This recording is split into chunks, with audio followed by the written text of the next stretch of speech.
So don't let anyone tell you that our country is not moving in the right direction. Now, graduating class, I got to tell you, you really do look spectacular. I want you to, just look around you. Classmates of every race, religion, gender, shape, size, 85 countries represented, and dozens of languages spoken. You are the most diverse class in Northeastern's history. In other words, you are Donald Trump's worst nightmare.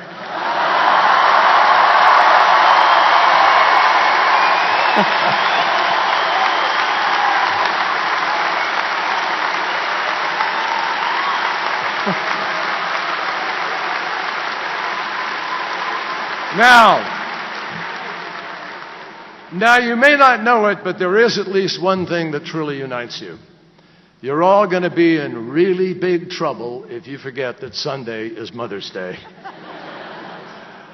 Now, to the parents who are here, moms and dads, if you feel anything like I did when my daughters graduated, your emotions have to be mixed. A little bit sad, a little bit relieved, incredibly proud, and absolutely blown away by how short the interval is between diapers and diplomas. Now, speaking of blown away, I want to congratulate you guys for just getting here in time for this ceremony. I'm told you had to report at 8 a.m. Well, I got to tell you, that's either crazy early or crazy late, depending on whether you actually went to bed. But why would the last night be different from the rest of your college career, right? Now, I've given a few commencement speeches before, and the biggest challenge is always to follow everything that's come before you, particularly the student speakers. And I want to thank Annika and Ben, and I want to thank Kwesi and Still Harmony for making my job a lot tougher today. Thank you.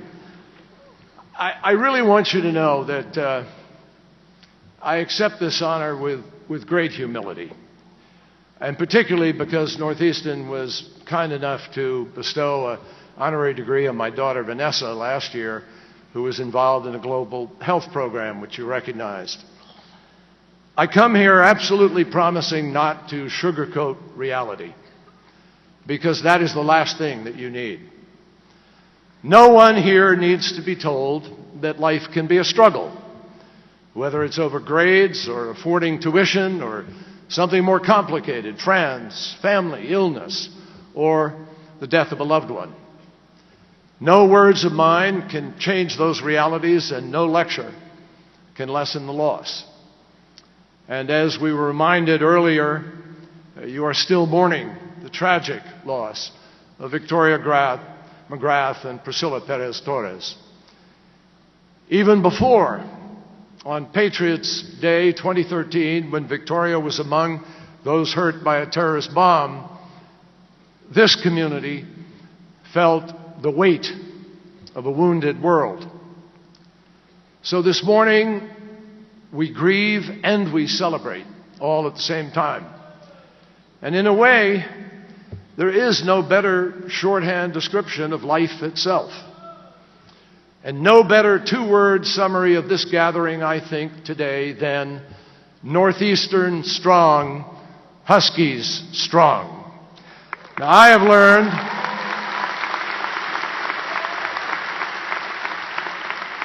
learned that resilience is really just the beginning of what Northeastern is all about.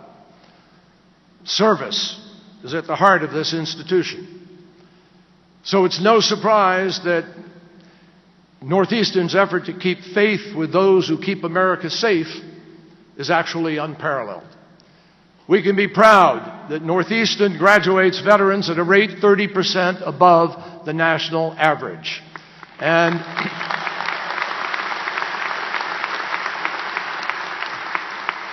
to soldiers, sailors, airmen, and Marines, from one veteran to so many others, I am proud to say that the class of 2016 is the rule, not the exception. Thank you, Northeastern, and thanks to all of you who have worn or wear our nation's uniform.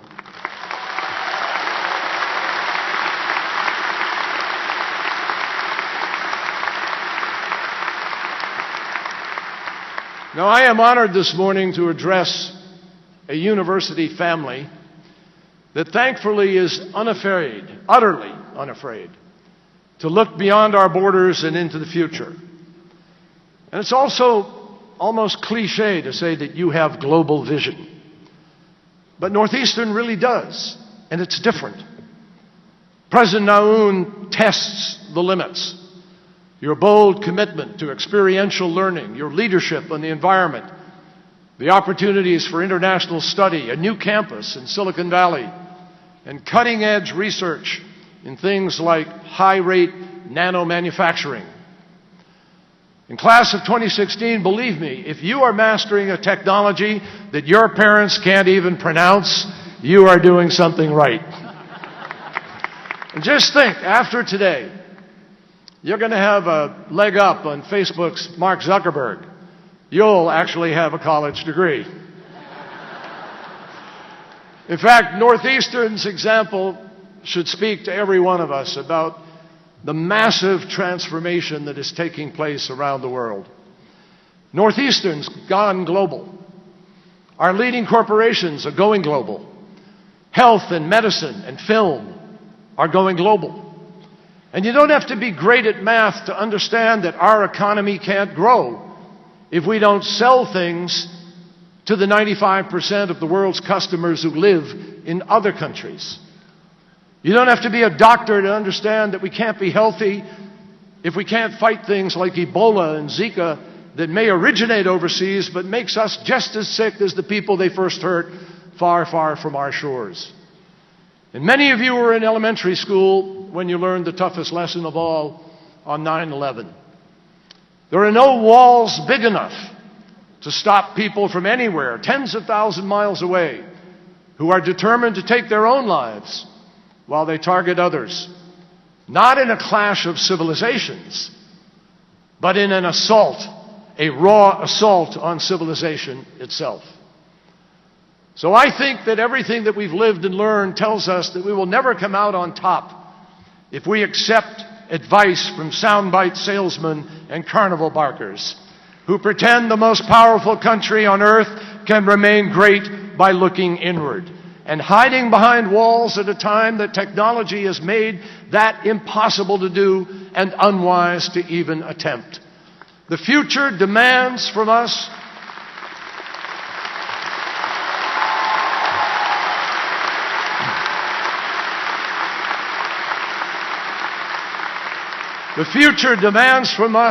something more than a nostalgia for some rose-tinted version of a past that did not really exist in any case. And I think that everyone here, especially the class of 2016, understands that viscerally, internally, intellectually. You're about to graduate into a complex and borderless world. You heard President Aoun talk in his description about the view from space. You're about to embark on careers that will take many of you to companies not yet founded, using devices not yet developed, based on ideas not yet conceived. That is how fast things are moving. And that doesn't mean you have to succumb to science fiction. You're not going to all be replaced by robots, because the economy of tomorrow will have enormous space for those with the energy, the training, and the courage to compete. And Northeastern has made sure that you have that and more, because this university is blessed with a global vision, and so are you, its graduates now. Believe me, that is critical, because you're entering a world where thinking globally is absolutely essential to seizing opportunities and confronting the challenges that we face. When I was younger, we had more than our share of national traumas, including a long and bloody war in Southeast Asia. But it was also a time when the dividing line between ideologies was simpler. when the primary forces shaping our world were governments of recognized states. Today, we face a world that is much more complicated, less hierarchical, where non-state actors play a central role, where disturbing images and outright lies can circle the globe in an instant, where dangers like climate change, terrorism, and disease do not respect borders or any of the norms of behavior, and where tribal and sectarian hatreds are as prominent as they have been in centuries. Now, for some people, that is all they need, simply to climb under the sheets, close their eyes, and wish the world away. And shockingly, we even see this attitude from some who think they ought to be entrusted with the job of managing international affairs. It seems obvious that understanding the need to engage with the greater world, with the wider world, should be a threshold requirement for those in high office. And yet the specter of isolationism once again hovers over our nation. I thought we had learned the lessons from the 20th century, when an isolationist foreign policy and a protectionist tariff policy contributed to 2 global wars and the Great Depression. Well, the desire to turn inward and to shut out the world may be especially seductive in an era as complicated as this, but it is not a responsible choice for the most prosperous and powerful nation on the planet, which happens to also be the leader of the free world. Now, as Secretary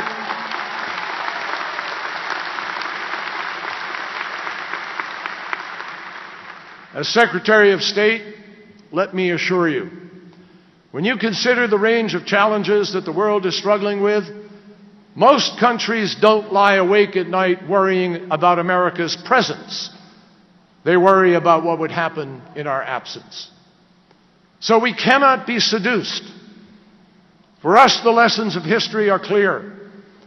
We don't see an excuse for inaction. We see a mandate to lead. Because the greatest challenges that our world confronts are best addressed, and in some cases can only be addressed by good and capable people working in common cause with citizens of other nations. You often hear politicians talking about American exceptionalism. And indeed, this nation is exceptional.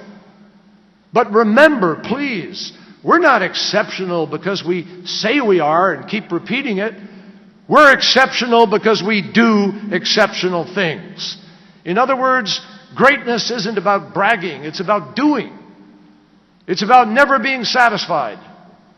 It's about testing the limits of what we can achieve together, of what America and its partners can accomplish in the world. And that is exactly what we are trying to do with the United States already now, today, more deeply engaged on more important issues in more parts of the globe than ever before in our history. And we are profoundly conscious of the gravity of the challenges. In the words of the Haitian proverb, there are mountains beyond the mountains. One of those mountains is the effort to safeguard future generations from the harmful effects of climate change. I am proud to say that the United States is leading the way together with many other nations, and last month, with my granddaughter on my lap, I formally committed the United States to set an example for the 196 nations that have pledged to curb greenhouse gas emissions and make progress towards a low-carbon energy future.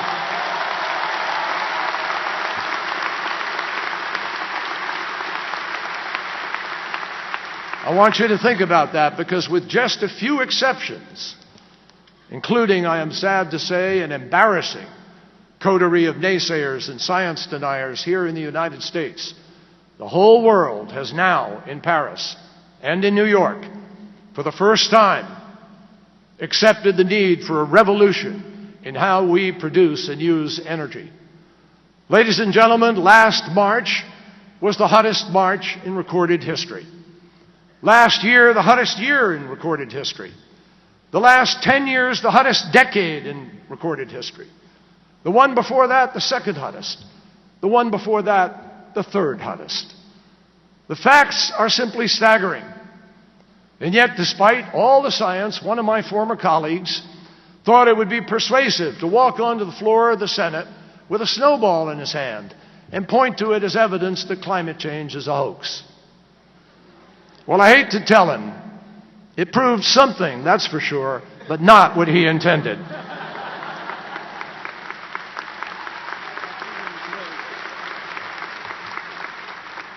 At the same time, just in the past 4 years, a record $230 billion was spent in the United States of America in response to extreme weather events. Just the other day in Houston, they had 17 inches of rain in 24 hours. That is the entire amount of rain, more than they had last year in the entire summer. Well, just imagine if we had put even a small fraction of that $230 billion into efforts to prevent or at least prepare for the worst impacts of climate change. And there's one more thing to remember. Don't believe the doubters who claim that we have to make a choice between protecting the environment or growing the economy. That's a lie. There are millions of jobs to be created, businesses to be built, fortunes to be made in tapping the potential of renewable energy. And I hope that many of you will share in that future.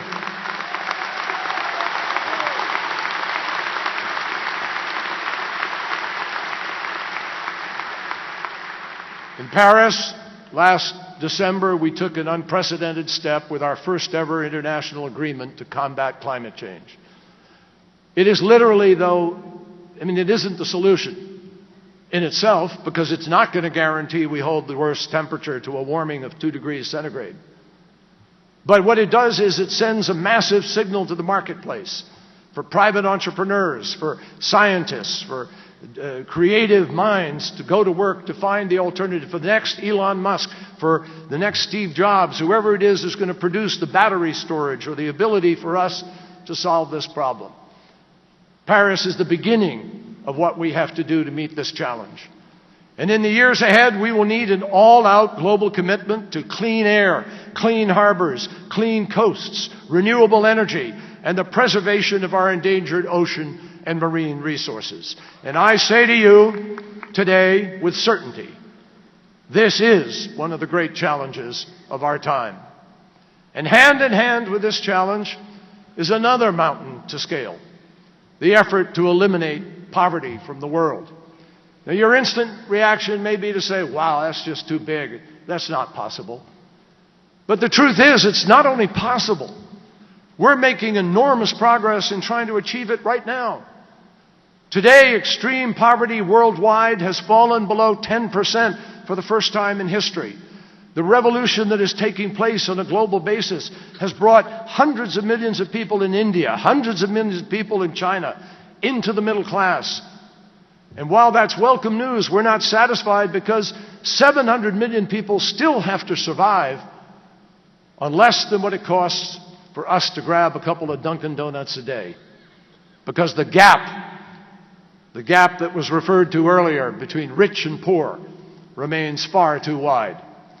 So at the UN last fall, the world came together and agreed to move forward on an agenda that not only will reduce poverty further, but will ensure that every boy and girl can attend school, that every mother gets the health care that needs to survive, and that every available resource is used to win the fight against epidemic diseases.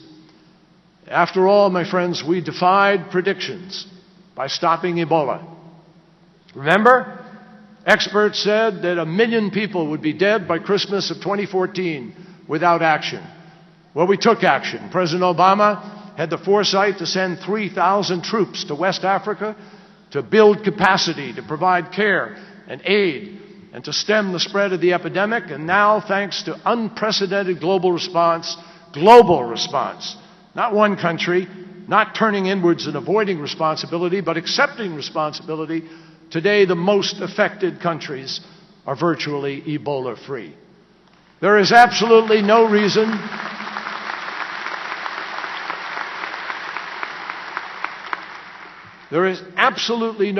to believe that we can't do the same for malaria and the same for the Zika virus.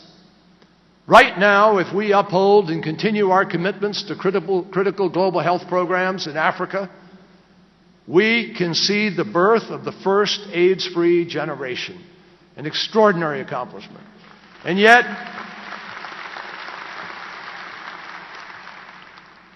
another mountain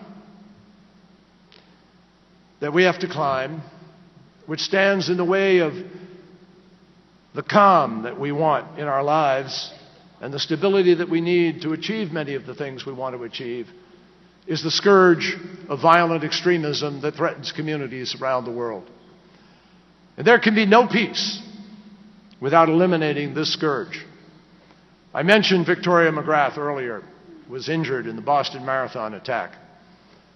So Boston and Northeastern need no lessons in how important it is to win the battle against terrorists. I want you to know, without exaggeration, we will win it, and we are even winning it now. In Syria and Iraq, we have degraded the leadership of the terrorist group known as ISIL or Daesh, and we and our partners have liberated a third of the land that it once occupied, and we are continuing to move. They have not taken one piece of territory and held it since May of last year. But we're not going to be successful in the long run.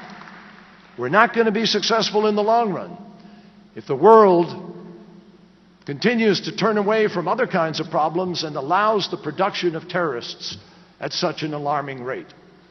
And that is why it is critical that we expand our commitment to taking on violent extremism at the roots. We know that there are millions of young people across the globe with no jobs, no opportunity, but they have smartphones in their hands. They can see what the rest of the world has. And in the seeing of that, they also see and know what they don't have. I want you to know that the fruit vendor who ignited the Arab Spring in Tunisia, he wasn't religiously motivated. There's no religion at all in what he did. He was tired of being slapped around by a corrupt policeman who wanted a bribe. And he was so frustrated by his inability to sell his own fruit where he wanted that he self-immolated. And that ignited a revolution that saw a dictator of 30 years driven out of the country. That's what ignited Tahrir Square. There was no religion in Tahrir Square in terms of what motivated it. It was young people like you who wanted an opportunity like you have here, but they wanted it in their home and for their country. We need these young people to know that their countries and their communities will not be abandoned to the clutches of terrorists and extremists. Experts tell us that a 50% reduction in youth unemployment could lift the global living standards by 6% or more.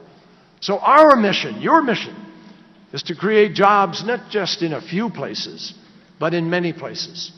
And that's going to require the deep involvement jointly of the private sector, civil society, academic institutions, international organizations, and governments everywhere. And still, there will be no guarantees.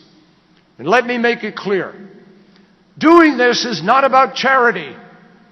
It's not about giving something for nothing. It's about building our own security and preventing the conflicts of the future that may inevitably see us having to become involved. You know, there used to be a famous song during World War I, Over There, sang about the distant shores where our soldiers traveled to fight. But in our time, in your time, there is no over there. In a digital, well-traveled world, in a global marketplace, those distant shores are practically always right at our doorstep. So all of us need to do much more to build relationships with partners overseas, to deliver assistance to families and communities abroad, to promote stability worldwide. And we need to do this not because it is morally right, which it is, not just because it's in keeping with our national ethos, which is also true, but because our own security and prosperity demand it. My friends, we are blessed to live in a country with a $17 trillion economy. And yet we spend just 1 penny on every dollar of our federal budget on all of our foreign aid. The fact is, there is much more that we can do and must do to encourage and reward innovation, to diversify economies, to improve governance, to stop corruption, to ensure the education of young people, and that it actually teaches young people what they need to know and keeps them from being radicalized. Now, there is much more that we can invest and many more projects for my generation and yours to take on as you take on your careers in the days ahead. Now, I ask you just for a moment to think about the careers of the three distinguished Americans who preceded me in receiving honorary degrees from this university today. Over a period of decades, Susan Hockfield dedicated her vision and her talent to the fight against brain cancer. Through a combination of genius and high purpose, Tom McCarthy has reached the pinnacle of his art, the storytelling. Charlie Bolden has been an aviator, an astronaut, a military commander, the administrator of NASA, and above all, an inspiring leader of women and men. None of them would be here today if they were easily satisfied.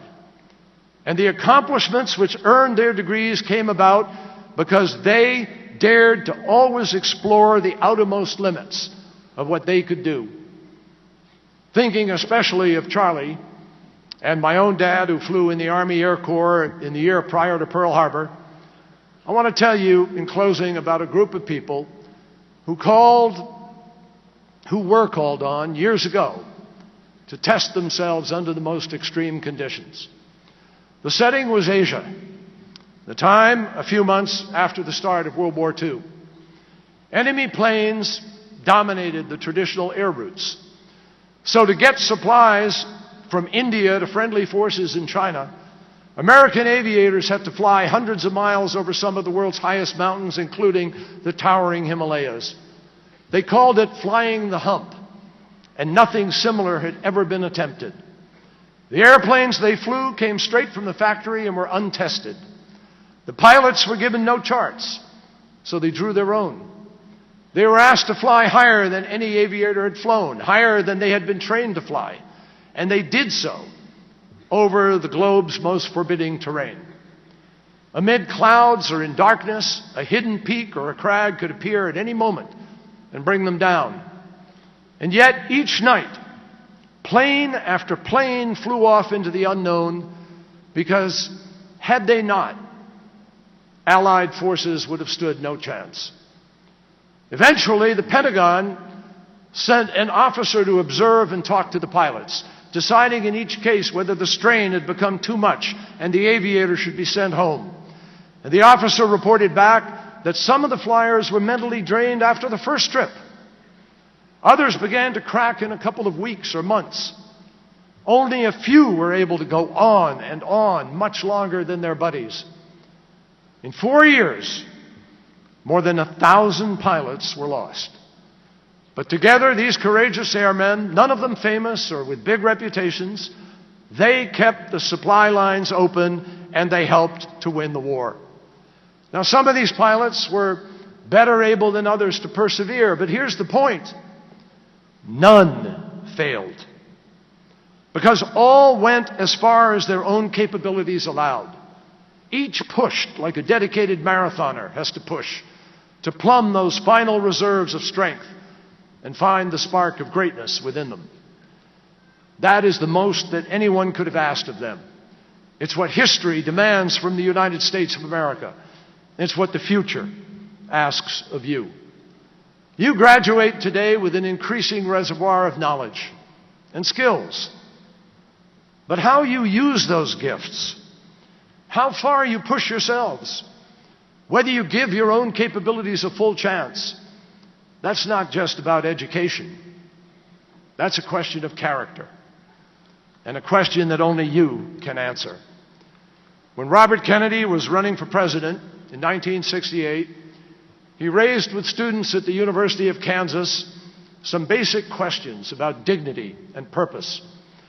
He pointed out that what we now call our GDP was measured, among other things, in items like the size of our military, the capacity of our jails, the production of our weapons, and the pollution emanating from our factories. It was not, he lamented, measured in the things that mattered most in our daily lives. Kennedy said, "The gross national product does not allow for the health of our children, the quality of their education, or the joy of their play.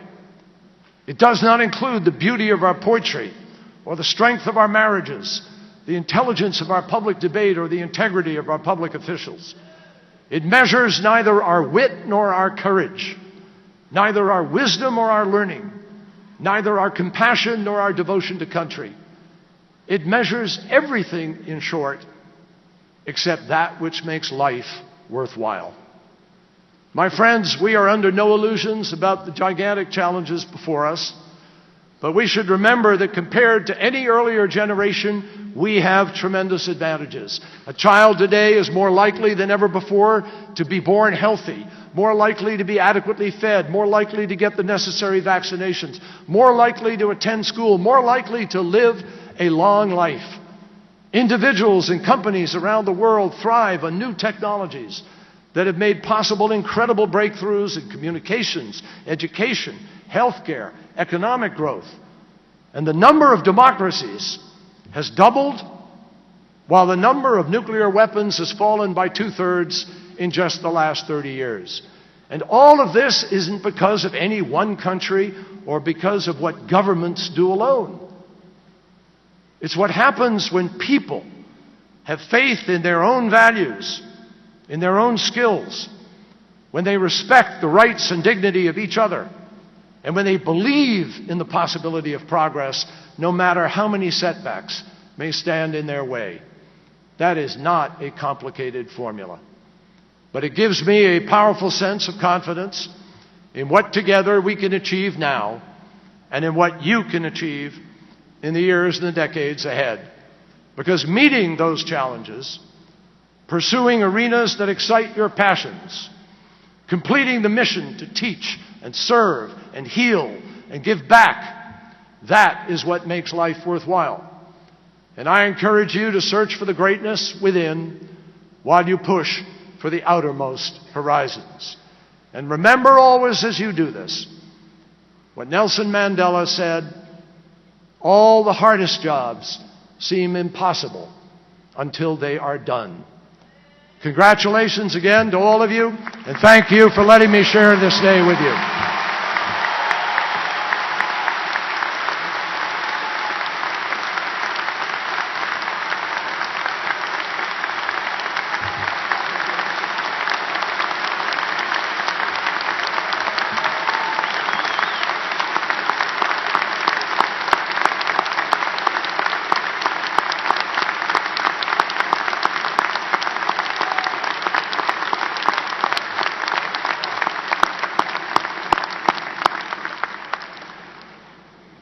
Thank you, Secretary Kerry. Men and women of the class of 2016, the moment you have been waiting for all morning and working towards through years of study is now here. The degrees and course will be conferred. Mr. President, it is my privilege to report to you that the candidates assembled here have qualified in all respects for the degrees in course. They have successfully completed curricula offered by the several schools and colleges of Northeastern University and have been recommended by the faculty and the Council of Deans to be awarded appropriate degrees in recognition of their academic accomplishments. The candidates will be presented to you by the academic deans. After they have been presented, members of the graduating class in each school or college will please remain standing until their degrees have been conferred. I would like to invite Nadine Aubrey, Dean of the College of Engineering, to come forward.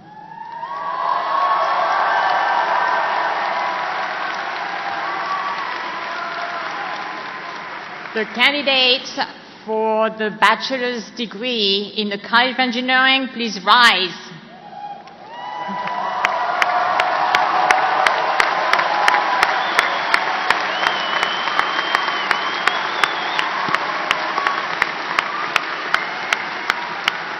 Mr. President, it's my great pleasure to present the candidates of the College of Engineering who have qualified in all respects for the degree of Bachelor of Science or Bachelor of Science with specifications.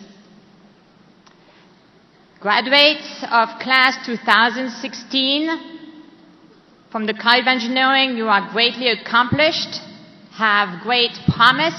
Congratulations.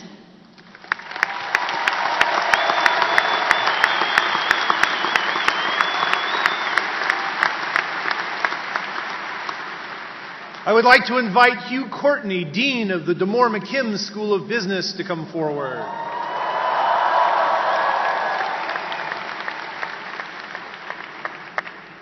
Will the candidates for the bachelor's degree in the Damore McKim School of Business please rise?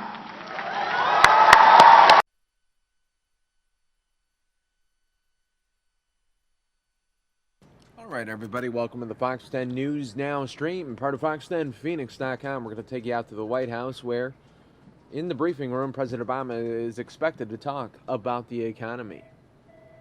So we are waiting for that. As soon as we get that shot for you, of course, we will bring it to you.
All right, folks, welcome to the Fox 10 News Now stream, part of fox10phoenix.com. We are waiting for President Obama to give an economy update live at the White House briefing in just a little bit here.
Welcome, everybody, to the Fox 10 News Now stream, part of fox10phoenix.com. We are waiting for President Obama to speak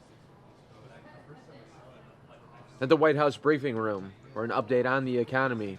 You're watching the Fox 10 News Now stream.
7 years ago, in April of 2009, our economy lost nearly 700,000 jobs, and the unemployment rate hit 9% on its way to 10%.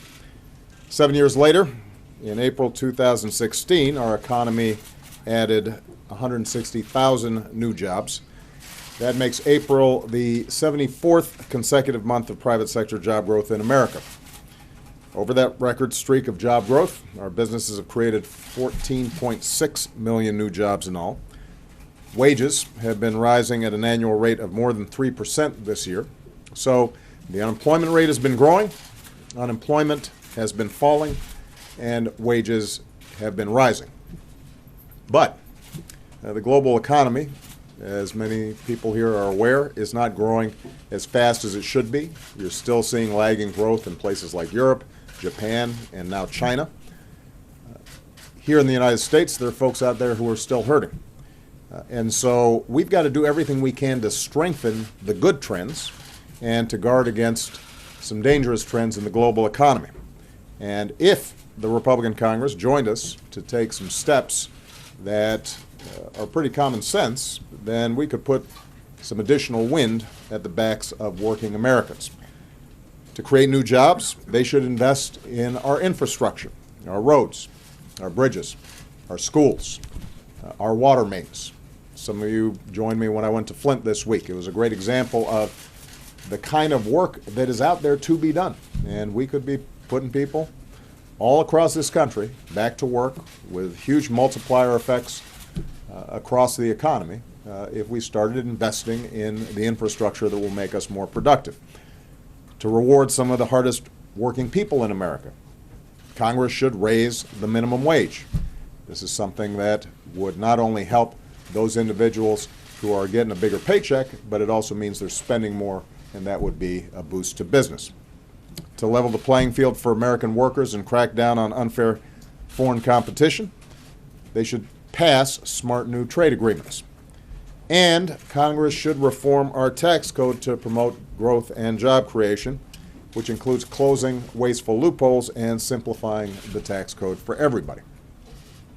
Now, I've been talking about this for a while. Only Congress can fully close the loopholes that wealthy individuals and powerful corporations all too often take advantage of, often at the expense of middle-class families. If they're getting out of paying their fair share of taxes, that means that the rest of us have to shoulder that burden.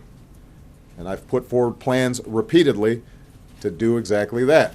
Close loopholes, make sure that everybody's paying their fair share, which would not only give people greater confidence in the system, but would be good for our economy. It would make sure that families and small businesses who don't have fancy lawyers and fancy accountants are being treated the same as big corporations who do. I think it's fair to say that Congress will not act on a big tax reform plan before the election that would shut down some of these loopholes. But what my administration has been doing is to look for steps that we can take on our own to make the tax system fair. In recent months, we've seen just how big a problem corruption and tax evasion have become around the globe. We saw what happened with the release of the Panama Papers, and we've seen the degree to which both legal practices of tax avoidance that are still unfair and bad for the economy, as well as illegal practices that in some cases involve nefarious activities continue to exist and to spread. So combating this kind of tax evasion and strengthening the global financial system have been priorities of mine since I took office, and they're part of our broader ongoing efforts to make sure that the rules aren't rigged and our economy works for everybody. Let me give you an example. Here at home, we've made our tax code fair and asked the wealthiest Americans to start paying their fair share. And last month, the Treasury Department took action to prevent more corporations from taking advantage of a tax loophole that let them shift their address abroad just to avoid paying taxes in America, taxes that they rightfully owe. We've taken several steps to make sure that our tax laws are enforced, including leading efforts to crack down on offshore evasion. And as a result, thousands of individuals have come forward to disclose offshore accounts and pay the taxes that they owe, along with interest and penalties. Today, we're building on those efforts. And I believe that you've heard from Treasury, but I wanted to amplify what they've told you in detail. Number one, we are requiring banks and other financial institutions to know, verify, and report who the real people are behind shell corporations that set up accounts at those institutions.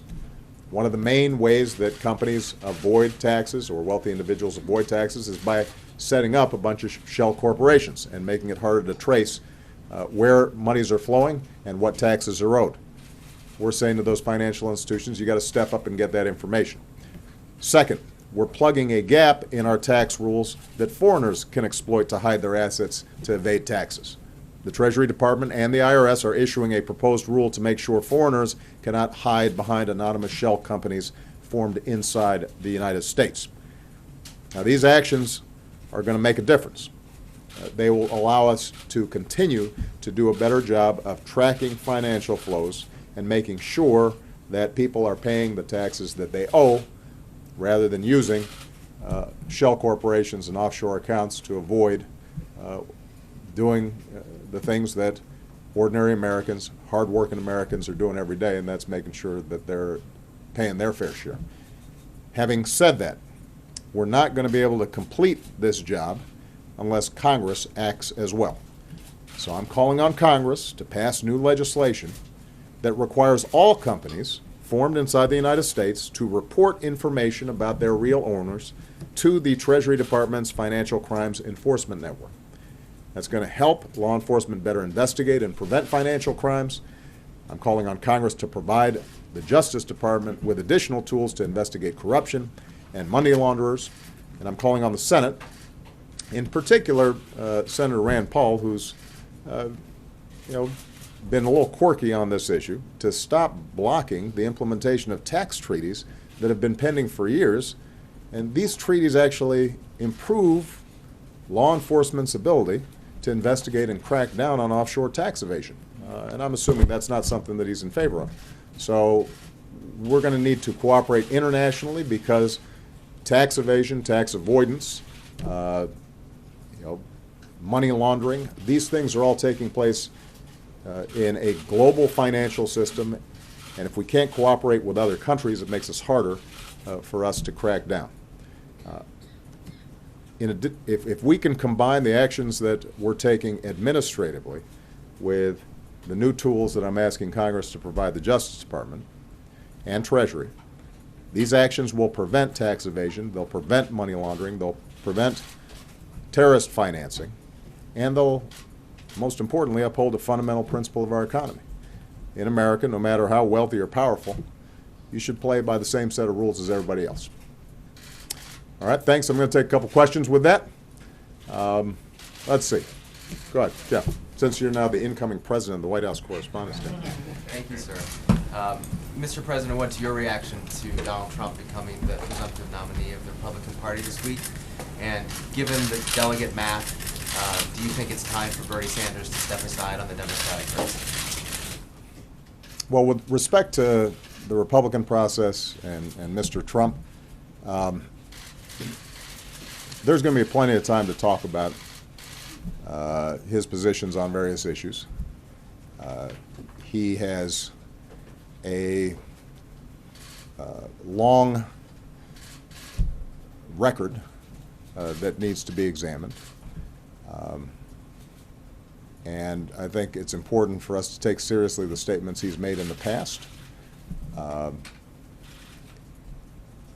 But most importantly, and I speak to all of you in this room as reporters, as well as the American public, I just want to emphasize the degree to which we are in serious times, and this is a really serious job. This is not entertainment. This is not a reality show. This is a contest for the presidency of the United States. And what that means is that every candidate, every nominee needs to be subject to exacting standards and genuine scrutiny. It means that you got to make sure that their budgets add up. It means that if they say they've got an answer to a problem, that it is actually plausible and that they have details for how it would work. And if it's completely implausible and would not work, that needs to be reported on, and the American people need to know that. You know, if they take a position on international issues that could threaten war or has the potential of upending our critical relationships with other countries, or would potentially break the financial system, that needs to be reported on. And you know, the one thing that I'm going to really be looking for over the next 6 months is that the American people are effectively informed about where candidates stand on the issues, what they believe, making sure that their numbers add up, making sure that their policies have been vetted, and that candidates are held to what they've said in the past. And if that happens, then I'm confident our democracy will work. And that's true whether we're talking about Mr. Trump or Ms. Clinton or Bernie Sanders or anybody else. But what I'm concerned about is the degree to which reporting and information starts emphasizing the spectacle and the circus, because that's not something we can afford. And the American people, they've got good judgment, they've got good instincts, as long as they get good information. All right? I think on the Democratic side, let's let the process play itself out. You know, you mentioned the delegate math. I think everybody knows what that math is. I think Senator Sanders has done an extraordinary job raising a whole range of issues that are important to Democratic voters as well as the American people generally. And I know that at some point there's going to be a conversation between Secretary Clinton and Bernie Sanders about how we move towards the convention. The good news is that despite the fact that during the course of primaries everybody starts getting a little chippy, I've been through this, it's natural, sometimes even more with the staffs and supporters than with the candidates themselves. The good news is that there's a pretty strong consensus within the Democratic Party on the vast majority of issues. There's some disagreement about tactics, there's some disagreement about political strategy or policy nuance, but both Secretary Clinton and Bernie Sanders believe that every American should have health care. So do I. Both candidates believe that we should be raising the minimum wage. Both candidates believe that we should invest in our infrastructure and put more people back to work. Both candidates believe that we should pass a comprehensive immigration reform policy that makes sure we're enforcing laws and improving our legal immigration system and making sure our borders are secure, but also that we continue to enjoy the incredible boost that we get from attracting talent from all around the world. Both candidates agree that we should be prudent in terms of how we use our military and that we should care for our veterans when they come home. So if you look at 95% of the issues, there's strong agreement there. You don't see the same kinds of divisions between the two Democratic candidates that remain that you've been seeing in some of the Republican debates. Yeah. Mr. President, what did Speaker Ryan's comments tell you about the state of the Republican Party, and how would you advise your fellow Democrats who appear to have to now run against Donald Trump as to how they can win in November? Well, I think you have to ask Speaker Ryan what the implications of his comments are. There is no doubt that there is a debate that's taken place inside the Republican Party about who they are and what they represent. their standard bearer at the moment is Donald Trump. And I think not just Republican officials, but more importantly, Republican voters are going to have to make a decision as to whether this is the guy who speaks for them and represents their values. I think Republican women, voters, are going to have to decide, is that the guy I feel comfortable with in representing me and what I care about. I think folks who historically have been concerned about making sure that budgets add up and that we are responsible stewards of government finances have to ask, does Mr. Trump's budgets work? Those are going to be questions that Republican voters, more than Republican officials, have to answer. And as far as Democrats, I think we run on what we're for, not just on what we're against. For the last 7.5 years, we've been pretty clear about what we believe will help working families who are struggling out there. And although it has been difficult to get through Republican Congresses to get those things done, the truth is that they continue to be prescriptions that would really help people. Making sure that families get paid sick leave and family leave and early childhood education. That would help families. Raising the minimum wage would help a lot of people. Rebuilding infrastructure would put back to work a whole bunch of guys in hard hats and gals in hard hats that need to work. And those are good jobs that can't be exported. Now's the time to do it. So I want Democrats to feel confident about the policy prescriptions we're putting forward. And the contrast, I think, will be pretty clear. I'll leave it up to the Republicans to figure out how they square their circle. All right, I'm going to take 2 more questions. Yeah, go ahead. Mr. President, what's your message to Democratic voters who has yet to cast their vote, who may be hesitant to vote for the Democratic frontrunner because of the ongoing email scandal and investigation? And also, did you see Donald Trump's taco bowl tweet and your thoughts on it? I have no thoughts on Mr. Trump's tweets.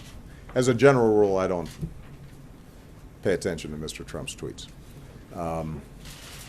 And I think that will be true, I think, for the next 6 months. So you can just file that one.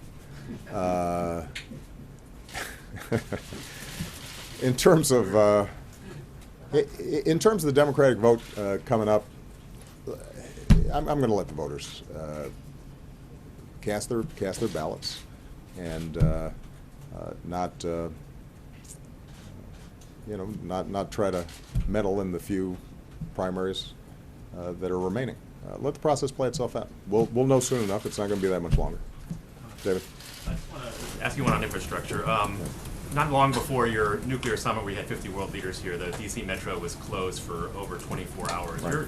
You at the White House Correspondents' Dinner made note that you'll soon be a sort of more ordinary district resident. Right. I'm wondering what that says, that the nation's capital, their own metro system, was closed for 24 hours and that it's having a number of safety-related problems. And what can your administration do if Republicans are standing in the way of an infrastructure bill specifically for the D.C. Metro to potentially provide more funding or any more support for such a critical service? Well, first of all, I know this is a somewhat self-interested question, I assume, because a bunch of folks here take the Metro. But it is just one more example of the underinvestments that have been made. Look, the D.C. Metro historically has been a great strength of this region. But over time, we underinvested in maintenance and repair. And the steps that are being taken now, I'll refer to Department of Transportation and But I can say that obviously safety comes first, and we want to make sure that if there's safety concerns that that they're addressed.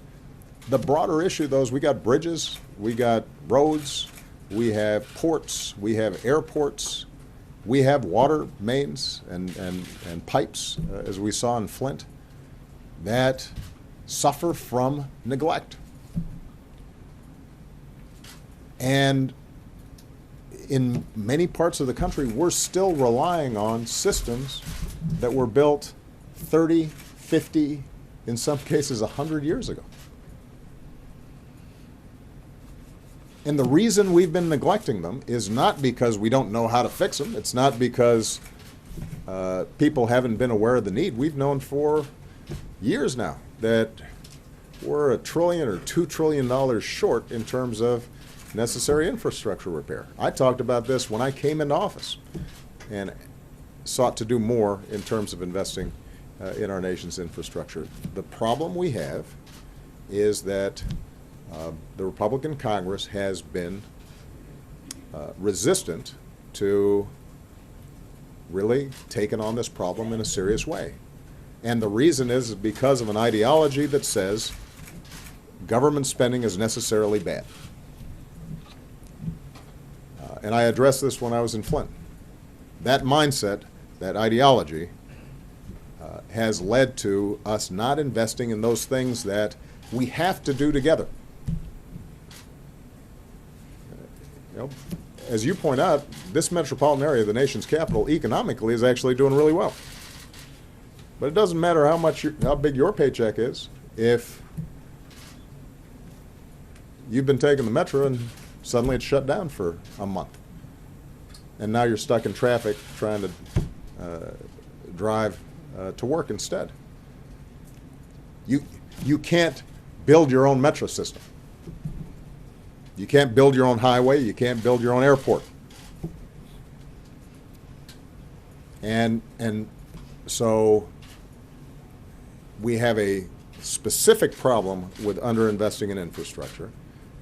Now's the time, by the way, for us to do so. Interest rates are so low, and there are so many contractors and construction workers that are underemployed at the moment that you can actually get jobs done on time, on schedule.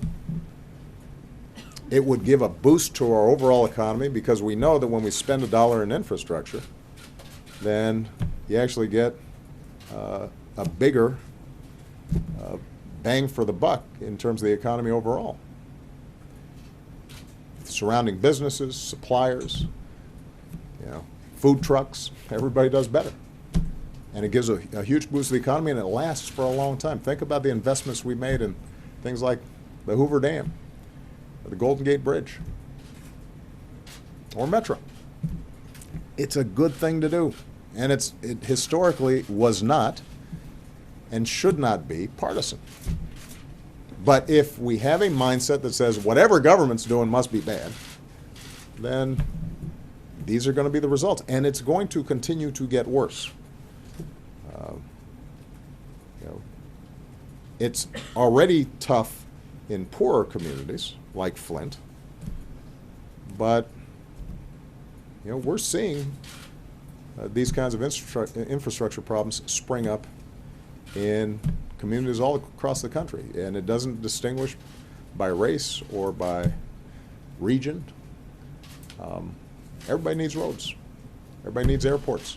So hopefully this will prompt a conversation. Last thing I'm going to say about this is a good example of making sure that the candidates are speaking to this issue as you go into the presidential election. I've put forward very specific proposals for how I would pay for additional infrastructure investment. The numbers add up. And so the question is, how do the remaining candidates for the presidency intend to tackle this? How do members of Congress intend to tackle this? What's the Republican agenda for infrastructure? Do they have one? How do they pay for it? Do they pay for it by cutting Medicare or Medicaid? If they do, that needs to be fleshed out, and the consequences for working families needs to be explained. All right. Thank you, everybody. Your Howard speech tomorrow, sir. Your Howard speech. Let's talk about that.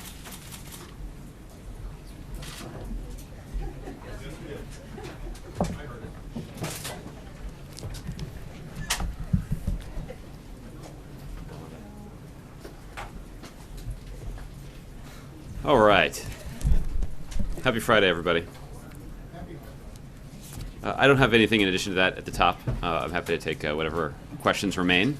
Hopefully there aren't many. Josh. Circling back to the campaign, Bernie Sanders is threatening a fourth flight at the Democratic convention.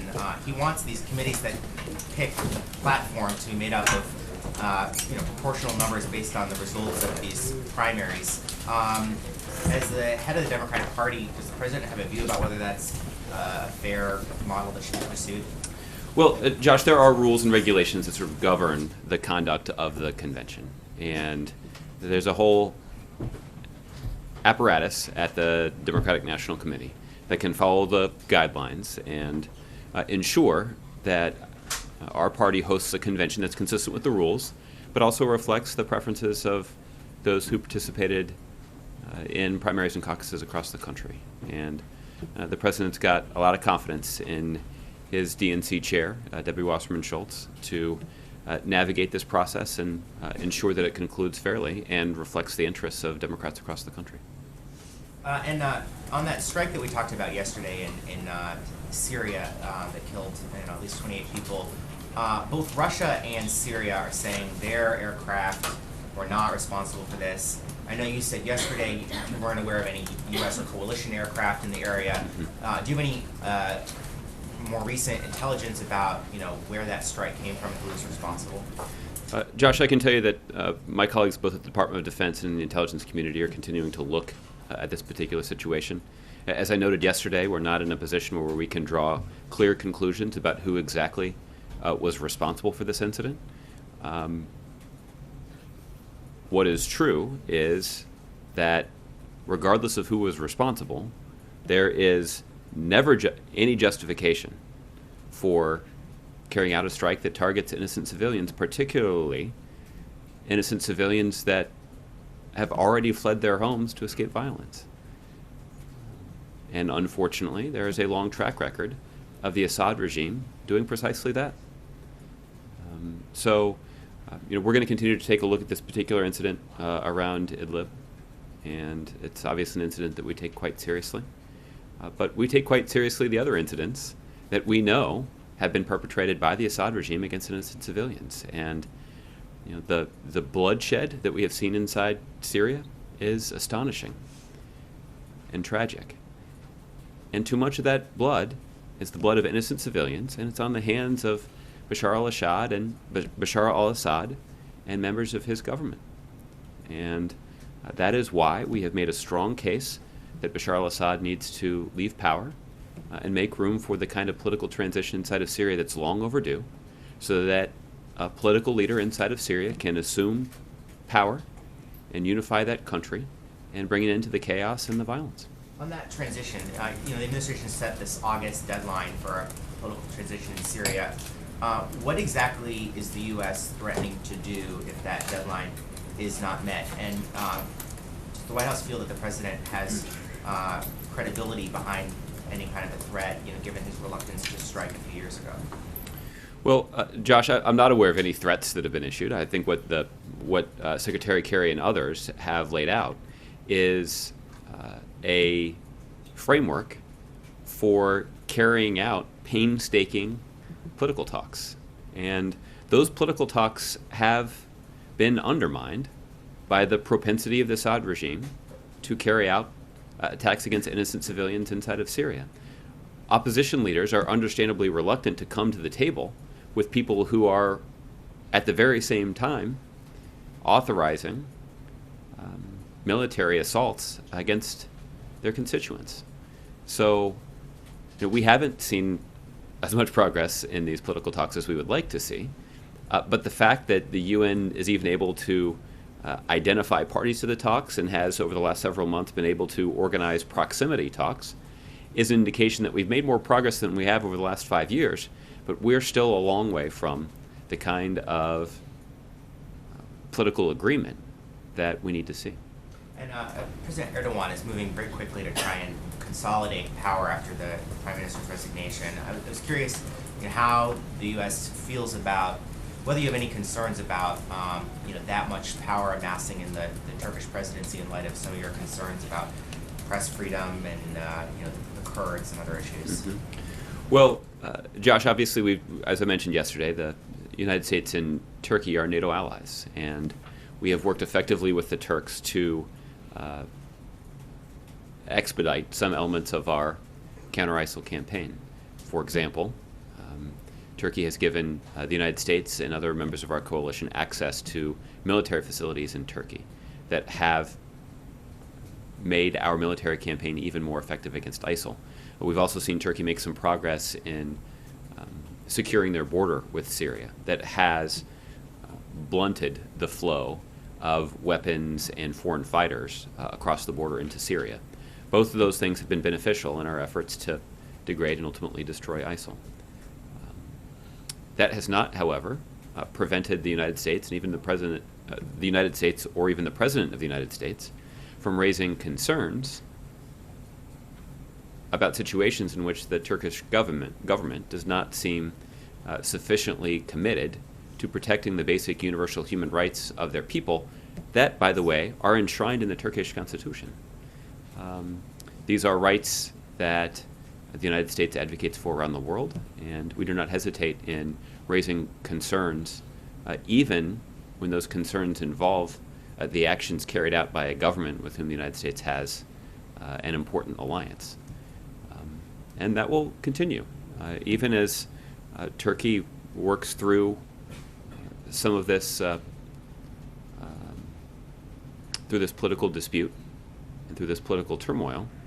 The United States is going to continue to stand by our ally. We're going to continue to work effectively with them to carry out a military campaign against ISIL, and we're not going to hesitate to publicly and privately encourage them to live up to the principles that are enshrined in the Turkish constitution. Okay, Jeff. Josh, is the White House watching the Congress in North Korea that Kim Jong-un opened today, in which you talked about nuclear successes but also boosting economic development?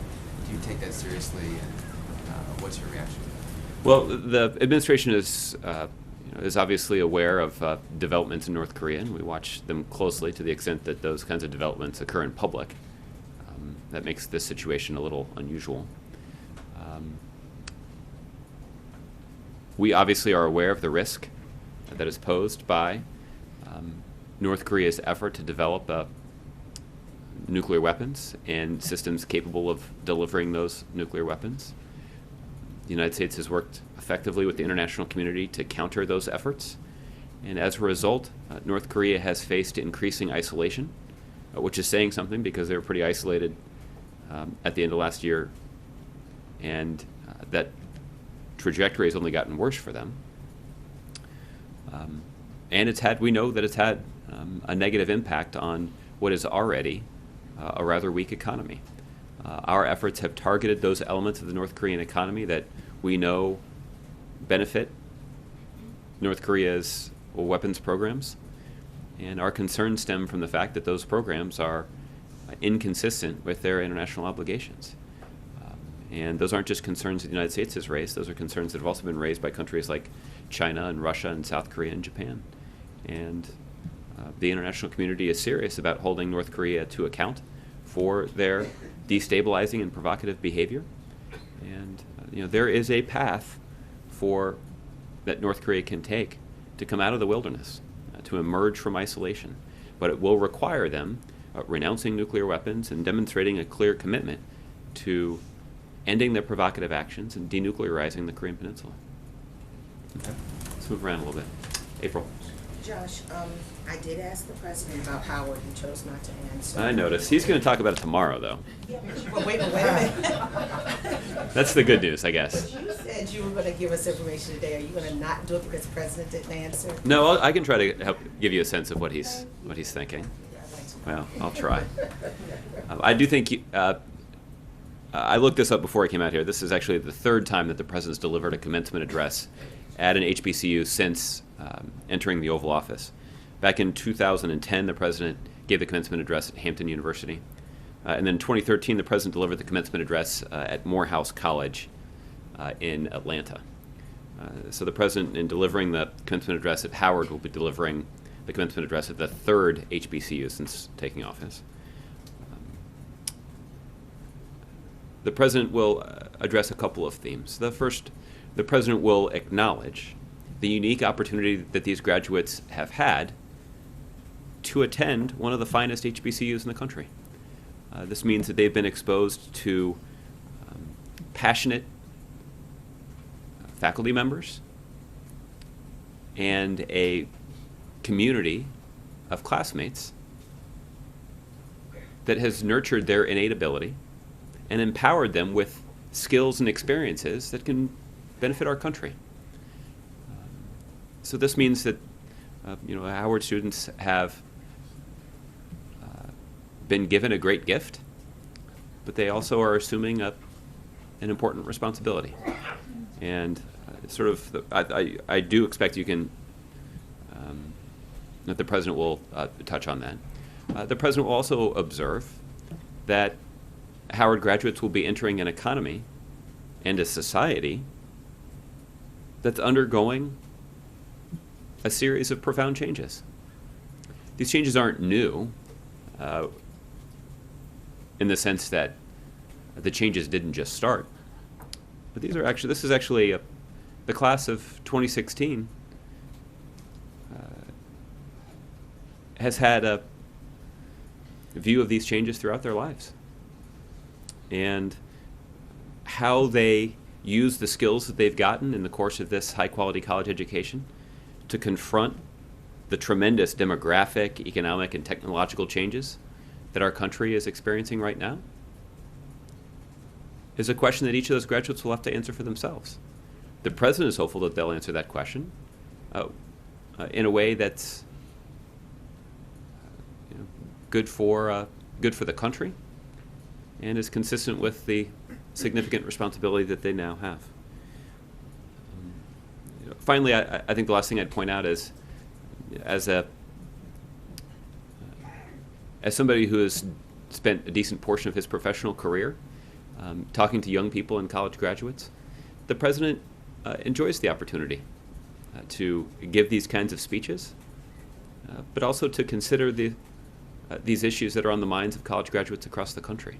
And obviously, the speech that he's delivering tomorrow is an important one and an opportunity that he's looking forward to. But the President will have an opportunity to flesh out some of these themes in commencement addresses that he'll also deliver at Rutgers and the Air Force Academy later this year. So, were you able to get the information that you were trying to find for me yesterday? You said you would find for me when it comes to this administration and HBCU's funding, support, etc. Yeah, I've got a fact sheet here. Rather than just reading through it, why don't I'll have somebody email it to you when we get done. Well, I think the highlight is that the President's FY 2017 budget seeks to strengthen funding for HBCUs. We've made a lot of progress over the last 7 or 8 years in increasing the support that HBCUs receive, but the President's budget proposes $85 million in mandatory funding for HBCUs. The President also proposes an additional $244 million in discretionary funds for Title III. I think the other thing that I would acknowledge is the President has sought to dramatically expand access to the Pell Grant program for college students across the country. This, of course, does not apply just to African American college students, but it does tangibly enhance the ability of middle-class families and those families that are trying to get to the middle class to send their kids to college. And the President's funding proposal for 2017 reflects continued commitment to that expansion of the Pell Grant program that I think many HBCU students have actually used to afford a high-quality education at Howard University. So Let's go to 2016, the monies that were actually realized, the monies that actually passed. What was the money, what was the number for 2016 for this fiscal year that we're still I don't have that in front of me, but I can pull it and we can try to get you some additional data. Andrew. Josh, I don't know if you saw that Hillary Clinton has apparently come out against the possibility of TPP being passed during a lame duck session. I was wondering if you think what you think of that, and whether it makes it look like the president's trade agenda is at risk of unraveling. Well, Andrew, I'm not particularly surprised by it. Her views on this topic are well known.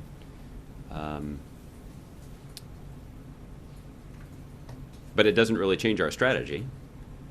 The truth is, Secretary Clinton and many other leading candidates for the presidency last year expressed opposition to Trade Promotion Authority legislation. This is ultimately legislation that paved the way for the completion of the TPP negotiations. And in spite of her opposition to that legislation, the administration worked effectively with Democrats and Republicans in both the House and the Senate to pass that bill.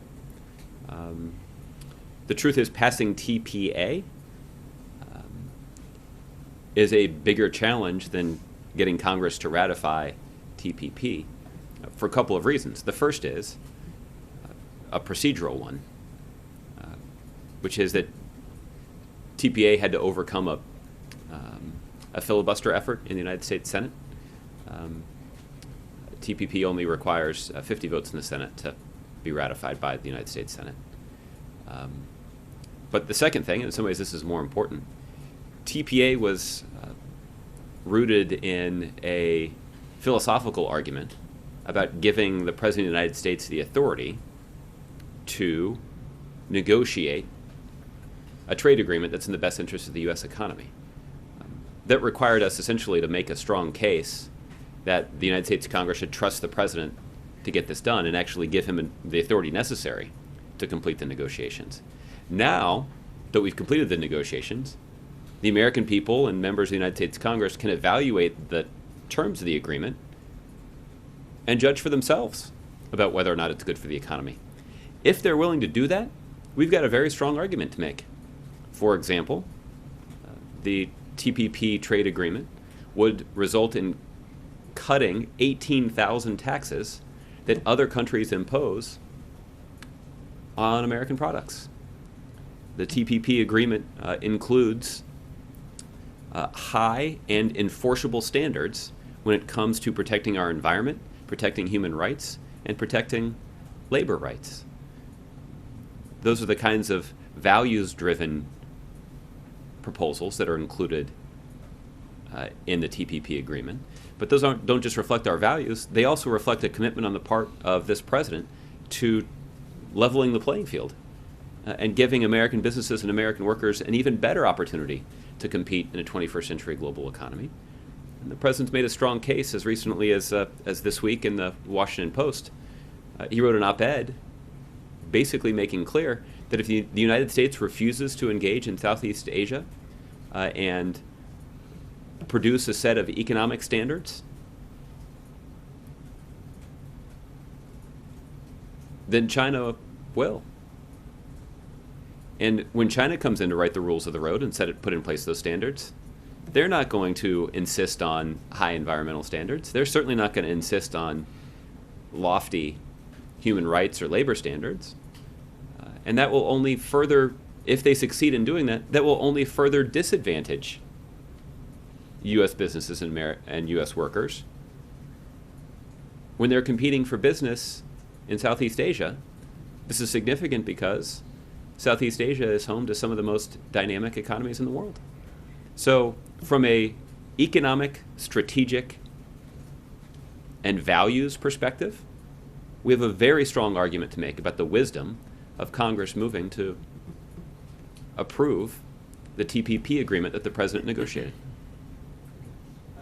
Another question on trade. The Chinese believe that in 2001 they made an agreement with the US and EU and various other WTO partners to, from December 11th, be treated as if it were a market economy for the purposes of anti-dumping duties.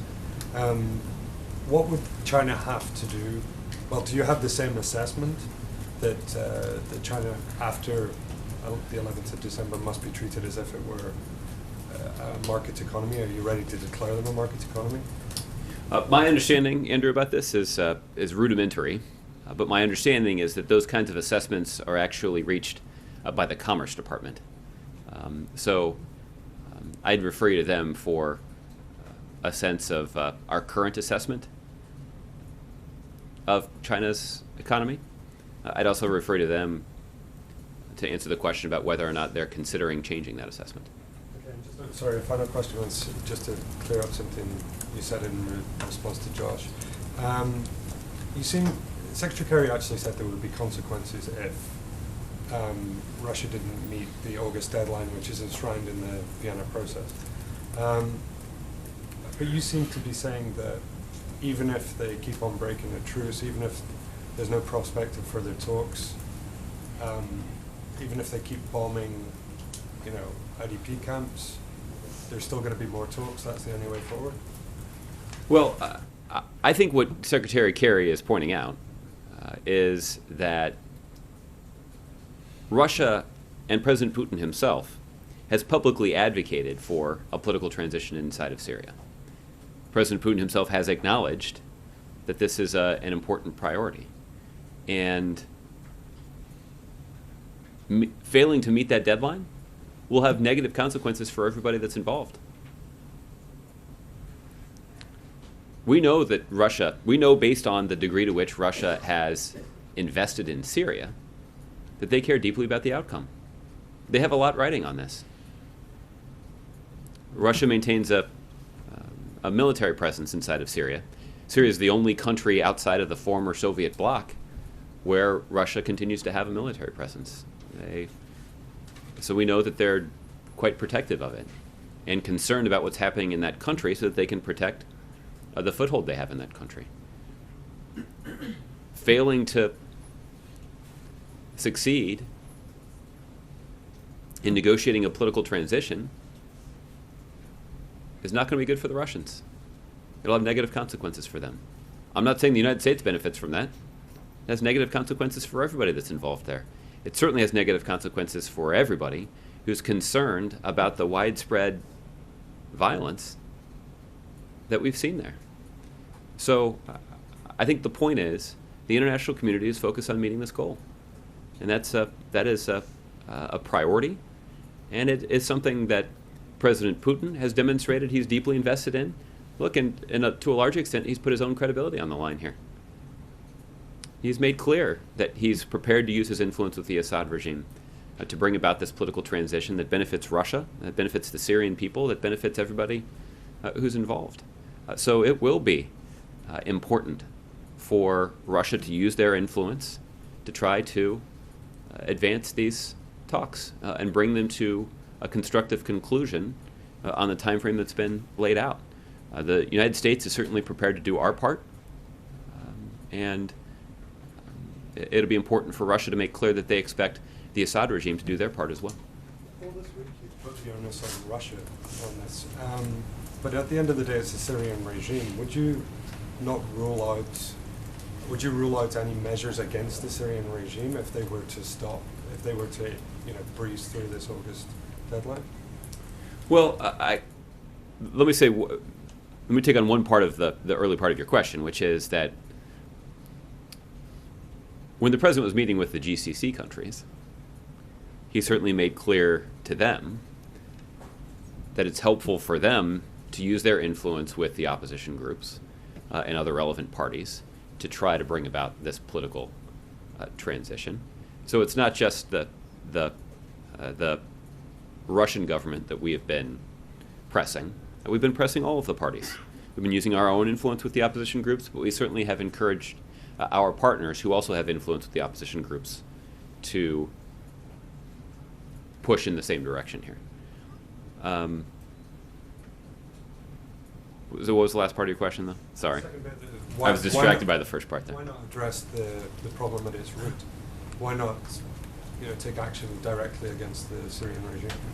Well, Andrew, because the president's made clear there's not a military solution that can be imposed on the situation in Syria. I know I've said that a lot, and other administration officials have, and it sounds a little cliched at this point, but it is a core principle of our approach to this situation. This should be a lesson that we learned in 2003, that trying to overthrow a dictator in the Middle East has long-term and mostly negative consequences for the United States and our national security, to say nothing of the costs that would be incurred if we were to undertake that kind of action. The president would have to deploy thousands, tens of thousands, if not more than 100,000 U.S. troops on the ground. That would cost a lot of money. That would mean that the United States military would sustain significant casualties. And all of that would be done without a clear exit plan. So we can't lose track of that recent historical context when evaluating our options. The president certainly hasn't, and that's why we have pressed so forcefully and with such tenacity on the successful completion of political talks. And we've got a long way to go, but that continues to be our focus. Okay? Jordan. Thanks, Josh. The president needled Senator Paul a bit there over his blocking these 8 tax treaties. Yeah. And I think he was pretty gentle when you consider that these are tax treaties that have been waiting for congressional approval for, I wrote this down, I think it's since, there's one treaty in particular, I believe it's with Switzerland, that's been pending ratification by the United States Senate, I believe since 2011.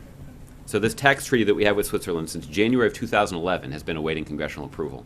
We also have a critically important tax treaty with Luxembourg that's been awaiting congressional approval since 2010. So we're talking about more than 5 years of delay here. The benefit is simply, we know that there are companies that use the Swiss and whatever the adjective of Luxembourg is, their financial systems. We know that there are people who use the financial systems in Switzerland and Luxembourg to evade taxation, and in some cases to even hide their resources because they are the result of criminal actions. So I don't really know exactly what justification Senator Paul would have for not moving forward with these agreements that would allow our law enforcement officials to combat those efforts. Right, but for the last couple of years, actually, Senator Paul has had concerns that these treaties would infringe on Americans' personal tax data and other personal financial information. So I'm wondering what the White House or the administration has done to assuage those concerns that Senator Paul has. Yeah. Well, my guess is he's not raising concerns on the part of too many middle-class families that are using the financial system in Luxembourg to hide their assets. So I'm not really sure whose concerns Senator Paul is speaking up for. Maybe he can elaborate on that a little bit. I suspect it's not middle-class families in Kentucky that he has in mind. And then finally, with this legislation on tax shelters, has anyone from the White House reached out to Congressman Brady on the Ways and Means Committee or Senator Hatch about letting this move forward this year? Well, I know that there have been conversations with members of Congress on a whole host of issues related to closing financial loopholes that entities use to get around our tax code. Or to evade sanctions, or to store the proceeds of illicit activity.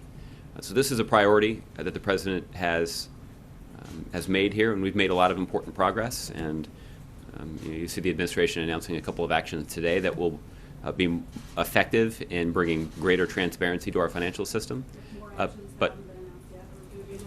Well, this is the point. We've already taken some steps here administratively. We've also made clear that there are some things that Congress can and should do. And we are going, we have been in touch with them about those measures, and we're going to continue to encourage them to pursue them. That make sense? Are you saying, Okay. are you saying that additional things that haven't been announced today are going to be announced today also? No. I'm not suggesting there's more coming today. I'm just suggesting there's some things that we put forward that are both administrative, but we also are in touch with Congress because there are some things they should do as well. Okay. Michelle. And the ones that were announced today, to what extent did the Panama Papers release play into the timing of this? Well, the rules that were announced today are actually rules that have taken at least a couple of years to put together. Obviously, the nature of these rules is that they apply to extraordinarily complex financial transactions. So, our experts had to comb through the regulations and ensure that there are no unintended consequences from the rules that are being put in place. So they were quite conscientious about this. But there is no denying that what they will do is bring much-needed transparency to our financial system in a way that will allow, or at least make it much harder, for people to evade paying their fair share, but also make it harder for criminals and other people to evade U.S. sanctions. But the timing, you were working on this anyway, and did the Panama Papers speed it up, or did some of this have to do specifically with the Panama Papers? I'd refer to Treasury in terms of what direct impact any of these rules would have on the Panama Papers, but or on the practices that were exposed by the Panama Papers. What I can tell you is this is something that was in the works long before the Panama Papers was reported. Okay, and were you saying that you are ruling out any action or any additional military action against Syria or any other action against Russia if the August deadline wasn't met for Syria? I think the point that I'm making here is that there are negative consequences for everybody if that deadline is not met. And put another way, everybody who's engaged here, with the possible exception of Bashar al-Assad himself, has a vested personal interest in meeting the deadline to bring about a political transition inside of Syria. So this is not a situation where the United States needs to be walking around threatening people. This is not a situation where we, frankly, need to be coercing people. We certainly will encourage them to use the influence that they have to bring about this outcome, but we're not going to be doing that from the standpoint of asking people to do the United States a favor. Everybody involved in this situation has their own vested interest in seeing this deadline met, and we're going to continue to press hard to see that that happens. Yeah, it is a deadline, though, and it kind of gets to the point of, well, what's the point of a deadline if it just kind of keeps going? So you're not ruling... Yeah, that's August, though. So if we don't meet in August, then we can go down that line of questioning. Okay, but you're not ruling anything out. Is that accurate? Well, I certainly am ruling out the kind of military action that would lead one to conclude that there might be some kind of military solution that's available to the United States for solving this problem. There's not, at least not one that's consistent with our national security interests. I guess there is one that would lead us to a years-long commitment to Syria that would put tens of thousands, if not more than 100,000 U.S. service members at risk, and a whole array of consequences that has a negative impact on our national security over the long term. Okay, and in regards to what the president said today, we've heard him say some of this before, that it's not entertainment, it's not a reality show, although, I mean, a huge number of Americans are very interested in what Donald Trump has to say, whether they agree with him or not. And the president also reiterated that he doesn't think that he'll be president because Americans have good judgment. But given the numbers and given that he is now the Republican nominee, essentially, does that mean that way, way more Americans have bad judgment than the president originally anticipated? No, I think the president is merely asserting his confidence that the process that we use to choose the president of the United States is often the source of controversy. It's often messy. It's often frustrating. But it's a process that has served our country well. It doesn't mean the president has agreed with the outcome of every election. But there is a rigorous process that gives the American people enormous influence in choosing the future direction of our country. And that's what it means to be a democratic government. It's a process the president is committed to. And the president's got confidence in the ability of American voters to take that process seriously, to educate themselves on the issues, to engage in the debate, and allow all of that to inform the choices they make at the ballot box. Okay, Kenneth. Josh, we could tell from the president's remarks that he's itching to get out there on the campaign trail. So does the president believe that the House and the Senate even are in play for the Democrats? Well, yeah, there obviously is an aggressive campaign that will be mounted by individual candidates all across the country, and those will be important contests. And yes, the president is optimistic about Democratic prospects up and down the ballot this year. On Iran, did the administration have, quote, hand-picked Beltway insiders to push the message, to sell the message of the Iran deal to the public? And the characterization that's out there that's been reported that the administration misled the public in a manner as well. How does the administration respond to that characterization that the public was misled in the selling of the Iran deal? Yeah. Well, I haven't seen anybody produce any evidence to indicate that that's the case. I recognize that there might be some people who are disappointed that they did not succeed in killing the Iran deal, and maybe that's maybe these unfounded claims are the result of sour grapes. The truth is the administration, at the direction of the president, engaged in an aggressive campaign to make a strong case to the American people that the international agreement to prevent Iran from obtaining a nuclear weapon strengthened the national security of the United States. We made a strong case that it strengthened the national security of our closest ally in the Middle East, Israel. We made a strong case that killing the deal would actually make another war in the Middle East more likely.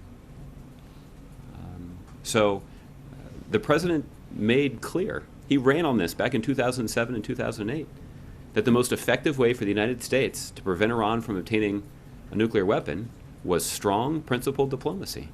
And he was right. And he succeeded in carrying that out, despite the entrenched opposition and skepticism that something like this was even possible.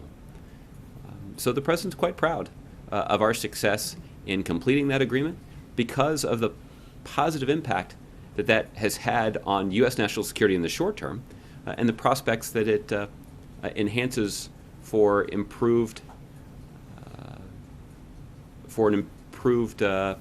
posture for the United States around the world over the long term. So Josh, the characterization I'm speaking of came from a profile on your Deputy National Security Advisor, Ben Rhodes. Did you read that article? I'm sure you've had time to digest it. Do you disagree with some of the characterizations that were in that profile? Well, again, I don't know that he said misleading in there anywhere. It was rather long, so maybe I missed it. But the administration is quite proud of the fact that we made a strong, principled, fact-based case to the American people that the international agreement negotiated by the president's team to prevent Iran from obtaining a nuclear weapon wasn't just completed, it was effectively implemented in a way that has enhanced the national security of the United States.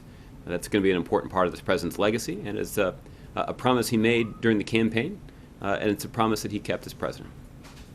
Okay. Kevin. Thanks, Josh. How concerned is the president that the much talked about 67 consecutive months of net job gains might also end on his watch, given the tepid growth in April? Mm-hmm. Well, Kevin, we're up to 74 consecutive months, That's only private which sector. 67 overall. 74 is just private sector. See, and 67 refers to total. So when government loses jobs, I see. So you're putting the decline in government jobs on the president's tab here, huh? No, I'm just saying. Okay. Given the 67 months, or if you just want to use the 74 figure, it's fine. That's private Okay. sector. Okay. How concerned is he? Well, we do know that the private sector is really important to our to leading our economic recovery. So that's the number that we focused on. About that. How concerned is he, given the relatively tepid growth in April, that might also end on his watch? Well, I think the president feels pretty good about the strong economic growth that we showed in April, and it certainly is consistent with the longer-term trend that we've seen. And so the president is pleased about the direction of the U.S. economy.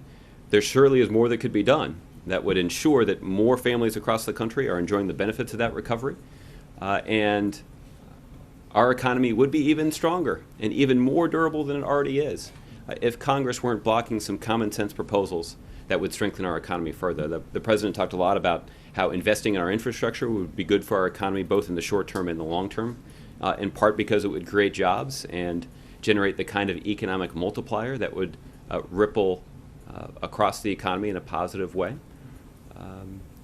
But what's also true is that there are some headwinds that emanate from overseas that the United States must be prepared to weather. Right now, the U.S. economy is the envy of the world. This is the most durable economy in the world. But there's more that we can do to make it even stronger. And that's why the president believes that Congress should vote to raise the minimum wage. It's why the president believes that Congress should vote to make important investments in our infrastructure. It's why the president believes that Congress should expand funding for job training and other education programs that would ensure the next generation of Americans has the skills and training that they need to continue this economic strength that our country enjoys. We should not take it for granted. And failing to invest in the fundamentals is the surest way to break that streak. And the president's determined to not let that happen. Just to follow then, you mentioned some of the worldwide or international headwinds. Domestically, our workforce participation rate now is at 62.8%, lowest in decades. What has the president done to stem that tide? We've heard Jason previously suggest that because more Americans are retiring and because we're graying, that number's going to shrink. What's the president doing to combat that? Well, one thing we could do, well, first of all, that's true. This is a direct function of the longer-term trends in our society, which is that as the baby boomers age, they're going to retire. And that is going to put more strain on our workforce. That's all the more reason that making sure we have an educated workforce, that we are investing in research and development that could boost the environment for businesses that are looking to capitalize on technology and innovation, to bring new ideas and new products to market. The president also made a reference to reforming our legal immigration system. We know that the brightest minds and many of the brightest minds that other countries have to offer are interested in coming to the United States. Why wouldn't we create an opportunity for entrepreneurs and scientists and others who are looking to start a business or grow a business to come to the United States? That would certainly be good for our economy. It would create jobs in our economy by definition, and would continue to nurture the strong business climate that we have here in the United States, where people are given an opportunity to pursue new ideas and get an education that will allow them to succeed. So the president certainly believes that there are a number of things that we could do, and comprehensive immigration reform that enhances our national security but streamlines our legal immigration system is certainly another option.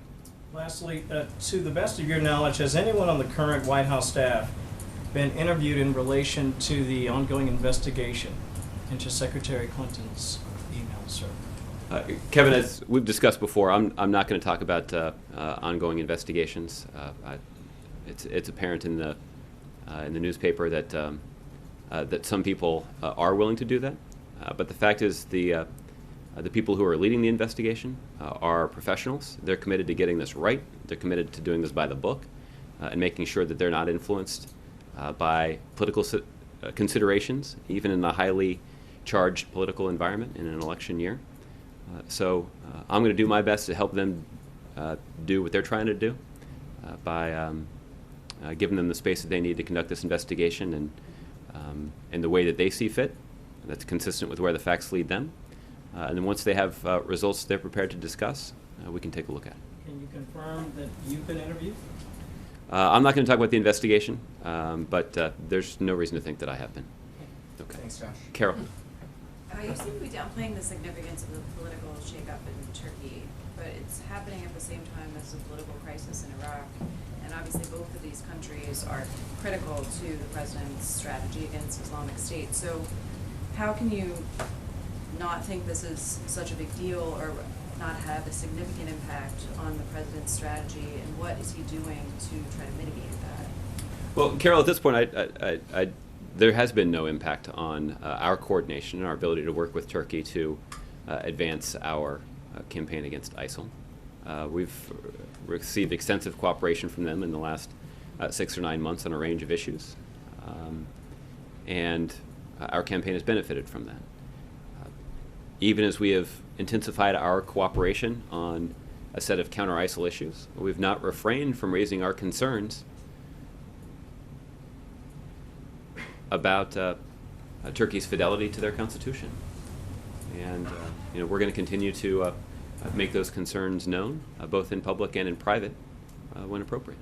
Are there any specific logistical plans in place or any discussions happening around what to do if this worsens?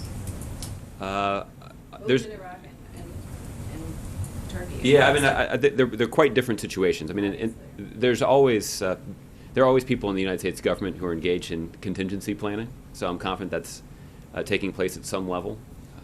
But looking at when it comes to the situation in Iraq, we continue to support the efforts of Prime Minister Abadi to try to unify that country. And we believe that's the most effective way for Iraq to confront the threat that they face from ISIL. I think obviously the thing that both of these countries have in common is that they're sovereign countries with sovereign governments. And we respect the sovereignty of our partners in the same way that we expect our partners to respect the sovereignty of the United States as well. But what we can do is we can support these countries as they confront the significant challenges that are having a destabilizing impact on their politics in this region of the world. There's no denying that the instability in Syria, the widespread migration crisis, the violence from ISIL, all of that has had a negative impact on Syria's neighbors. And that certainly doesn't make an effective political resolution in Turkey and Iraq more likely. But I would argue that's actually yet another reason for the United States and the rest of the international community to continue to drive toward political transition inside of Syria. That resolving the political turmoil in Syria will have a dampening effect on the destabilizing impact that Syria has had on its neighbors, including Iraq and Turkey. Okay, Gregory. Thank you, Josh. I don't want to belabor the point, but I want to give you a chance to go back to a question you were asked yesterday about intelligence briefings for presidential candidates. Mm-hmm. You seem to leave us with the impression, intentionally or unintentionally, that you were not willing to give Mr. Trump the same benefit of the doubt as you would Secretary Clinton in his ability to handle classified information responsibly. Was that the impression you meant to give? And also, we heard from the president just this morning about his concern with some of Mr. Trump's rhetoric, that it could threaten war or has the potential of upending our critical relationships with other countries. Given those concerns the president has expressed, should the American people have any concern with this particular presidential candidate receiving our nation's most classified information? Yeah. Well, Gregory, the impression that I intended to leave yesterday is that the decision about what material to present to the two presidential candidates who are nominated by the two major political parties will be made by our professionals in the intelligence community. I did offer an opinion about Secretary Clinton that was rooted in her service as Secretary of State in the Obama administration. She is somebody who undeniably served closely with the president with distinction, and she was critical to advancing a number of policy priorities, including the international agreement to prevent Iran from obtaining a nuclear weapon. And that required her to handle sensitive information and to use it in the course of her job to advance our nation's interests, and that's what she did. But ultimately, the decision about how and when and where to give the candidates these briefings will be made by professionals in the intelligence community without regard to partisan considerations. In terms of the American people, they'll have to make up their own minds. I think that they can take, that certainly is true when it comes to deciding who to vote for. But in terms of making decisions about providing sensitive information to individual candidates, I think the American people can have confidence in our intelligence professionals to make that decision. It's our understanding that historically these briefings have always been done as a courtesy by the sitting president. Maybe more than a courtesy, more of a matter of, long-term preservation of our national security. But they are authorized by the sitting president for the candidates for president. There's no law requiring these, and the president could use his discretion to give or not, or to deny these briefings to any presidential candidate. Is that correct? I'm not sure of the specifics of the law. What I can say is that the Director of National Intelligence has indicated that he's prepared to move forward at an appropriate time, probably after the convention, with giving intelligence briefings to the two major party nominees. Director Clapper has assigned that responsibility to one of the career intelligence professionals in his office, and the President has confidence in those professionals and their ability to determine how and when those briefings should take place. Okay. All right. Lala, I'll give you the last one, then we'll do the week ahead. Few questions. Has the President invited the Indian Prime Minister to the White House next month? Do you have anything to say? I don't have an update for you. I know that there's been some discussion about the potential of Prime Minister Modi visiting Washington and visiting the White House. I don't have an update for you on those discussions at this point. A statement made by the President today on the shell companies opened by foreigners in the U.S. It's several times reported that quite a number of Indians, politicians and businesses have opened their shell companies here in the U.S. Is the U.S. willing to share that information with the Indian government and help repatriate those money back to India? Well, let me say a couple things about this. The rule that was announced today by the Treasury Department applied to a very specific group of LLCs. And it would have an impact on that specific group. I know that it is not uncommon for the United States to reach transparency agreements with other countries in terms of sharing this information. Those are typically reciprocal agreements. I don't know what kind of agreement is in place to govern the conversations between the United States and India. I'd encourage you to check with my colleagues at the Treasury Department. They could provide some additional information about that. And finally, administration's decision to sell 8 F-16s to Pakistan. There is a hold in the Congress right now, and the State Department has informed Pakistan that they should muster their national resources to buy, if they want to buy the F-16. Do you think, does the administration think this will have any impact on U.S. relations with Pakistan in what way? Well, what I will just say is something you've heard me say before, which is that the United States has an important counterterrorism and national security relationship with Pakistan. We value the kind of cooperation that we get with Pakistan, and we have found that cooperation beneficial to the national security of both of our countries. And President Obama has obviously worked hard, even in some challenging circumstances, to cultivate an effective working relationship with Pakistan. And we believe that preserving that relationship and nurturing that relationship is beneficial to the national security of the United States, but also the national security of Pakistan. So with that, let me do a week ahead. On Monday, the President will attend meetings here at the White House. On Tuesday, the President will welcome the NCAA champion UConn Huskies women's basketball team to the White House.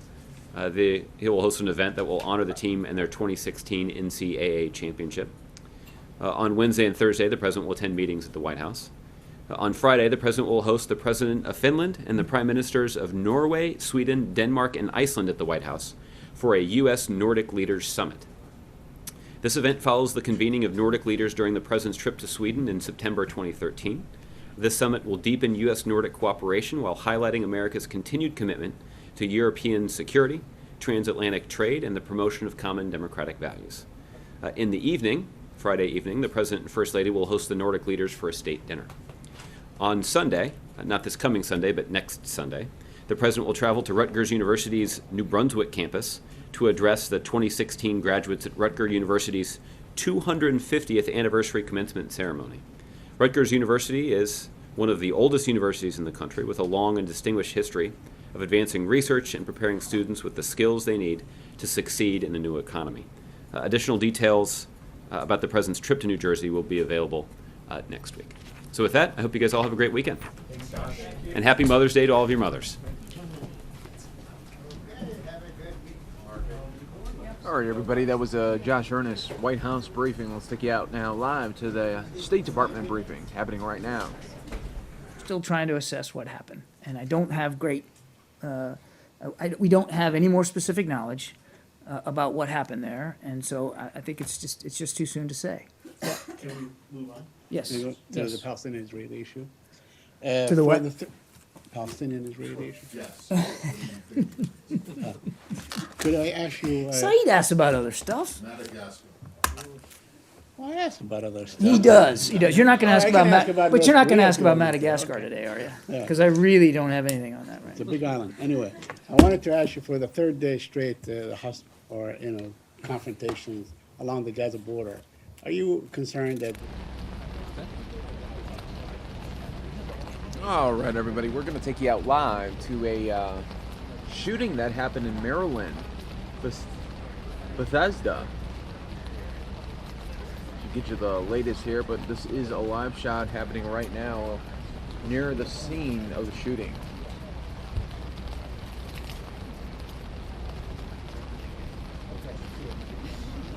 Where's he going?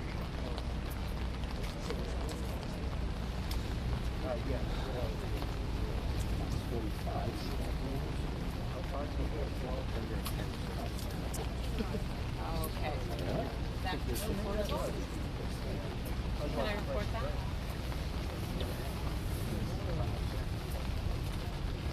Can I, okay.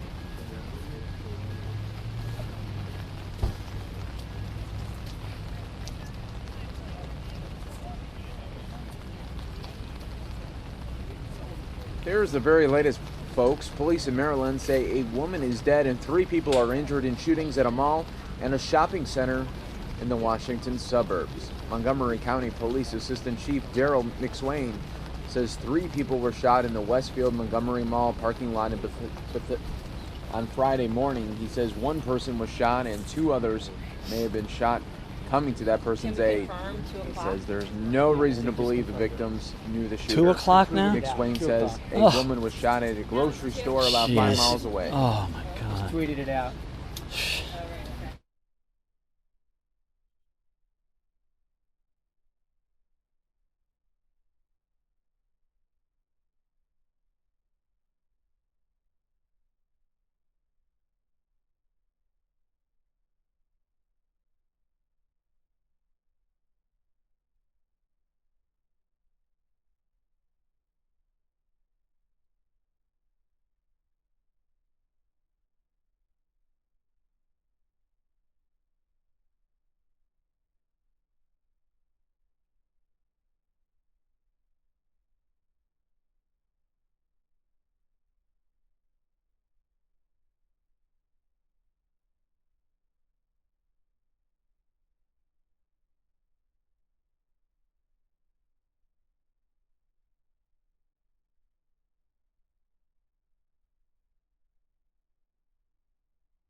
All right, folks, you are watching the Fox 10 News Now stream, part of fox10phoenix.com. We do appreciate you guys watching. We are in a breaking news mode here in Bethesda, Maryland. Police in Maryland say a woman is dead and 3 people are injured in shootings at a mall and a shopping center in the Washington suburbs.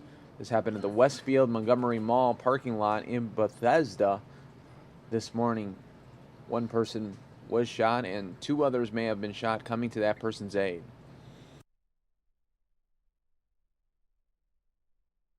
Now been pushed back till 2 o'clock. We just saw Paul Starks, the captain from the Public Information Office, go by with another PIO, and they went another way. So clearly they're not coming to us. We understand now they're pushing it back to 2 o'clock. So that's the latest we heard from here at this scene.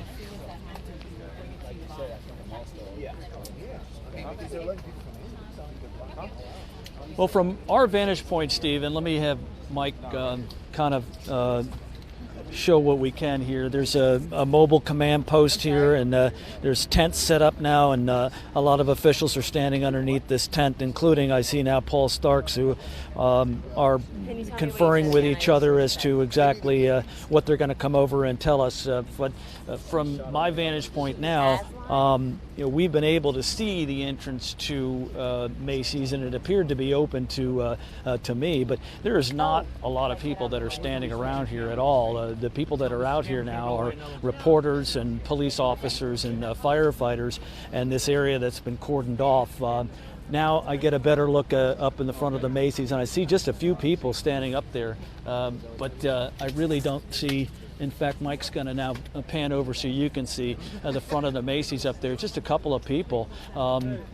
We've seen them coming and going, but there's not a great presence of a number of people that are coming to try and get a look at what's going on. What's interesting, just now I caught coming around the corner here a car from the Federal Protective Service. It's a police patrol vehicle that is now up here at the mall. Have no idea if that may be connected at this point, but we know that that man that's wanted in Prince George's County worked for the Federal Protective Service. So that vehicle now just pulling here up onto the scene, a marked cruiser from the Federal Protective Service.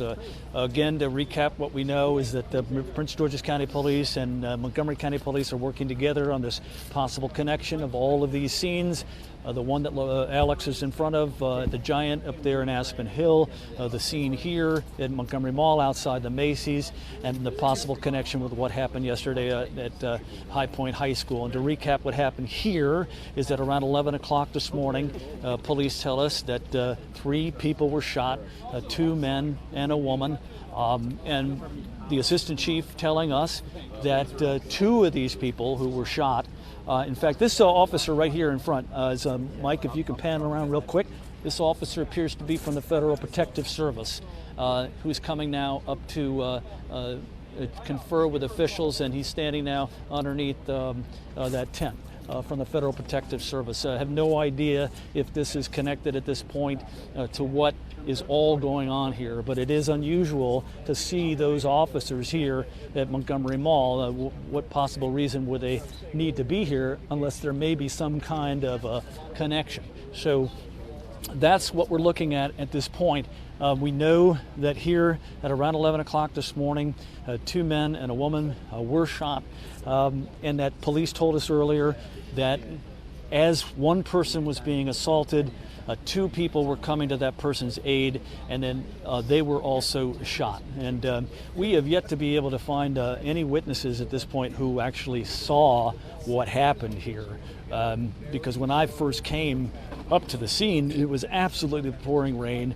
The police were on the scene, the firefighters were on the scene. We only got here about 10 minutes after it happened, but we did not see any witnesses here on the scene that we could then get up to and try and question. So we don't have any direct witnesses to what happened here on the scene. And this scene here behind me hasn't changed. It's all this clothing that's on the ground from what appears to be 3 distinct locations that appears to be clothing that may have been cut off the victims by paramedics who came here to the scene to try and help these people. They have tents set up here. The police have been working underneath those tents, and then they have a mobile command post that's also been called to the scene. So that's the latest what we have here at the mall. Again, we're being told 2 o'clock now for a press conference by Montgomery County Police to give us any kind of an update. And again, just to recap, we're seeing Federal Protective Service officers here now on the scene. We saw a patrol car pull up a minute ago, and then these officers here standing underneath these tents. Again, the man that's wanted in the the High Point High School shooting worked for the Federal Protective Service, and we know that, and now we have Federal Protective Service officers here on the scene. So there seems to be some kind of a connection here, and that's the latest that we have. Back to you guys. All right, everybody, we're going to get you that 2 o'clock presser when it does become available. Let's take you to the State Department right now for that briefing. That's not appropriate discussion from this podium, and I'm not going to engage in it.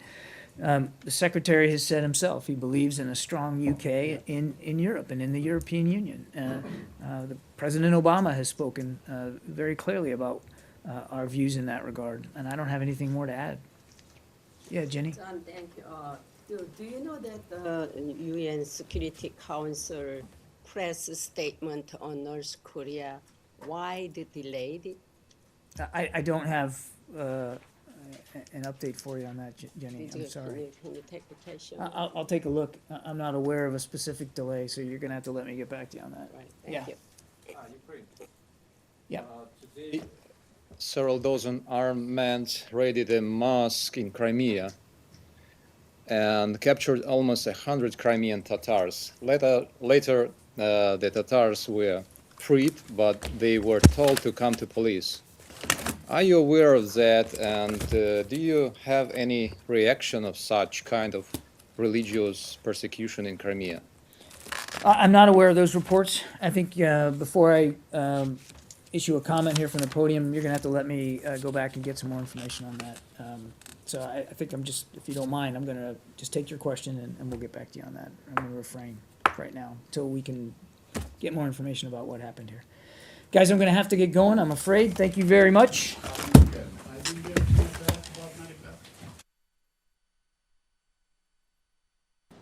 All right, everybody, as we just ended the State Department briefing, let's take it back out to Maryland with that shooting.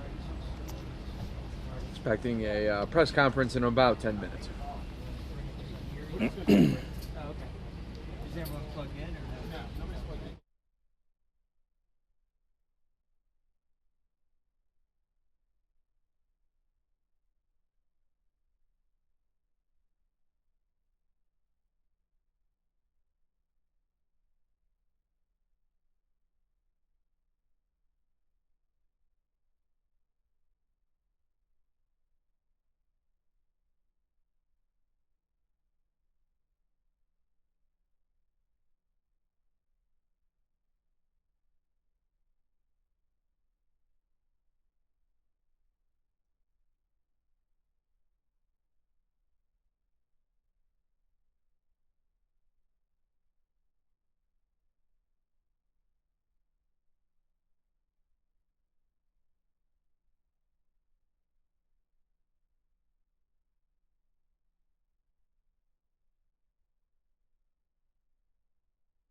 All right, folks, as you can see, we are awaiting a press conference. We're just about 10 minutes away from that, so be on the lookout for that.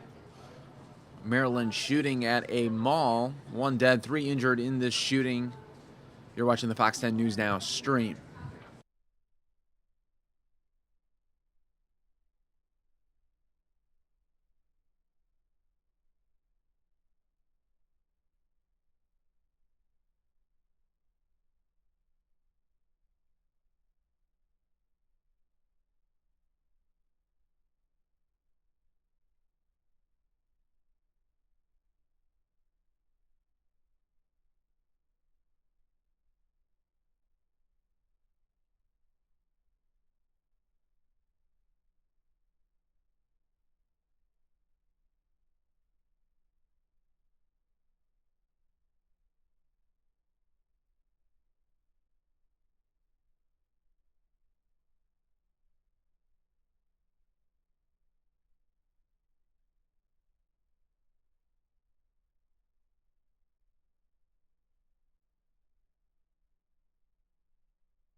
All right, folks, welcome to the Fox 10 News Now stream, part of fox10phoenix.com. You can see we are waiting for this press conference on the shooting here in Maryland. Police in Maryland say a woman is dead and 3 people are injured in shootings at a mall and a shopping center in the Washington suburbs.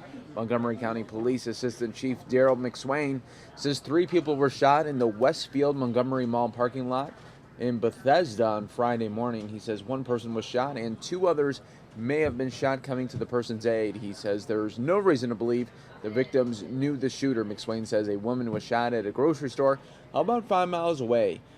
Police later tweeted that the woman died. It's not clear if the shootings are connected right now. McSwain says 1 is in custody, but police are looking for a person of interest. McSwain says no one is in custody. Check that. But police are looking for a person of interest. We're going to get a lot more info at this briefing coming up in just a little bit.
Hey guys, we got And it the, looks like we are ready for that press conference. Press conference is about to start. Here's Paul Starks has just stepped up to the microphones, and he's going to give us an update on what's happening here in the county. We're just waiting for a number of people to get ready. Here's Paul Starks. Hey, first of all, thank you for your patience, and thank you for your commitment to bringing accurate information to the community. This has been a hectic and dynamic scene, and it continues to be dynamic. But looks like they're having some kind of audio issues here. The little that we can confirm right now. Unfortunately, a second victim has passed at the hospital. An adult male victim who was at this location was pronounced dead after attempts to keep him alive at the hospital. This continues to be a very active investigation. We're still looking at the possibility that these shootings here and the shooting in Aspen Hill are related. The other issue is that we are looking at whether last night's shooting in Prince George's County and these shootings were committed by the same suspect. We've put some information out to our officers. Some information has gone out to the community. We're in contact with Prince George's County officials, some of whom are on our command bus with our investigators now. Paul, how confident are you that there is a connection between these shootings, and what can you tell us about anything you know about the whereabouts of this suspect? I'm not able to rate the confidence right now, but I just wanted to confirm that we're looking at that. There's many things that are going on right now that we can't confirm because we're just not sure, and for investigative and safety reasons as well. Yeah, but Starks, this man's a police officer. Does that change how you perhaps look for this suspect, given that he's maybe familiar with some of the tactics you may use? Does that change the game for you at all, the fact that he's a police officer? It sure could, yes.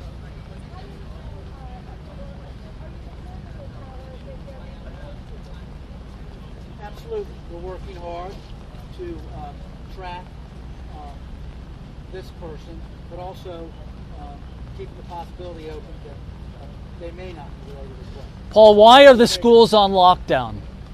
Out of an abundance of caution, I believe, I don't speak for the schools, they make that decision, but I believe just out of an abundance of caution, they've decided to go with that decision.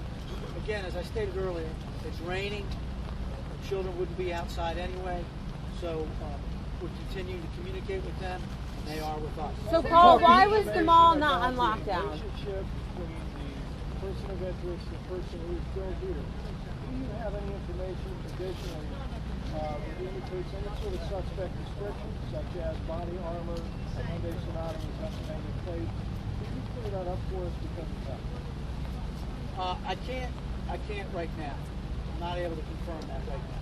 Paul, can you tell us exactly, as far as you know, what transpired in this parking lot, and if you know what transpired outside the Giant in Aspen Hill? What exactly happened here? Investigators are still looking, interviewing the witnesses, as well as the two remaining victims who are alive. And I should state that the male is in critical or grave condition, and the female from this location has non-life threatening. Two more questions. Can you believe that the confrontation in the parking lot involved the carjacking?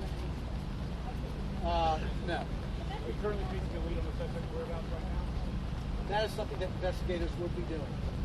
Are you concerned this is something like you faced almost a decade ago with a sniper in Montgomery County?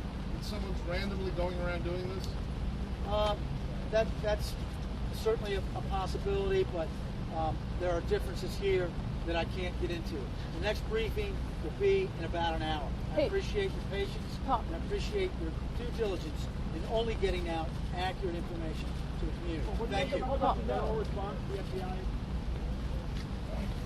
All right there, folks. You can see we're about an hour away from another press conference brief updating on this Maryland shooting. I'm going to take you Yeah, I got you. To an event where President Obama kicked off the anniversaries of joining forces and the USO. I was going to say something nice about John, but the hell with him.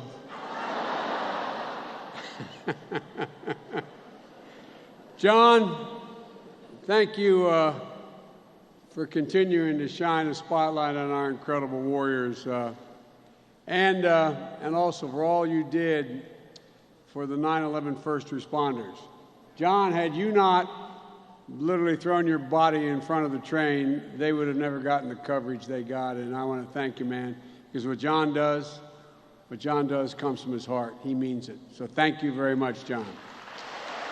And I want to thank all the artists you're about to hear tonight. We just got to meet backstage. I want to thank everyone in uniform here today and all of you overseas for what you do for this country day in and day out. And JD, thank you. You're always, always looking out for our military families, and including mine. Every military family in here can tell you, those who are here and those who are listening, that every family knows it's the little things. It's the little things that really matter. USO volunteers are there to say goodbye to our warriors as they deploy. And they're the first ones to welcome them home when they return. It matters. I know it mattered to our son, Bo. I know it wasn't the USO, but when he, after a year in Iraq, set foot on American soil at the Pease Air National Guard base in New Hampshire, and there was a long line of warriors standing there to salute his brigade as they got off, say thank you, Major, thank you. They were represented everything from World War II to the Korean War to Iraqi freedom. And you know, he said, and it always surprised me when people would ask him about it, he said, it was the most meaningful thing that happened to us, he said, getting off that plane and seeing everybody's just standing there. It was in the middle of the night, just saying, welcome home. You all know it. You know what it feels like. And on a personal note, we also remember how the USO embraced us when we lost Bo. Joining forces, 5 years, Michelle and Jill making things better all across the country and around the world. You all know not only have they worked so hard for your families because they believe, but you've inspired them. You've inspired Jill, whether it's at Brooke Army Medical Center or Walter Reed or Landstuhl Air Base in Germany or Camp Lejeune, Fort Leonard Wood, Aviano Air Base in Italy, United Arab Republics, Kadima Air Base in Japan, or standing next to me at Afua Palace, where some of you were, at Camp Victory, congratulating a Mexican immigrant who was being sworn in uniform as a United States citizen. Ladies and gentlemen, the President and I, you might expect us to say this, are incredibly proud of what Michelle and Jill have done. Always, always fighting for your families. Because you are virtually the bone and sinew of this country. You're America's backbone. And all those and family members who watched their son or daughter or husband, wife deploy, every single day, every minute when them went by, you thought of them. Once a day, twice a day, 10 times a day. There's a famous British poet who wrote, "They also serve who only stand and wait." So to every family member, I mean this from the bottom of my heart, for every family member of anyone in uniform, we owe you. My mom used to have an expression. She'd say, "Remember, Joe, you're defined by your courage and you're redeemed by your loyalty." I heard it once, I heard it 100 times growing up. Well, all of you in this room, in this hangar, all of you here, you live up to my mother's code every single solitary day. And we owe you. As Jill always points out, 1% of you are the ones defending the entire population. But 99% of the remainder of the population owes you our thanks, our appreciation, and our gratitude.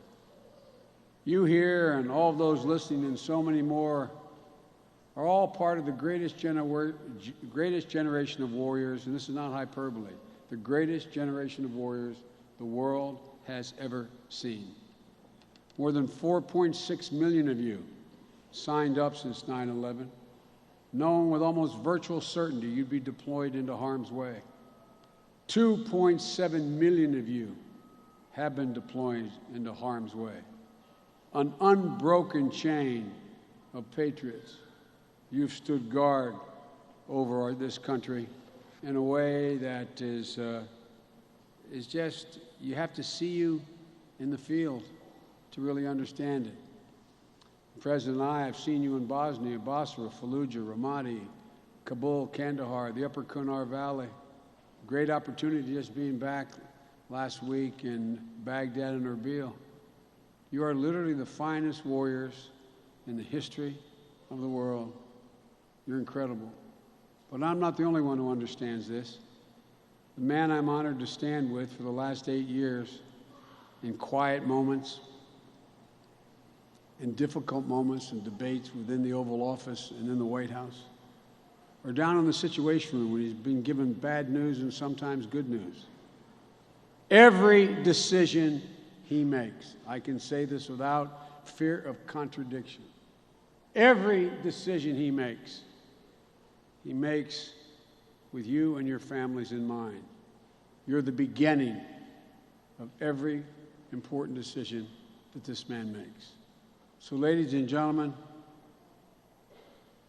welcome our Commander-in-Chief, Barack Obama, the President of the United States of America.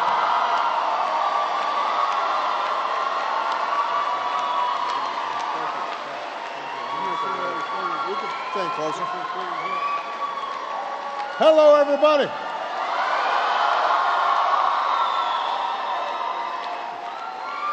Give it up for Joe Biden.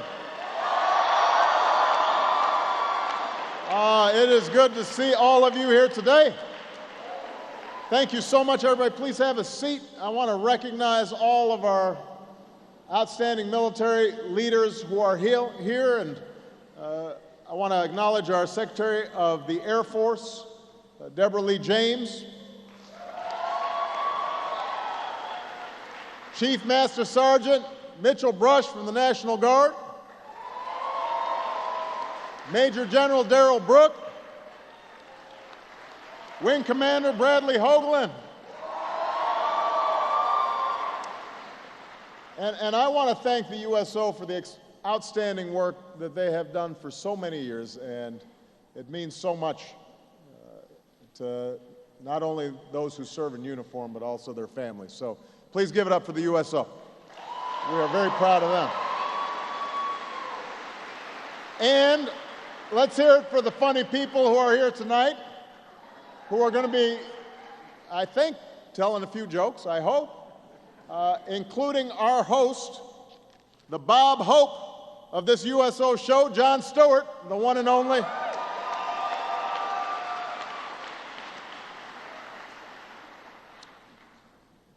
I do want to mention, though, any jokes told about me, you should not laugh. I'm just kidding. This is actually my second comedy show in the past week. The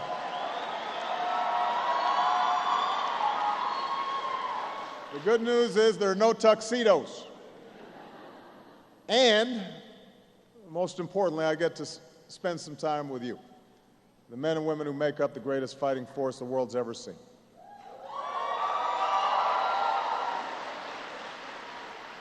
I know we already did the roll call, but I just want to see if you guys can do it a little bit better this time. And by the way, I'm going to start with Army, because John made fun of you. Army!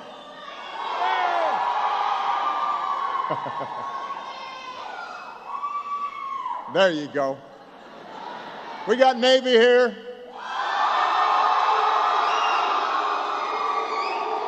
Air Force is in the house.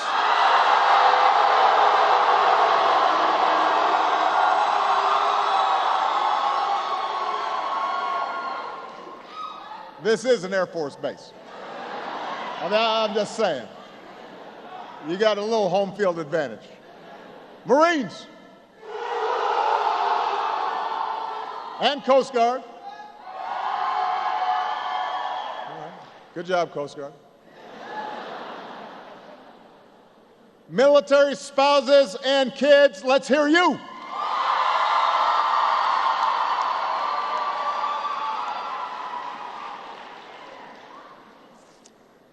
This is a nice way for me to not just say thank you for your service, but to give a particular thanks to Joint Base Andrews, home of the 89th Airlift Wing, because Joe and I spend a little bit of time on this base.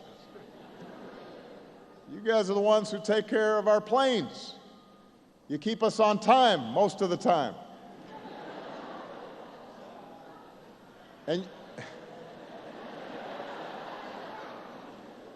And you're always the first ones to welcome us home. So you mean so much to us, and I'm so glad we're able to do something here so that you guys know we don't take you for granted. And Michelle and I, Joe and Jill, when we come in and out of this base, we know how many people stand behind the planes and the helicopters and all the incredible work that's being done, just moving us around every single day. So thank you very much. We really mean it. Thank you. Thanks for your service here. Thanks for your service around the world. Now, because I'm standing between you and a party, I am going to be the commander in brief. One of my greatest honors is to serve you and your families. And that means using our military power wisely. It means sending you into harm's way when it's absolutely necessary. It means making sure that you, our troops, our veterans, your families, are getting the care and the benefits that you've earned. It means cutting the disability claims backlog. It means helping you and your families, whether it's starting a business or pursuing your education under the post-9/11 GI Bill. And the good news is we've made a lot of progress over these past 8 years. But the work of doing right by you and your families is never done. And it is not just a job for government. And that's why we're here today. Now, back on the campaign in 2008, Michelle sat down with some military spouses. And she was deeply moved by the stories of your service and your strength and your resilience. She heard stories of families enduring multiple deployments. This was obviously at a time when we still had 180,000 troops deployed between Iraq and Afghanistan. Spouses and veterans were coming home and struggling to find jobs. Children constantly moving from school to school. And these are stories you live out every day, but they're ones that the rest of the country wasn't always hearing. So Michelle pledged that if she became First Lady, she'd help share those stories far and wide and challenge Americans to stand with you. And 5 years ago, she teamed up with another formidable force, Jill Biden, to start joining forces. As a Blue Star mom, as a teacher whose dad served in World War II, Jill was already fired up about reaching out to military kids, and together they wanted to channel what they knew was America's goodwill towards our military into something concrete and something real. Not just a parade on Veterans Day or Memorial Day, not just honors at a ball game, but what was happening day to day to make people's lives better. And so Michelle and Jill wanted to help folks answer a question that a lot of people were asking, which is, how can we do more? How can we help more? So they started by focusing on the most basic ingredient of stability and security, a job. In the aftermath of the economic crisis, the unemployment rate overall had reached 10%, but for some of our veterans it was even worse. As many as 1 in 4 of our youngest vets were looking for jobs. And too many of our military spouses were struggling to find work because their families were constantly relocated. So Michelle and Jill reached out to hundreds of America's biggest brands and employers, companies like Walmart and Disney and Amazon, telling them the same thing I tell CEOs every time, which is, if you want a job done right, hire a vet, hire a military spouse. They know how to handle stress. They know how to do the job.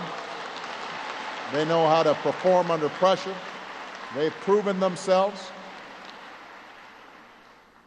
And the good news is, over the past 5 years, America's businesses have begun to answer the call. All told, the unemployment rate for veterans has been cut in half. And through joining forces, companies have hired or trained more than 1.2 million veterans and military spouses. But Michelle and Jill didn't stop there. They worked with states to change professional licensing laws so that our vets can get credit for your military training and spouses can get hired when you move across state lines.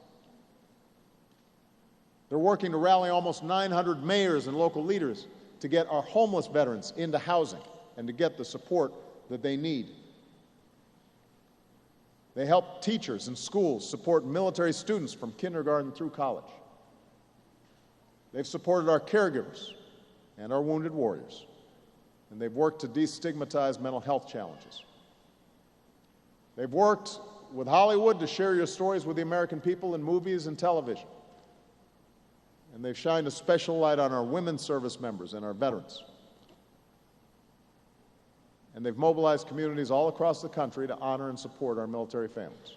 All of this just in 5 years.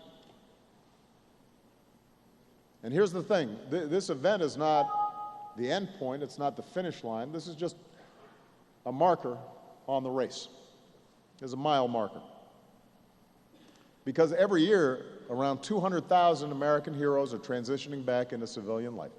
And whether it's wartime or peacetime, many of our troops still serve far from home, and families like yours sacrifice. So Michelle and Jill have pledged to keep charging forward on this issue, not just for the next 9 months, but long after we leave office. And that's why tonight, on this 5th anniversary, I want to renew Michelle and Jill's call from the day they launched this effort. I challenge every American to keep asking that simple question: how can I give back to these troops and families who have given me so much? Everybody should have that in their minds. Because thanks to joining forces, we have answers in terms of how you can help. If you're a business owner, hire more veterans and military spouses. And if you don't know how to do it, let us know. We'll tell you. If you're a teacher, reach out to the military students in your class.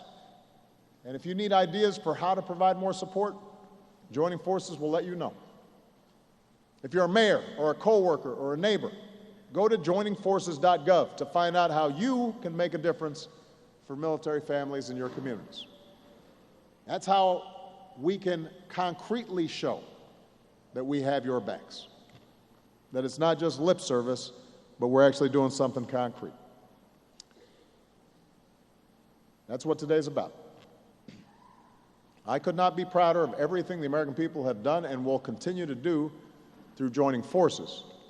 More importantly, I think I speak for Joe Biden to say I could not be prouder of two people who are as smart and charismatic and committed and dedicated.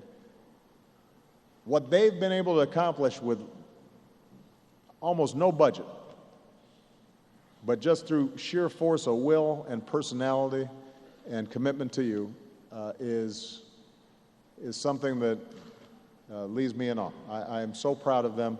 Give it up for two champions, for our troops and our veterans and our military families, Michelle Obama, Joe Biden.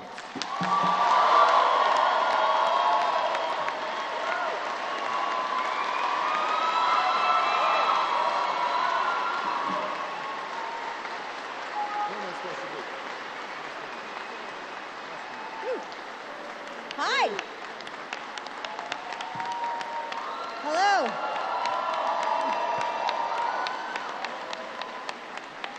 Thank you to the Commander-in-Chief, President Obama, for that wonderful introduction. Thank you.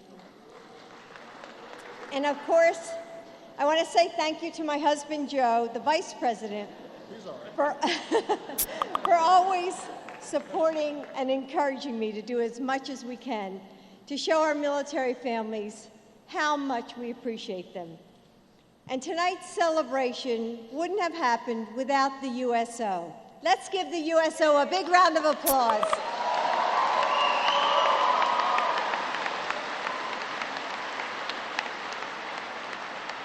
For the past 7 years, it's been an honor to work with the USO on a number of issues affecting our troops, our veterans, and their families.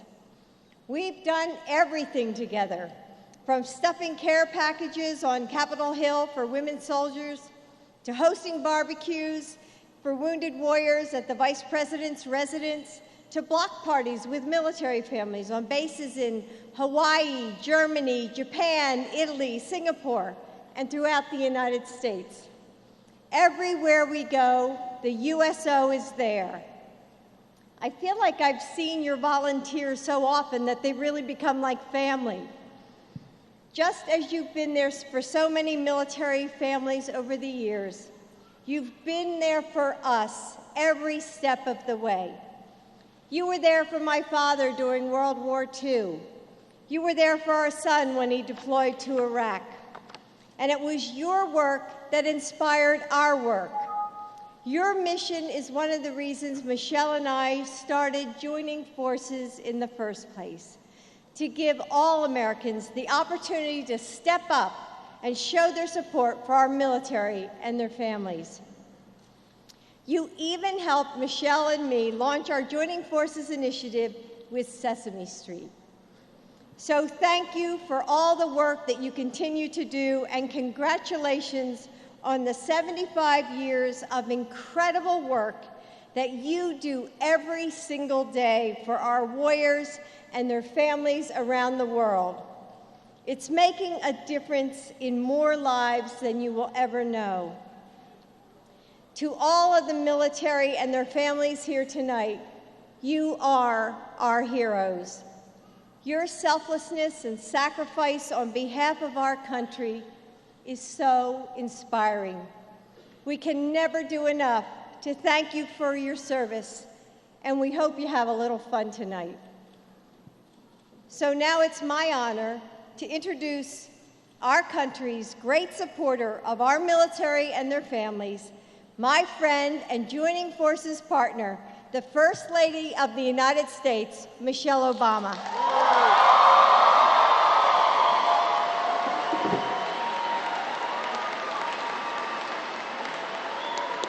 All right, you guys. Yes.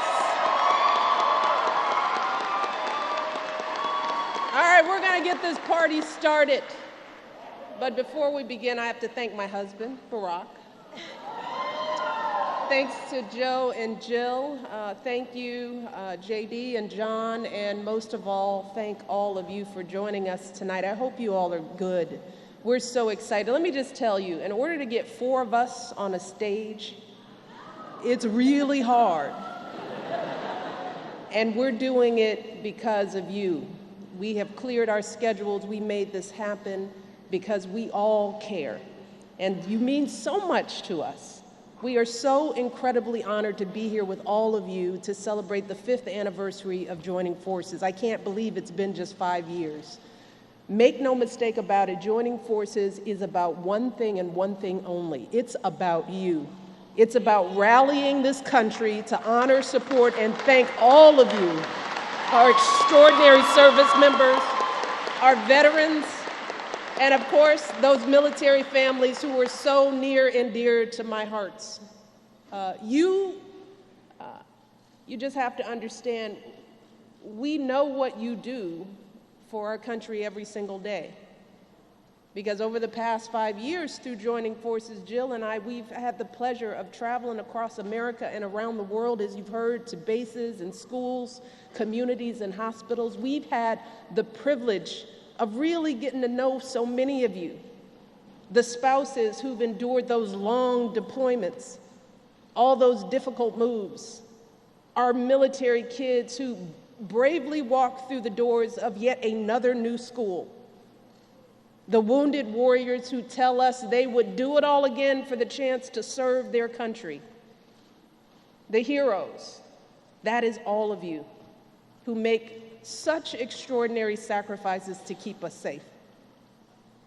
And let me tell you, in many ways, you all have made our job with joining forces easy, because all we have to do is tell your stories.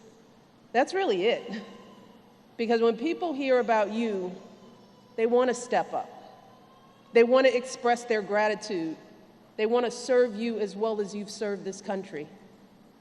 You inspire people all across this country. And that is absolutely true for Jill and for me. Getting to know all of you, oh, you all just make us want to be better. You inspire us to be better mothers and spouses, better public servants, better citizens, better human beings. You do that. You inspire us to try every day to use this platform, this light, to serve and support everything you do. The courage, the honor, the boundless love for this country. That's what we've come to know. And tonight, we just want you to know that serving you, doing this work with joining forces, of all the things that I have experienced, we've experienced, serving you has been one of the greatest privileges of our lives. And we're all here. We love you. We're here tonight, gathered here to thank you. Thank you for that privilege. We're here tonight to once again honor you for everything you've done, and to tell you again and again how much we love you. So tonight, we want you all to have some fun, all right? Please, have the time of your lives. I hope there's food or drink or something around here. Enjoy every single minute. Soak this all in, because you've more than earned it. And we are proud of you all. So with that, I'm going to stop talking and turn things back over to John so that we can get this party started. How about it? Thank you all so much. God bless you.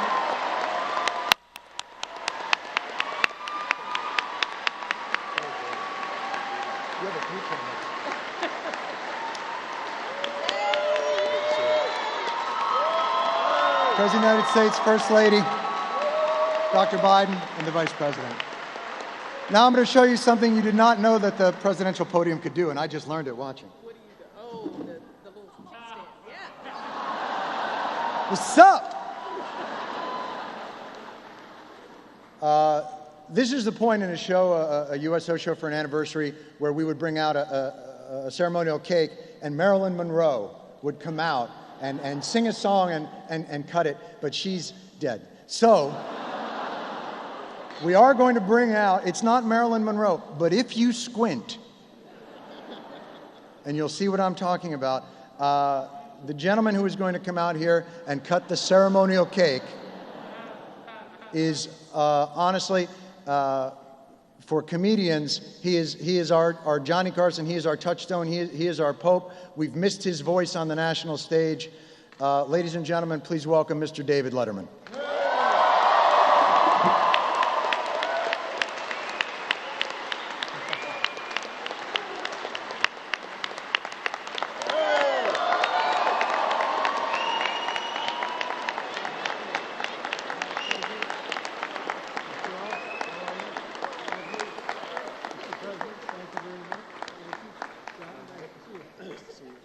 Thank you, ladies and gentlemen. Thank you for allowing me to be here. And what can I say? Look at this tremendous outpouring. And John, I'm guessing trouble with the luggage. But other than that,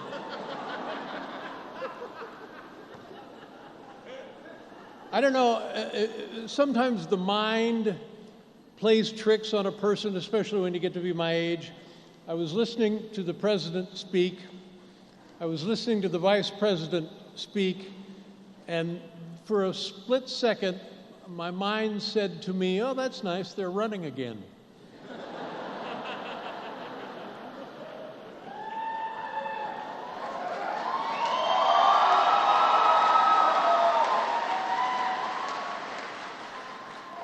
Mrs. Obama said something that rang true with me, and it makes perfect sense that it's hard to get this group of people up on stage at the same time. In my case, it's not that hard. I'm pretty much ready to go and happy to be out of the house. I had a funny thing happen to me. A fellow came up to me before the show and he said, we love what you do. We love your writing. We love what you mean to the country. We love your poetry.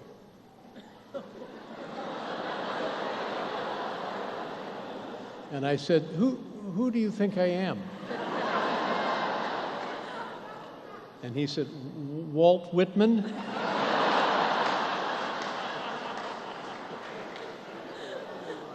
I can see that there. Yeah.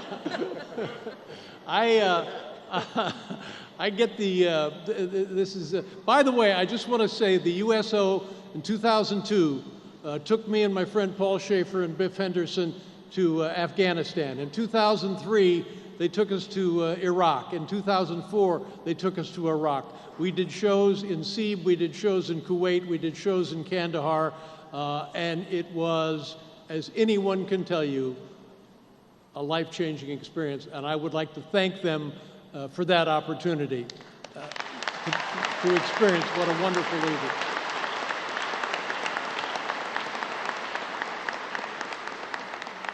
But anyway, the best part of the evening for me is I get to bring out the cake, ladies and gentlemen.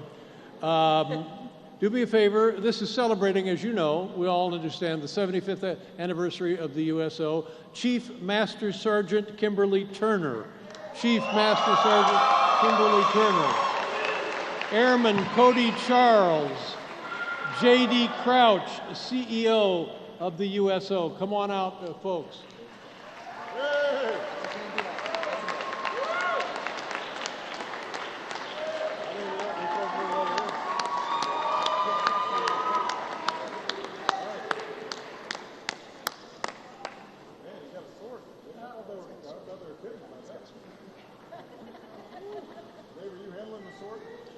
I'm afraid. Is this you? Go get it. All right, here we go.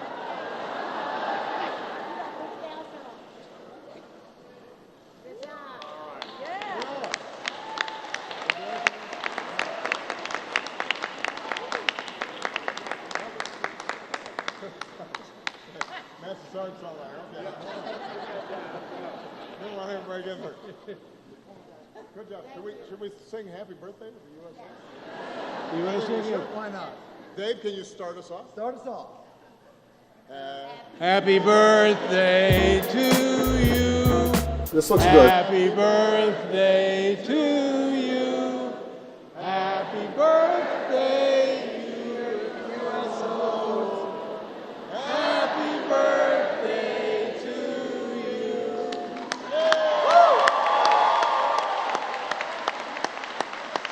Clearly a comedian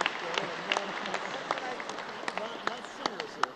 So it's beautiful, and I'm told mostly inedible, but it's great. And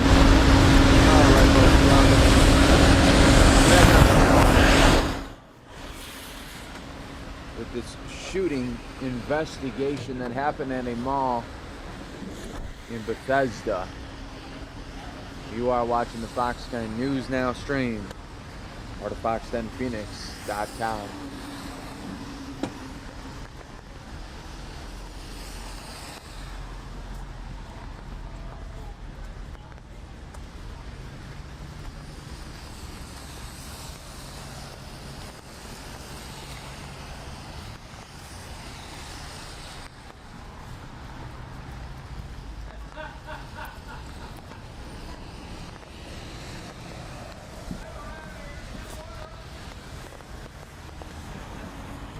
Here is the very latest. Police say 2 people now are dead and 2 others are wounded after 2 shootings at a mall and a shopping center in the Washington suburbs.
I know, you're going to tell them to get off it, or it's going to go to black. You don't want it. Which you probably already did.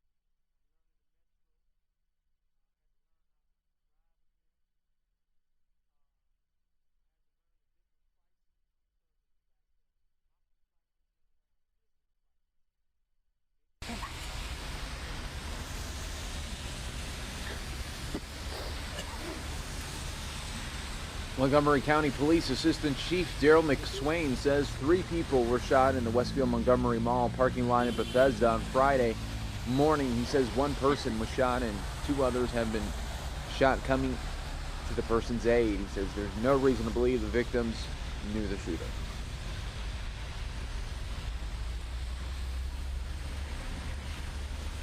Yes, I am. Yes, can you hear me?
We are expecting a press conference coming up in about 15 minutes here. You're watching the Fox 10 News Now stream, part of fox10phoenix.com.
There was a permanent protective order that was served, and the sheriff's office told me he then turned in 6 additional weapons.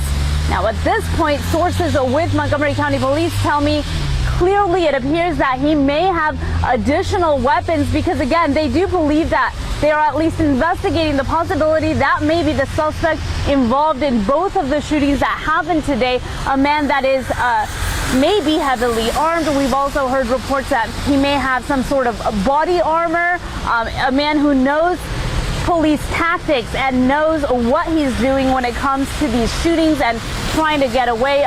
Police have been looking for him for hours now in different locations. And you guys mentioned the fact that this brings up memories of the sniper situation, and that is something that the Montgomery County Police Department did touch on. I mean, they said they don't know, where he's going to head to next, if it is that suspect or whoever it is that's responsible for these shootings today, where they're going to head to next or what is going to happen next. So it is a concerning situation. Now you can see the scene here at the Giant is taped off. Police are investigating, and there's still a lot of traffic, a lot of cars driving by, people out and about. But I will tell you, it seems like people may be starting to listen to this warning from police that if you don't need to be out and about and you don't need to be near these scenes where police continue to investigate, you shouldn't be, because thankfully we are seeing fewer people on foot walking around in this parking lot near the Giant. I mean, still quite a bit of activity, but compared to earlier today, I can tell you that has decreased. So that's some of the information that we have on what's going on here and the latest information that we have on that possible suspect.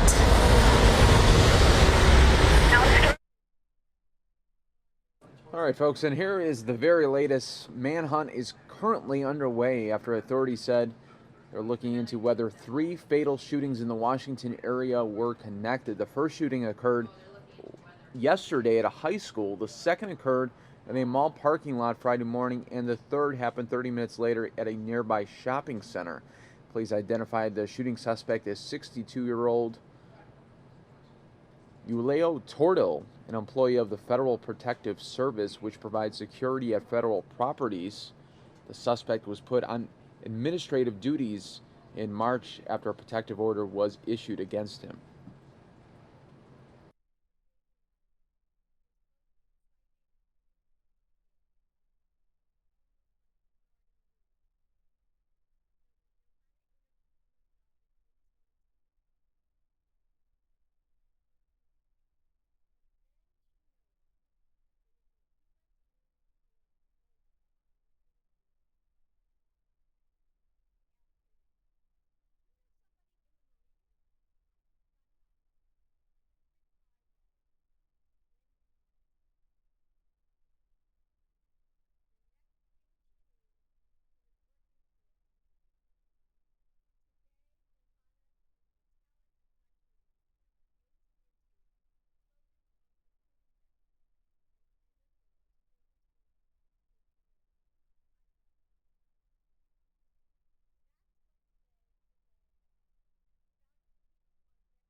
All right, folks, we are expecting a press conference any minute now. You are watching the Fox 10 News Now stream, part of Fox10Phoenix.com.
All right, folks, right now the suspect is still on the loose here in Maryland. Police are working desperately trying to find this suspect here.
been taken to our headquarters for further questioning. We do have reason to believe that this incident, the one in Aspen Hill, potentially the one also in Prince George County in Oxford, was in fact related. That will obviously be further vetted through the investigative process. Chief Manger will give additional information later with the press conference Are the victims the victim here? The circumstances under which he was arrested. Talk about the circumstances under which he was arrested, sir. Members of our tactical team and others conducted the arrest of the individual in question. Fortunately, no innocent citizens, officers were injured in the arrest. Are the victims here, or at least the victim here and the victim in Aspen Hill, related to him? That's all still under investigation. When you took him into custody, was he driving? Was he walking? How did you encounter him? Authorities. Further information regarding that will be coming out later. Thank Why you. wait until 10 o'clock last night to put out a bolo when this man has now killed 2 other people? We'll have more details, and also there may be a location change for the next presser. But we'll do our very best to give you as much notice as possible about where that will be and what time. Paul, can you just say anything about why the mall was not on lockdown? I'm not in charge of that. He was arrested at the other strip mall, though, right? And that in the mall itself? In the Aspen Hill area. So he'd been hiding out close to where that second shooting went down, it looks like? I don't know whether he was hiding out or not. That's where we located him.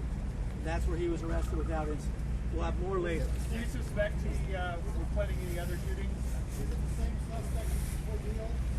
Where's the other professor going to happen, Paul? I'm trying to confirm that. I just had to talk with 2 different chiefs. All right, folks, so the suspect is in custody right now. That is the very latest from Maryland with this shooting rampage.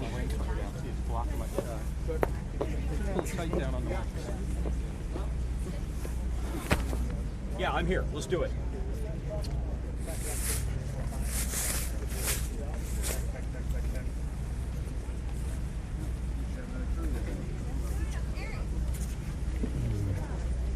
Yes. As I told the crew this weekend, it's a huge sacrifice for them to leave their families behind and spend months at a time under the sea, guarding the depths and protecting our shores. It takes a special kind of tough, determined, and smart man or woman, and it takes courage and commitment. But as brave as our men and women in uniform are, they don't serve alone. When deployed, our service members leave behind their families and their friends. That's why Michelle and I spend so much time with our military families. We know that they endure so much. Countless separations during training, sending loved ones into harm's way, and starting over on new bases again and again and again. It's not easy. We ask a lot of our military and their families, but they take on these challenging roles without complaint. They're proud of their service, and they're unlikely to ask for anything. That's really why we started joining forces in the first place. We wanted to find a way to give back to those who do so much for our country. And we believe all Americans, no matter where you live or what you do for a living, or whether you're connected to the military or not, should step up to show your support for service members, veterans, and their families. Today, that's what today really is all about. It's about your leadership and of American businesses stepping up and doing what they do best for our military and their families. Today is about making sure that when our young men and women return from war, they're welcomed home with a good paying job. Today is about exceptional Americans like Johanna Martinez. Where's Johanna? Oh, there she is. Well, Johanna grew up in a military family with over a dozen members in the Marines and the Army. She likes to say that protecting our nation is the family business. After serving 4 years in the Marines, Johanna decided it was time to go home. The transition to civilian life was both exciting and a little scary. It's almost like starting new again. So when Johanna interviewed for her job at AT&T, she was nervous, like probably any of us. But then she noticed there was a U.S. Marine Corps logo on the interviewer's desk. She asked him, "Do you know somebody in the Marines? I just got out." His reply was, "When do you want to start?" The next thing she knew, she was working for a Marine again. Today, Johanna is the talent attraction manager at AT&T, focused on supporting veterans and their families transitioning to civilian life, and I love that story. That's what today is all about. It's about giving our veterans the opportunity that they deserve. And there's nothing better for transitioning service members like Johanna and their families than a good paying job. Because when veterans begin their new career, it's the first step in economic empowerment, their chance at the American dream that they've spent their entire military career defending. Our soldiers, sailors, Marines, and Coast Guardsmen are living a life of service, and that doesn't change when they take off the uniform. They still serve in their communities and neighborhoods, and a good paying job helps veterans reintegrate into civilian life after service, strengthening them as civic assets who want to continue giving back to their country. We talk about how we can salute our service members, how to thank them for their service. Well, this is it. You can make a real difference. You can hire them. Hiring veterans and military spouses is good for your companies, but it's also good for the morale of our military. They always have our backs, and they need to know that we have theirs. So this brings me to our first guest speaker, Jeff Bezos.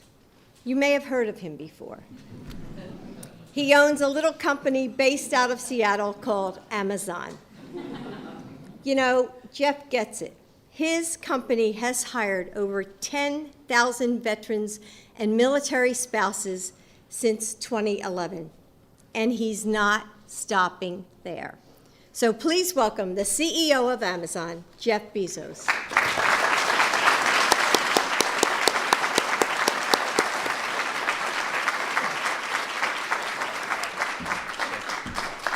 Thank you. Well, what a pleasure and a privilege to be here today. Thank you, Dr. Biden, for your kind introduction. And,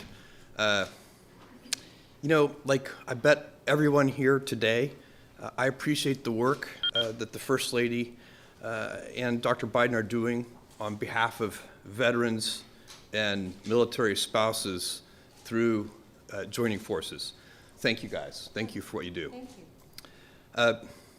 At Amazon, we're constantly looking for leaders who can invent, think big, have a bias for action, and who want to deliver for customers. Well, those principles look very familiar to the men and women who've served our country in the armed forces, and also to their spouses. These guys work hard and they have lots of skills. We're fortunate to have veterans in leadership roles all across Amazon, like Sarah Rhodes. She's a former fighter pilot who joined Amazon 5 years ago and now manages several huge fulfillment centers and thousands of employees in the UK. And Cody Cameron, a Coast Guard engineering specialist who's now an area manager for our fulfillment center in Kent, Washington. Veterans are also helping bring the best possible cloud computing experience to our Amazon Web Services customers, like TJ Leonard, who joined us after 7 years in the Navy and is now a cloud support associate. Veterans are pioneering new products and services for customers, like Tom Baker, a former Navy fighter pilot who's helping Amazon launch our first brick and mortar bookstores. Veterans are helping us grow our hiring and training programs, like Ardeen Williams, a former Army captain at the Pentagon, and Rob Paulston, a major in the Army Reserve and a veteran of Afghanistan, and Colby Williamson, a Marine who served in Iraq. They and many, many others are expanding our hiring and training efforts for veterans and military spouses across the whole company.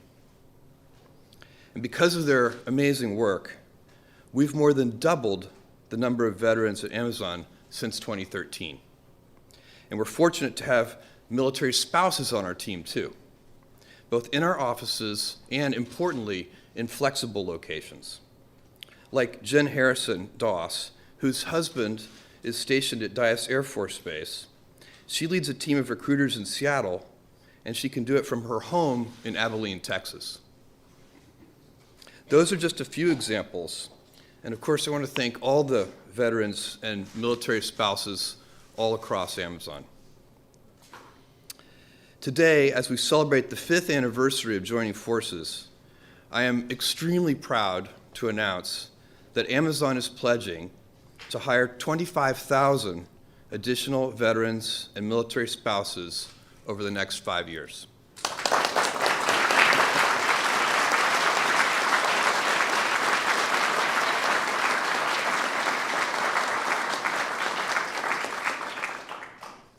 Like all the employees at Amazon, we'll offer them the same healthcare package and parental leave benefits as even our most senior executives.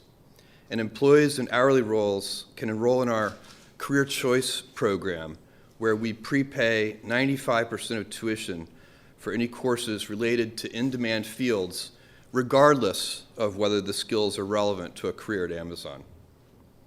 And we're pledging to train 10,000 additional veterans and spouses in cloud computing, offering a path to AWS certification and providing a gateway into a high-demand, good-paying field.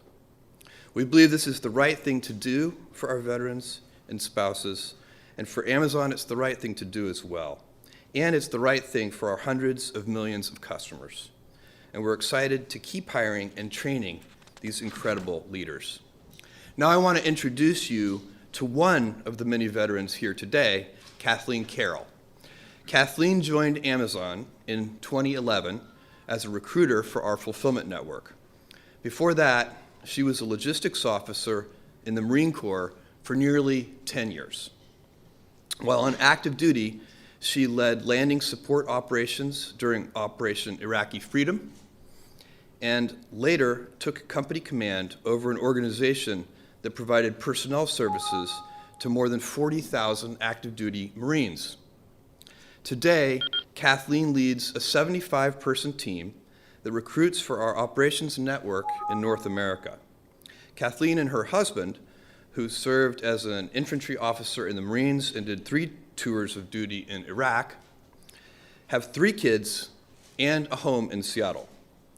And in case that's not enough to keep Kathleen busy, she's also halfway through her MBA at the University of Washington. Wow.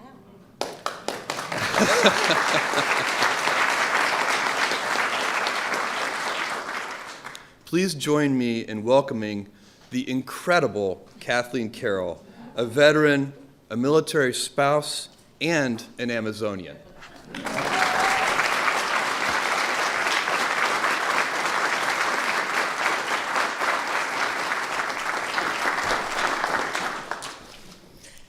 Wow, thank you, Jeff.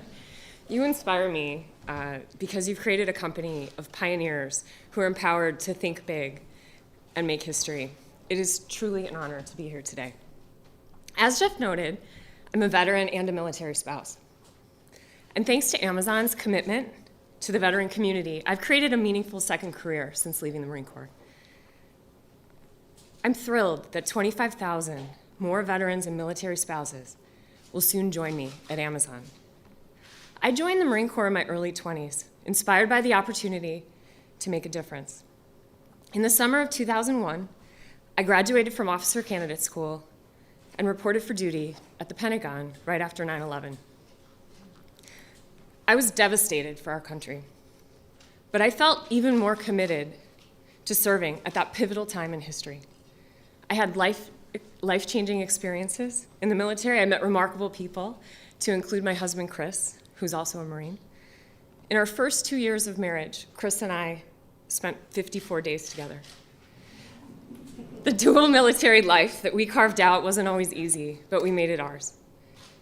Between multiple deployments, we had 3 kids. Sophia, who's now 11, was born while Chris was deployed in Iraq. After a decade of service, Chris and I decided to transition from active duty. It made sense for our family, but it was also daunting. The Marines had given my life a lot of meaning. While networking for opportunities, I found a job that really excited me, standing up a veteran recruiting initiative at Amazon. A future colleague reached out to help me prepare for my interviews. I'll never forget her generosity of time. It was critical to my transition. Our recruiting teams continue to serve as resources to veteran and military applicants. We want them to know that Amazon values their leadership and unique experiences. I'm proud that since 2011, we've hired more than 10,000 U.S. veterans. Our teams know that having a strong internal network for veterans and military families will make the transition easier. So we formed an affinity group called the Amazon Warriors. Through Amazon Warriors, we've created mentorship programs and organized volunteer opportunities, like sending care packages to troops deployed overseas. For military spouses, finding consistent employment is hard during frequent relocations. So we've hired military spouses into roles that can move with their families. I'm excited to see what 25,000 more Amazon veterans and military spouses will build in the years ahead, as well as those who seek out the trainings made possible by today's pledges. Today, I'm honored to introduce the First Lady, Mrs. Michelle Obama. Her joining forces work with Dr. Biden has made a difference to countless veterans and military families.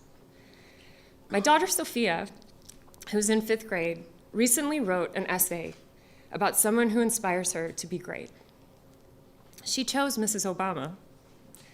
Sophia often shares details at length about you, Mrs. Obama, at our family dinners. And we're all on a health kick because of your Let's Move campaign, and our family is planning on running a race together this summer. We can't wait. But even more inspiring, Sophia talks about her admiration for your work ethic and focus on creating opportunities for all people. My daughter sees what you do, Mrs. Obama, and wants to do the same. You are an inspiration to all of us, and I'm honored to introduce you today. Ladies and gentlemen, Mrs. Michelle Obama.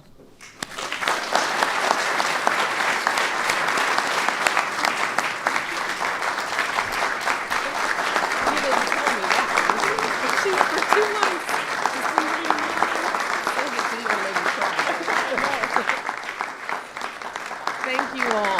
Thanks so much. You all rest yourselves. You've been working hard, and obviously after this announcement, you'll have a lot more work to do. So I want you rested. Welcome, welcome. We are so thrilled to have you all here at the White House today. Let me start by thanking Kathleen for that just very sweet introduction. She didn't share with me backstage the story about Sophia. I said, you're going to wait and make me cry right before I came out. But the reason why we like to have folks like Kathleen share their stories is that they are the best representatives of why joining forces means so much to me and Jill. When we talk about being in awe of these men and women, it's stories like Kathleen's and her families, and there are millions of people like her out there. So I want to thank Kathleen and her amazing family for being my inspiration. Thank you all for your service and sacrifice. We're so grateful, and we love you all. We love you to death.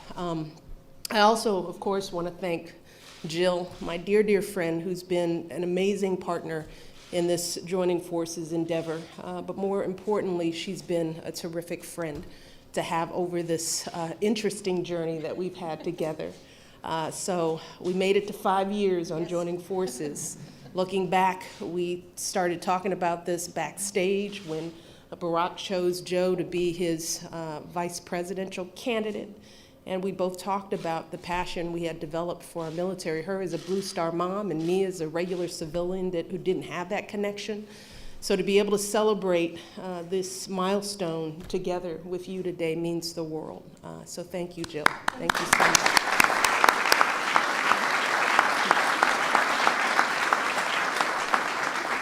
And of course, I have to recognize our dear friend Jeff, an Amazonian. I like that. And all the Amazon team. Thank you, Jeff, for your leadership, for making such an extraordinary commitment to our veterans and our military spouses today. You are setting the bar high. You are doing a phenomenal job. Your team is amazing. And you're smart enough to hire Kathleen, so you must know what you're doing. So thank you so much, Jeff, and the Amazon as well.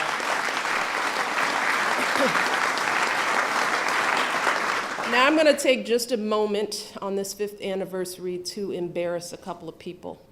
I want to give a special, yeah, and they're both looking down now.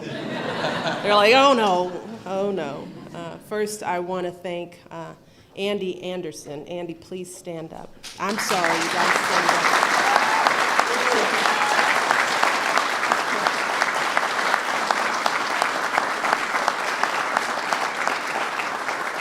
Andy is an Air Force major and an actual rocket scientist. There is one right there.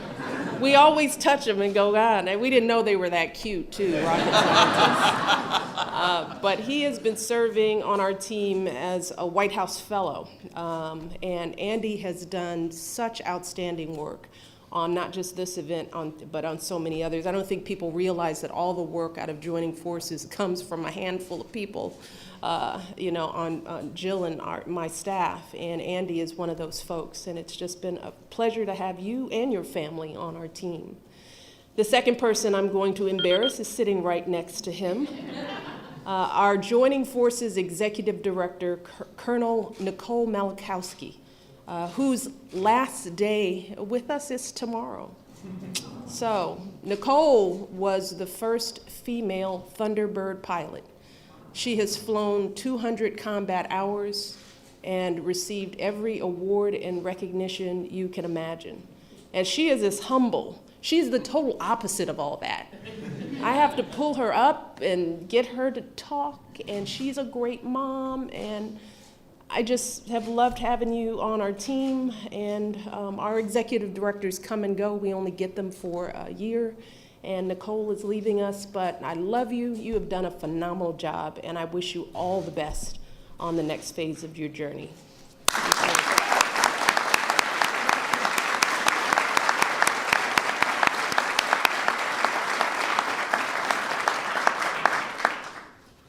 And finally, most of all, I want to thank all of you who are here today, representatives from more than 50 outstanding companies and organizations all across America. You all range from small startups to multinational corporations. You're leaders in so many different industries, from aerospace and telecom to financial services and tech.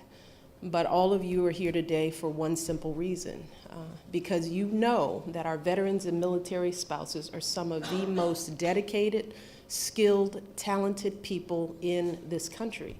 And I am just thrilled that all of you have pledged to hire more than 110,000 of them and train 60,000 of them. Thank you so much.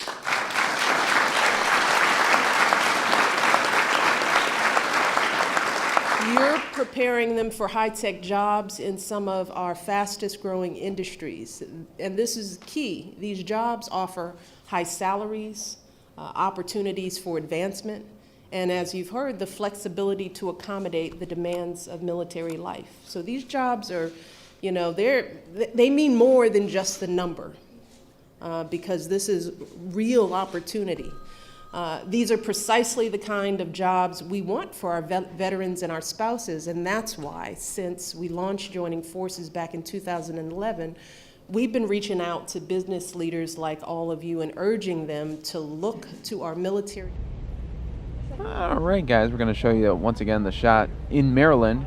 Kinsey's going to come up and do some news now with you.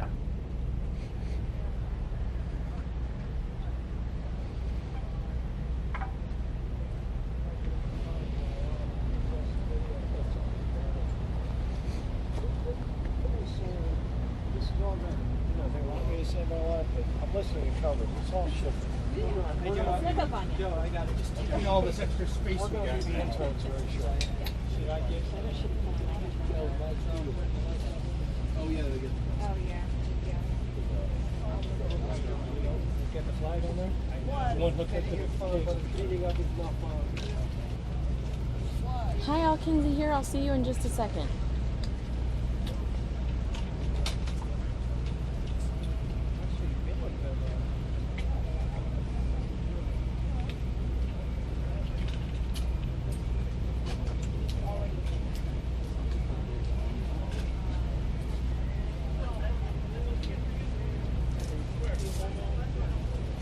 Replacing my gear and get it back. So you're nailing it to me.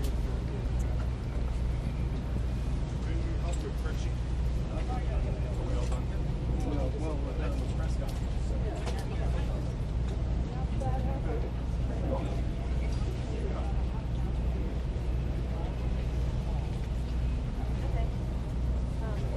Your live shots look really good. Hey, Tom, I'm just here for some more. Just good job. Excellent job. Great job. I would never work that. You would mail it to me. I really feel like your job's done here. That'd be great. Do you understand? That would be How about for the delivery charge? I'll be right back. Wait, bro. So the other one that was still back up is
Yeah, that's why we go back.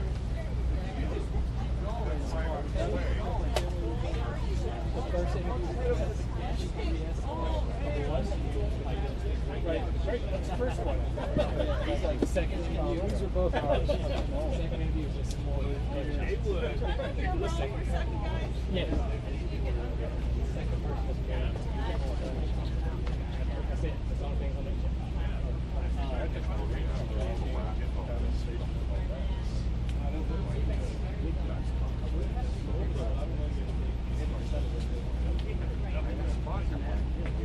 Can I break down your camera?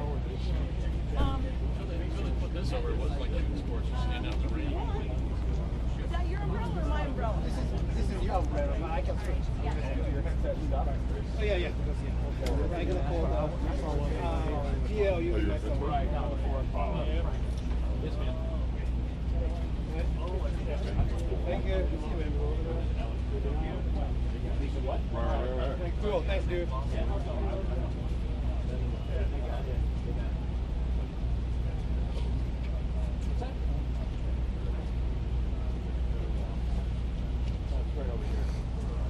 They want us to edit? But all the action now.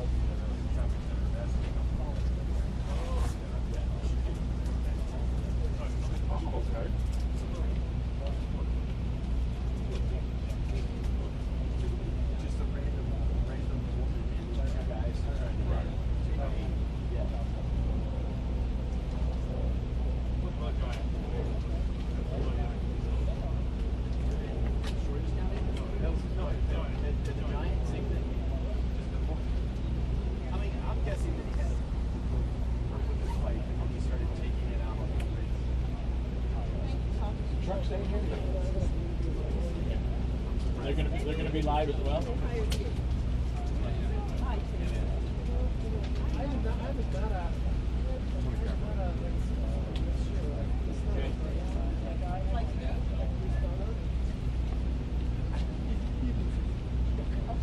Anyway, I did love. I just want to make sure you were anyway.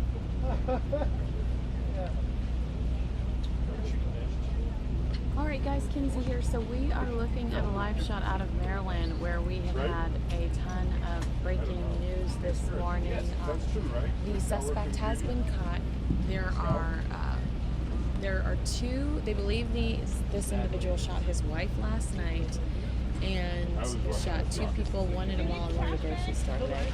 So Mike left you on this beat as we transitioned. I'm going to take you somewhere else. Also, I have beautiful Skyfox aerials as I'm sitting in and gearing up in the helm here. I'm going to take you. Look at this. We love you, Arizona. Let's see what's on the agenda for Skyfox. So that was at 11 a.m.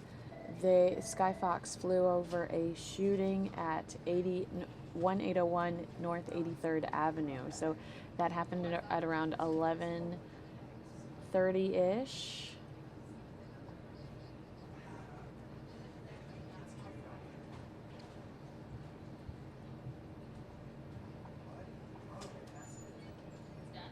All right, then I-10 Miller. See, looks like we are just kind of, are we headed? All right, so apparently any interest in checking on a rescue in Scottsdale. So we might be headed towards a rescue in Scottsdale. Chopper's headed back to Scottsdale. That we received that 3 minutes ago. So we're heading to a rescue in Scottsdale. Hopefully I will have additional information on what type of rescue in Scottsdale, but that's where this chopper is headed and it looks absolutely beautiful. Let me open up our communication system so I can see if I have any additional information here too.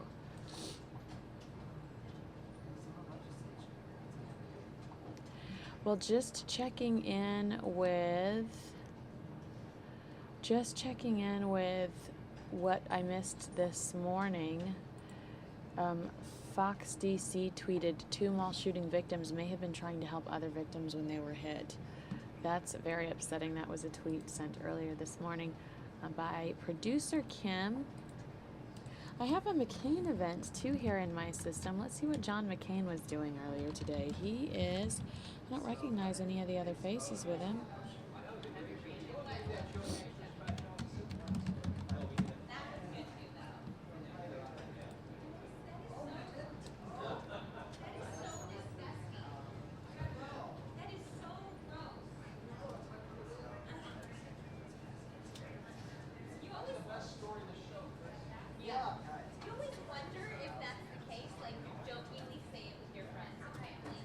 I don't like to take you places unless I know what's going on.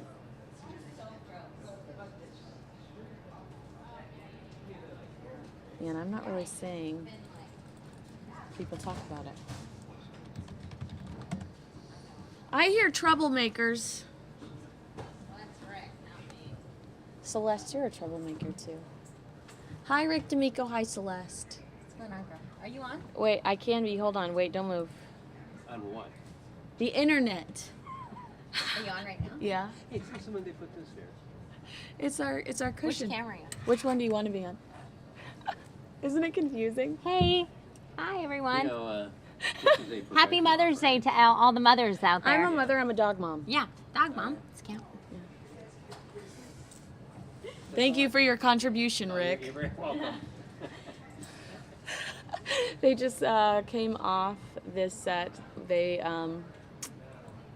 don't tell anybody, but I love them and they're my favorite. All right, so I'm going to take us to this McCain event. I was trying to get more information on social about it, specifically our feed. Let me show it to you here. I did not mean to click on the Black China hashtag. All right, so let's see if we had a photog there earlier that can give us more information on it.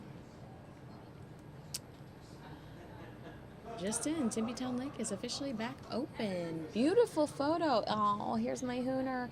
Love having time for a quick walk after the morning show, especially on a day as nice as this in downtown Phoenix. Look at him. Hooner's all about the selfies. Oops, did you end up with diesel fuel while filling up at a Buckeye Quick Trip? Oh, glad that was not me. Maryland officers suspected of murder now in custody. Here's a photo from Fox News National. Oh, wow. Here we go. Also Fox 10 News Now. There you go. Former American Idol finalist Ricky Smith has been killed in a head-on collision in Oklahoma. That's horrible. Wow. Celeste, who we were just hanging out with, was at the Ben Avery shooting range. Tough cookie.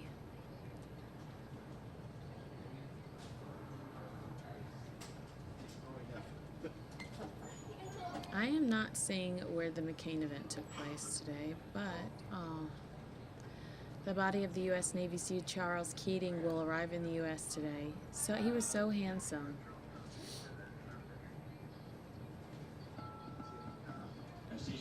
Squat box. On your Edge Live Channel 2, we are going to take you away from the big board and take you to the skies of San Bernardino, California. KTTV bringing us these aerials of a small plane crash in San Bernardino. All right, I have a small plane crash near San Bernardino. Whoa, I got to take you there right now. Small plane crash near San Bernardino, California. Look at that. Those aerials are intense. Again, this is out of San Bernardino. All right, so I did find just now Steve Kraft tweeting, McCain says this is the toughest race of his life. Still doesn't utter the T word, Trump. So we'll go and watch that as soon as we're done with these aerials. But I just want to quickly show you that was Steve Kraft's tweet that put me in the know with what we're about to watch here on News Now, that McCain event. And I'll take you back to these aerials out of San Bernardino. Let me update my lower third, and I will see you on the other side.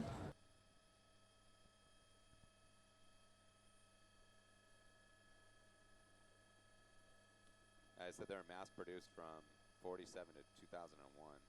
18,000 of them.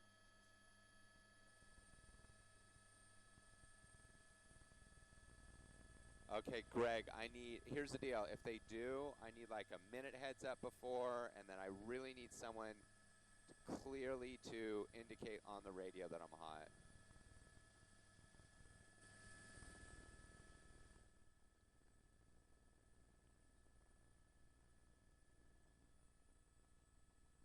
Gosh, I can't even hear. This is the worst. I mean, I can't believe that our engineering, we don't have there's so much that happens out here.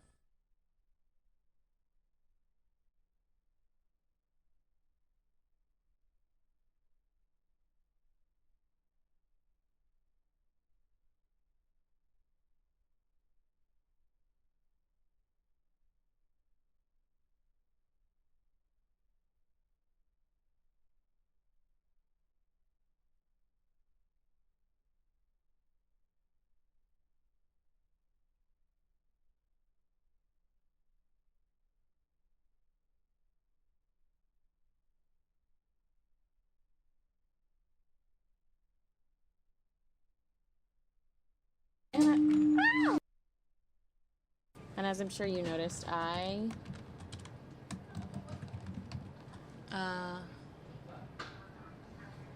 Muted the pilot because I don't think he knows he was live.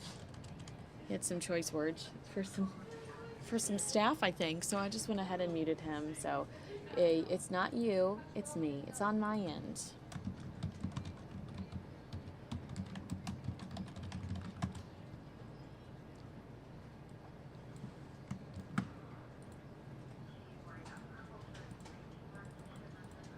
I'm going to get this lower third up, and then you and I are going to start investigating this on the internet.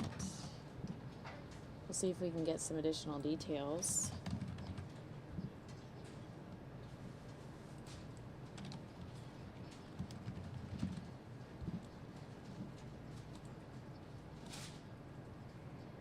And these are live visuals. Hi, Joe. Hello there.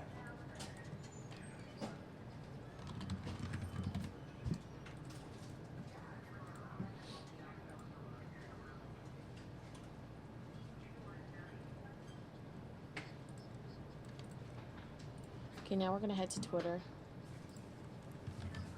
and see what they can tell us about this accident near San Bernardino.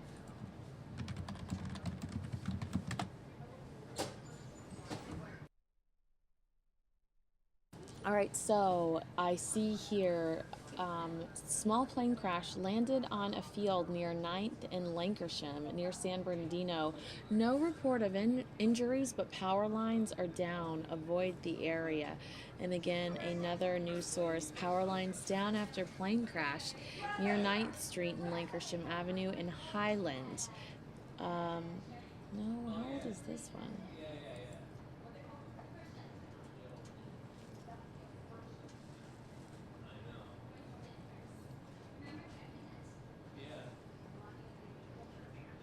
So those are actually the only two tweets I'm finding about this when searching small plane crash San Bernardino.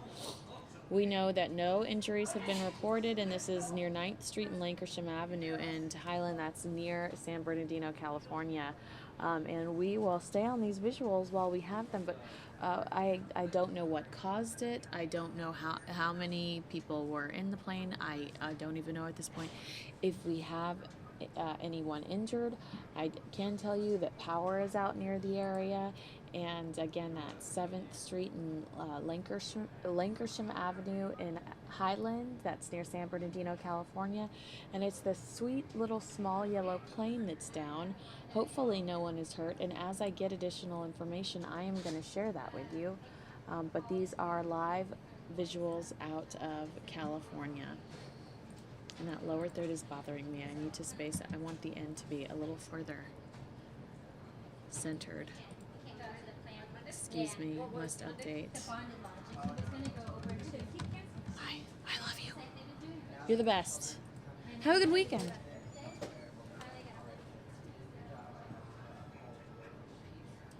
When I come in, it's like this staff is switching out. So I walk in and start my day, and and Rick and Celeste and Corey and everyone's leaving. Parting is such sweet sorrow, and it's Friday, so I won't see them for days. But we are in California right now, thanks to these live video visuals from our Skyfox out there. This is a plane that crashed, and honestly, when you look this up on Twitter, all of the updates are about I think this happened about half an hour ago, or it started to be reported about half an hour ago, because I'm not finding older updates on it. The last was from Rob out in California with ABC7, who says that small plane crash landed on a field near 7th and Lancashire near San Bernardino. No reports of injuries. Power lines are down, and he instructs everyone to avoid the area. So we are going to stay on this as long as we have it, and I'm going to continue to search for some additional information. So it was on its way to the San Bernardino International Airport due to engine failure. No injuries have been reported. The single engine Anatove AN2 landed in a field near 9th Street and Lankershim Avenue in Highland. This is according to the San Bernardino County Fire Department and FAA officials. Oh wow, 2 people aboard managed to get themselves out of the plane after the crash. No injuries were reported. 2 people were in there. Authorities are asking the public to avoid the area as the plane has downed power lines and several streets were closed to traffic. So 2 individuals were in this plane, but they escaped. They were on their way to the San Bernardino Airport, International Airport, when they crashed due to an engine failure. So that is what we're looking at out of San Bernardino, California. It's actually in Highland near San Bernardino. And some pretty intense visuals. I'll just let you check that out for a few minutes.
Oh wow, see right in the center right there, that yellow? There it is, up. Well, now we're zooming in on something entirely different. Here we go. There we go.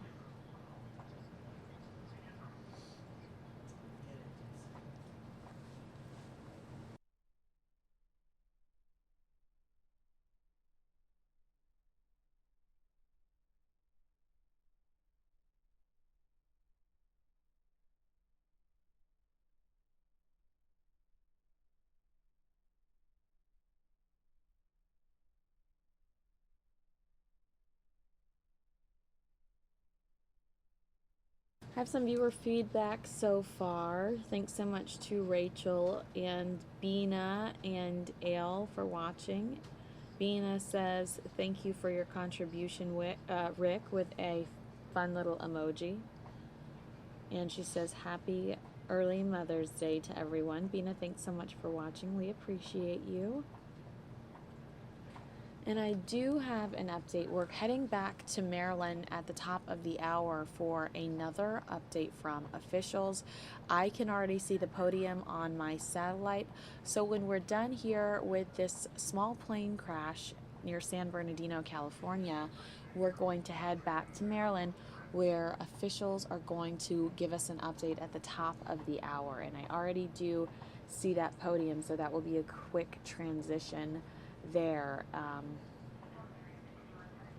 Also, locally, we've got some interesting aerials via Skyfox. Let me ask what we are looking at there.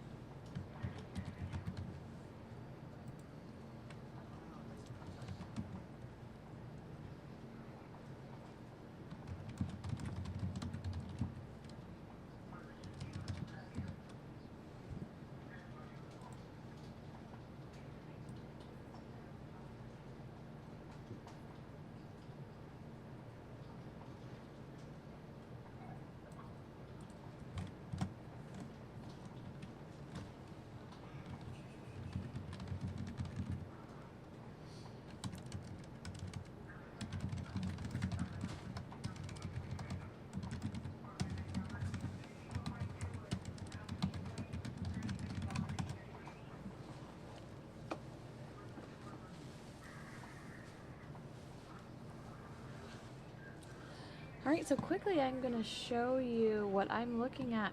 This is out of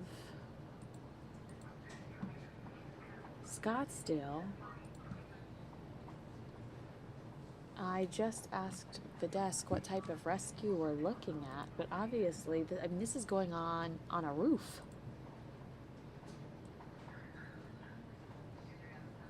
The rescue call is still happening. Scottsdale. This is at North Hayden Road. North Hayden Road in Scottsdale. You can see the stretcher there on the left.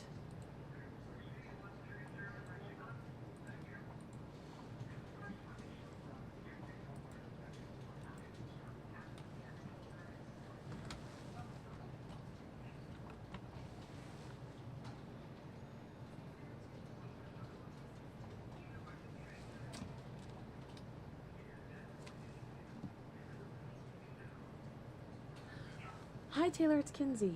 I was wondering if you knew what type of rescue we were looking at in Scottsdale. Okay. Okay. All right, thank you, ma'am. Bye-bye. All right, so I just talked to the desk, and they don't have very much information on it either, so she's going to contact the city of Scottsdale and see what's going on, but we are looking at visuals out of Scottsdale. I believe it's North Hayden. I think that's what I said.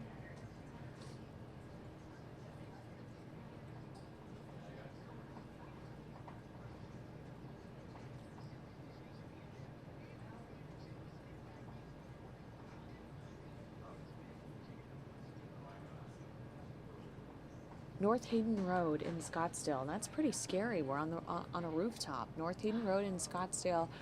I am trying to get us additional details on this particular story.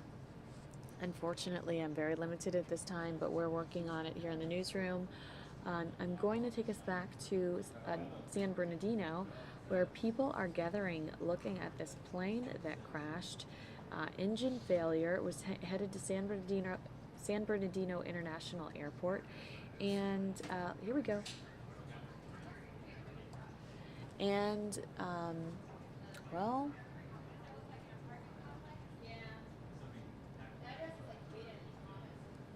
where did it go? Where did it go? Okay.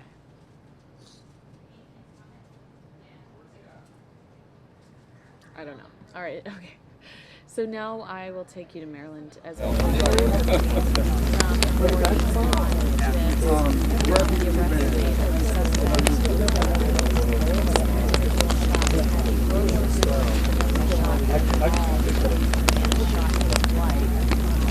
I was just going to interject. We were talking about another similarity. It was almost irrelevant now because this is not.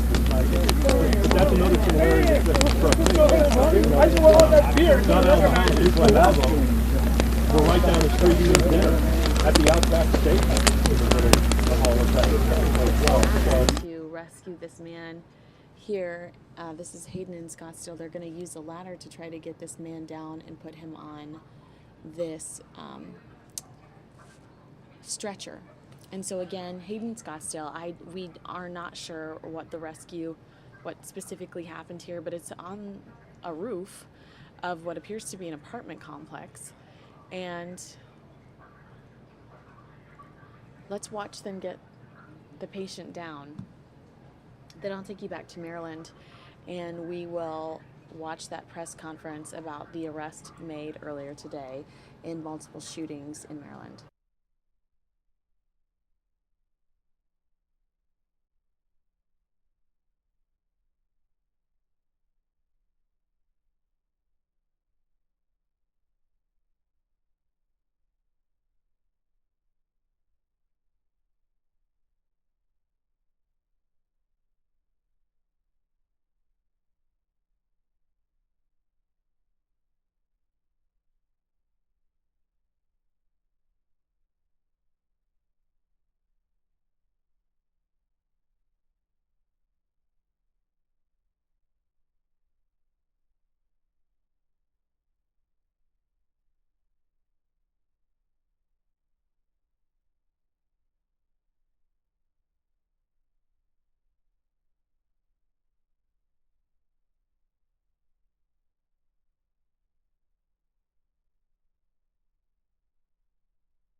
All right, and if you're just now joining us, welcome to Fox 10 News Now. We are a live stream Monday through Friday, 9 a.m. to 9 p.m. at fox10phoenix.com/newsnow, and typically you can find us at fox10phoenix.com.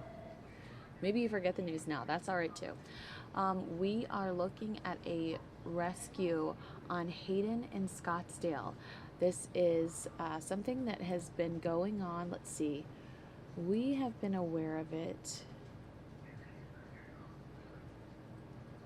for about 40 minutes. This has been going on.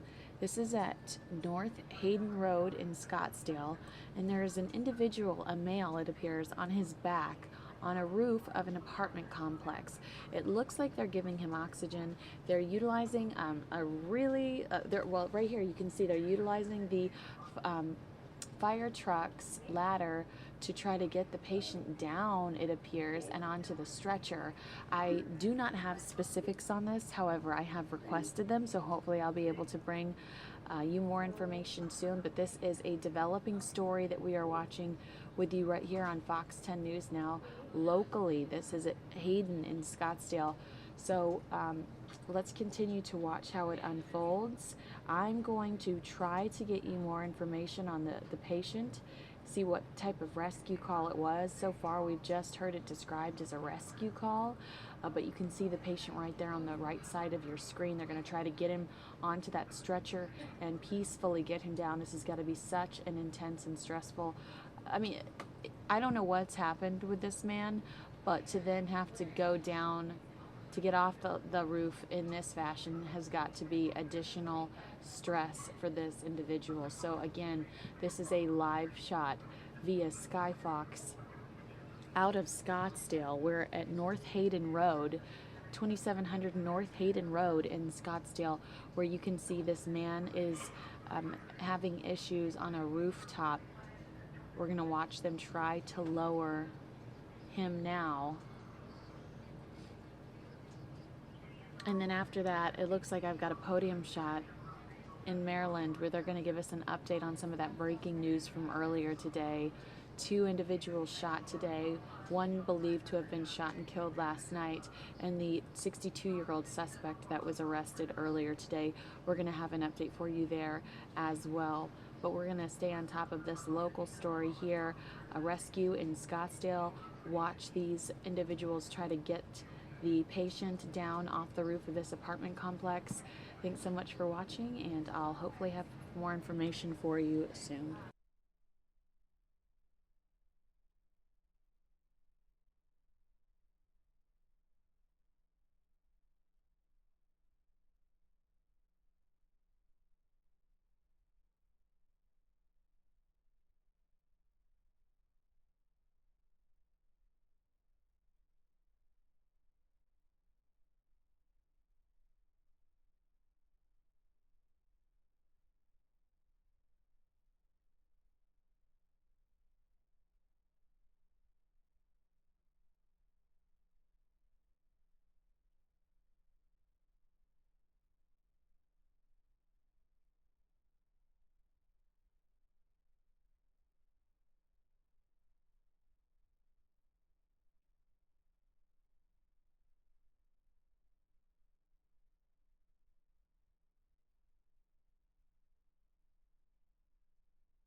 And we are watching this live in Scottsdale, and it's going to probably take priority. So if I see Maryland take the podium and start talking, I'm going to put it in the corner just so you know you're not going to miss anything. I'm going to put Maryland in the corner if they come out and start their press conference a little early. Well, oh, here we go.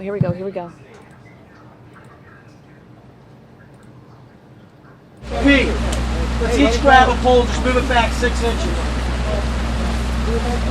Watch your camera there. Good. Thank you. Thank you.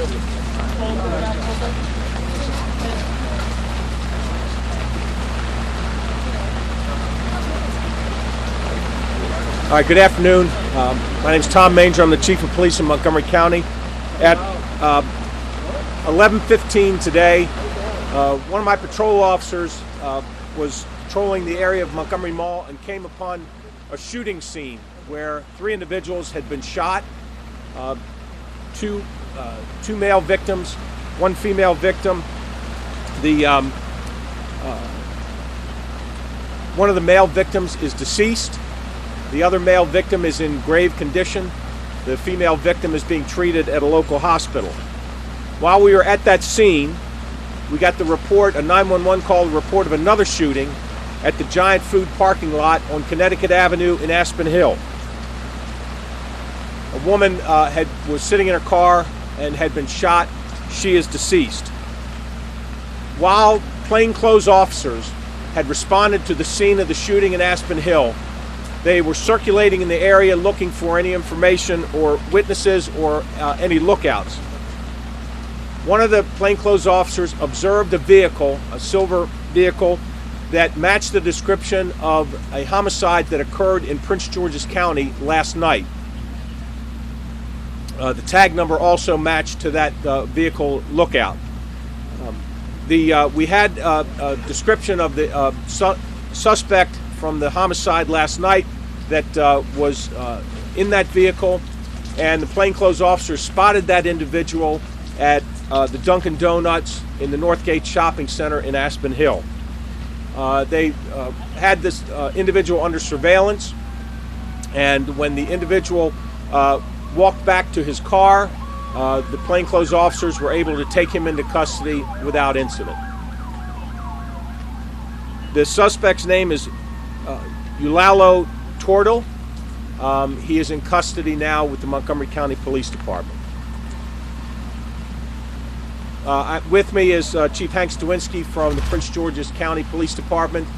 We have been working in close communication with Prince George's since last night regarding the homicide that occurred in Prince George's. They had passed along information last night, passed along further information that we had gotten this morning regarding their homicide. And that's one of the reasons that our officers were aware of the lookout and aware of the vehicle description from their case last night. And we have remained in contact and been working with Prince George's since that time. So, Hank? Good afternoon. I'm very sorry to come before the community as additional violence has occurred, but as Chief Manger said, and I would just like to reach out and thank Special Agent in charge of the Baltimore Field Office of the FBI, Kevin Perkins, Superintendent of the State Police, Bill Palazzi, Chief Manger, law enforcement throughout the metropolitan area.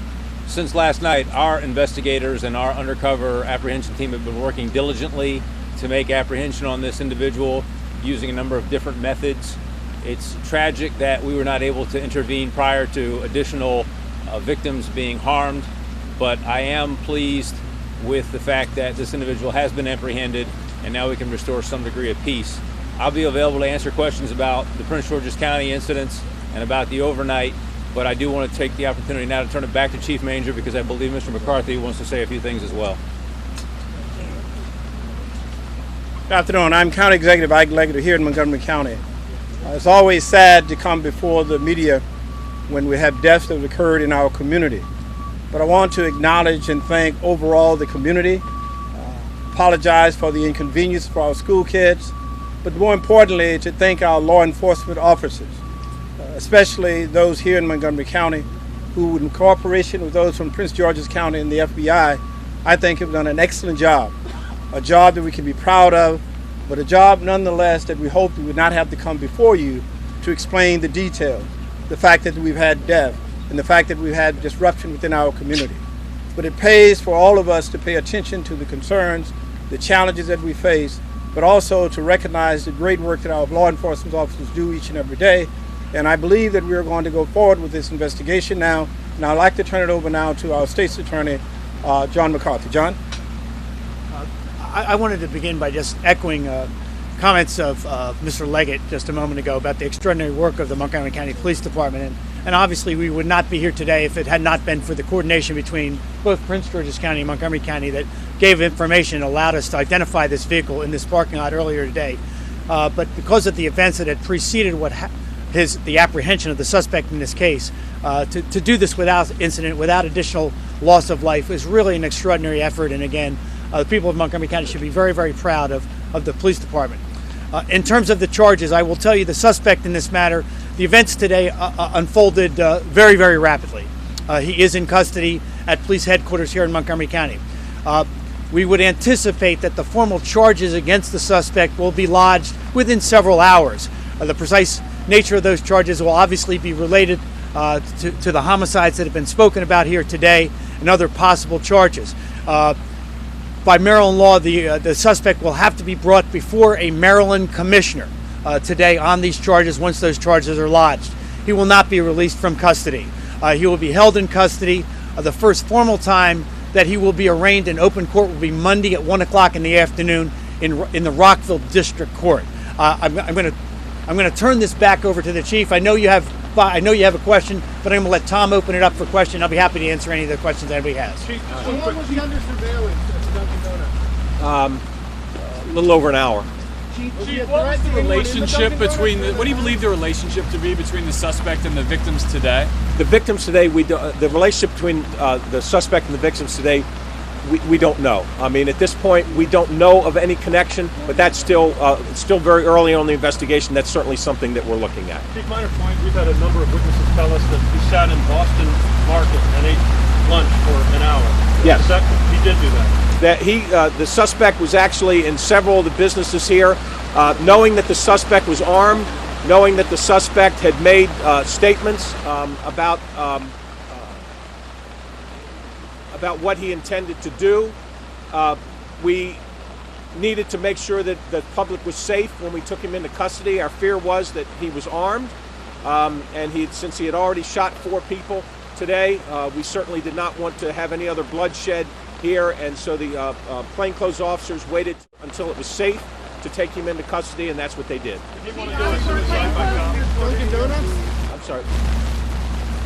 Was he not a threat to anyone in his immediate surroundings at the Dunkin' Donuts? We had him under surveillance, and he, again, was walking from store to store, and at no point was it safe to take him into custody until we did. What kind of weapon did he have? What kind of weapon did he have? What kind of weapon?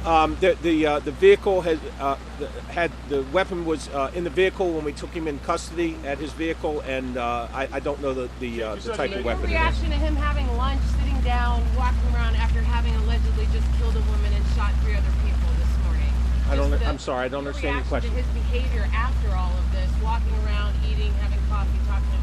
What's your reaction to that? A lot of people are saying my only reaction is that my officers had the well-being of the public in mind, and kept him under surveillance, and were ready to act if they needed to. They wanted to knowing his behavior today, and knowing of statements that he had made in the past, we did not want to endanger anyone and have a shootout when we took him into custody, and that's why he was taken into custody the way he was. John, can I ask John a question?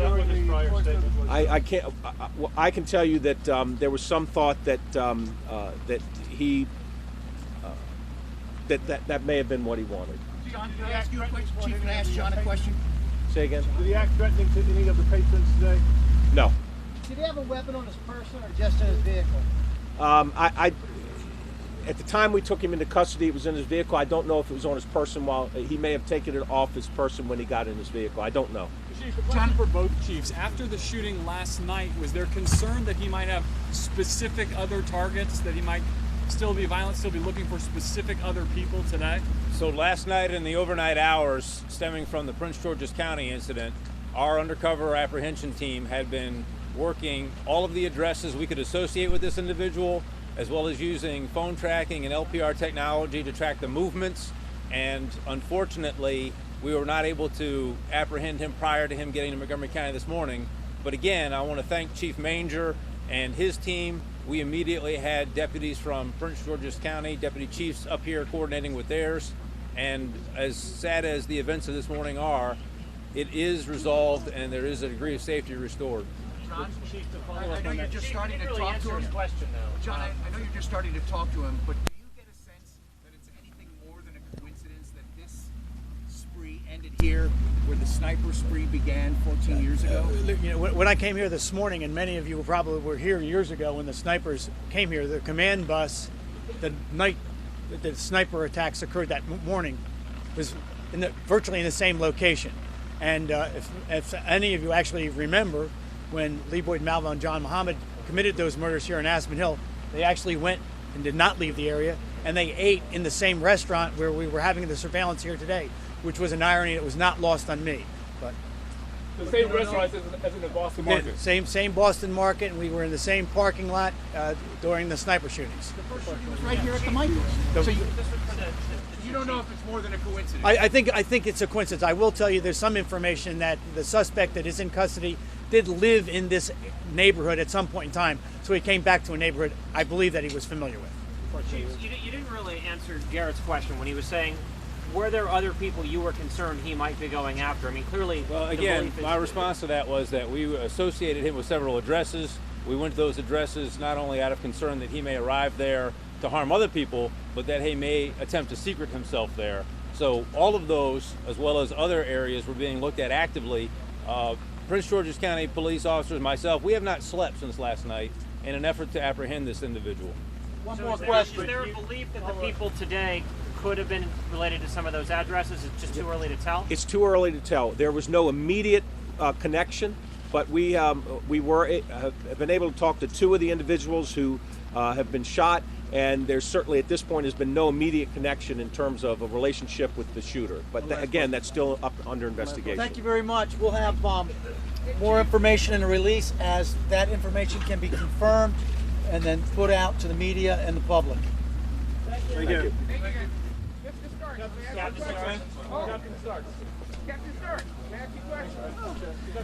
Okay, I am going to give you a recap of that press conference in just a second, but we're going to go back to the live Skyfox aerials here because I have additional information on that and I want to give it to you.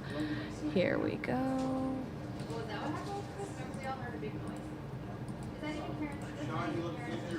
Okay, so what we know, and thanks so much to Taylor for getting me this information. This is from the Scottsdale Fire PIO. Scottsdale, Tempe, and Phoenix Fire are working on extracting an injured person from the roof of a 2-story apartment building in Scottsdale. The patient received flash burns while repairing an AC unit. The patient is stable, is in Scottsdale Fire Department paramedics' care, and crews needed to use a ladder truck with specialty equipment to remove the patient from the roof. And that's what we're seeing right here, right now. I think we're about to wrap on this, so let's finish up there, and then we'll recap Maryland.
All right, and now I will take you back to a live shot of Maryland, and we will kind of recap what we just heard. We just heard a lot of information from the officials in Maryland. They announced Friday that they caught a federal officer wanted in connection with 3 shootings in Maryland that killed a total of 3 people, including his estranged wife, ending a hunt that left many people in the suburbs of Washington, D.C. on edge. Officers arrested 62-year-old, and I apologize that I am not pronouncing this correctly, Eulelio Tordil, who was wanted on first-degree murder charge after they spotted him in his car in an Aspen Hill parking lot. Investigators said Tordil, an officer working for the Federal Protective Service, shot and killed his wife, a chemistry teacher, outside of their children's school in Beltsville Thursday. Horrible. I remember when that broke yesterday. I remember when that broke yesterday, thinking that it had to be because there weren't children involved, and I wondered if it was some sort of domestic issue, and if the wife or the female was a teacher there. So that's interesting that actually was the case. Then on Friday morning, 2 more shootings unfolded, one at a mall parking lot and one outside of a supermarket in Aspen Hill roughly 30 minutes later. Police said they had reason to believe Tordil was the gunman in those shootings as well. Tordil had been eating lunch calmly at a Boston market in Aspen Hill for about an hour before police spotted him in his car not far from the supermarket shooting scene. A witness told WJLA TV news cameras showed him walking out of the car with his hands up. Initially, one person was shot outside Westfield Montgomery Mall after some kind of confrontation, Montgomery County Assistant Police Chief Daryl McSwain said. He added that 2 others were shot after they rushed to the first person's aid. Horrible. Paramedics rushed the 3 people shot, 2 men and 1 woman, to a nearby suburban hospital, which briefly went on lockdown. One of the men, and you heard them apologize for that. That's actually something I don't see very often when watching these kinds of press releases. Officials typically thank the community, and officials typically stress how proud they are of the community, but the officials during the press conference we just watched actually apologized for the inconvenience, and you see right here that the suburban hospital was briefly put on lockdown, among many other venues. One of the men died in the hospital. The other man was in critical condition, and police said they expected the woman who was shot to survive.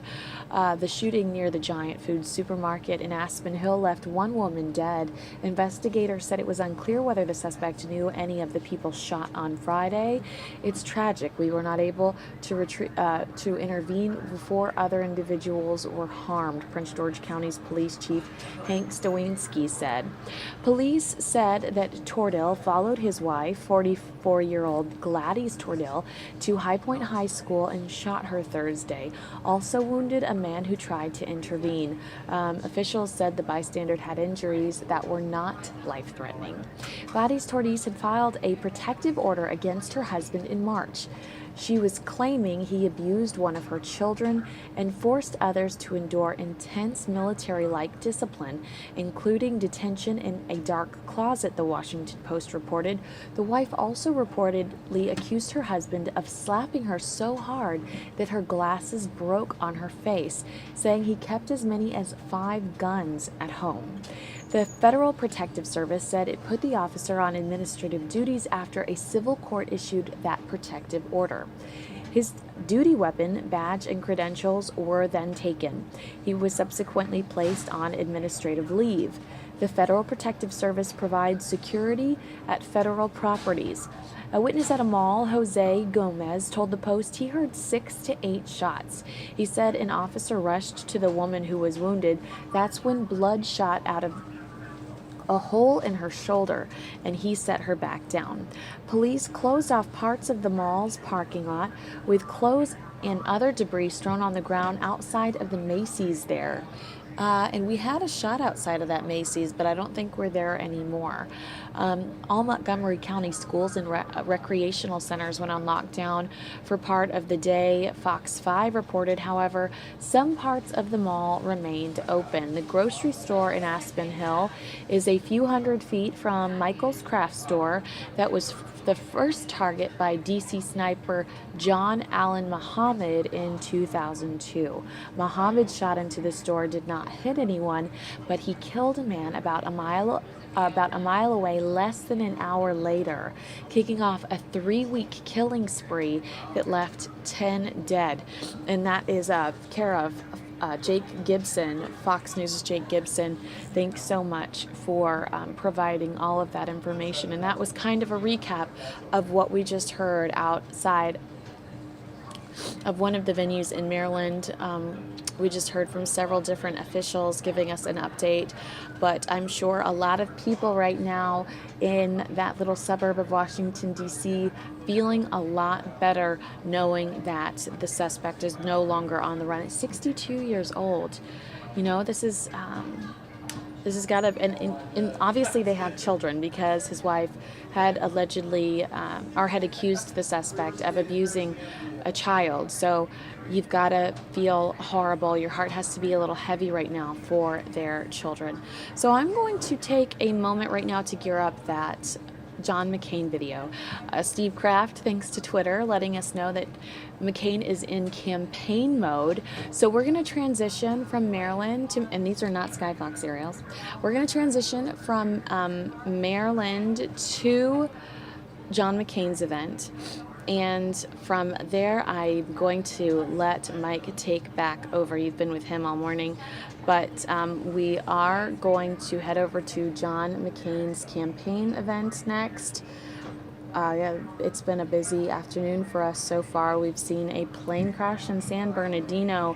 We've got an update from Maryland. We saw a rescue, thanks to Skyfox, on the roof in Scottsdale.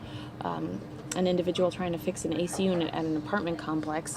And we're going to head over to John McCain in campaign mode. And John McCain's friend Lindsey Graham was on all over the television this morning, really ripping into Donald Trump. It has been quite a day for the McCain camp, whether he's participated in it or not. Because Lindsey Graham said, the reason I will not support Donald Trump is because he called my friend John McCain a loser.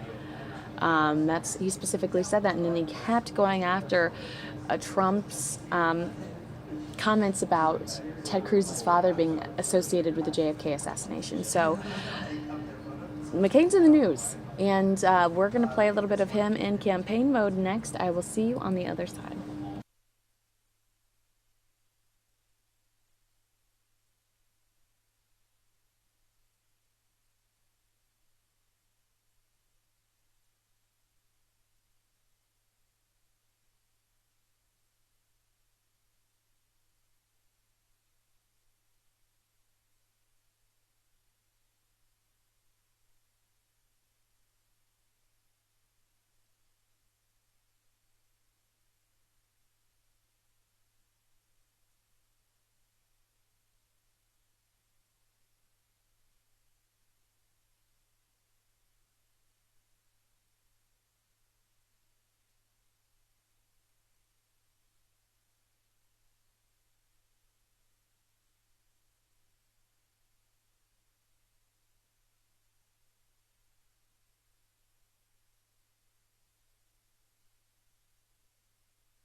States Senate. In fact, 12, practically a quarter of the number of Republican senators in the United States Senate were elected in 2014. And they represent a new generation of leadership. They represent the kind of work and dedication to the people they represent in a diverse but very important fashion. And I've spent a lot of time with these new members of the United States Senate. I refuse to call them freshmen. And I've spent time with them, and I am heartened and encouraged by what they have brought to their respective states and what they brought to the nation and to the Republican Party. So I'm very honored that they would take the time for their busy schedules to come to Arizona and be here in behalf of probably, as I've said before, it's been recently perhaps one of the toughest campaigns of my political career.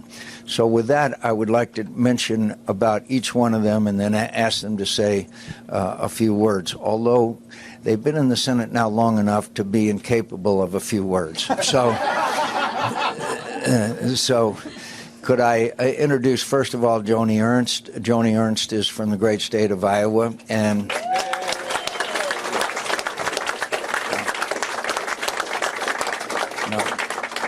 every 4 years, the senator from Iowa becomes the most popular person in the United States Senate. It doesn't last long. When the primary is over, they forget about that senator. But before the Iowa caucuses, that senator from Iowa is really one of the most important. But Joni brings unique qualifications to the United States Senate. She grew up on a farm. I'm sure that some of you know that the most famous commercial of the 2014 campaign was showing Joni Ernst with some pigs around her on her family farm, and talked about what she was going to squeeze when she came to Washington. So far, we're okay. But she also has served with distinction in the U.S. Army Reserve and the Iowa Guard, and actually was in Iraq during that period of time. Unique qualifications, and we're very proud to have her with us. Second, I'd like to mention Senator Dan Sullivan of Alaska.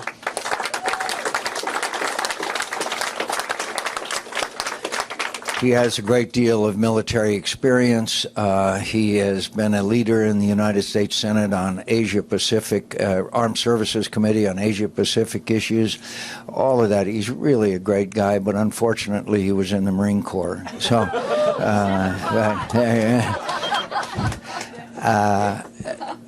Dan Sullivan understands a nation, understands the needs of our men and women in the military, having served, and in fact, still serving on active duty. And we're very proud of the great work that he has done as a member of the Senate Armed Services Committee. Cory Gardner, I want everybody to be so nice to him, okay? Now, you've got to be nice to him because that's where our water comes from, okay? All right? Really. So good. I always go over and kiss his ring every morning, say, please keep the water coming down the Colorado. We'll be glad. Cory Gardner was in the legislature. He is now one of the most valued members of the Foreign Relations Committee. Recently, and remember, he's in his first term, he was responsible for a significant piece of legislation concerning this continued tests of intercontinental ballistic missiles by the Iranians, and has emerged as that leadership. And so everybody thank him for the water when you come. Thank you. Senator David Perdue is from Georgia. He has a incredible... There she is. He was a CEO of Reebok and Dollar General. He has an extensive experience. Any of you that didn't like your Reebok, he'll be glad to talk to you about that. He is the foremost advocate for restraint on our out-of-control spending. he is the foremost advocate to bring our spending under control. These young people that are here are interns. I'm sure that David would be the first to tell you we are laying a burden on them of debt that is unconscionable, and he is the foremost spokesperson on getting our physical house in order. I'm proud of my work on behalf of national defense. We're proud of the hard work that we do to train and equip the men and women who are serving. But unless we get this debt under control, all that work will be for nothing. So let's thank David Perdue of Georgia, one of the great new leaders in the United States Senate.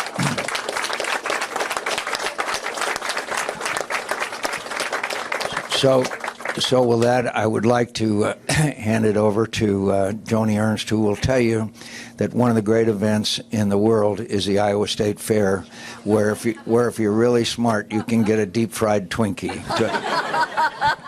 Thank you, John, and thank you, Arizona. Thank you. Are we ready to send John McCain back to the United States Senate? Yeah.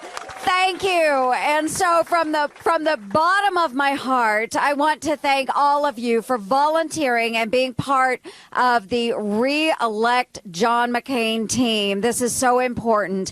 In my race in 2014, my bumper sticker said, Mother, Soldier, Leader. And let me tell you why, as a mother, soldier, and leader, I am supporting John McCain. As a mother, I understand that there are difficult choices we have to make out there, but as a mother, John McCain stands for life. He is a strong conservative when it comes to our pro-life approach. And so for that, John, I am extremely thankful. But as a mother, I'm also a woman. And I tell you, the liberals have been promoting this war on women. And I will always remind them that, one, I am a woman. Second, I have been to war, and what they are promoting is not a war on women. I'll tell you what, women in my neck of the woods, what they are talking about, what's important to them, jobs and economy and national defense. That's what women care about. So I'm going to move on to soldier. Because we care about national security and protecting our men and women here at home and abroad, there is no one that I would rather see as chairman of our Armed Services Committee than John McCain.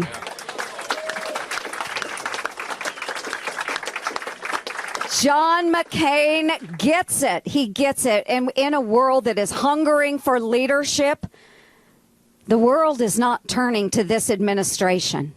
The leaders of the countries we consider our allies, they turn to John McCain to provide that leadership. And that's why I'm glad that he is where he is in the United States Senate. So as a soldier, John, thank you so much for doing the things you do, pushing against this administration and making sure that we are keeping our nation safe. Thank you so much for doing that, John. And lastly, as a leader, now all of us are senators up here in the front. You might say, wow, all of you are leaders.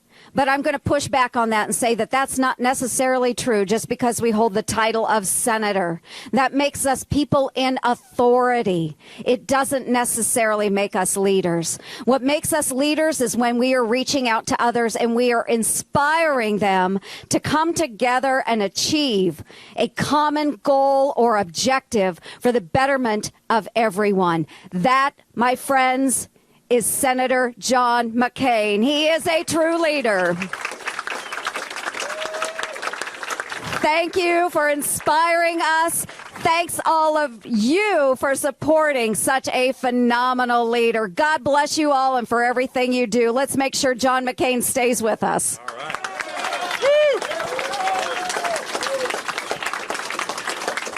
All right. Well, good morning, Phoenix. Woo! Okay, so I'm Senator Dan Sullivan, and as Senator McCain mentioned, I'm part of this new freshman class, where we do call ourselves freshmen. There's 12 of us. You're seeing, we had 5 here yesterday, and I can tell you this, it's a great class, very diverse. young, enthusiastic, energetic. But you know, when you come, and you guys have all been freshmen in high school or college, when you come into your freshman year sometimes, particularly if you've never run for office, like me or David, when you get to the Senate, you're not always sure what's going on, right? Let's face it, freshmen can be a little clueless. So who has been our mentor? Who has been someone who is literally helping the freshmen? 25% of the Republican conference in the U.S. Senate are 12 new freshmen. But who's been the leader who has taken this group together? You don't read about this in the paper, but it's hugely important, and helped us understand what's going on in the Senate, how to lead, how to be effective. I'll tell you, the number one person in the Senate who's doing this is right here, Senator John McCain. And that's why every single one of the 12 freshmen are such strong John McCain supporters. Now, I'm the father of 3 teenage daughters, okay? So I've been asked before, you know, I ran a Marine Corps battalion. What's more difficult, running a Marine Corps battalion or being a father of 3 teenage daughters? I love my daughters, but you guys know it can be a little bit of a challenge. But I do want to ask for the show of hands for the interns who are here, either high school or college, supporting Senator McCain. How about a show of hands? How about a round of, look at that. Thank you. Your support for Senator McCain and your friends, I can tell you this honestly, is going to be more important than probably anybody in the state. So keep doing what you're doing. Let me just end by saying, over the last year, year and a half, under John McCain's leadership, the Senate Armed Services Committee has been holding hearings. And trust me, we're the committee that's the most busy in the U.S. Senate. A couple hearings a week. No other committee's doing that under his energetic leadership. And we've been looking at, again, under John McCain's leadership, the significant national security challenges facing our country. And they are very, very significant. And as Joni mentioned, this is a leader not only for Arizona, not only for America, but literally the world. I've had the opportunity to travel with him on national security delegations to foreign nations. And every leader in these countries wants his advice, wants his wisdom, and wants to know him. And I'm saying this because at this point, right now, and what's going on in the world, what's going on in our country, Arizona needs John McCain, America needs John McCain, and in my view, and I've seen it, the world needs John McCain. So let's do our part and bring him back to the U.S. Senate. Thank you very much. Good job, Dan. Good job, Dan. Well, good morning, Arizona. How's everybody doing? All right, now I just got to tell you something. I am from Yuma, Colorado. I've been to Yuma, Arizona, but I am from Yuma, Colorado, and it is great to be here. I also not only came down, of course, to support John McCain, but I did want to check on our water just to make sure it's okay. And I do want to thank you also for doing something different to the Colorado Rockies this year. Thank you. Sorry about the Diamondbacks, but, we appreciate the work you're doing this year. Look, I just want to say this. Are you guys ready in November to win with John McCain? Are you ready to fight for John McCain? Are you ready to win and keep the majority in the United States Senate? We are going to do it in Arizona with John McCain. John McCain knows how to stand up for people who are struggling today. He's done it time and time again to stand up for to fight for a stronger economy, to grow jobs, to stand up in the Rocky Mountain West, the western part of the United States, to protect our economy, to make sure that we can use our public lands responsibly, to make sure that we have people who understand what it takes to cut wasteful spending, to make sure that he stands up against a president in this administration who has overreached time and time again to do the right thing, to restore constitutional principles, values of freedom and liberty, and to make sure that in the next administration, whoever that is, that John McCain is leading our national security forward and making sure that America is a stronger, safer place because of his leadership.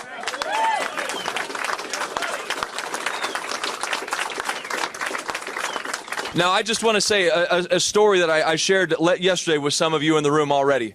I was in a meeting with a group of Coloradans. There were a number of other people from around the country in the same room. There were Democrats, Republicans, you name it, they were all there. Tourists, they were all there in this room. Nobody was there to meet with John McCain, but he was there meeting with a group of Arizonans in the back of the room. And as John walked through this room, every single person turned and started to applaud John McCain because they understand that he is a national treasure to this country. He is a national treasure for Arizona. And we need his leadership in the United States Senate for Arizona, for this country. And we know we're going to get it done right here. Thank you for your work. Good morning, Arizona. Hey, I am so excited. I have to tell you, I had never run a race for anything. Even in 8th grade, I don't think I ran for anything. And when we had our race, I got my energy from you interns and volunteers. I can't tell you how you affect this man. He gets up every day. Your energy bleeds over to him. God bless you for what you're doing. You know, let me say something very serious. This race is not about John McCain. It's bigger than that. This race is not about you. It's not about me. It's about our country. We've got to get our country back. And I have to tell you, Corey and I are on the Foreign Relations Committee. And together with the Armed Services Committee and the Intelligence Committee, we go abroad. We see these leaders around the world. We know how dangerous the world is right now. It's probably more dangerous than any time in my lifetime.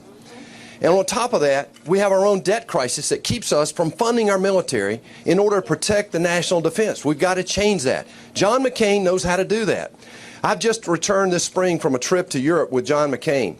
Lindsey Graham and I just got back from the Middle East. You know the one question that every leader in the world is asking us right now, we ask them, what can we do? What can we do? And they say, we need America to lead again. And for America to lead again, we need John McCain back in the United States Senate.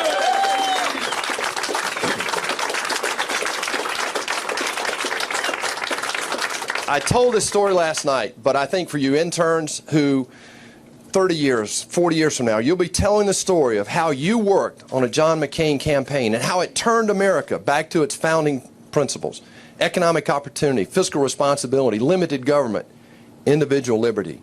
You'll remember this. This will not leave you. But let me just share one story with you that you may never hear. In my race, John McCain came down. He volunteered. He showed up in my race. We had 700 or 800 people in a VFW center. It was Veterans Day. I'm there early. I meet all these men on the stage, and they're Vietnam veterans. And, you know, they're all decked out and so forth. And I'm introducing myself to them. And John McCain comes in the other side of the room. And you can imagine all the media, the cameras, the lights, the microphones are on John McCain, right? John walks away from the microphones. Now, I've only been in politics a little while, y'all. Politicians don't walk away from microphones. John McCain walks across the room. The room goes deadly silent. He walks up to a man that was sitting we had 3 people on the dais to speak. One of them had not stood up. I had not introduced myself to him yet. I didn't know who he was. John had tears in his eyes, walked over, hugged the guy. It was a B-52 pilot, a colonel, that was in the cell next to John McCain in the Hanoi Hilton. People, you don't grow American heroes. This is an American hero right here. One last thing. This won't happen on its own. Everybody who's John McCain in Arizona, but these are crazy times. You cannot assume, just because everybody knows the name of John McCain, that everybody's going to go out and vote in August and come back in November and vote again. That's up to you. You will make that happen. Let's make it happen for John McCain, for Arizona, and for the United States of America. Thank you.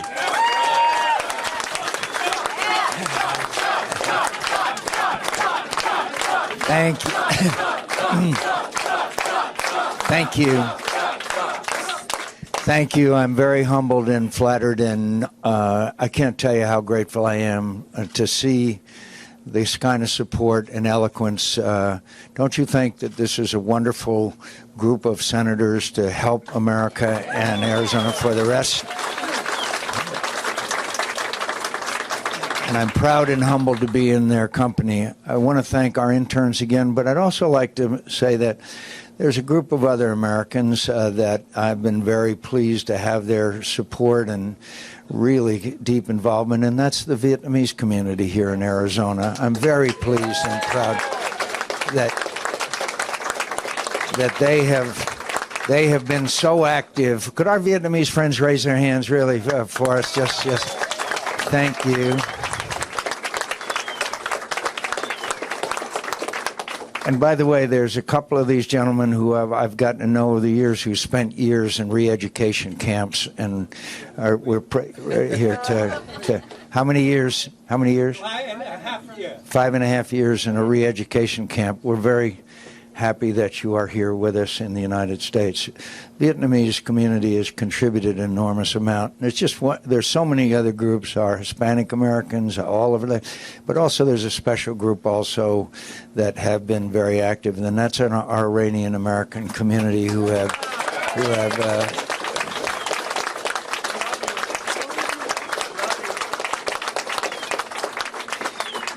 They care deeply about their country. They care a great deal about what's happened to Iran, and they feel that we need a president and a Congress that will stand up to Iranian aggression. And I thank the Iranian American group for all that they have done for me.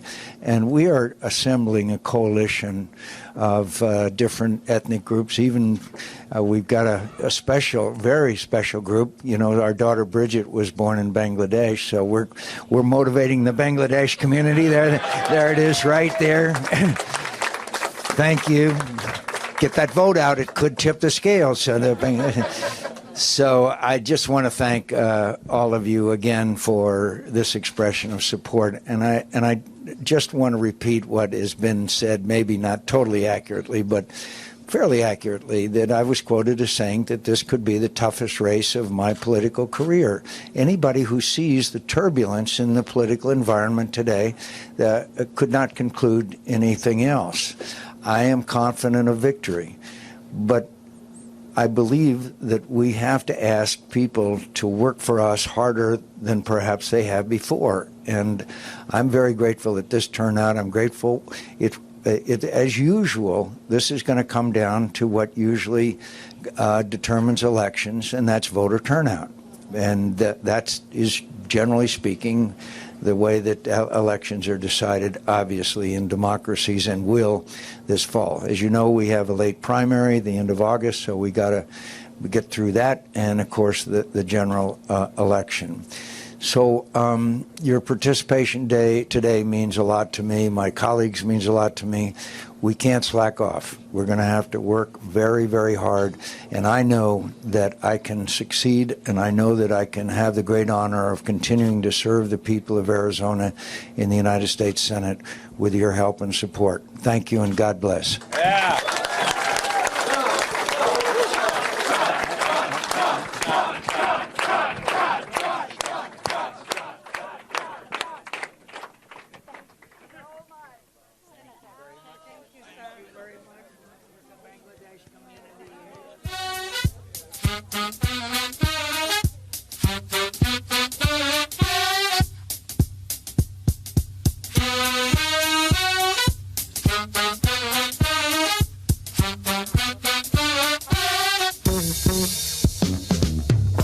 Music is a world within itself, with a language beyond. With media representatives, and this was a rally. You can see they're in a conference room right now.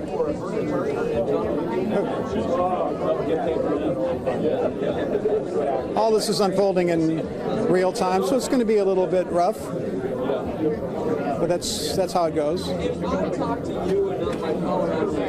Okay, he just went in that room. Yeah, so they're just going to stage in there, and then we'll go right over. Okay, yeah. We're just waiting for the crowd to clear out a little bit. That's fine. Okay, you're hearing us talking to campaign staffers for Senator McCain, and this is the real world of political rallies. Lots of people, and the challenge is always logistical. It's getting in the right place at the right time to talk to the candidates. And I see Senator Ernst coming over right now. I think she's going to be talking to us. I thought it was so striking that nobody uttered the name of the presumptive Republican nominee. What is up with that? This has got to be the strangest election maybe in American history, to have somebody as the Republican standard bearer that no one else, including these very prominent Republican senators, even publicly acknowledges. That was pretty mind-blowing to me. I thought I'd hear some discussion of it because, Senator McCain has said that he will support Donald Trump, and then in the next breath he has said that Donald Trump is making this re-election bid for him the most difficult of his career. So what to make of this? That's a very open question. Meanwhile, Senator Jeff Flake has said that at the moment he cannot support Donald Trump because of his stance on keeping Muslim immigrants out of the United States and building a wall with Mexico, which he's been quoted as saying is a nutty idea. And Speaker of the House Paul Ryan yesterday said he is not yet ready to endorse Donald Trump either. And here's a guy who's like, the most powerful Republican in Washington. One of them, anyway. And he's not behind the nominee. So things are unfolding, and it's going to be quite a bumpy ride, I think, going forward. That's Senator Joni Ernst of Iowa, wearing that sort of teal-colored suit. She's going to be, I think, meeting for a little bit with Senator McCain, and until the crowd thins out, and then we anticipate that we'll be speaking to these senators. And of course, the person we really want to talk to is John McCain. Among other things, I'm curious if he's decided to change his mind about going to the convention and, squaring his statements that he supports Trump with his statement that Trump's making his re-election bid very difficult. We'll check into him a little bit, asking him about Paul Ryan, and of course, maybe that infamous taco bowl tweet that came out yesterday. There's Rick Romley, former county attorney. Hey, Mr. Romley. How you doing? Oh my gosh, all these old timers. And how are you? How you doing? How's everything been? Oh, we've been doing all right. You know Rick Davis. Good. Well, can I ask you what you made of the rally? I think it's fantastic. When you have the young leadership in the United States Senate coming and surrounding themselves around the senator, looking at him as a mentor, there is a great deal of respect. And that's why I'm so strongly supporting Senator McCain. I respect him. I think he's a strong leader, and I think he is what is needed during these very difficult times. I was amazed that nobody mentioned the name of Donald Trump. He's the presumptive nominee. He's going to be the GOP standard bearer. These are big GOP senators. No one even said his name. What's up with that? I think that's just, it will come up during the campaign, undoubtedly. The Donald Trump and, the senator has said that he will support the nominee. But right now the senator is doing what I think is right. He's got to focus upon his own election. He said it's going to be the most difficult one in his political career, and I think you've got to stay focused. And he said he'll support the nominee. That's well and good, but come back around to what you need to do, and that is run your campaign. You're running for re-election. He says he's not going to the convention. Sounds to me like he's very afraid that Donald Trump's going to drag him down. I don't know if that's accurate. I don't think so. Otherwise, you'd say, let's rally around our standard bearer, let's get out there, Republicans, let's win the White House. Didn't hear it. But there's going to be many that surround themselves with Donald Trump. The senator has to focus upon his own election. It is a difficult election. It's an unusual year. And if he started trying to be the standard bearer for whoever the presidential nominee is, I think it takes away from his own campaign. And I think the senator is doing exactly what he should be, focusing upon his own campaign. Okay, well, nice talking to you. How's everything? You know that. Come on, you're not going to get nothing else. You're still a politician. Yeah, that's right. Okay, thanks for your time. Nice to see you, sir. Okay, that was Rick Romley, longtime county attorney in Maricopa County. Now we see some senators emerging. They're going to be doing a couple interviews, and they'll come back our way, I think. Nobody gets past our camera, right, Rick? Nope. That's right.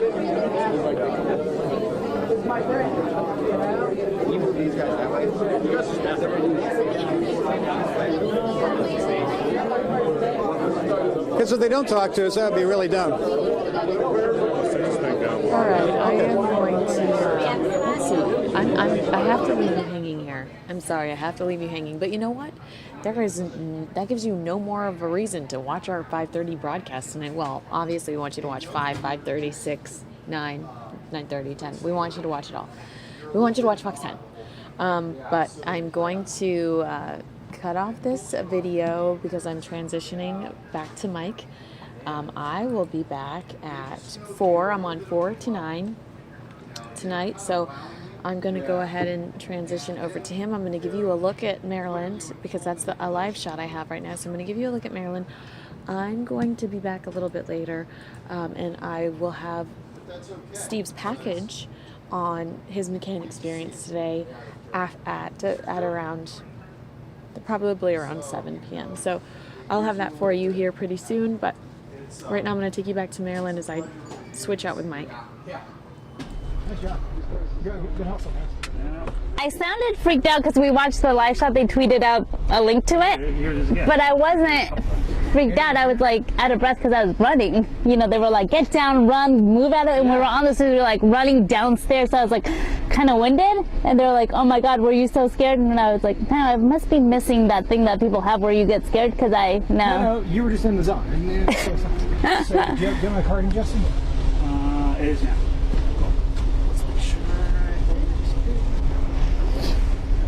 Right. You know what, I don't know. I can't get this to normalize.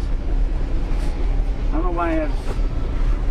Oh, maybe it's mode. Maybe it's like single screen mode or something. No, just go to view. Well, that's why I normalize it and it doesn't do anything. Unless it thinks that's normal. It probably does. I would just like start dragging shit around. Open up like the player window and.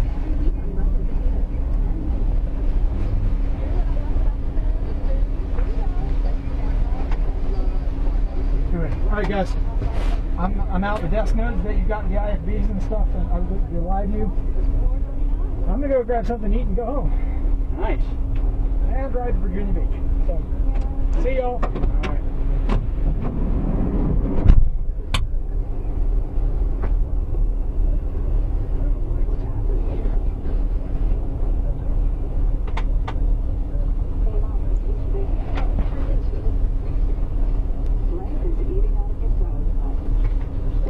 Let's go.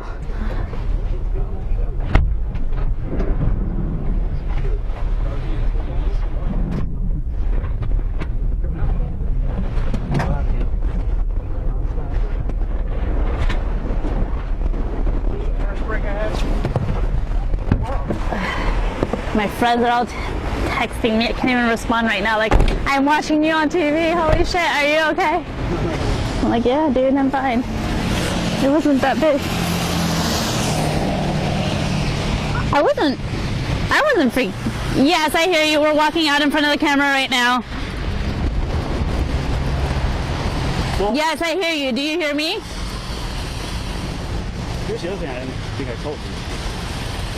What the hell? The control room is asking me if I hear them. I hear them, and then I respond, and they're not responding to me, so I don't know if they hear me.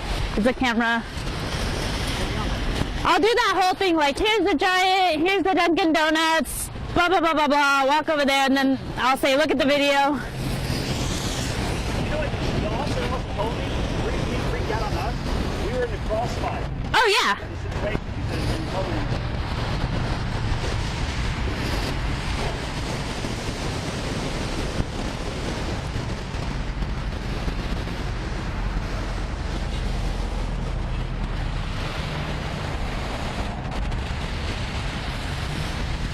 I got you. Do you got me?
Ricketts.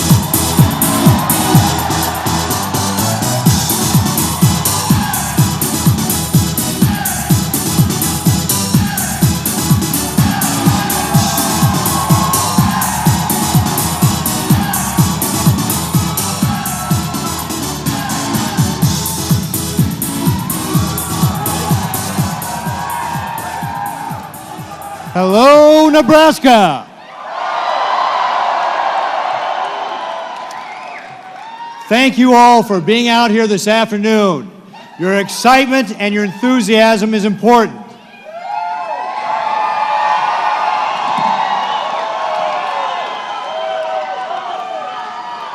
You know, politics is run by the people who show up.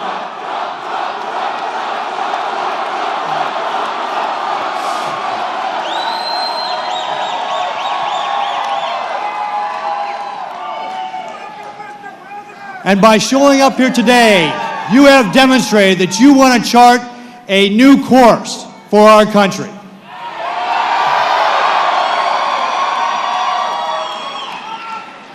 You're here, I'm here, we're all here because we know we need to take back our country. And 2/3 of Americans agree with us. And we don't want the next person charting the course of this country to be Hillary Clinton.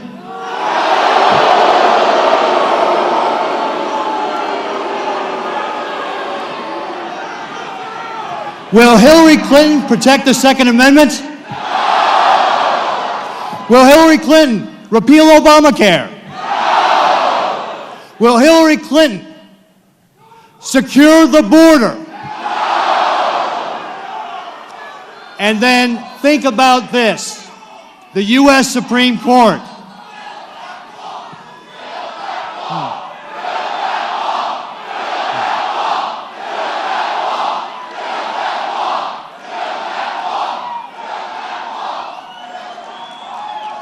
This election will also determine who is going to select this next Supreme Court justices. Folks, right now, we are in a lawsuit with the Obama administration because he is trying to pass amnesty through executive order. Nebraska is one of the states suing him right now. And we've won in 2 lower courts. We were in front of the Supreme Court arguing our case just a couple of weeks ago. But if we lose, President Obama extends his amnesty plan.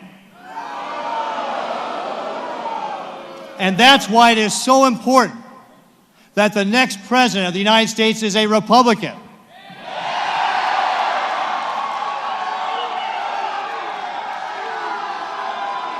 Now, folks,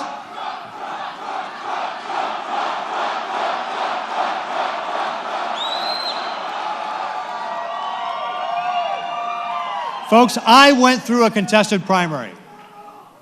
And then we all came together to support me as the nominee from the Republican Party here in Nebraska. And it is time now that we as Republicans come together to support our nominee for president.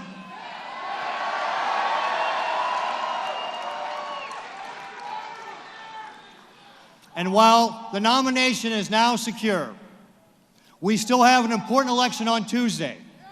We've got to turn out and vote for Donald Trump.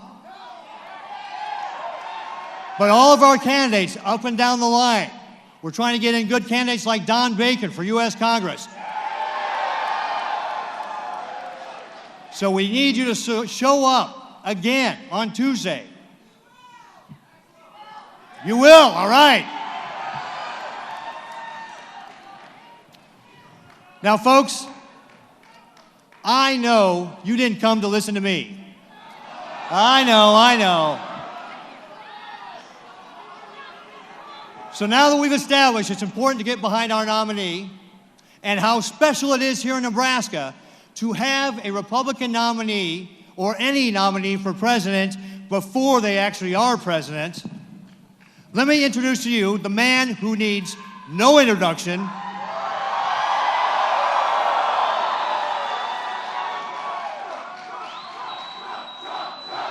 You're going to spoil it. You're going to spoil it. The next president of this United States, Donald Trump.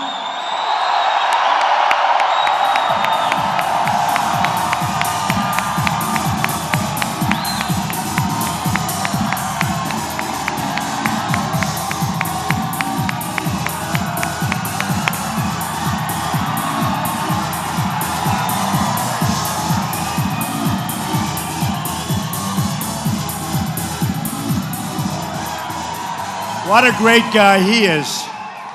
Thank you, Governor. Great job. Give him a hand, everybody. Give him a hand. Hey. Oh, we are happy to be here. You know, I was going to cancel because, you know, a lot of people dropped out of this race, right? They dropped out. And I said, I don't know. So we called up West Virginia last night. We had 35,000 people. The place was packed. This one, we have 10 or 11,000, and we have people still pouring in. So I said, let me ask you, with West Virginia, was it done? I mean, people, like, they're expecting to go. They said, yes. I said, then we have to go. I said, what about Nebraska? I love Nebraska. What about Nebraska? What? And I said, is it like, I mean, are the people expecting to be there? They said, yes. I said, we're going. We got to go, right? We're going to have a little fun. We're going to have a little fun. But like Pete said, we have to go on Tuesday and vote because we're looking to break the all-time record. We've passed Eisenhower. We've passed Nixon. We've passed almost everybody. We're just about ready to pass Ronald Reagan, who we love. We're just about ready to pass, we just passed everybody. And we have a lot of states to go. But we want to create such a record like they haven't had before. So if you can, on Tuesday, it'll take you 2 minutes. Go in, vote. The stronger we look, the stronger we are. We've had more votes than anybody. And don't forget, I started out with 17 people.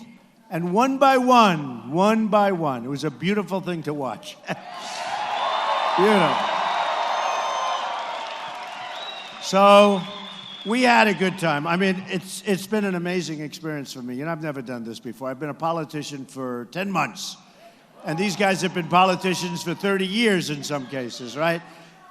How am I doing? Am I doing a good job, right? We don't play games. But we have a message. You know, we have the right message. We're tired of being dopes. We're tired of being the stupid people. We're tired of having these leaders down the drain, and that's what they're doing. We're going to have great trade deals. You know, in Nebraska, and I just learned, I said, how's it doing business like with Japan? You send business to Japan. You don't send business to China, because China doesn't take your business. We take their business. They don't take our business, right? You know that. You know that? They won't take our business.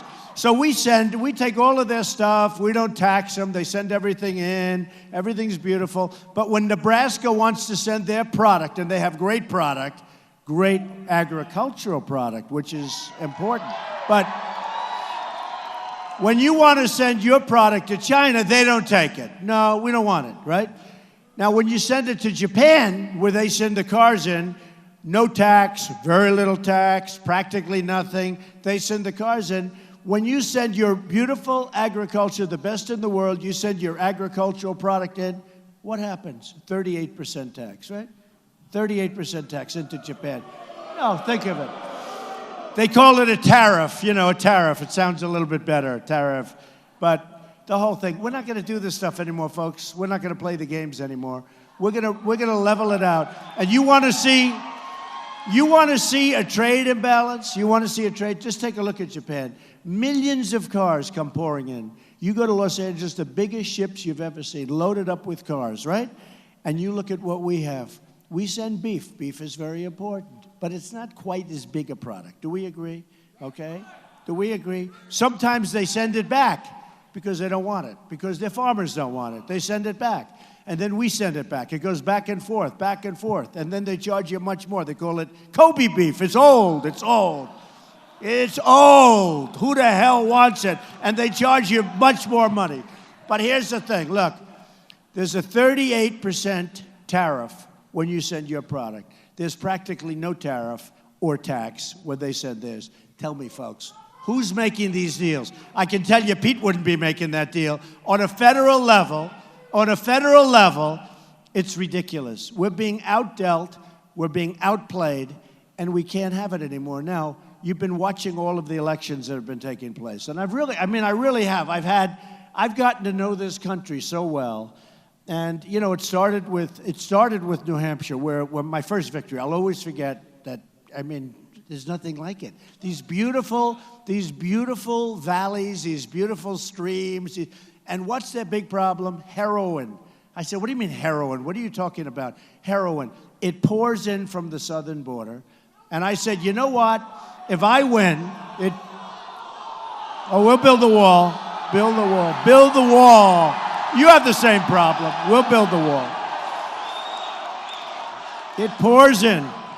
But I said to the people of New Hampshire, and you know, that was my first victory. The first, I won in a landslide.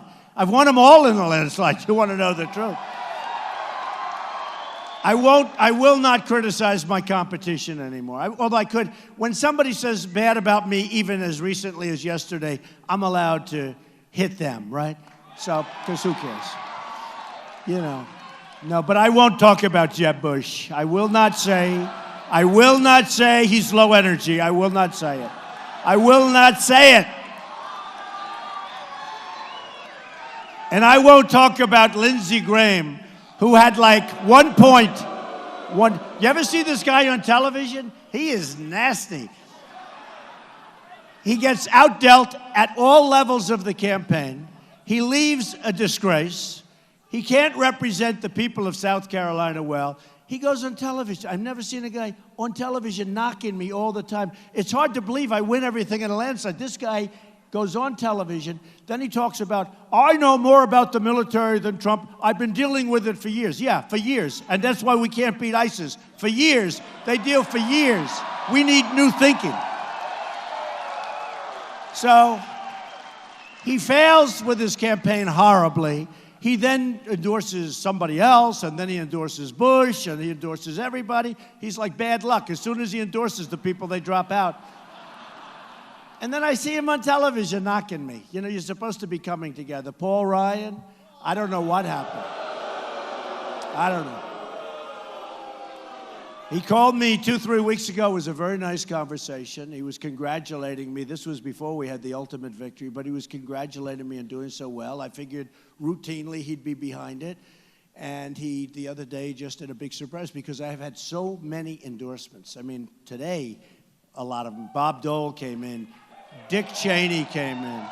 Many congressmen came in. Many senators come in. And we've had tremendous endorsements from a lot of people, both current and people that were here and highly respected people. And, you know, Rick Perry, as an example. He came in, and I've always liked him. But he's a tough competitor, and he fought hard, and he was rough on me, right? He got up. Remember, he went to Washington and made a speech for a half-an-hour speech about Donald Trump. He said, I'm a cancer on the Republican Party. No, that's the bad news. Let me tell you the good news. So yesterday, he endorsed me. And I like him. I do like him. I forgot about the 1 hour where he went wild. Okay, but he said, one of the most talented or brilliant or something candidates ever to run for the presidency in the history of the presidency. So you have that statement, and then you have this statement. There's a big difference. That's a big gap. But I appreciate it, and I like Rick Perry, and he's a good man, and I appreciate that he did that. But the one that we're surprised at, and I'm not surprised with the Bush family, in all fairness, because I've been very critical of what happened during the term. So I'm not surprised. And Jeb, we hit hard. Do we agree? But what people don't say is that he hit me hard. He spent $14 million on negative ads. So people will say, you weren't nice to the Bush family. Guy spent $14 million on negative ads. I didn't spend anything on negative ads on him. It really tells you when somebody can spend $14 million on negative ads, it sort of says, like, do ads have any power? You know, I would go up to New Hampshire before the vote. The best was Florida. They spent, I think, $28 million on negative ads. They spend thousands and thousands. You know the total negative ads? Have you seen it on television? 66,000 negative ads. I want to see Pete get 66,000 negative ads. Pete, you wouldn't be standing. You'd say, I'm going home. I'm leaving. I'm going home. Pete, 66,000 negative ads, over $100 million, and I'm leading by a lot. It was a landslide. In fact, it's over. I don't know. So I don't know what it means. But I tell the story. I'm in Florida, and I had a tough race against Marco, and I like Marco. I like everybody once it's over. I like people. But Marco was very popular in Florida and is very popular. And I was down, and I own Trump National Doral, and they're having the big golf tournament. And Adam Scott from Australia, he's one of the top couple of golfers in the world. He's phenomenal. Long, straight, everything, does everything. He ends up winning with a phenomenal chip shot, almost goes in the water. The 18th hole at Doral is the hardest hole on the PGA Tour. It's considered the toughest hole. It averages like 4.8, which is impossible for a par 4, right? So Adam Scott hits a good drive, then he hits a shot, and he goes left, almost goes in the water. He hits this unbelievable chip shot, a flop shot, 4 or 5 feet from the pin, sinks the putt, he wins the tournament.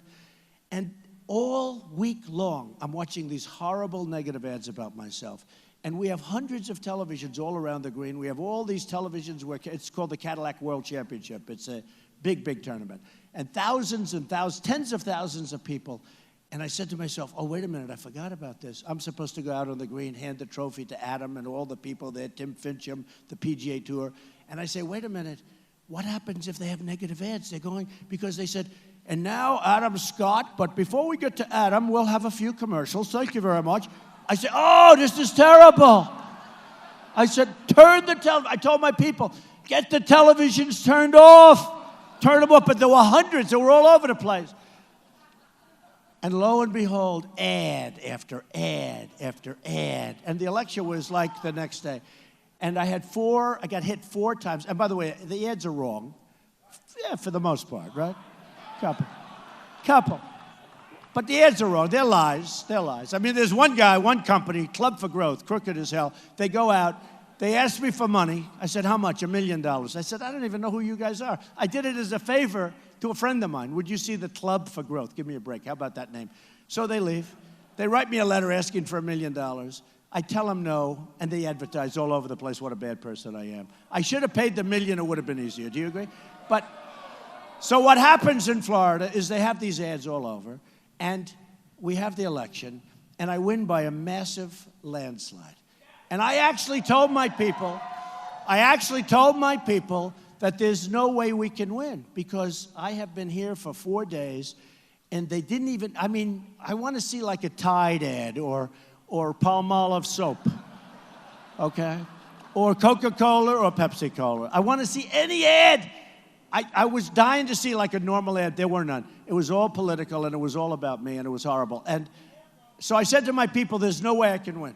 All week long, I've been watching horrible ads about myself. There's no way. And I won by over 20 points. It was a massive landslide, and I won the state of Florida.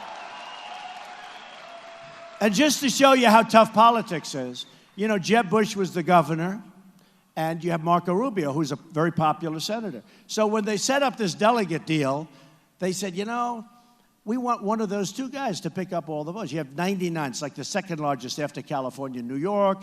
You have New York, you have California, you have Florida, the big 3. So they have 99 delegates. You get all.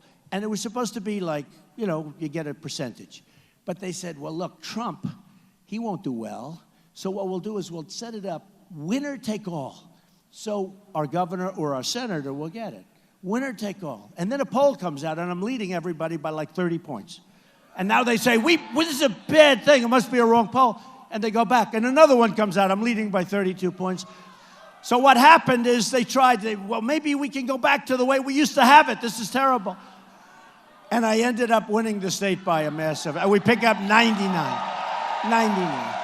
right? It's called welcome to the world of politics. It's a nasty business, I'll tell you. And even, you know, I'm no fan of this Bernie Sanders, but I'll tell you, that system is so rigged. And you notice, he is now using my language. He's saying, the system is rigged. He's using my language. I've been saying this, right? Now, the difference is that their system has superdelegates. That's too obvious. Whereas the Republican system is much more sophisticated. It's the same rigging, but it's less obvious. So it's a smarter system. But let me tell you, we've now exposed it. But here's the way I look at it. I won, so I don't care anymore, right? We don't care anymore. I don't care. It's rigged. Let somebody else worry about it, right? Let somebody else. And the only way I won was massive wins. It's like the boxers. You know, they go into unfriendly territory and they say to me, you know, Mr. Trump, it's unfriendly, and if it's a decision, I'll lose, but I'm going to knock him out. That way I don't have to worry about it. So I had to knock him out, and we knocked him out. We went to New York. We went to, so many different, South Carolina, Alabama, Arkansas, Florida, Kentucky, Missouri. So many places I was supposed to not win, and we won. The South was great. And then right after that, we had won Massachusetts. Now, Tom Brady's a friend of mine. That helps in Massachusetts, I have to be honest. Having Tom Brady helps a lot. But, we won so many places. And now we go, and it looks like we're doing unbelievable, and we're way ahead in votes of everybody that's ever run. Millions of people have come into the Republican Party, and we're going to win states that nobody else could even think about, right? You know that. Millions of people. We got to win Nebraska. If we don't win Nebraska. And believe me, I will get rid of those tariffs in Japan, which our politicians should be able to do, and I will make sure that China takes your product. They're not going to say, no, we don't want product, because they want to have it themselves. They can send to us, we can't send to them, not going to happen. So I will get rid, just mark my words, because, you have to tailor these speeches. The nice part about me not using teleprompters and not reading speeches? Number one, I'm smart. Number one. But I can tailor it to the audience. Like, I come to Nebraska. I say, Governor, what do you think of your trade? Well, I don't like the fact that we have to pay the tariffs and this and that. That's a federal thing. The federal's letting us down. And I said, well, what about China? How you doing in China? They will not take our product. So now I know these things. Otherwise, I'll be talking about things that you don't even care about. There won't be any more tariffs with Japan, or if there will, we're going to do it the opposite way to them. All I have to do is say, that's all right. You want to charge a tariff of 38% to Nebraska for its beef? Then we're going to charge you a tariff of 38% when you sell your cars to the United States. It's a very simple thing. Very simple. And you know what they're going to do? If they think that they mean it, and with me, they know I mean it. I'm self-funding my campaign. And all these other guys are getting a lot of money. But I'm self-funding my campaign. Take a look at Hillary, the money. Take a look at where she's getting that money. Did you hear Bernie Sanders say she suffers from bad judgment? Is he right? I wrote that one down. Bad judgment. Bad. And it is. Look, the emails, that's bad judgment. It's also dishonesty. That's why we call her Crooked Hillary Clinton. Dishonesty. Total dishonesty. But she suffers from bad judgment. So we're going to take care of that, and we're going to solve it. We have a problem, like in Indiana, I went there. And a friend of mine said to me, you're about 12 points down in Indiana. And then a lot of people, including, I love Pete, but I think his brother doesn't like me as much as he does. But I like him so much, I'm starting to like the Chicago Cubs again. Okay? All right? But we had a problem because we went to Indiana. We have these groups, never Trump, even though the people love me. A lot of the rich don't like me. But the people love me, and the people are plenty rich. They love me. The loyalty of our folks. And by the way, we're going to make our country great, folks, for everybody. For white, for African American, for women, for men, for rich. We're going to make it good for everybody. And we're going to bring our jobs back, and we're going to have jobs for everybody. We're not going to let them keep taking our jobs. So here's the story. I went to Indiana, And who's better in Indiana than Bobby Knight, right? And a year ago, Bobby Knight called me and he said, if you ever need me, you're the one I want to run for president. And he's a tough cookie. He's tough, he's smart, he's unbelievable, and he's a loyal guy. He's amazing. Bobby Knight won 900 games, 3 championships, last man ever to have an undefeated team in the NCAA. Last man, amazing. You know, you'd think it would be easy. I said, Bobby, why doesn't it happen more? He said, you know, your shooting guard has one bad night and you have a loss, okay? It's sort of interesting, but I spent a lot of time with him.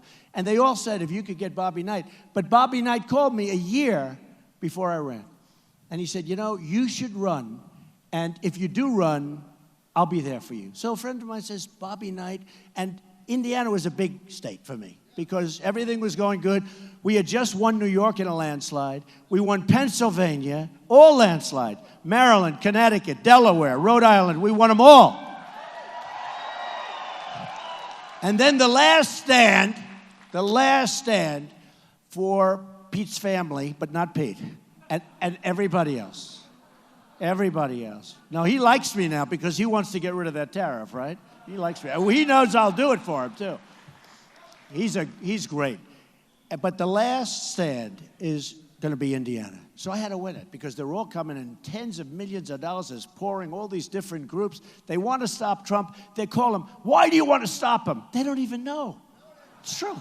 They had this one woman on. Oh, this woman. They had this one woman on.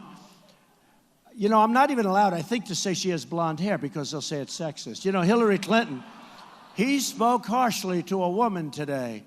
He, therefore, treats women badly. I mean, this woman is out of control. It's her only chance. She should keep doing it because it's her only chance of winning. And do the women like me, by the way? Do the women like me? Right? I think they like me. I'm telling you, every single state I won with women, I won with it, but I won with women. And that's I don't even care about the men anymore. I just want to win with the women. The hell with the men. The men. I've been winning with the men. I've got these massive numbers. They all say, he wins with the men, he's through the roof. The hell with that. I want to win with the women, okay? I want the women. But, so they were all saying that Indiana, great place, great people. I have some great friends there, the Hilberts, and some great people. And they all say Indiana is like the firewall. That's the wall. So 4 or 5 weeks ago, I was 10, 12 points down. So I went there 2 weeks before the election. I made a couple of these kind of speeches. We had fun. We had tremendous turnout. I said, how am I losing? Nobody gets these crowds. I had one crowd, over 20,000 people. I said, wait a minute. When you have 20,000 people and other people, I don't want to use their names anymore. I would have used their names, but I don't do that anymore because you win. You know, you win, you don't use their names anymore, right? But other people would have like 300 people. They'd have 196 people. I'd have 20, 25,000 people. So I said, wait a minute. How do I have 25,000 people? And 2 days before, one of the other candidates is there, and they had like 200. And I'm supposed to be in second place? I don't think so. Anyway, I left, and I was up. Then I came back a couple of days before, and we stayed there, and it was incredible, and we won. But Bobby Knight was unbelievable. And Bobby Knight went around with me, and he went into those crowds, and they love him in Indiana. And I'll tell you what, it was an incredible endorsement. And, you know, endorsements usually don't mean that much. You get them from some politicians, and you get them in, it doesn't mean. But when you get an endorsement of Bobby Knight in Indiana, it was something really special. It was unbelievable. So Indiana, which turned out to be, you know, it was going to be the firewall. It was going to be something I couldn't win. I won with evangelicals, big league. But I won with evangelicals. I won with everybody. And what's going to be so important is to win Nebraska, because, and I'm telling you, so what I did, and by the way, I like ethanol, okay? Is that okay? Do you like ethanol? Who the hell else likes ethanol but Trump? So I go out and I have statisticians, one of the most boring jobs in the world, but they like it, okay? No, it's got to be. And look, they do pages of stuff on Indiana. And it doesn't matter because what I told you, you know, 1 in 7 manufacturing jobs lost since Clinton administration lobbied to put China into the World Trade Center Organization, the World Trade Organization.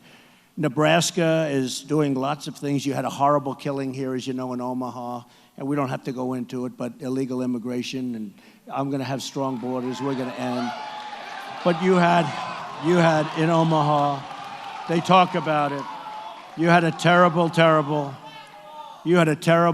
situation here. And it's happening, by the way, it's happening all over the country, as you know, in San Francisco and Los Angeles. It's happening all over the country. And we're gonna stop it, folks. We're gonna stop it because it can't go on. And it's not gonna go on. And I looked at it and I read it, and we don't have to go over the names, but I read it, and what happened is horrible. But it's happening all over. And when I announced on June 16th, I came down the escalator with Melania, and they had, so look at all those cameras back there, world's most dishonest people. See that? That's the press. They are the world's most dishonest people. They are brutal. They never show crowds. I'm telling you, we had a crowd last night. We had a crowd in West Virginia. It was a stadium. I guess it was an ice hockey. It was massive. You couldn't get in. There were tens of thousands of people outside. They were trying to get in. We ended up putting big loudspeakers outside, but thousands. And I come home all the time. I said to my family, I said to my wife, and I said to other members of my family, did you see the crowd? They go, no, we didn't see it. Because we don't have too many protesters, believe it or not. Now, when we do, they make it a national story, right? If we have a protester, the headline, Donald Trump has protested. Look at this group. Any protest?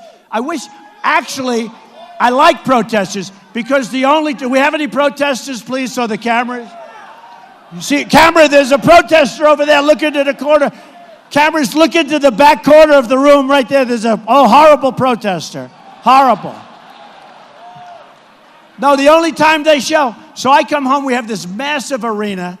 It holds massive amounts of people. I don't know, like an NHL arena. And it's packed every corner. People are standing in the aisles. The fire department did me a favor. They let more people in from outside. And I come home. What do you think of the crowd? Well, I heard it because, when you have 20,000 people screaming, it's different than when you have 200 people screaming. It sounds like roar. It's a beautiful sound, right? But they never show. So I want some protesters. Did you see Hillary Clinton had protesters? She doesn't do what I did. She had protesters. Her speech was 11 minutes long. She left. I have protesters. And my people are the greatest. But we have protesters. We've had some protest. We had one protester that was so loud and so obnoxious. He had a voice like Pavarotti. And the guy is way back in a corner with, I guess we had 22,000 people. And he's screaming. And it was, unacceptable. So I was rough with him. And I started screaming. I said, get the hell out of here. And I'm screaming. And the press killed me. They said, the way he handled that was mean. It was horrible. I said, get the hell out of here. Get him out of here now. Get him out. Okay. But much more than that. Much more. And the next day, the press said, Donald Trump treated that protester horribly. It was a horrible thing to say. Oh, now that was one of my first deals like this, right? Then I went to another one. The following day, we had another protester. And I said, please, if you could, maybe you could ask him to leave. Please leave. That's okay. Don't hurt him. Don't touch him. Don't hurt him, please. And the press the next day said, Donald Trump is not strong like he used to be. He used to be unbelievable. So you can't win, Pete. You can't win. So it's terrible. But let me just tell you, our military is depleted, and we don't win anymore, folks. And we're going to build up our military, and we're going to start winning. We're going to stop our companies from leaving our country. Now, if you look and you study, and some of you do, if you look at our federal government, which is run by incompetent people, by the way, just in case you had any question, they've been working for 5 years on methods to keep our companies in our country. So corporate inversions and all, they're working on it. They've been working for years, ever since I can remember. In the meantime, we're being drained. NAFTA is a disaster. NAFTA, signed by President Bill Clinton, is one of the worst things our country has ever signed. All right. So what happens is we're looking at all of this stuff, and the only way you're going to do it is very simple. Carrier, Ford, Nabisco, they're all leaving. They're leaving Chicago in one case. They're leaving Indianapolis, Carrier. Use them as an example.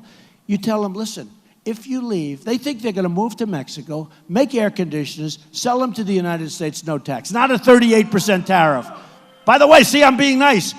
Japan charges us 38%. I'm only talking about 35% because I'm a soft negotiator, okay?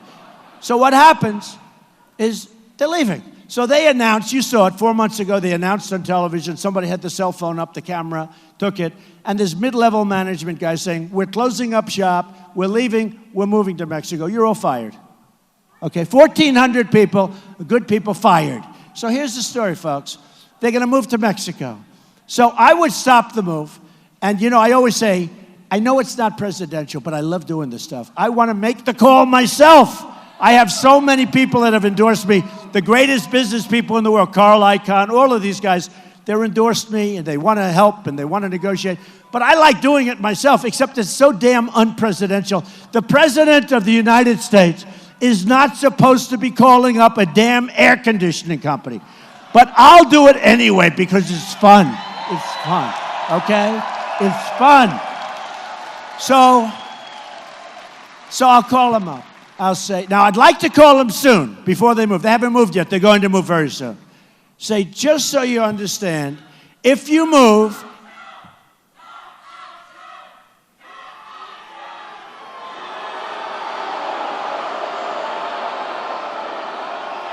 are they friend or foe? Friend or foe? I don't know. They don't sound very strong. They don't sound strong. Thank you very much. Thank you. Thank you. See, they don't want to make good trade deals. Isn't that sad? They don't want to make good trade deals. Okay, yeah, you can go home now. Thank you.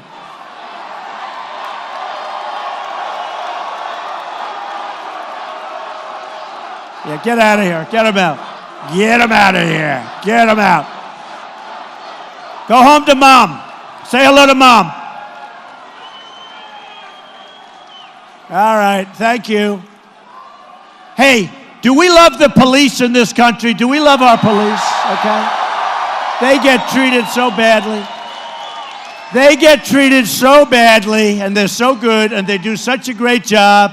And if there's one mistake or one bad apple, it's on television for months and months and months. Let me tell you, the policemen, the policewomen, the police of this country do a phenomenal job. So let's hear it.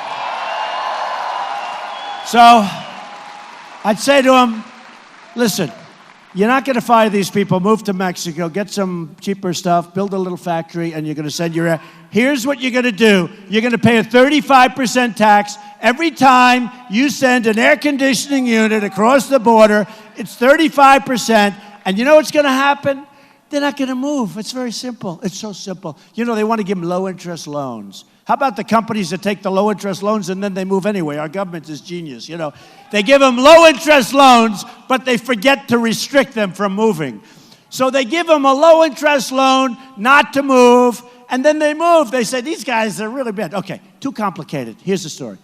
We're going to charge them. Now, if they move to Mexico, we're going to say you shouldn't do it. Move back. But you know what's going to happen? Then, if they move to another state, let me tell you, if they leave Nebraska, they go next door, that you got to compete yourself, okay? But I will stop because devaluations and all of the things, what China's doing to us because they devalue and they devalue far too deep and far too much, and they make it impossible for us to compete. And then as I just learned from the governor now, we can't even do business from this state in China. And those days are over, folks. We're going to do a lot of business. We're going to do a lot of business. And our companies are not going to be moving anymore. And if they do move, there are consequences. The consequences, you're going to pay tax when you sell your product back in. Ford is building a $2.5 billion plant. They're moving people out of Michigan. They're building this massive plant. Now they're doubling up. They're going to build more. So here's what's going to happen. I'm going to say, folks, you can't do that. You're going to have to build. You're going to send. And the border's going to be so strong. It's going to be so strong. Going to be so strong. When those cars come across the border, we're going to charge them a tax. Now, I'm a free trader. A lot of the, so-called conservatives, they say, well, that's not right because that's not free trade. We have no choice. We have dumb people negotiating our deals. We have to do it right. We'll straighten it out. I believe in free trade, but we lose on every single deal. You can look at any single country in the world that we do business with, and we're behind the 8 ball because we have political hacks negotiating our deals. So here's the story, folks. We're going to make deals that are going to be phenomenal. We're going to make trade deals. We're going to build a wall that's going to be so good. See the height of that ceiling? See the height of that ceiling? That's peanuts. That's peanuts. We're going to have a wall.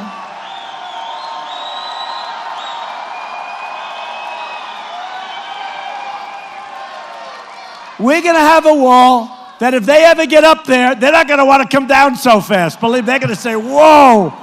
This is not good. We're going to have strong borders. If you don't have borders, folks, you don't have a country. I mean, these people that want to have Swiss cheese, right now they walk across the border. The Border Patrol agents, 16,500 Border Patrol agents last week endorsed Donald Trump. They've never done it before. They've never endorsed anything. Sheriff Joe Arpaio, Sheriff Joe, endorsed Donald Trump. They endorsed Donald Trump. And let me tell you, I'm going to do a good job. And I love these people. See these people in the front row? You know why they're leaving? Because after this, I got to go take pictures with these people. We call them the elite. I don't know if they're elite. I think you look better, frankly, okay? But I got to go take pictures. So here's the story, folks. We don't win anymore as a country. We're going to win big league. We're going to win with our military. We're going to knock the hell out of ISIS. We have no choice. We're going to knock the hell out of ISIS. All right? We're going to knock the hell out of ISIS. We're going to take care of our great veterans. Our veterans are not being properly taken care of. I mean, Hillary Clinton said our veterans are fine, they're okay, and she wants all sorts of things to be given to illegal immigrants. She wants to take care of our illegal immigrants, the illegal immigrants. She wants to take care of them. She wants to give them Obamacare. Can you imagine? You're an illegal immigrant and you get Obamacare. Hillary Clinton wants to do it. Our country will be destroyed. Our country will be destroyed. And by the way, on the migration, we all have big heart. But on the migration, we cannot take people in when we have no idea who they are. And by the way, they come into Nebraska. We have no idea where they come from, who they are, what they're studying. We have to do something about it. So here's the story, folks. We don't win anymore. We're going to start winning. We're going to win big. We're going to win with the military, win for our Mets. We're going to win. We're going to win with the vets, the poor vets. Are there any vets here? Right? Am I right or am I wrong? Right? We're going to win for the vets. We're going to win with education. We're going to end Common Core and bring education local. We're going to repeal and replace Obamacare. We are going to secure and cherish our Second Amendment, which is under siege. We're going to win at the border. We are going to build the wall. We're going to build the wall. And who is going to pay for the wall? Who? By the way, 100%. We have now a $58 billion trade deficit with Mexico. The wall's going to cost $10 billion. Believe me, they're going to pay. Believe me, that's an easy one, okay? They're going to pay. And lastly, we're going to make the greatest trade deals that our country has ever made. We are going to take back our jobs. We're going to bring back our businesses. We're not going to let businesses leave. We're going to get you to get rid of the tax in Japan. We're going to get business for you in Nebraska, in China, where you can't go. We are going to make our country so great again. We are going to be so proud of our country. You're going to be proud of your president. Now, here's what you have to do. On Tuesday, go vote. We got to break all records. On Tuesday, go vote. Go vote. And in November, go vote. Because we can't have another 4 years of Barack Obama, which is what we get. Which is what we get if we get Hillary. It's another 4 years of Barack Obama. In my opinion, it could be worse, okay? It could be worse. So on Tuesday, go vote. In November, go vote. I'll be back here. Don't worry about it. We'll be back. We'll see you again. But go vote. And I will tell you, you will be so proud of your country again. And we're going to start winning, winning, winning. And I kid when I say it. People like it. I like doing it. We're going to win so much that you're going to say, Mr. President, we can't take it anymore. We don't want to win so much. We're not used to winning. Mr. President, sir, please don't always win. And I'm going to say, no way. We're going to win, win, win, and we're going to make America great again. Thank you very much, Nebraska. We love you. Go vote on Tuesday. Thank you.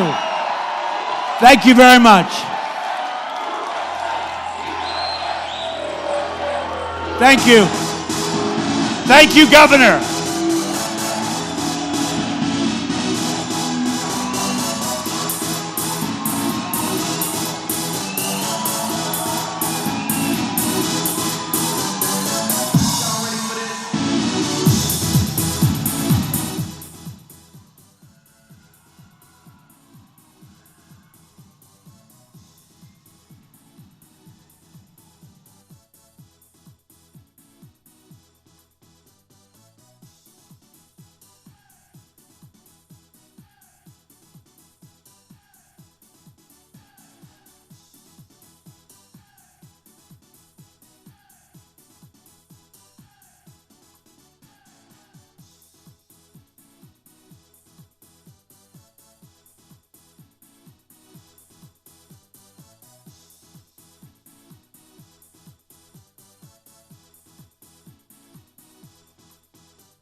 Welcome everybody to the Fox 10 News Now stream on fox10phoenix.com.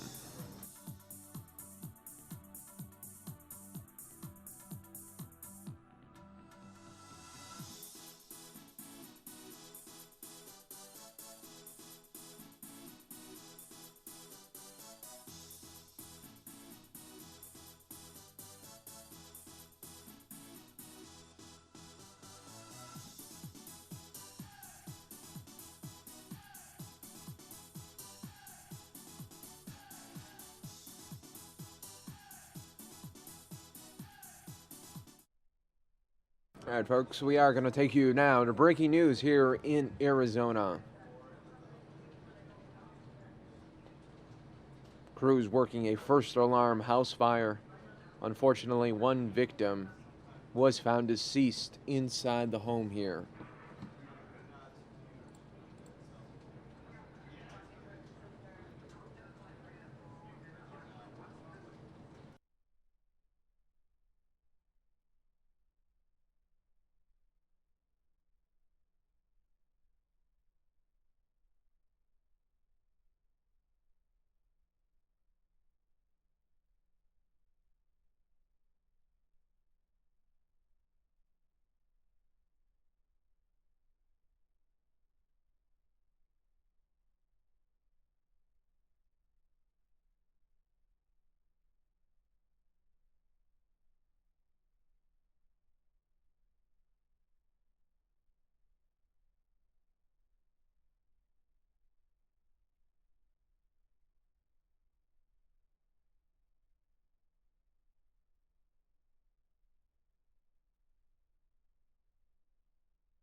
This is near 7th Street and Cave Creek Road in Phoenix.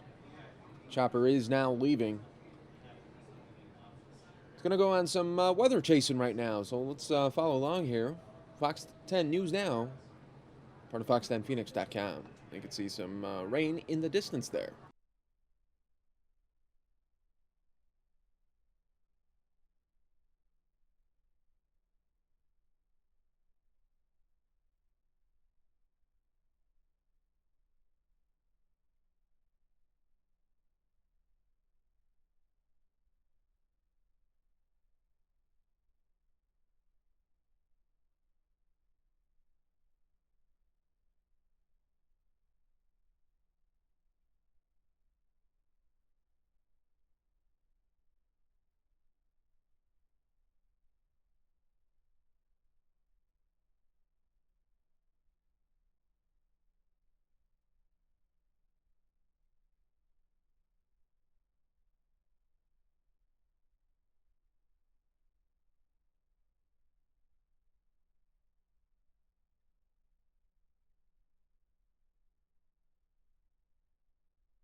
Welcome, everybody, to the Fox 10 News Now stream, part of fox10phoenix.com. Coming up about 3 o'clock here in Arizona. You can see me there.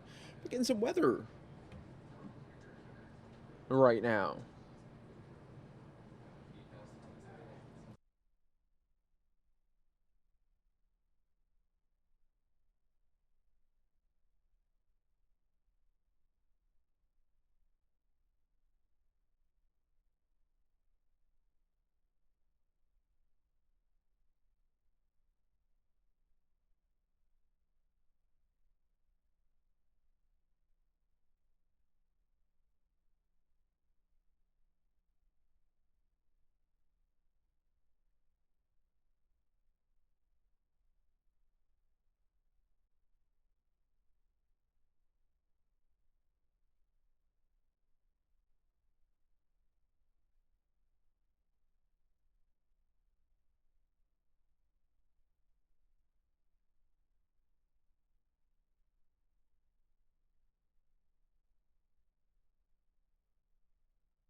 All right, good afternoon, everybody. 7 years ago, in April of 2009, our economy lost nearly 700,000 jobs, and the unemployment rate hit 9% on its way to 10%. 7 years later, in April 2016, our economy added 160,000 new jobs. That makes April the 74th consecutive month of private sector job growth in America.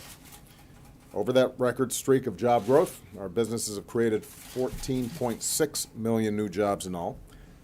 Wages have been rising at an annual rate of more than 3% this year.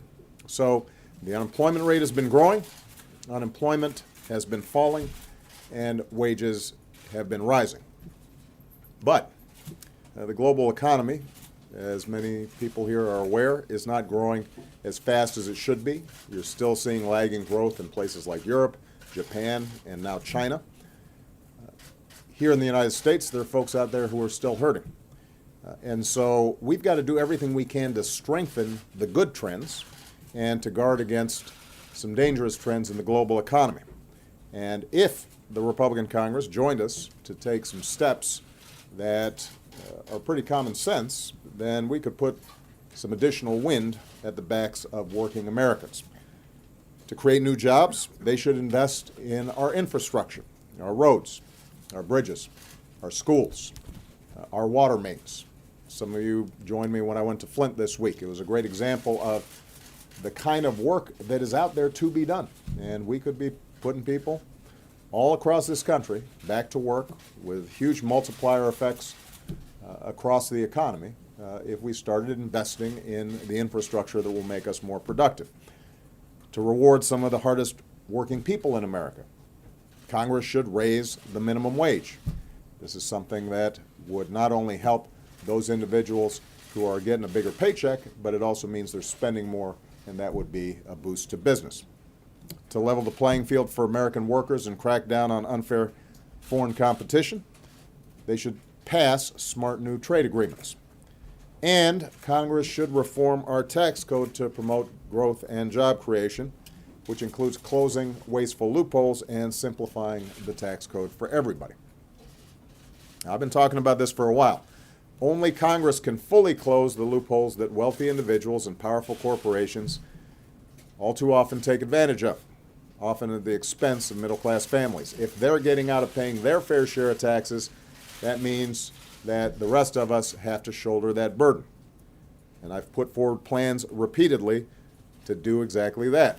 Close loopholes, make sure that everybody's paying their fair share, which would not only give people greater confidence in the system, but would be good for our economy. It would make sure that families and small businesses who don't have fancy lawyers and fancy accountants are being treated the same as big corporations who do. I think it's fair to say that Congress will not act on a big tax reform plan before the election that would shut down some of these loopholes. But what my administration has been doing is to look for steps that we can take on our own to make the tax system fair. In recent months, we've seen just how big a problem corruption and tax evasion have become around the globe. We saw what happened with the release of the Panama Papers, and we've seen the degree to which both legal practices of tax avoidance that are still unfair and bad for the economy, as well as illegal practices that in some cases involve nefarious activities, continue to exist and to spread. So combating this kind of tax evasion and strengthening the global financial system have been priorities of mine since I took office, and they're part of our broader ongoing efforts to make sure that the rules aren't rigged and our economy works for everybody. Let me give you an example. Here at home, we've made our tax code fair and asked the wealthiest Americans to start paying their fair share. And last month, the Treasury Department took action to prevent more corporations from taking advantage of a tax loophole that let them shift their address abroad just to avoid paying taxes in America, taxes that they rightfully owe. We've taken several steps to make sure that our tax laws are enforced, including leading efforts to crack down on offshore evasion. And as a result, thousands of individuals have come forward to disclose offshore accounts and pay the taxes that they owe, along with interest and penalties. Today, we're building on those efforts. And I believe that you've heard from Treasury, but I want to amplify what they've told you in detail. Number one, we are requiring banks and other financial institutions to know, verify, and report who the real people are behind shell corporations that set up accounts at those institutions. One of the main ways that companies avoid taxes, or wealthy individuals avoid taxes, is by setting up a bunch of shell corporations and making it harder to trace where monies are flowing and what taxes are owed. We're saying to those financial institutions, you got to step up and get that information. Second, we're plugging a gap in our tax rules that foreigners can exploit to hide their assets to evade taxes. The Treasury Department and the IRS are issuing a proposed rule to make sure foreigners cannot hide behind anonymous shell companies formed inside the United States. Now, these actions are going to make a difference. They will allow us to continue to do a better job of tracking financial flows and making sure that people are paying the taxes that they owe, rather than using shell corporations and offshore accounts to avoid doing the things that ordinary Americans, hardworking Americans are doing every day, and that's making sure that they're paying their fair share. Having said that, we're not going to be able to complete this job unless Congress acts as well. So I'm calling on Congress to pass new legislation that requires all companies formed inside the United States to report information about their real owners to the Treasury Department's Financial Crimes Enforcement Network. That's going to help law enforcement better investigate and prevent financial crimes. I'm calling on Congress to provide the Justice Department with additional tools to investigate corruption and money launderers. And I'm calling on the Senate, in particular Senator Rand Paul, who's been a little quirky on this issue, to stop blocking the implementation of tax treaties that have been pending for years. And these treaties actually improve law enforcement's ability to investigate and crack down on offshore tax evasion. And I'm assuming that's not something that he's in favor of. So we're going to need to cooperate internationally, because tax evasion, tax avoidance, money laundering, these things are all taking place in a global financial system, and if we can't cooperate with other countries, it makes it harder for us to crack down. If we can combine the actions that we're taking administratively with the new tools that I'm asking Congress to provide the Justice Department and Treasury, these actions will prevent tax evasion, they'll prevent money laundering, they'll prevent terrorist financing, and they'll, most importantly, uphold a fundamental principle of our economy. In America, no matter how wealthy or powerful, you should play by the same set of rules as everybody else. All right, thanks. I'm going to take a couple questions with that. Let's see. Go ahead, Jeff. since you're now the incoming president of the White House Correspondents' Dinner. Thank you, sir. Mr. President, what's your reaction to Donald Trump becoming the presumptive nominee of the Republican Party this week?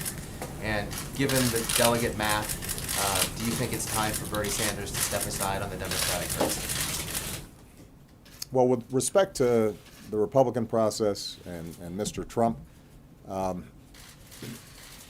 there's going to be plenty of time to talk about his positions on various issues. He has a long record that needs to be examined. And I think it's important for us to take seriously the statements he's made in the past. But most importantly, and I speak to all of you in this room as reporters, as well as the American public, I just want to emphasize the degree to which we are in serious times, and this is a really serious job. This is not entertainment. This is not a reality show. This is a contest for the presidency of the United States. And what that means is that every candidate, every nominee needs to be subject to exacting standards and genuine scrutiny. It means that you got to make sure that their budgets add up. It means that if they say they've got an answer to a problem, that it is actually plausible and that they have details for how it would work. And if it's completely implausible and would not work, that needs to be reported on, and the American people need to know that.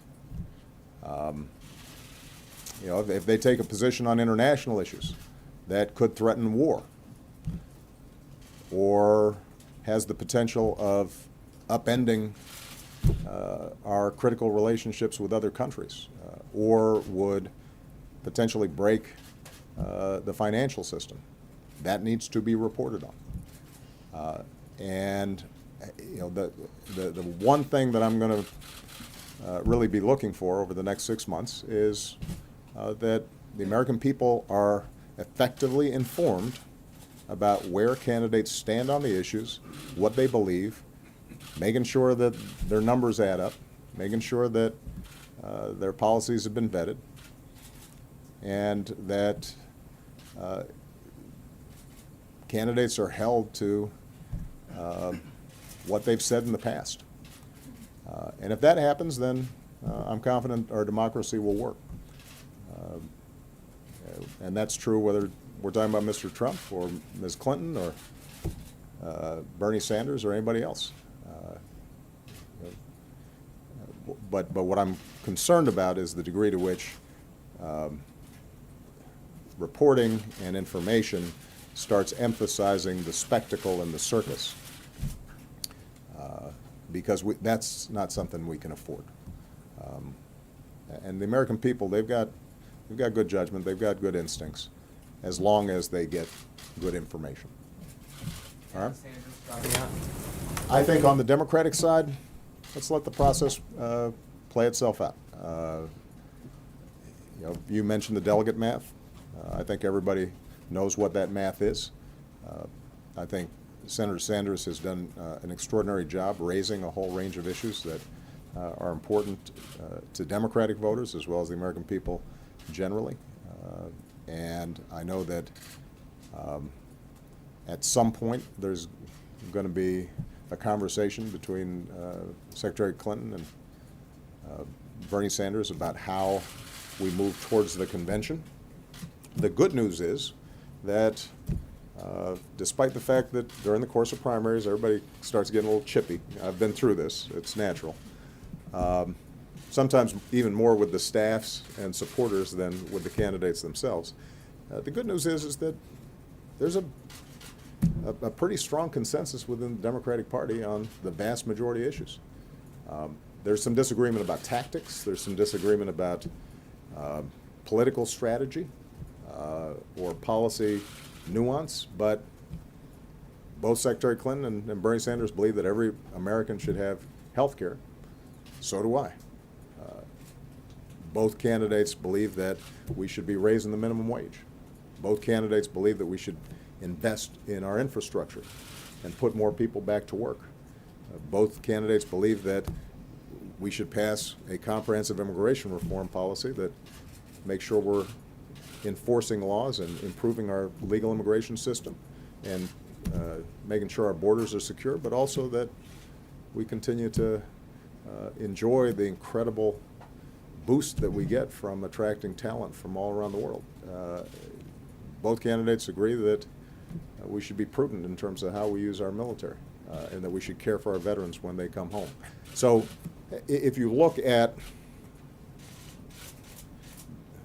95% of the issues, there's strong agreement there. You don't see the same kinds of divisions between the two Democratic candidates that remain in some of the Republican debates. Yeah. Mr. President, what did Speaker Ryan's comments tell you about the state of the Republican Party, and how would you advise your fellow Democrats who appear to have to now run against Donald Trump as to how they can win in November? Well, I think you have to ask Speaker Ryan what the implications of his comments are.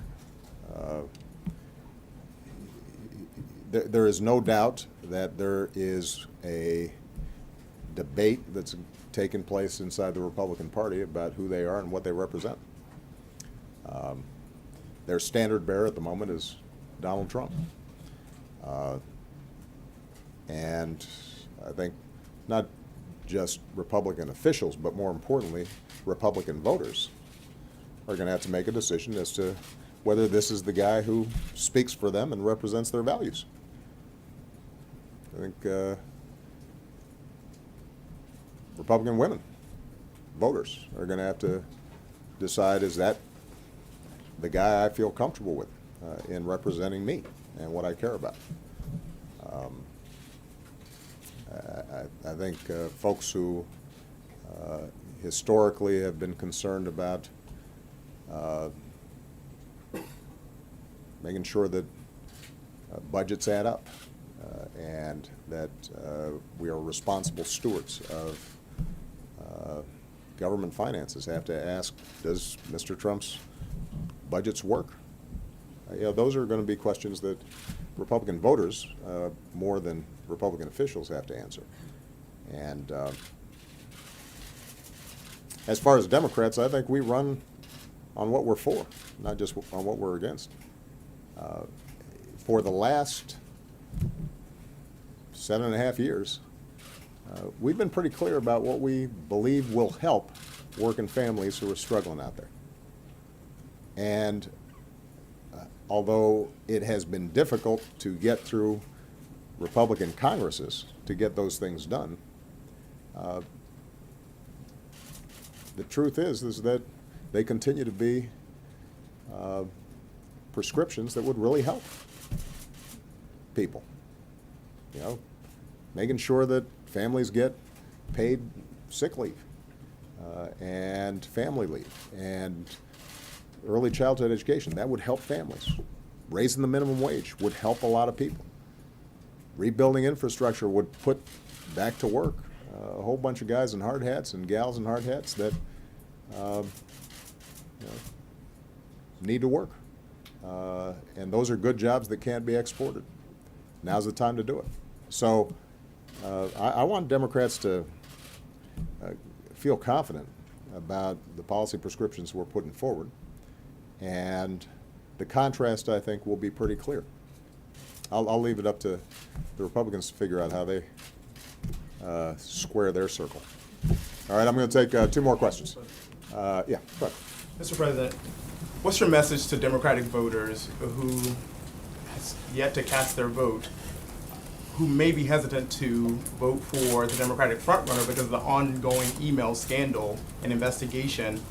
And also, did you see Donald Trump's taco bowl tweet and your thoughts on it? I have no thoughts on Mr. Trump's tweets. As a general rule, I don't pay attention to Mr. Trump's tweets. And I think that will be true, I think, for the next 6 months. So you can just file that one. In terms of the Democratic vote coming up, I'm going to let the voters cast their ballots and not try to meddle in the few primaries that are remaining. Let the process play itself out. We'll know soon enough. It's not going to be that much longer. David? I just want to ask you one on infrastructure. Not long before your nuclear summit, where you had 50 world leaders here, the D.C. Metro was closed for over 24 hours. You at the White House Correspondents' Dinner made note that you'll soon be a sort of more ordinary district resident. Right. I'm wondering what that says, that the nation's capital, their own metro system, was closed for 24 hours and that it's having a number of safety-related problems. And what can your administration do if Republicans are standing in the way of an infrastructure bill specifically for the D.C. Metro to potentially provide more funding or any more support for such a critical service? Well, first of all, I know this is a somewhat self-interested question, I assume, because a bunch of folks here take the Metro. But it is just one more example of the underinvestments that have been made. Look, the D.C. Metro historically has been a great strength of this region. But over time, we underinvested in maintenance and repair, and the steps that are being taken now, I'll refer to Department of Transportation, and but I can say that obviously safety comes first, and we want to make sure that if there's safety concerns that that they're addressed. The broader issue, though, is we got bridges, we got roads, we have ports, we have airports, we have water mains and pipes, as we saw in Flint, that suffer from neglect. And in many parts of the country, we're still relying on systems that were built 30, 50, in some cases 100 years ago. And the reason we've been neglecting them is not because we don't know how to fix them. It's not because people haven't been aware of the need. We've known for years now that we're $1 trillion or $2 trillion short in terms of necessary infrastructure repair. I talked about this when I came into office and sought to do more in terms of investing in our nation's infrastructure. The problem we have is that the Republican Congress has been resistant to really taking on this problem in a serious way. And the reason is because of an ideology that says government spending is necessarily bad. And I addressed this when I was in Flint. That mindset, that ideology, has led to us not investing in those things that we have to do together. You know, as you point out, this metropolitan area, the nation's capital, economically is actually doing really well. But it doesn't matter how big your paycheck is if you've been taking the Metro and suddenly it's shut down for a month. And now you're stuck in traffic trying to drive to work instead. You can't build your own metro system. You can't build your own highway. You can't build your own airport.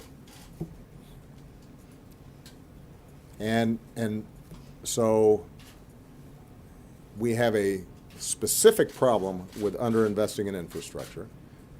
Now's the time, by the way, for us to do so. Interest rates are so low, and there are so many contractors and construction workers that are underemployed at the moment that you can actually get jobs done on time, on schedule.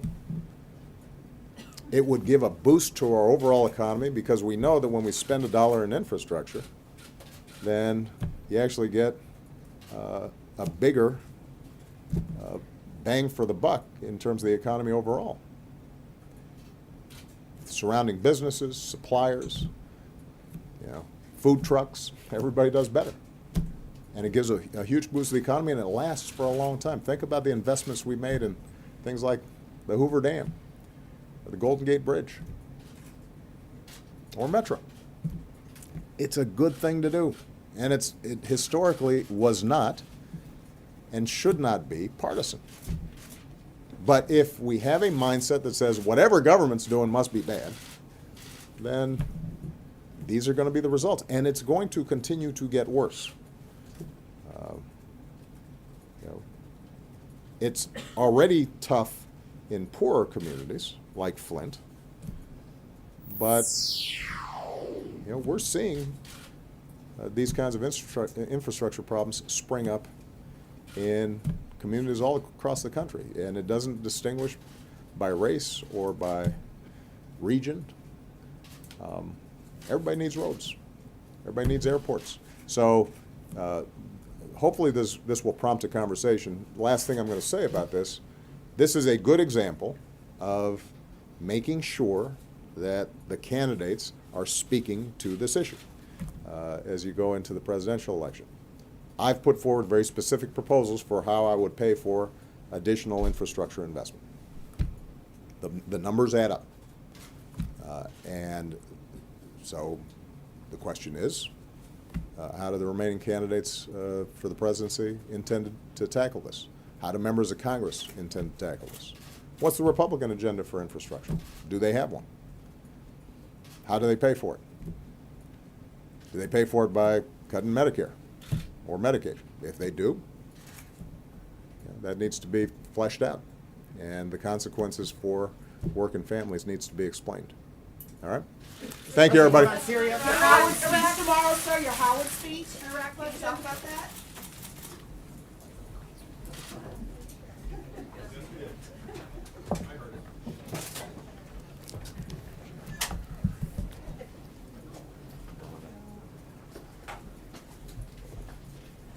All right. Happy Friday, everybody. I don't have anything in addition to that at the top. I'm happy to take whatever questions remain. Hopefully there aren't many. Josh. Circling back to the campaign, Bernie Sanders is threatening a fourth flight at the Democratic convention. He wants these committees that pick the platform to be made up of proportional numbers based on the results of these primaries. As the head of the Democratic Party, does the president have a view about whether that's a fair model that should be pursued? Well, Josh, there are rules and regulations that sort of govern the conduct of the convention. And there's a whole apparatus at the Democratic National Committee that can follow the guidelines and ensure that our party hosts a convention that's consistent with the rules, but also reflects the preferences of those who participated in primaries and caucuses across the country. And the president's got a lot of confidence in his DNC chair, Debbie Wasserman Schultz, to navigate this process and ensure that it concludes fairly and reflects the interests of Democrats across the country. And on that strike that we talked about yesterday in Syria that killed at least 28 people, both Russia and Syria are saying their aircraft were not responsible for this. I know you said yesterday you weren't aware of any U.S. or coalition aircraft in the area. Do you have any more recent intelligence about where that strike came from, who was responsible? Josh, I can tell you that my colleagues both at the Department of Defense and the intelligence community are continuing to look at this particular situation. As I noted yesterday, we're not in a position where we can draw clear conclusions about who exactly was responsible for this incident. What is true is that regardless of who was responsible, there is never any justification for carrying out a strike that targets innocent civilians, particularly innocent civilians that have already fled their homes to escape violence. And unfortunately, there is a long track record of the Assad regime doing precisely that. We're going to continue to take a look at this particular incident around Idlib, and it's obviously an incident that we take quite seriously. But we take quite seriously the other incidents that we know have been perpetrated by the Assad regime against innocent civilians. And the bloodshed that we have seen inside Syria is astonishing and tragic. And too much of that blood is the blood of innocent civilians, and it's on the hands of Bashar al-Assad and members of his government. And That is why we have made a strong case that Bashar al-Assad needs to leave power and make room for the kind of political transition inside of Syria that's long overdue, so that a political leader inside of Syria can assume power and unify that country and bring an end to the chaos and the violence. On that transition, the administration set this August deadline for a political transition in Syria. What exactly is the U.S. threatening to do if that deadline is not met? And does the White House feel that the president has credibility behind any kind of a threat, given his reluctance to strike a few years ago? Well, Josh, I'm not aware of any threats that have been issued. I think what Secretary Kerry and others have laid out is a framework for carrying out painstaking political talks. And those political talks have been undermined by the propensity of the Assad regime to carry out attacks against innocent civilians inside of Syria. Opposition leaders are understandably reluctant to come to the table with people who are, at the very same time, authorizing military assaults against their constituents. So we haven't seen as much progress in these political talks as we would like to see, but the fact that the UN is even able to identify parties to the talks and has, over the last several months, been able to organize proximity talks is an indication that we've made more progress than we have over the last 5 years, but we're still a long way from the kind of political agreement that we need to see.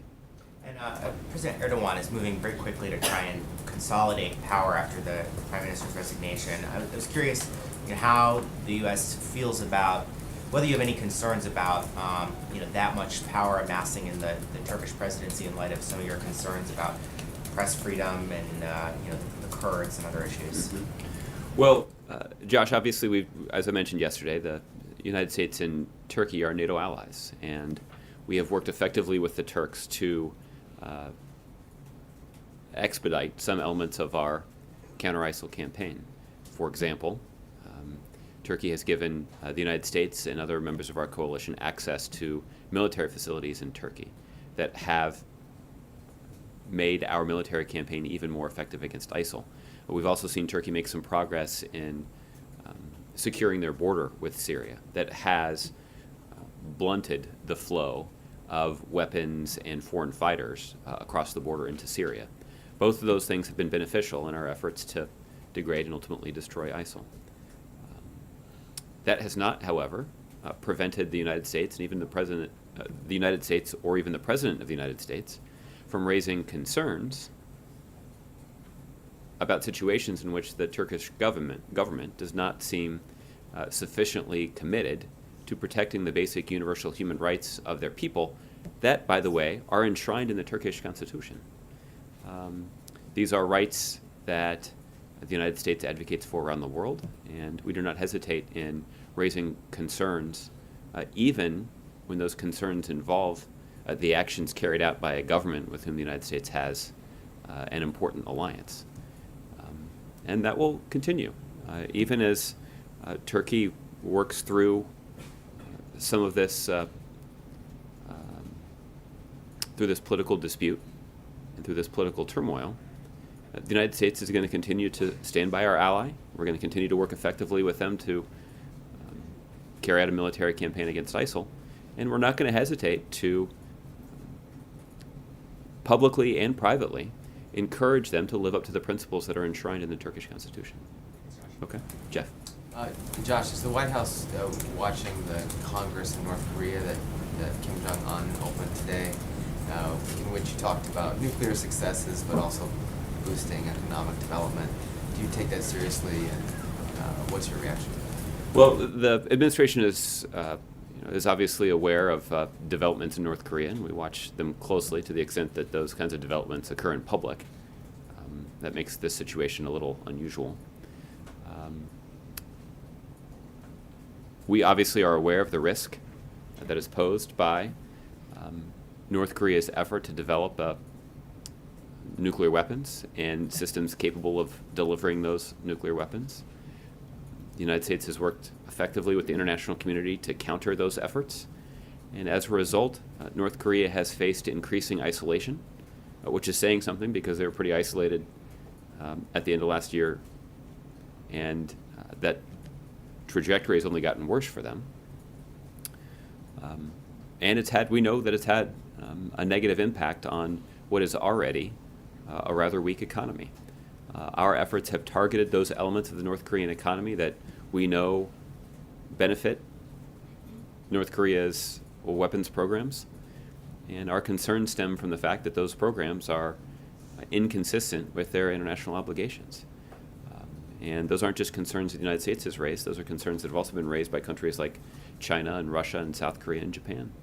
And the international community is serious about holding North Korea to account for their destabilizing and provocative behavior. And there is a path that North Korea can take to come out of the wilderness, to emerge from isolation. But it will require them renouncing nuclear weapons and demonstrating a clear commitment 2 weeks to go. to ending their provocative actions and denuclearizing the Korean Peninsula. Let's move around a little bit. April. Josh, I did ask the president about Howard. He chose not to answer. I noticed. He's going to talk about it tomorrow, though. Well, wait a minute. That's the good news, I guess. You said you were going to give us information today. Are you going to not do it because the president didn't answer? No, I can try to help give you a sense of what he's thinking. Well, I'll try.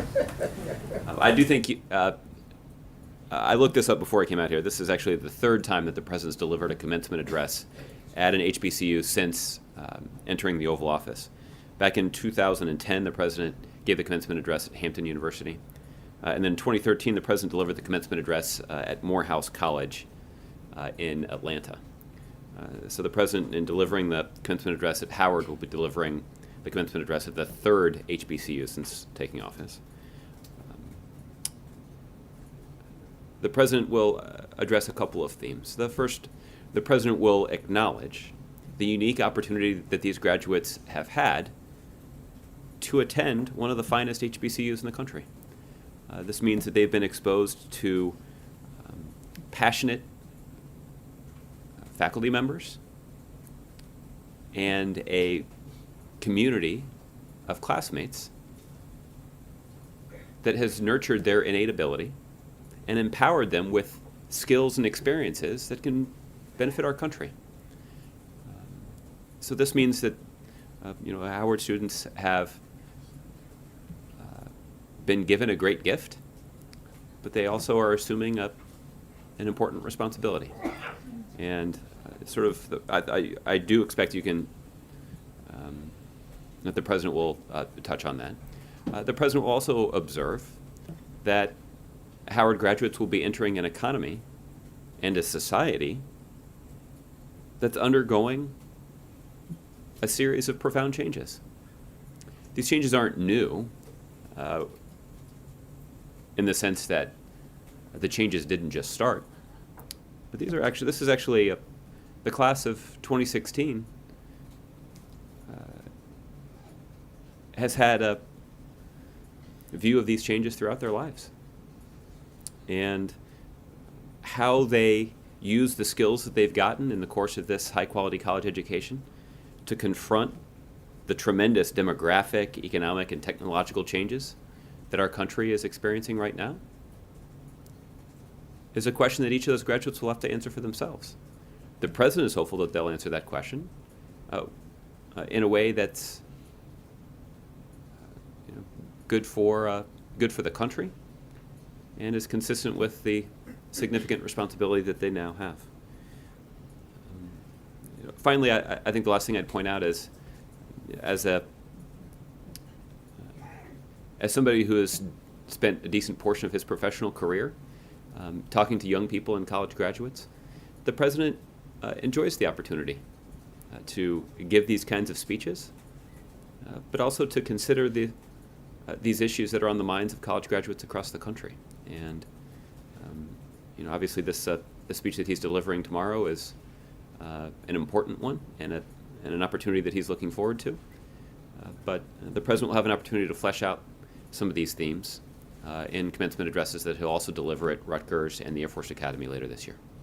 So were you able to get the information that you were trying to find for me yesterday? You said you would find for me when it comes to this administration and HBCU's funding, support, etc.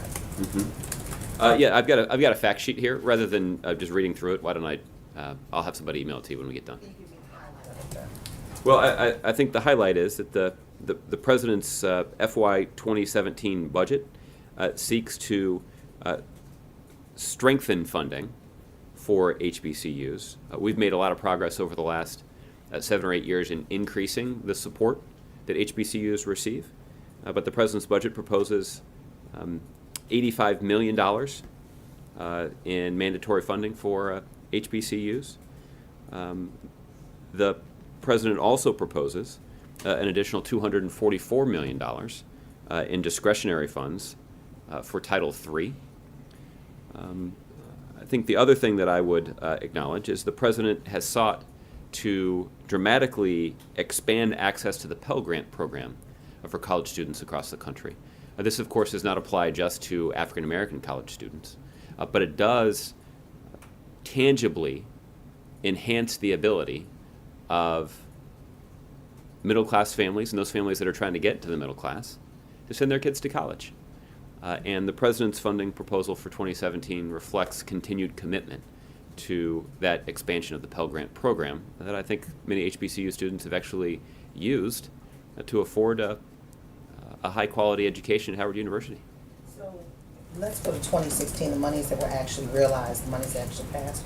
What was the money, what was the number for 2016 for this fiscal year that we're still on? I don't have that in front of me, but I can pull it and we can try to get you some additional data. Andrew. Josh, I don't know if you saw that Hillary Clinton has apparently come out against the possibility of TPP being passed during a lame duck session.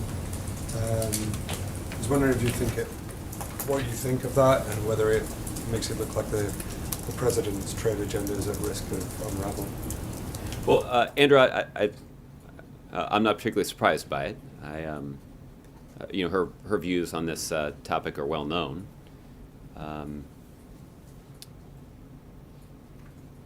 But it doesn't really change our strategy.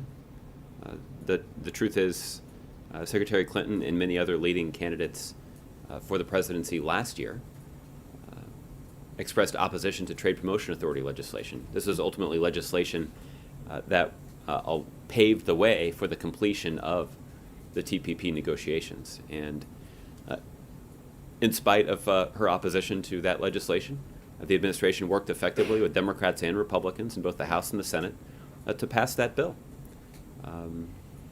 The truth is, passing TPA is a bigger challenge than getting Congress to ratify TPP for a couple of reasons. The first is a procedural one, which is that TPA had to overcome a filibuster effort in the United States Senate. TPP only requires 50 votes in the Senate to be ratified by the United States Senate. But the second thing, and in some ways this is more important, TPA was rooted in a philosophical argument about giving the President of the United States the authority to negotiate a trade agreement that's in the best interest of the U.S. economy. That required us essentially to make a strong case that the United States Congress should trust the President to get this done and actually give him the authority necessary to complete the negotiations. Now that we've completed the negotiations, the American people and members of the United States Congress can evaluate the terms of the agreement and judge for themselves about whether or not it's good for the economy. If they're willing to do that, we've got a very strong argument to make.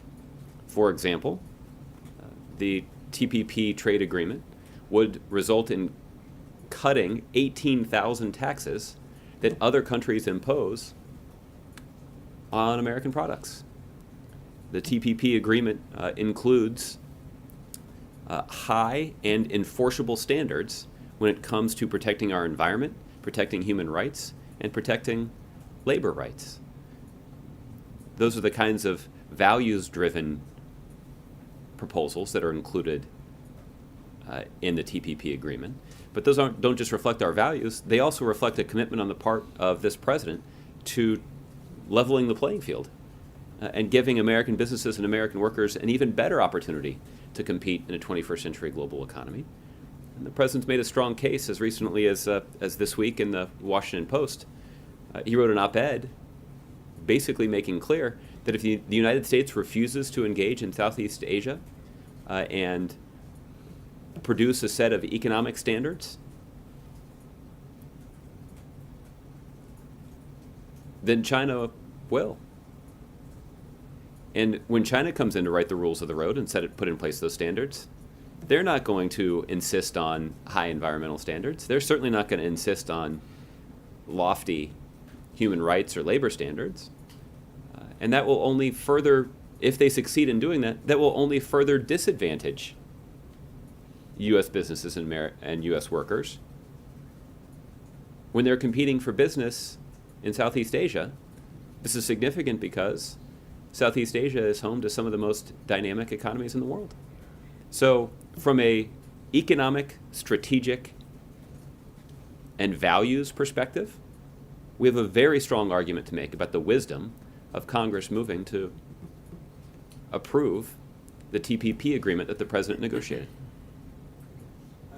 Another question on trade. The Chinese believe that in 2001 they made an agreement with the US and EU and various other WTO partners to, from December 11th, be treated as if it were a market economy for the purposes of anti-dumping duties.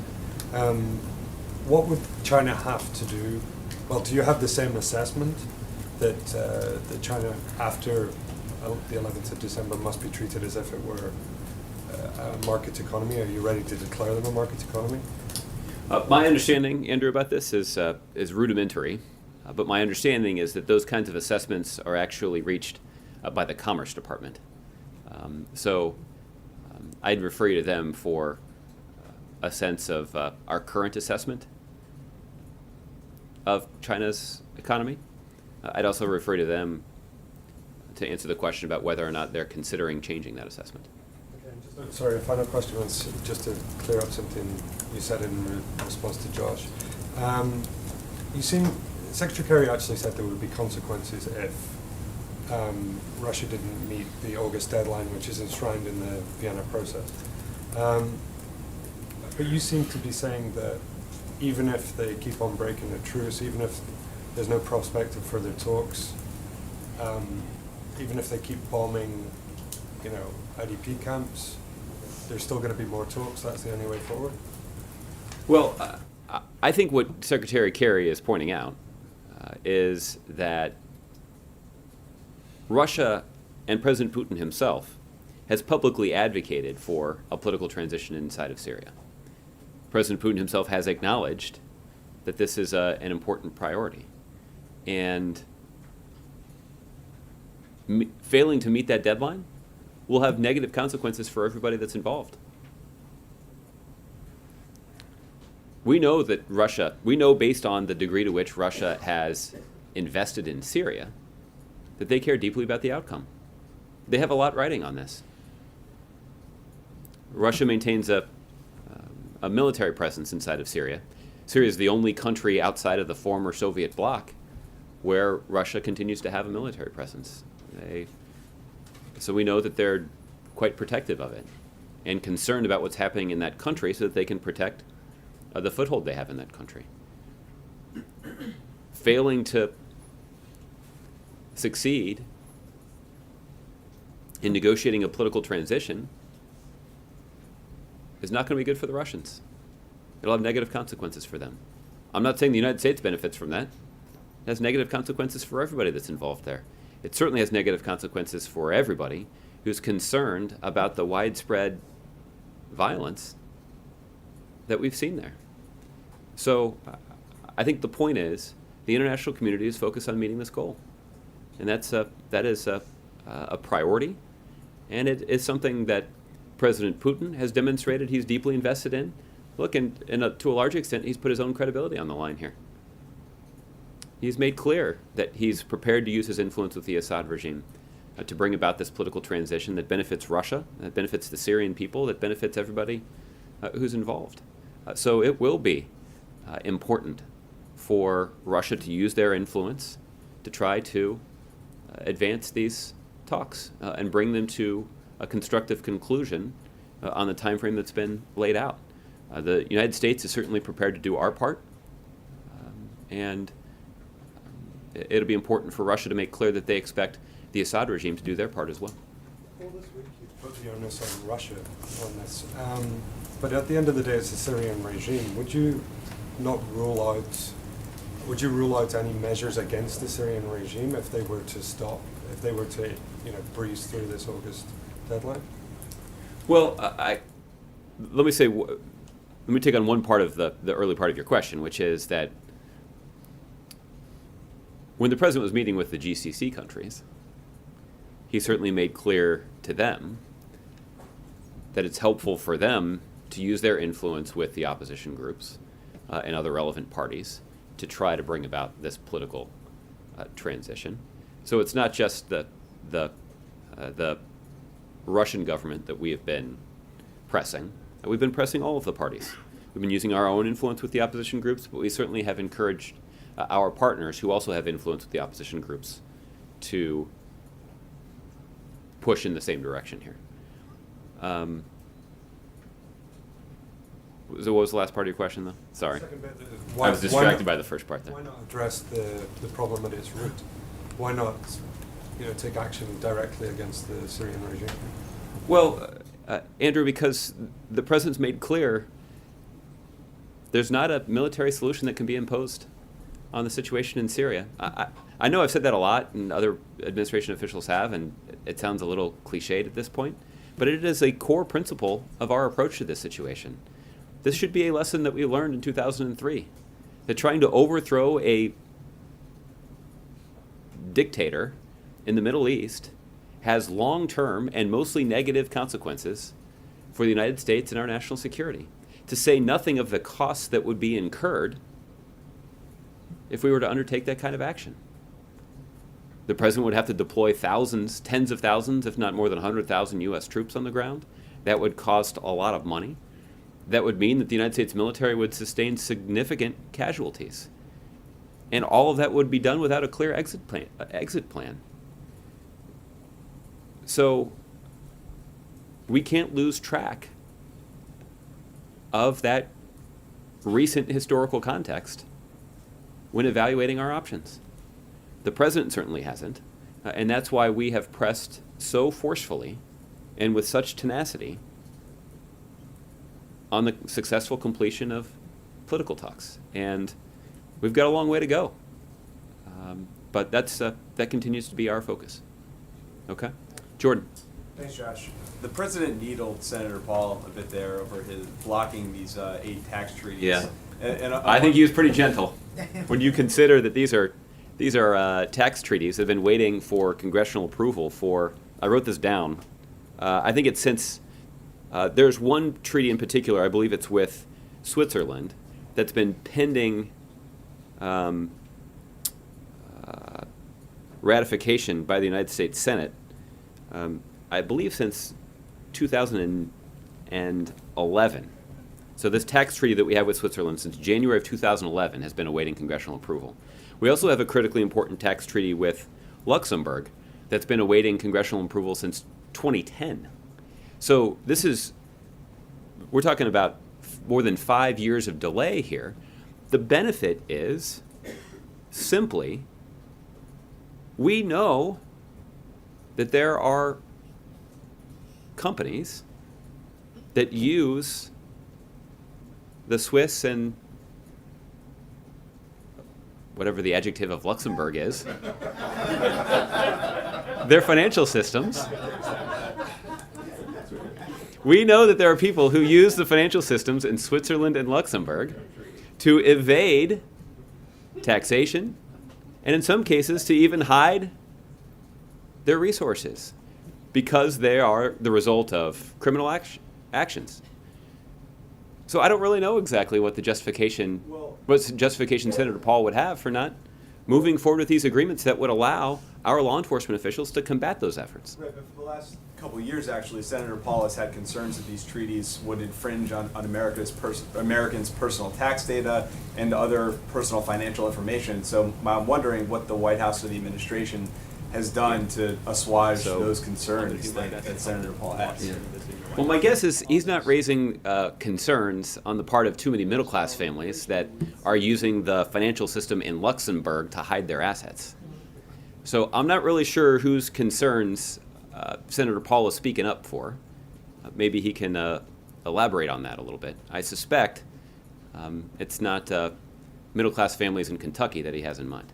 And then finally, with this legislation on tax shelters, has anyone from the White House reached out to Congressman Brady on the Ways and Means Committee or Senator Hatch about letting this move forward this year?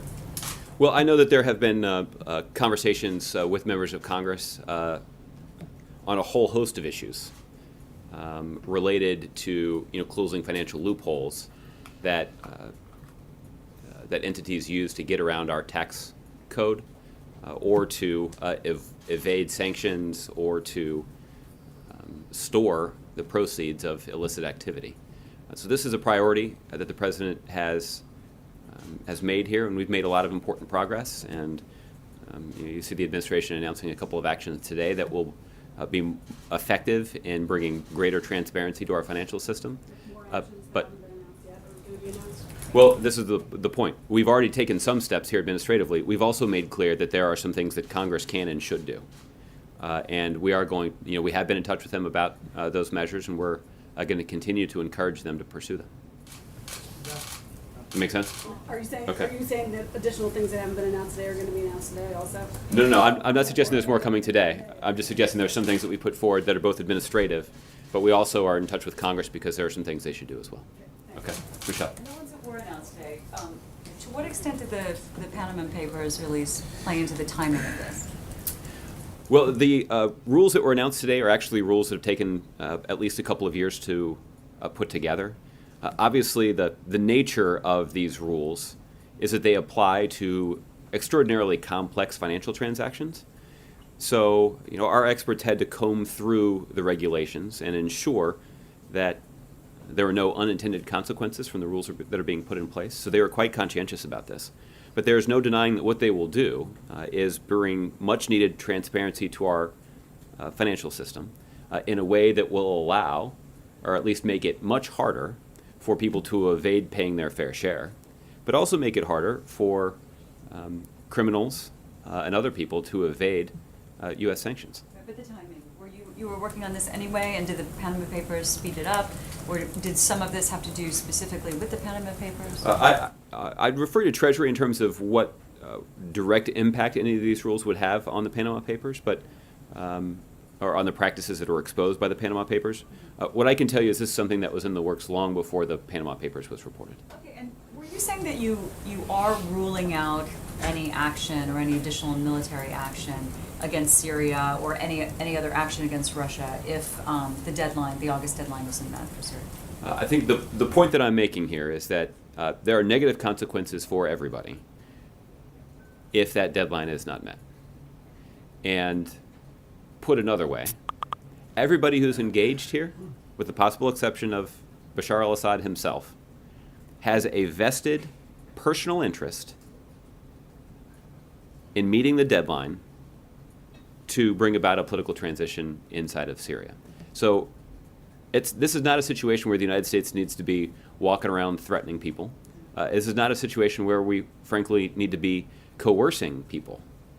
We certainly will encourage them to use the influence that they have to bring about this outcome, but we're not going to be doing that from the standpoint of asking people to do the United States a favor. Everybody involved in this situation has their own vested interest in seeing this deadline met, and we're going to continue to press hard to see that happens. Yeah, it is a deadline, though, and it kind of gets to the point of, well, what's the point of a deadline if it just kind of keeps going? So you're not ruling... Yeah, that's August, though. So if we don't meet in August, then we can go down that line of questioning. Okay, but you're not ruling anything out. Is that accurate? Well, I certainly am ruling out the kind of military action that would lead one to conclude that there might be some kind of military solution that's available to the United States for solving this problem. There's not, at least not one that's consistent with our national security interests.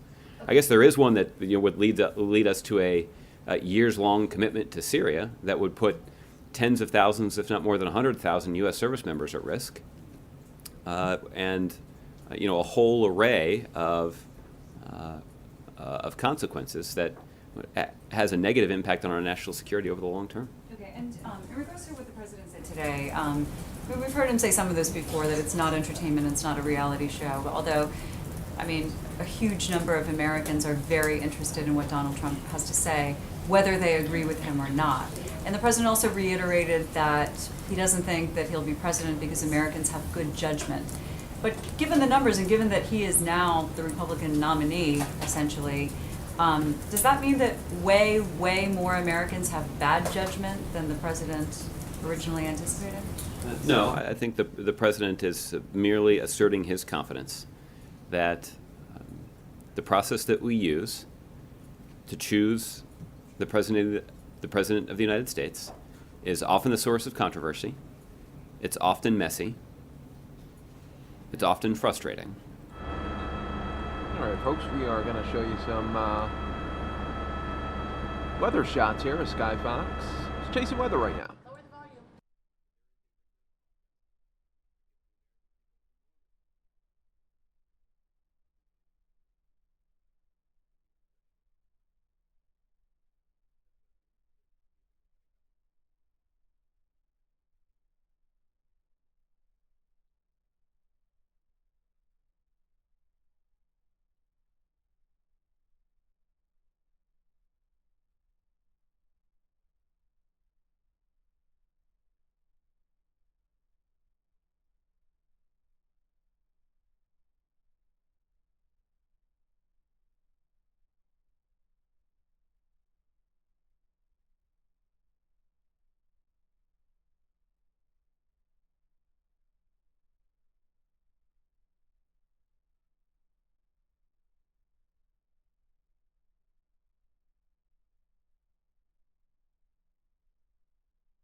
Hi all, Kinsey here, checking in. I'm getting my desks all set up and I'll see you in just a minute.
Check out these Skyfox aerials. Aren't they beautiful?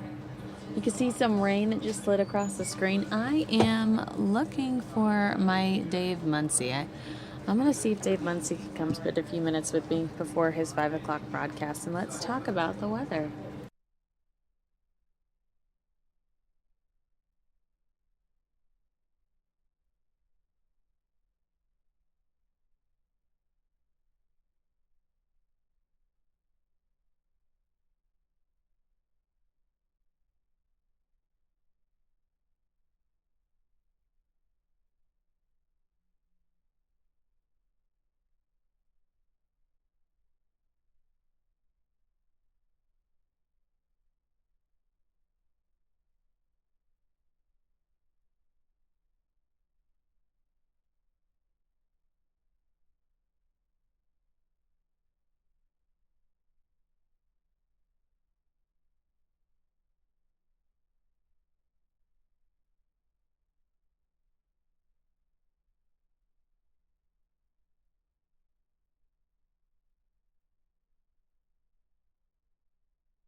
All right, so Dave Muncie is going to get his storm maps ready, and then he's going to come up here and talk to us.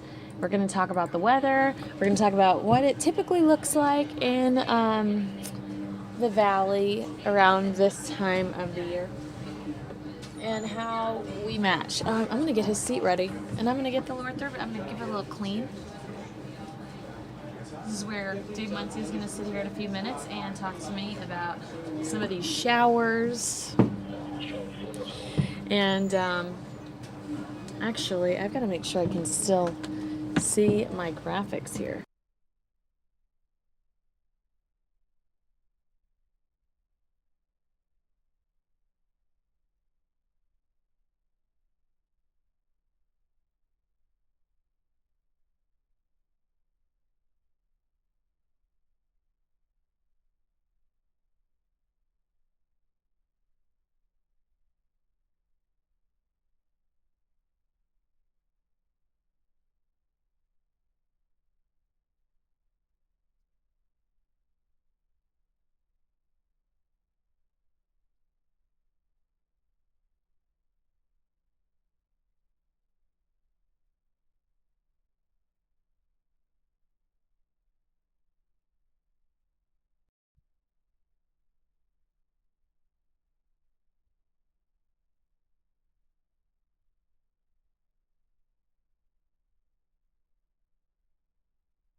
And again, we're looking at these Skyfox aerials. I can sometimes pull in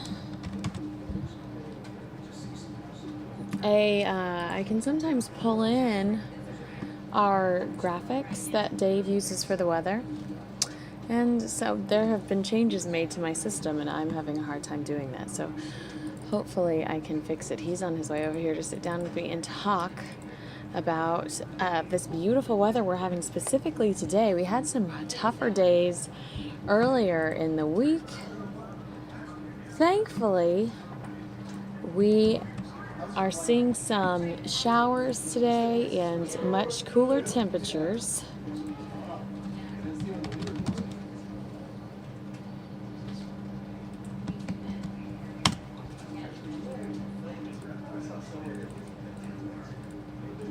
And he's on his way, so that's why I am quickly trying to update my lower third for you, because I don't want you to not tweet Dave.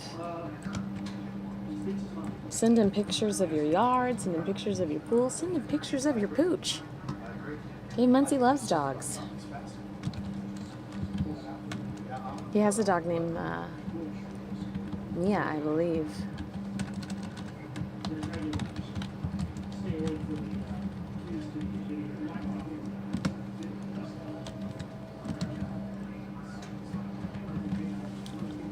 All right, I'm getting him over here. I'll see you in a second.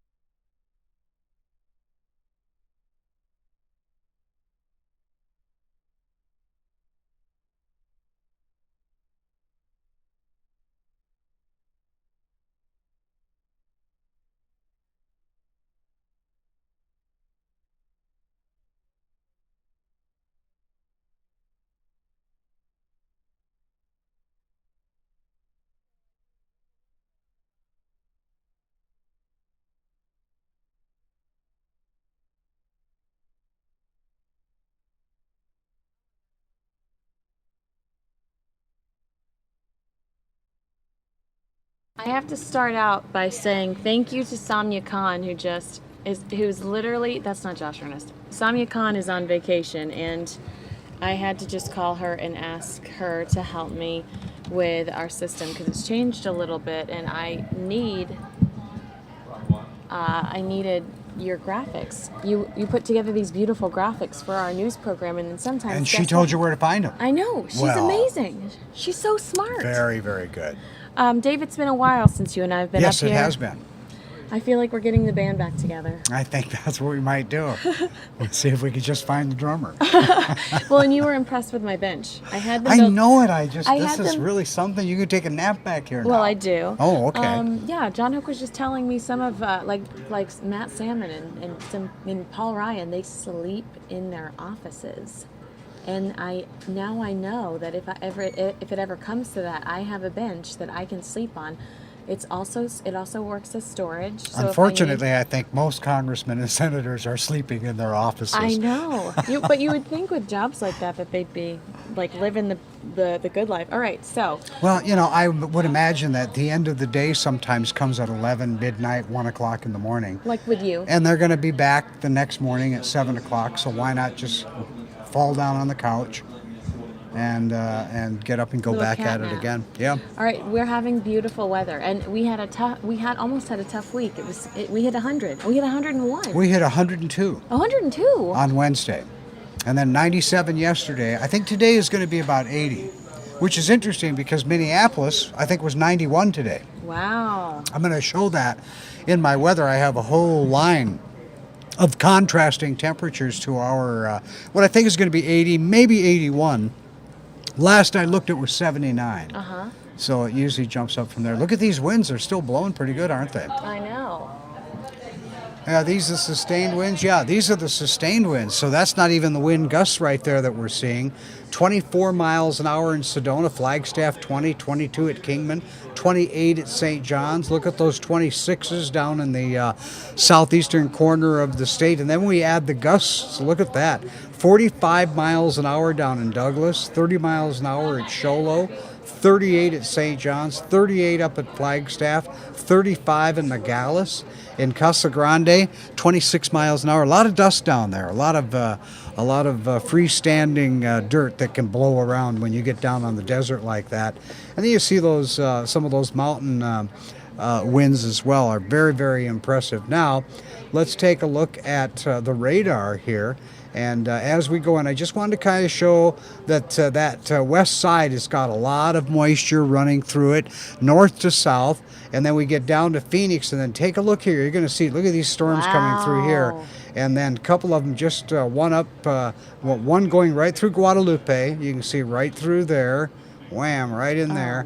And then we have another one over here on the west side. You see something going through right here, a couple of good ones. That was intense. Right there. And then we lift up a little bit, and you're going to see a little bit more coming through as well on that. Look at Surprise. That's really got some action going out there. So we lift it up a little bit more, and you'll see a lot of moisture on the west side coming out of the south here. And then we're going to pull back, give you a look at the whole thing there. So we do have about a 50% chance of rain in the valley for tonight. So we're looking at a pretty good chance of getting a shot of that stuff. And then here, this is the Futurecast. This is Friday at 8:40. You can see stuff very close to the valley here. We then get it up to Saturday morning, and you can see a little bit of action there. And then we get it up to... You've been hanging around Edgecombe a whole lot. You've been hanging around Michael Edgecombe. You think so? A little bit of action. Oh, really? That's Edgecombe speak. Oh, is that really? Maybe he's listening to me. Oh, that's true. Then you see some snow in the mountains here as well. Look at Flagstaff all the way down the rim, down to Show Low.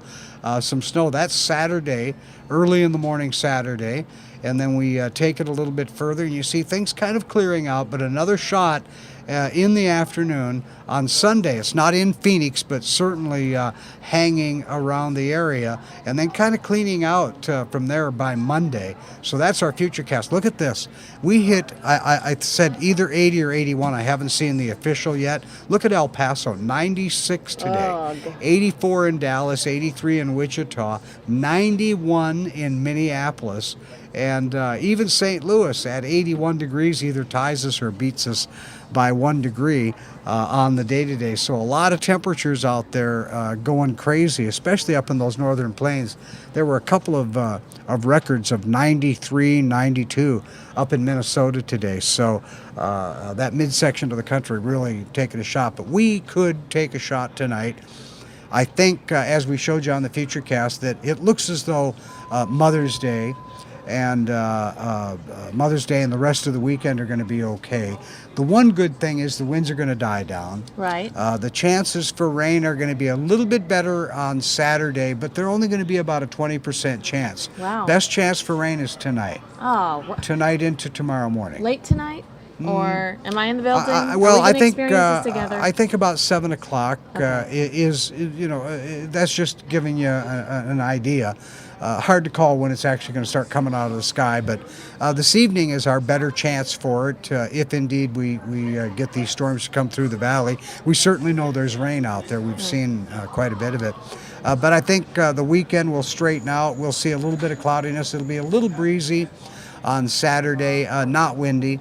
A little breezy, maybe in the mountains it'll be windy from time to time, but partly cloudy. And then on Mom's Day, probably right around 80 degrees, 79, 80 degrees, and we'll be looking at a little chance of some rain, maybe some rain off to the east or something here in the valley, but certainly nothing that's going to disrupt any of your plans or anything like that. But it does Should be sound nice. like a perfect weekend to cuddle up with your mom and watch a lot of Lifetime movie I Network. think that would be, and if you're with Mom, it's probably going to be a lot of Lifetime, isn't it?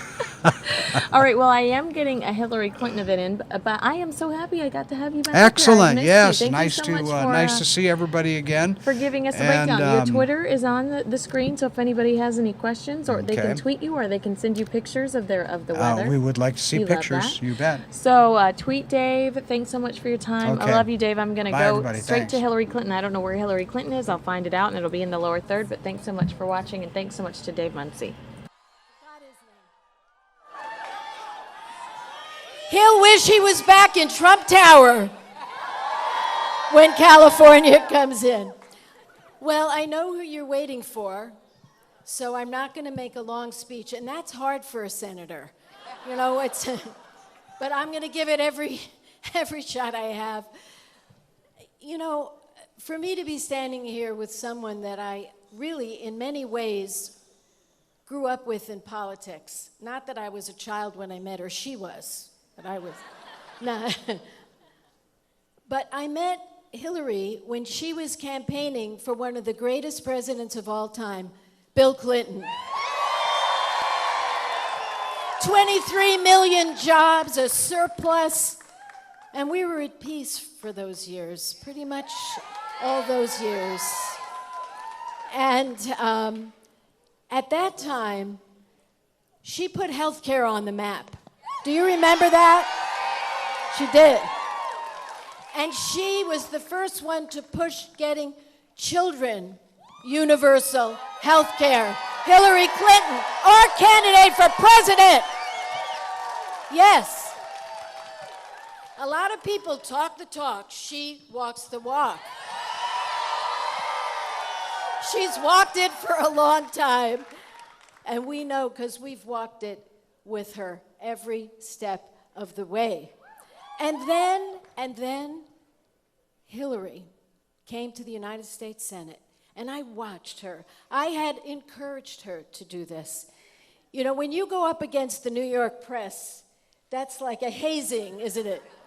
And there All right, she was. and this is Barbara Boxer and speaking. All of a sudden, less than a year that she was there, where she was listening and getting things done across the aisle, came 9/11. And Hillary Clinton's state was suffering mightily. And she went down to ground zero, and she stood there. And she went to bat for those brave first responders, the firefighters, the policemen who were exposed to these chemicals. And she got legislation done to take care of them. And they'll never forget that, for sure. And then Secretary of State, when she went there, when she went there, we were at a low point in the world. People didn't believe in America around the world. And inch by inch and step by step, she got people to understand America is great when we all work together. And you are in one of the most diverse cities in America, the 11th most diverse. Yes. And I have a whole list of things I was going to read. I just can't do it. Because I want to hear Hillary. I don't want to hear myself. So Hillary, now, see?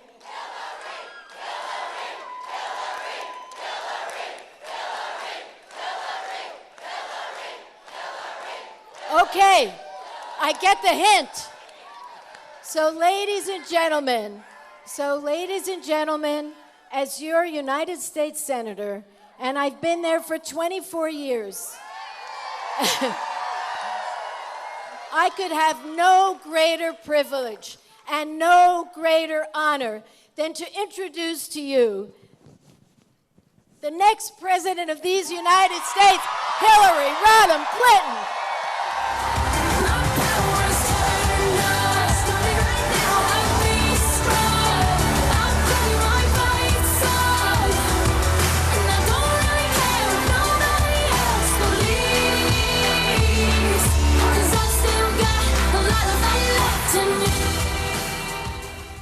Oh, wow, I'll tell you, it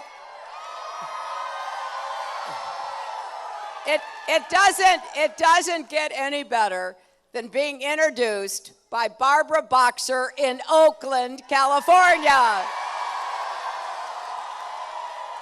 I am so happy to be here, and especially happy to be with your senator. There is just no way I can describe to you the impact that Barbara has had in the Senate, the leader of the progressive numbers that we have to keep building, but she was a majority of one a lot of the times, standing up and fighting for what she knew was right for America and what she knew California needed. I was so honored to serve with her and to see her in action. And I have to say, we are really going to miss Barbara Boxer in the United States Senate. But I think her influence and her extraordinary example will live on, because she made such a difference in the lives of so many people. And just for me, I was fortunate to serve on the Environment and Public Works Committee when Barbara was the chair, when she was the ranking member, and her passion for the environment and her understanding that the environment is not a luxury, it is a necessity that we have to protect, and that we have to take whatever steps we can to ensure it's there for the next generation. And she also was the leader on drawing the connection between environmental pollution and contaminants and children's health. And I'm going to be calling her a lot if I'm so fortunate enough to be president, because she's also really good at politics, and she gets one-liners better than anybody.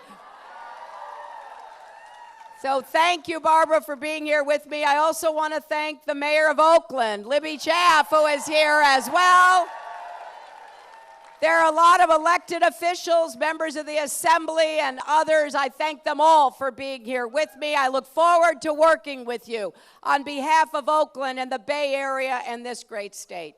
You know, we're going to have a terrific campaign in California. We are working hard. I stopped by with Libby to one of our headquarters here in Oakland and met so many of the people who are showing up every day, making the phone calls, walking the streets, talking to voters. Because this election is a make or break election in so many ways. And I got to tell you, when I think about what's at stake, even if I weren't running for president, I would be doing everything I could to make sure that the presumptive nominee of the Republican Party never gets near the White House.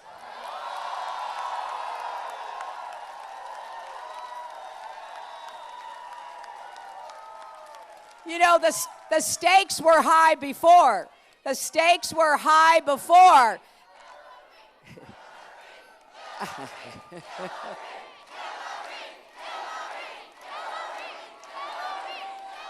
Thank you. The stakes were high before the Republican Party selected a nominee, because, you know, the economy does better when we have a Democrat in the White House.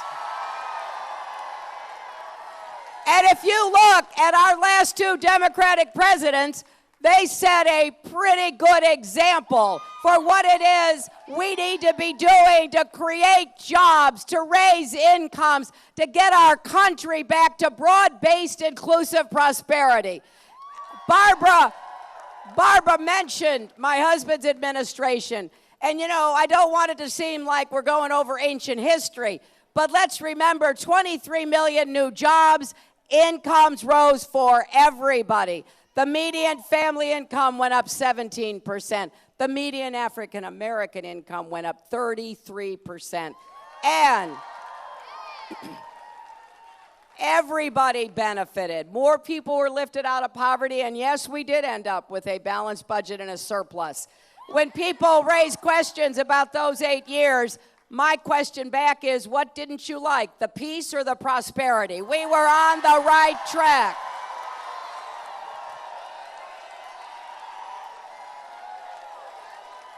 And so it's fair to ask.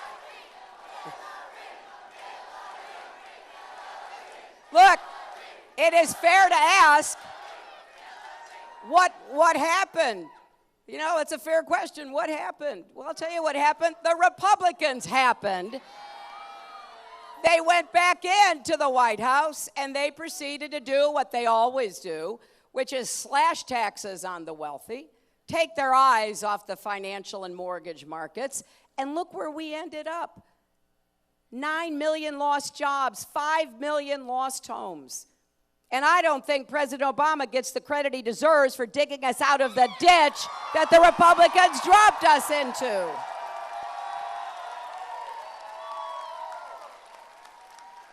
So I am proud of the economic record of the Obama administration and the Clinton administration. But we've got to go further, don't we? Because most Americans haven't had a raise in 15 years. And we don't have enough good jobs. We don't have the kind of investments in infrastructure, advanced manufacturing, clean renewable energy jobs, small business that we need to lift up more people here in Oakland and across California and America. And we do have to follow the example of California and raise the federal minimum wage.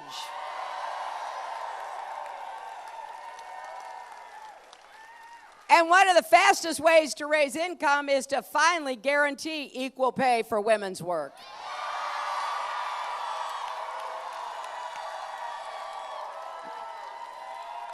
And you know, I got to tell you, this is not just a woman's issue, although of course it is. If you have a mother, a wife, a sister, or a daughter, and you have at least one of those, it's a family issue. It's an economic issue. There is no discount for being a woman when you go to check out at the supermarket, is there? And women of color are paid even less. So it will be my highest priority to do what we need to do, we've tried to do, but we will finally do, and that is to guarantee equal pay. And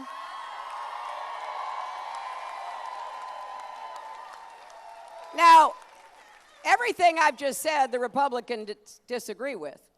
And their presumptive nominee, otherwise called their presumptuous nominee,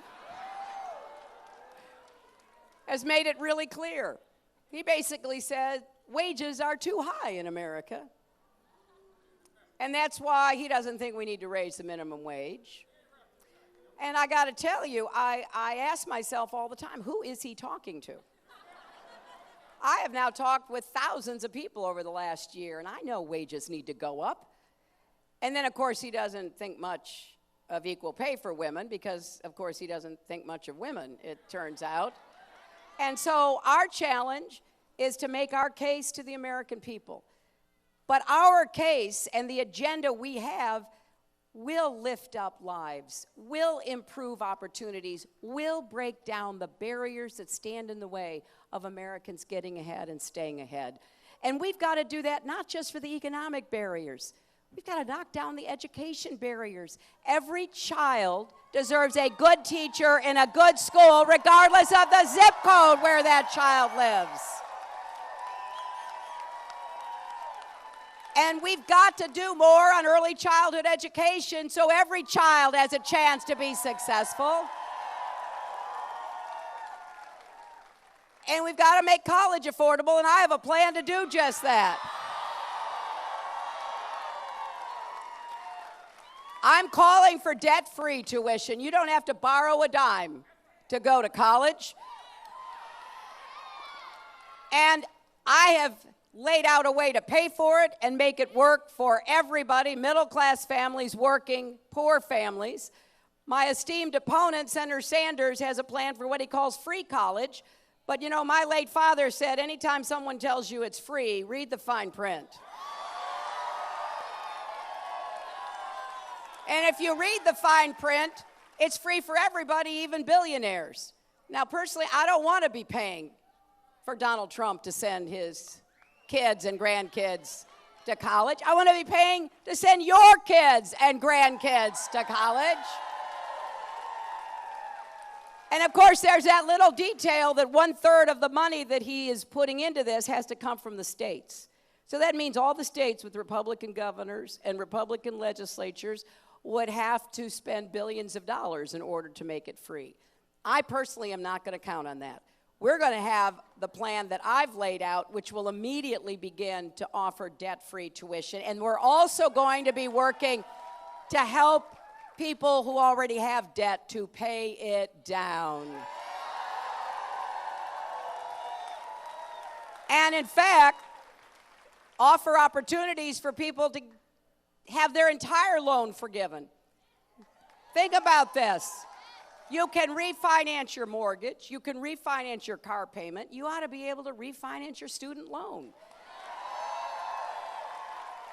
And once you get the cost down, you ought to be able to have what's called a contingency repayment program, so you pay it back as a percent of what you're earning. Because that's what I got to do when I got out of law school. My husband and I, we both had loans. But we went into these programs which said, okay, pay it back as 10% of your income. So I went to work as a lawyer for the Children's Defense Fund. I made about $14,000 a year.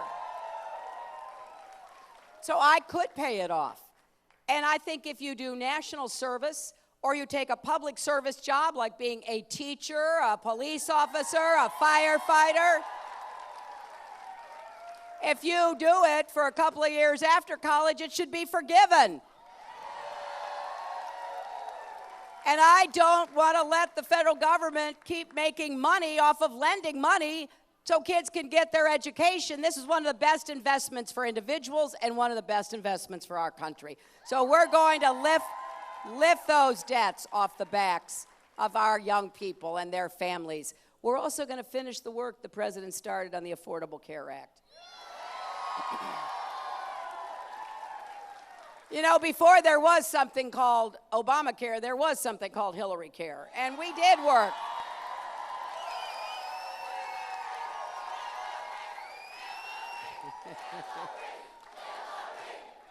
We worked hard.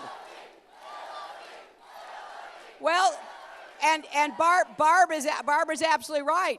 When we weren't successful, we turned around. We got a bipartisan group in the Congress, and we passed the Children's Health Insurance Program, which insures 8 million kids. So that's why I was thrilled when President Obama signed the Affordable Care Act into law. The Republicans have voted to repeal it 60-plus times. Donald Trump says he's going to repeal it. You know, somebody should ask, well, so what are you going to replace it with? And if the answer is something great, there should be at least a follow-up question, don't you think? Because frankly, they can't tell you what they'd replace it with because you wouldn't like what you hear. Because it would just be turning it back to the insurance companies. So we're going to defend the Affordable Care Act. We're going to get the costs down. And we're going to go after the high cost of prescription drugs because those are really biting into people's budgets. And then there are two issues that I've been talking about on this campaign now for a year: mental health and addiction. We've got to treat mental health the same as we treat all health problems. There should be no stigma and there should be no difference between having diabetes and having depression. You should get the health care you need. And when it comes to addiction, we have an opioid crisis in America. We are losing thousands of people to overdoses. They get hooked on painkillers. You read about it every day. We have got to have a strategy to try to prevent that and then to help people to get on the path to recovery and treatment. And we need a new attitude, and we need new facilities and personnel to do that. And I am pledged to make that a high priority. We also have to begin investing more in medical research again, in all kinds of research again. Just two examples. We have to invest in finding out what causes and how to cure Alzheimer's and autism.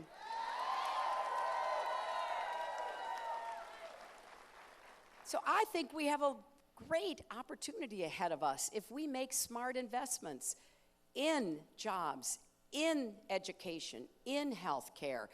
And we also have to do more to make sure that we reform the criminal justice system and end mass incarceration, provide more diversion programs, second chance programs, so that more of our people are given the tools that they need to make the most out of their own lives.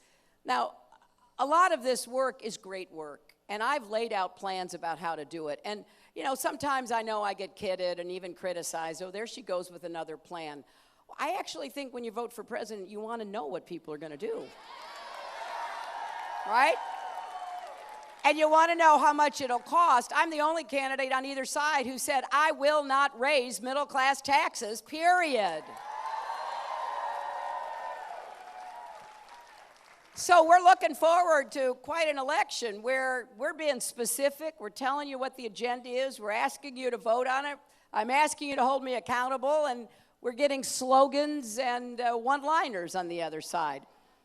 And that's important because you're not just voting for a president, you're voting for a commander-in-chief. You're voting for someone who has a solemn responsibility to keep America safe and to continue leading in the world. And some of what I'm hearing from Donald Trump is quite concerning, right? I mean, I think I know a little bit about what it takes to be a president, having watched two of them up close.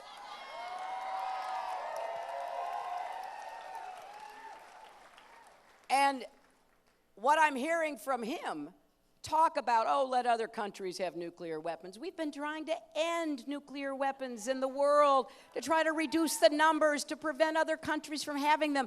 And he talks about it like it's some real estate deal. Oh, yeah, well, it's okay, fine, we'll make a deal. They can have nuclear weapons. That is dangerous. It is reckless. So we've got to have an election that is about who should be in that Oval Office come January 20th, 2017. You know, and I got to tell you too, you got to pay attention. Pay attention to what the Republicans are saying, and particularly pay attention to what Trump is saying when it comes to our rights.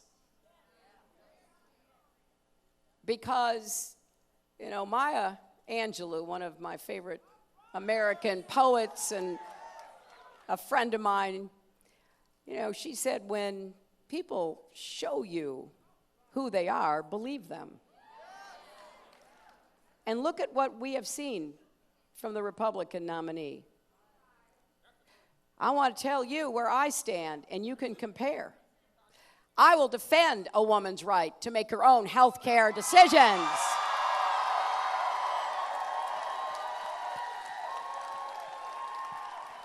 And I will defend Planned Parenthood.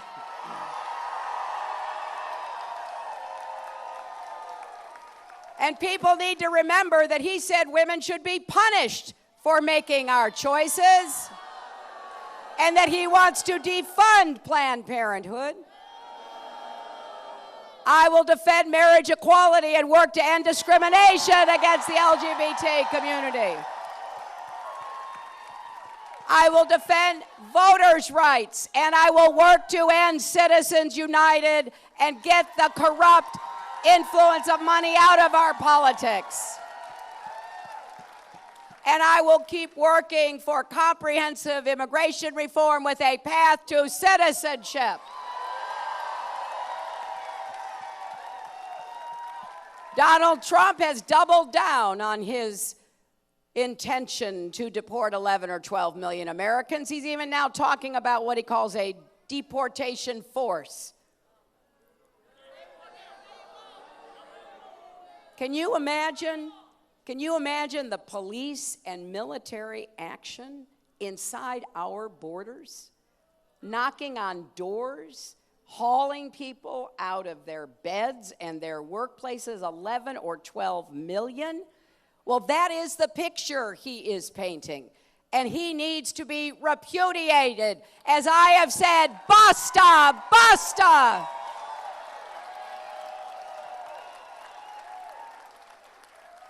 And we will stand up for the right to organize and bargain collectively for the American labor movement. The American labor movement built the American middle class, and we will not get it back if we have elected officials determined to end unions, to undermine workers' rights, to push down wages.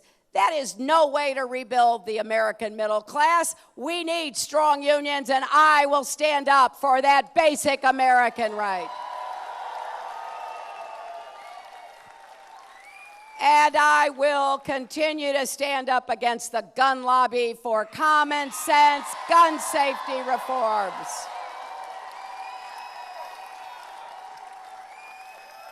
It is beyond tragic that we, on average, lose 90 people a day to gun violence. That is 33,000 people a year. If anything else were killing 33,000 people in our country, we would be determined to find a way to stop that. And so what we need is comprehensive background checks and the gun show loophole and the online loophole and what's called the Charleston loophole and end the special protection that gun makers and sellers have from being held accountable for their actions.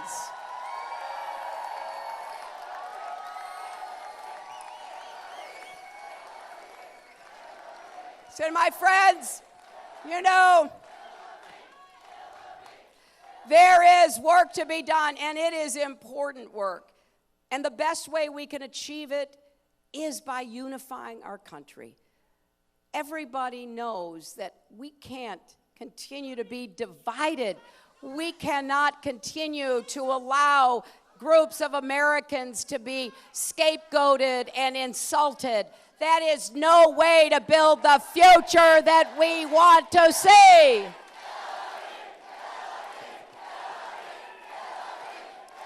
So here's what I'm asking you. I am asking all of you, please join this campaign. It is a campaign about our future. It is a campaign about the kind of country we are. If you will help me by working to win the primary on June the 7th,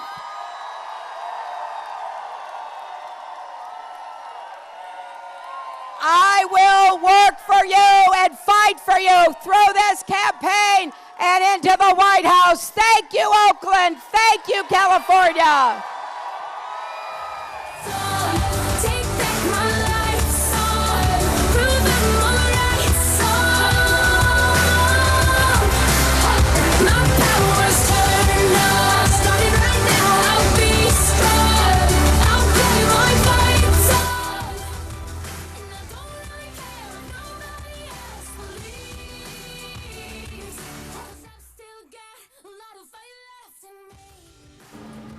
All right, that was Hillary Clinton in Oakland, California. You saw her speak briefly. That was one of her shorter events.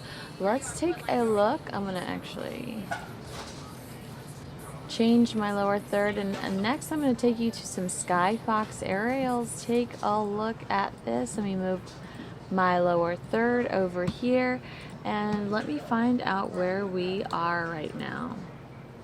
We're looking towards Lake Pleasant, and I think we are gearing up for our 5 p.m. broadcast. So they're going to hit with weather off the top and show you this beautiful sky. We were just talking to Dave Muncie about weather. He says we've got a pretty good chance of rain tonight, a much better chance of rain tonight than tomorrow. Tomorrow we have 20% chance tonight, 50% chance. He said he's thinking it's probably going to start around 7 p.m. So rain on the horizon. Literally, that's what we're looking at.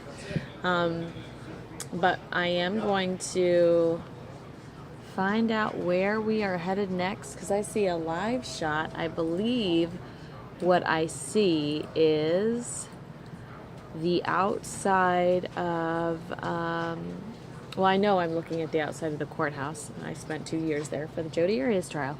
But I believe that we are waiting outside to get reaction. The jury announced its verdict on the 1 count for Danny Martinez on Wednesday. Jurors faced a choice of life in prison or the death sentence. He got life in prison. Hey, let's go there. I think I can go there live. I'm going to do it. I'm going to do it. I'm going to do it. I'm going to do it. I'm going to do it. came true when my son, a Phoenix police officer, was killed in the line of duty by a man that cowardly hid behind a trash can and unloaded his AR-15 into my son's body. My son died doing a job he loved, protecting the streets of Phoenix so we could all feel safe. This past year, we invested 7 months of our life into a trial, hoping for justice. I can't say we're pleased at how things transpired during the trial, and I can't say that we're happy with the verdict of the jury, but we have no choice but to make the best of it and move on. Today, that man that killed my son was sentenced and will spend the rest of his life behind bars.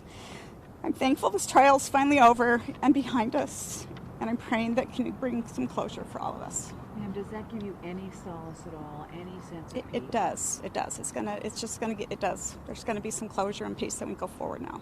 How do you sum up what we heard in there was so hard to hear? I mean, it seemed like years of anguish for so many members of your family. I don't think it's anything any of us ever get over. We never, we love Travis deeply, and we will never stop loving Travis, and it's a lifetime of grieving his loss and his absence in our lives. So but we'll get some closure today, and I think get some peace, all of us. So this will start maybe to ease some of that anger? There was clearly just a lot of people took the opportunity, it seemed like, to really just finally get it out. Yeah, I think it was good for all of us. I think I know, for speaking for myself, it allowed me some closure and some peace, hopefully down the road. Mary, all of the officers being there today, what did that mean? What has that meant to you?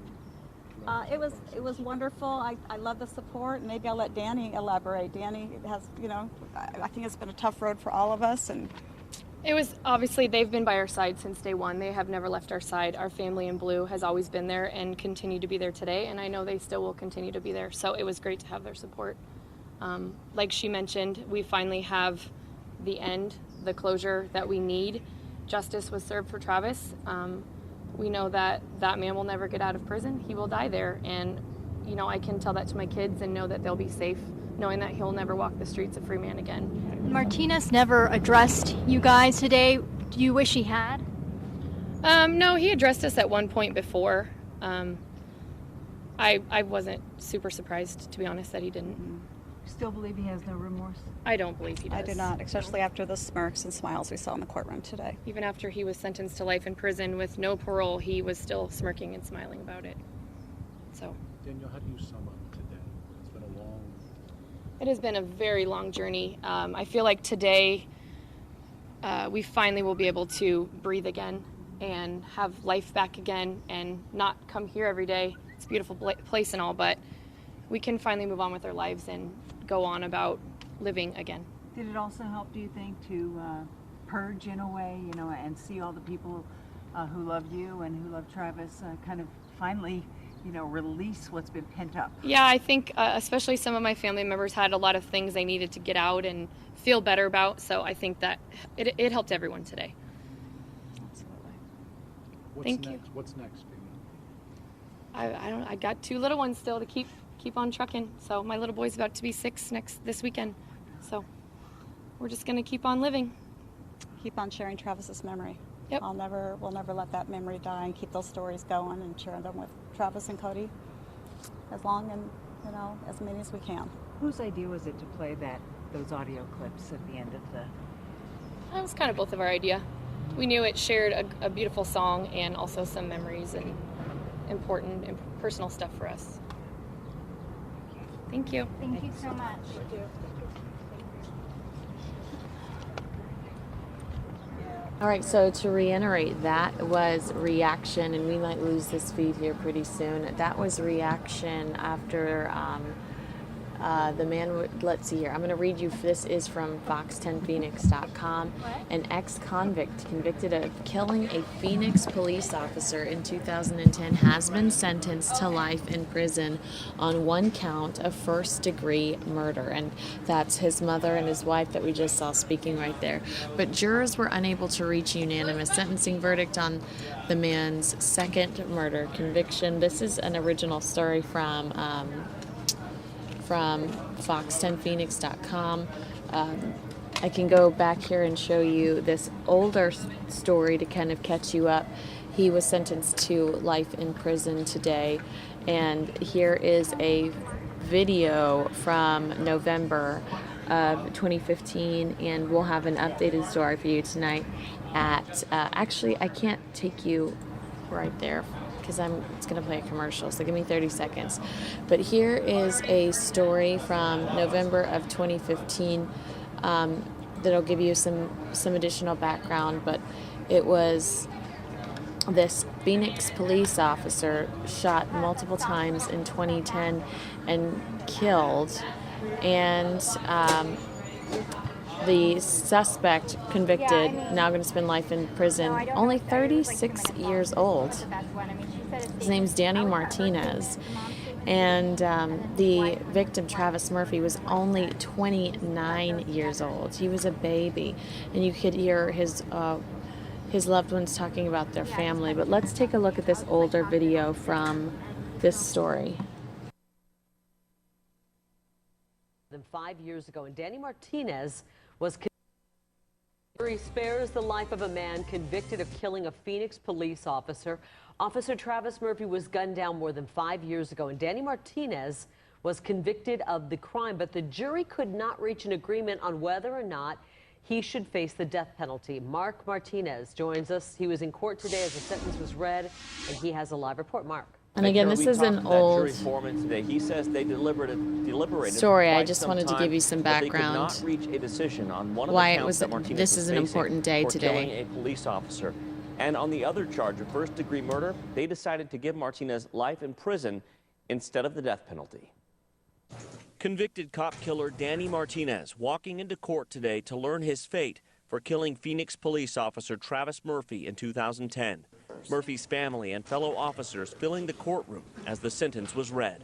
We, the jury, duly impaneled and sworn in the above entitled action, do upon our oaths unanimously find as to count 2, first-degree murder, that the defendant should be sentenced to life in prison. There was no reaction inside the courtroom, but outside, a Phoenix police assistant chief talked about the toll of the trial. Our heart goes out to the family, not only to the family who's been here every single day for the last year, a year for this trial, and then all the police family. It's just very emotional. Jury foreman Mike Watson also speaking today. He said the jurors couldn't reach a verdict on count 1, killing a police officer. He told us it was 9-3 in favor of the death penalty. Even if you're drunk, you don't just lay in wait for a police officer and shoot him down. So you feel the death penalty would have been appropriate? Yes, in both counts. Officer Murphy, just 29 years old when he died, survived by his wife Danielle and his 2 young children. An amazing, quality, top-notch police officer, husband, and father, and he's dearly missed by every one of us. And the Maricopa County Attorney's Office will now have to decide if they want to retry the penalty phase on that count of killing a police officer, or if Martinez will simply be sentenced to life in prison. Martinez will be back in court on December 1st. Reporting live, Mark Martinez. All right, again, and that was a recap. That was back in November. Mark Martinez giving us kind of some backstory on that. And we just heard the family speak, obviously still devastated and horribly affected by that. So we're going to we could not show the court footage live, but I'll confirm that that's something I can share with you later. And we're going to have some of that throughout our broadcast this evening, but you will also see that during the 5, 6, 9, and 10 tonight on Fox 10. And if you want to watch our live local television news broadcast, you can certainly do so. You can head over to fox10phoenix.com/live, fox10phoenix.com/live, and it's John Hook, Troy Hayden, and Dave Muncie on there. Dave Muncie's actually on the air right now, giving us a sneak peek at some weather, and I'll let you look at that. Look at how beautiful these Skyfox visuals are. Love it. We were looking at Lake Pleasant not too long ago, so I imagine we're still in that area. And I'm sure we're going to stay here for a bit longer, as this is the top of most 5 o'clock broadcasts. So And then, just to give you a peek really quick, also, in case you were watching our Clinton rally earlier, she is still in Oakland, California right now, shaking hands, taking selfies with people. But let's go back to those Skyfox visuals.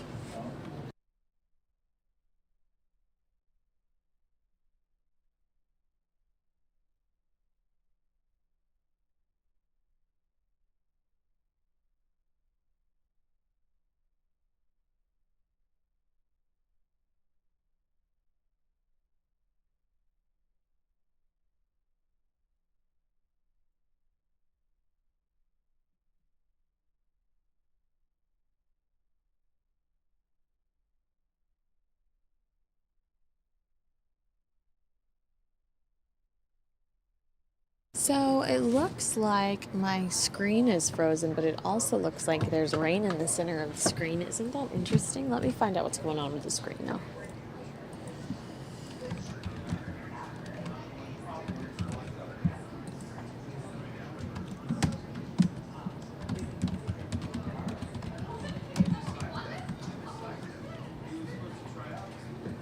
Well, in the meantime, I'll take you back, give you a live look at Hillary.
All right, I got Skyfox back. Let's head back there. Oh, wow, look at those ominous clouds.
Gotcha tweeting me. It sounds like Danny Martinez had the same, a lot of like this on the keyboard because I think they're stressed.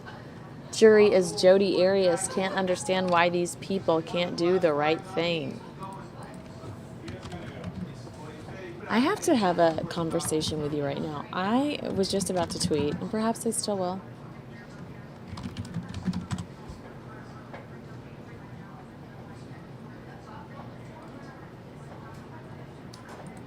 Fox 10 Phoenix. How can I search? Jody Arias.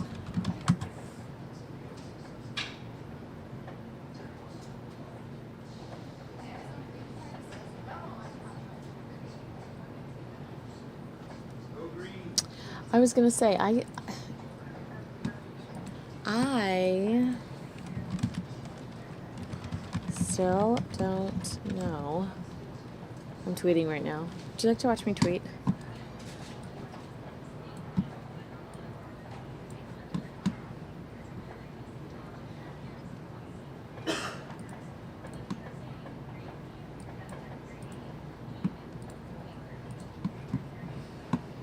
Kinsey Fox 10 in case you want to talk back.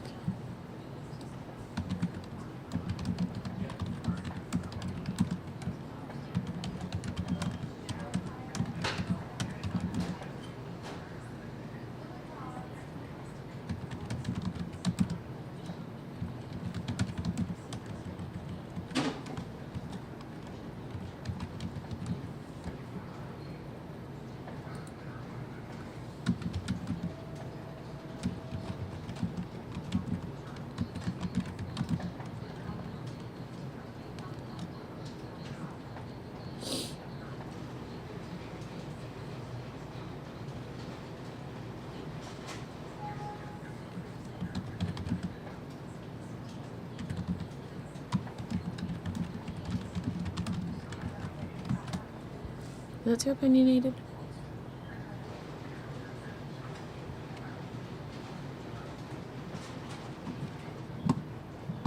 Oh, I was trying to go all the way over here on one of my screens to send it, but my screen is right here. It's too much, too confusing.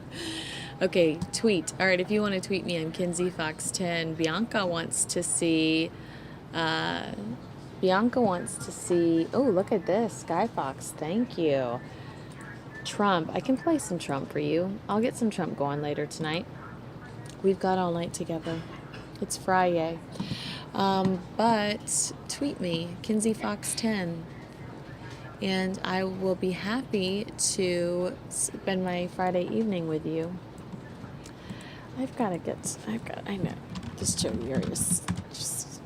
Jodi Arias story will just not stop. Radar Online is still a sicko. Jodi Arias toys with men behind bars. Manipulations exposed. Did Alexis write this story? Oh, my internet has frozen.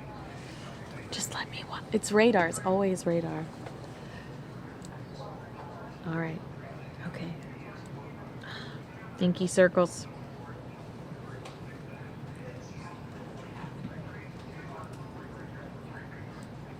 Okay, see, but however, Radar's their headline is Travis Alexander's killer not getting married behind bars. So Jodi Arias is serving a life sentence for the brutal slaughter of Travis Alexander, but that hasn't stopped her from plotting out new ways to manipulate the men in her life, Radar Online has exclusively learned. A new report claims that the convicted killer is planning a wedding behind bars. However, multiple sources tell Radar that not only is she not getting married, but she is stringing along many different suitors for nefarious reasons. Radar has learned that her weekly prison commissary purchases, $100,000 appeal fund, and more are financed by men she strings along. Can you imagine? Jodi depends on several wealthy and several not so wealthy men who court her by refilling her commissary and contributing to her appeal, a source connected to Travis Alexander's killer told Radar.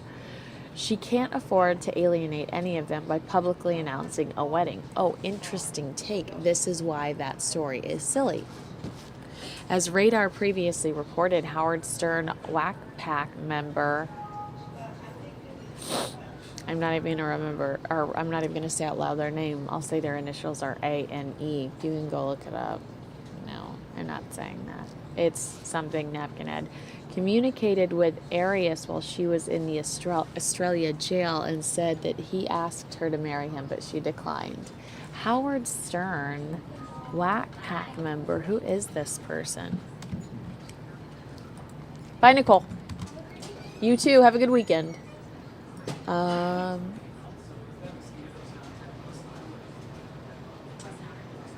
Who is this person? So anyway, this person that is somehow affiliated with Howard Stern asks Arias to marry him. The magazine report detailed steamy visitation sessions with Arias's one-time boyfriend Brian Carr. Well, obviously I have to Google that now too, honestly. Excuse me.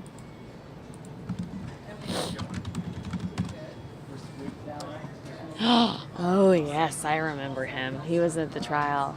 Oh yes. I don't think he was really a boyfriend. He was just somebody that used to visit her in jail. Who Radar has learned is not on her call or visitation list in the Perryville prison. Oh snap. Carr claimed they engaged in talk when he would visit her on Saturdays, but as Radar has exclusively reported, Arias' current visitation days are on Thursdays.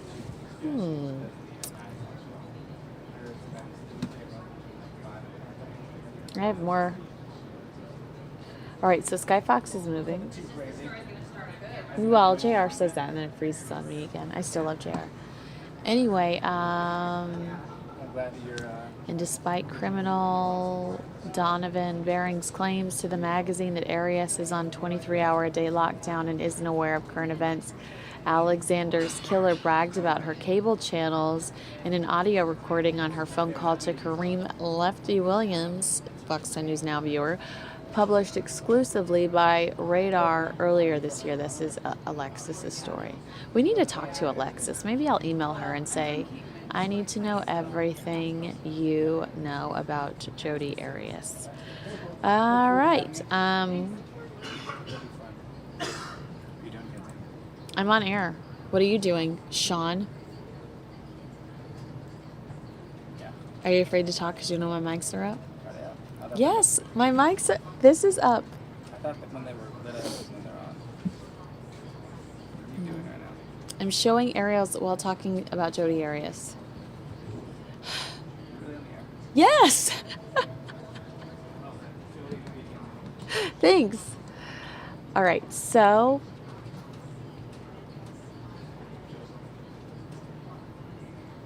gotcha.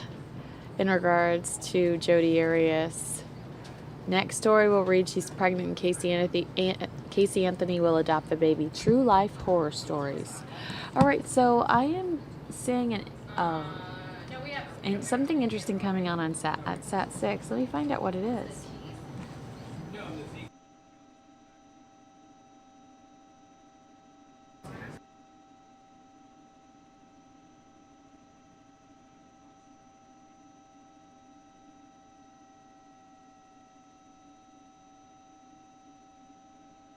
All right, I've got Trump. I think what we're looking at right here is a Trump protest. It doesn't look that big. I think that's a Trump protest. But on Set 6, I think I had Trump coming in. Yep, it's a Donald Trump event.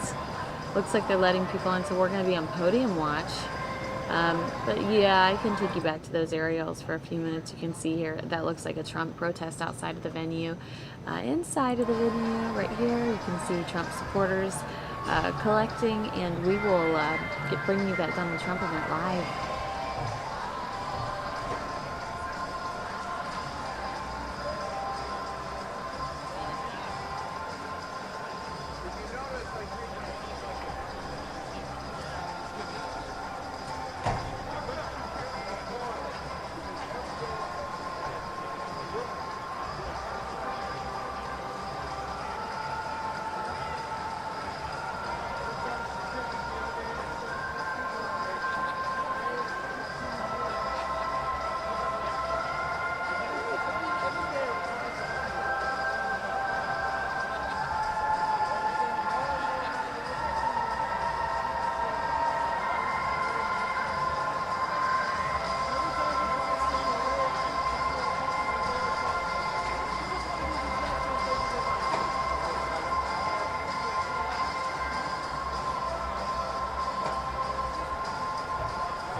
And hey, if you are a fan of Donald Trump or if you enjoy watching his streams, tweet a link to Fox 10 News Now. Tweet your link. Tweet your link. Share it on Facebook, and you can use the hashtag Fox News Now on Twitter to talk to your friends and to talk to other people that are watching the stream. So the hashtag's Fox News Now, and we are about to watch Donald Trump in Oregon. He's about to take the podium.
ditching. We'll probably start the next show in 15 minutes.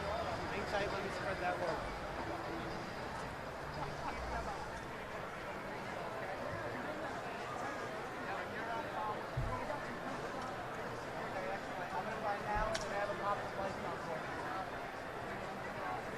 Justin, Al went out.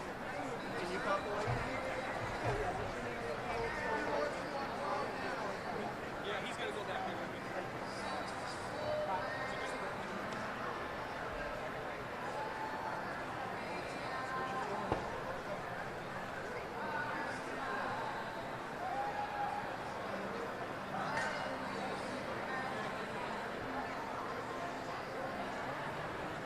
Hi guys, Kinsey checking in. We are waiting for Donald Trump to take the podium or speakers. We're used to a couple of speakers coming out by now. So we're going to wait for them to take the podium and this Donald Trump rally to begin. In the meantime, if you love Trump, if you're a Trump, if you're on the Trump train, is that what they refer to it as? If you love Donald Trump, tweet out a link. Tweet a link to your friends. Let's talk about it on Twitter. I'm Kinsey Fox 10. Let's talk about Donald Trump's going to have a lot to say. He just acknowledged what Lindsey Graham said on CNN today. Lindsey Graham said he could not support Donald Trump in his run for presidency, that he wouldn't vote for Trump or Clinton, and Donald Trump responded on Facebook. Trump's going to be responding to that. Hey, you're my favorite. Thank you. Bye. Trump's going to be responding to Lindsey Graham, and you know he's going to be responding to Lindsey Graham and Paul Ryan tonight here on this at this podium. And it is interesting because Donald Trump is up against the GOP and Hillary Clinton. He's got to feel so much pressure. And I'm excited to see his reaction because there was a weakness in his one of the last speeches I saw him give, where he had just become basically just the automatic nominee because he didn't have anybody to fight. There was just a lack of that content that we see throughout those other speeches, the charming comebacks, the witty attacks on certain people. I think that energy will be back tonight because he's going to be going after Paul Ryan and he's going to be going after Lindsey Graham. And interesting, we had Matt Salmon in today at Fox 10. Matt Salmon said he was for Rubio and then he was for Cruz, but he will stick by Donald Trump. So we're going to have that up on our Facebook page, that brief little interview up later on our Facebook page. In the meantime, we're waiting for Donald Trump to take the stage. We're in Oregon. Thanks so much for watching Fox 10 News Now. Share this link with your friends so they can watch it with us.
Ladies and gentlemen, your attention please.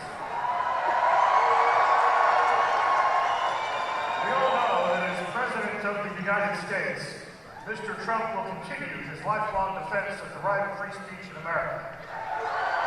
As a matter of fact, he supports the First Amendment just as much as he supports the Second Amendment.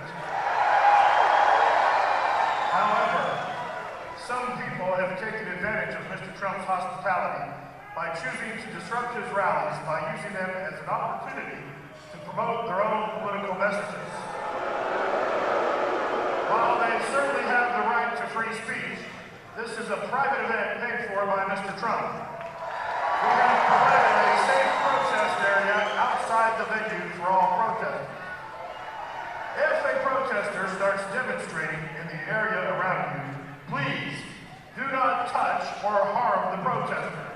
This is a peaceful rally. In order to notify law enforcement officers of the location of the protester, please hold a rally sign over your head and start chanting, Trump, Trump, Trump, Trump.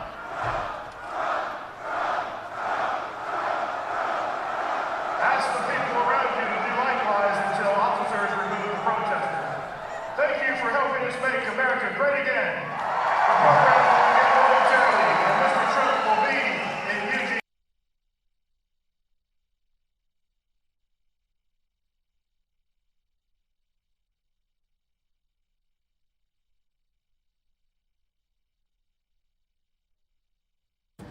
Oh, looks like we're having some minor technical difficulties. Give me a second. I'm going to fix this for us. Thanks for your patience.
Hey JD, it's Kinsey. Well, you could sound a little more enthusiastic to hear my voice. I'm calling to ask if you could help me get Sat 5 back. It's a Donald Trump event, and it's in Oregon. It's in Eugene, Oregon, and it froze and then it went down, and Trump has not taken the stage yet.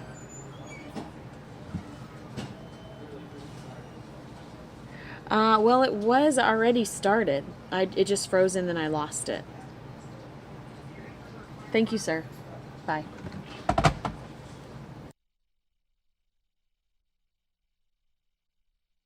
All right, so as you can tell, I'm having some technical difficulties. I called back Fox National, or I'm trying to get Fox National to give us Sat 5 back. We are waiting for Donald Trump to take the stage in Eugene, Oregon, and I was excited to hear him react. So we're going to get it back, though. Patience is a virtue. Let's see here. I'd actually love to read the response he sent.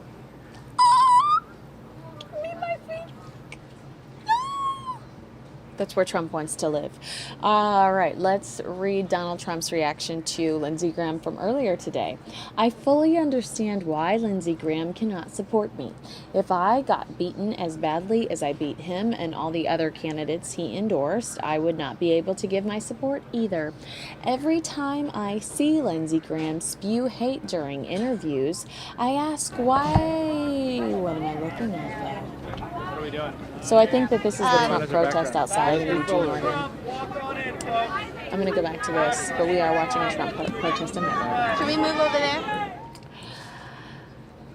Every time I see Lindsey Graham spew hate during interviews, I ask why the media never questions how I single-handedly destroyed his run for president as a candidate who did not receive 1% in his own state compared to my victory at nearly 40% with many others in the race. He has zero credibility. He was a poor representative and an embarrassment to the great people of South Carolina. Judging by the incompetent way he ran his campaign, it is easy to see why his military strategies have failed so badly. We can't even beat ISIS. While I will unify the party, Lindsey Graham has shown himself to be beyond rehabilitation, and like the voters who rejected him, so will I. So that's Donald Trump reacting to Lindsey Graham on CNN today, saying he could not support Donald Trump. Now, I think that this is an anti-Trump rally that we're looking at outside in Eugene, Oregon. Could we focus on a sign here, people? And we're going to take you back to the inside of that venue here shortly. To go through all these protesters to go into the fairgrounds, the event center. I want to show you something that happened a little earlier when we came into the fairgrounds.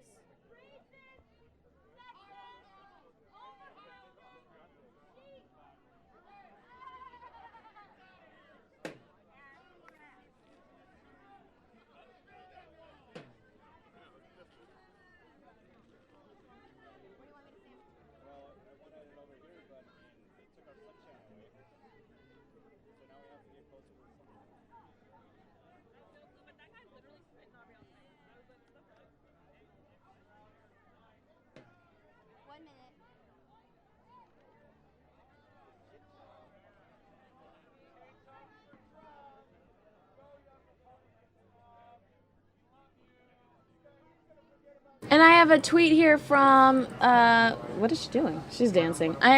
This is actually the protest outside. We're waiting to get in. We're going to get back in for the Trump rally. Direct link says, watching your Trump rally live stream, are you going to get a tighter shot of Donald Trump so we can see and hear him better? Absolutely. We are always tight on Trump. Once we get in there, we will be tight on Trump. Let's see what this reporter is saying about this protest. Maybe they're outside because they have to do a live hit, and we'll go back inside here shortly for the rally. And then Coleman says, the real Cole baby, have you ever been a guest on Red Eye, Fox News Channel? I think they'd love you. As a matter of fact, I have. I sent you my link so you can see.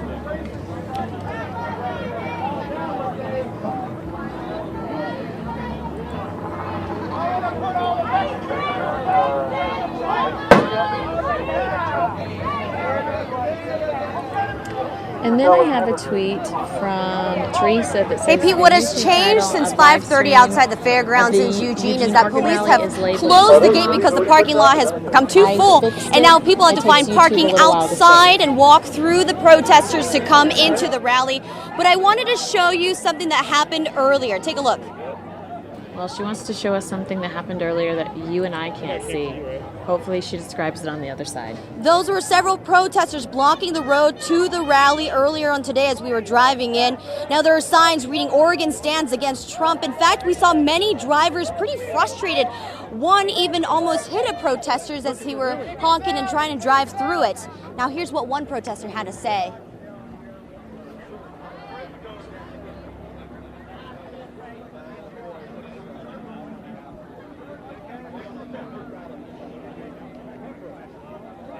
This woman has so much live swag. I'm obsessed. I love her. I want to be her Facebook friend. So far, it's been pretty tame. There are still a lot of protesters coming here. Some have moved to different locations. We don't know where just yet. But we do know that there is additional security amped up here in Eugene. The city has even added security from different law agencies. Reporting live in Eugene, Mega Sugianto, Fox 12 Oregon.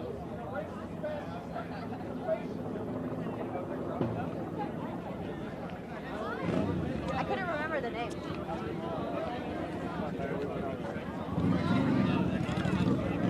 I'm gonna give you a hard time. Shut up. I'm just gonna continue to give you a hard time.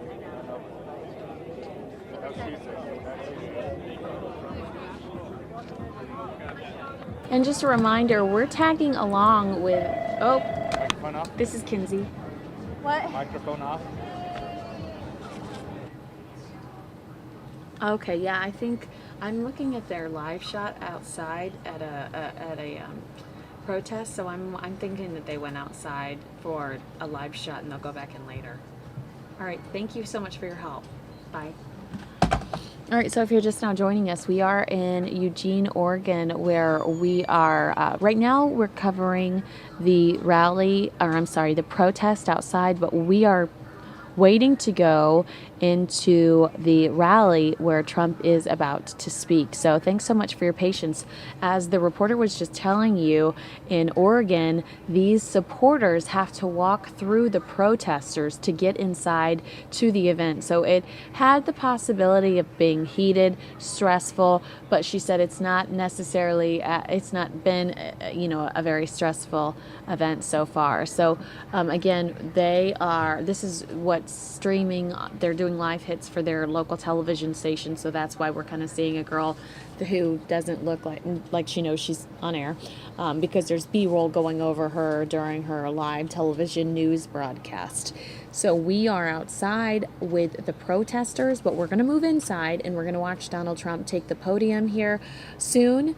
And we, again, like I said before, I am expecting him to react to Lindsey Graham and Paul Ryan. Rick Perry just came out and endorsed him, as well as Dick Cheney. Was it Dick Cheney or Carl? It was Dick Cheney. Dick Cheney as well. So he has some people on his side. Oh, here we go with the aerials. He has some people on his side. But he has a lot of prominent GOP members that are speaking out against him. And I think he's going to be addressing that. His message is much stronger when he is the underdog. Although he's not actually ever an underdog. He frames it so nicely. It's fun to watch him take on these people. It's fun to watch him reject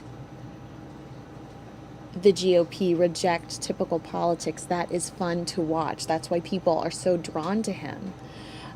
Because what we've had in the opinion, what we've had we've had in the House has not been working for a lot of people. A lot of people are unhappy with the state of their lifestyle and government today.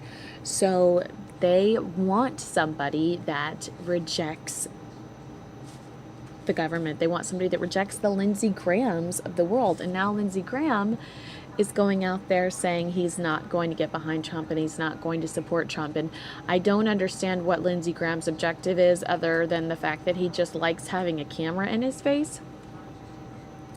Because the people that support Trump aren't going to change their mind because of a CNN interview that Lindsey Graham does. I mean, maybe he just wants to get high fives at work, from his fellow.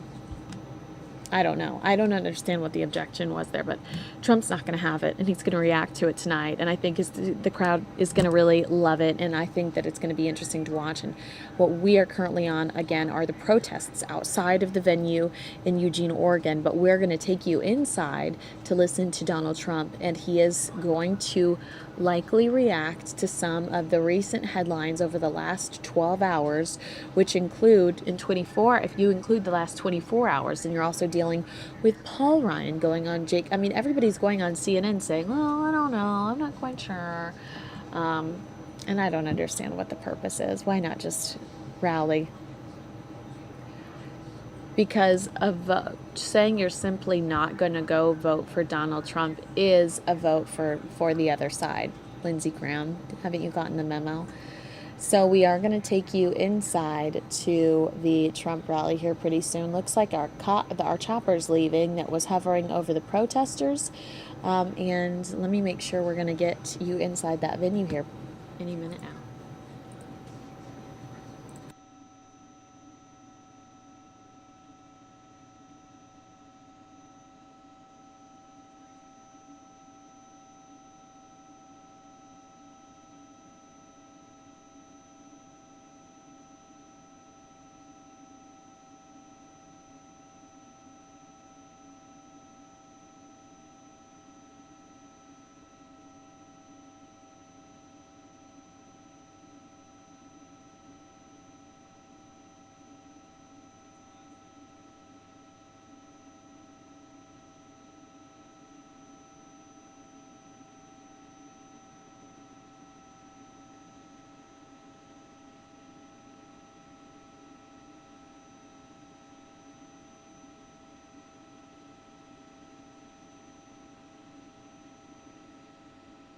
Hey, in the meantime, while we wait for this event to start, would you like to watch the Nebraska event from earlier today? I'd be happy to do that for you.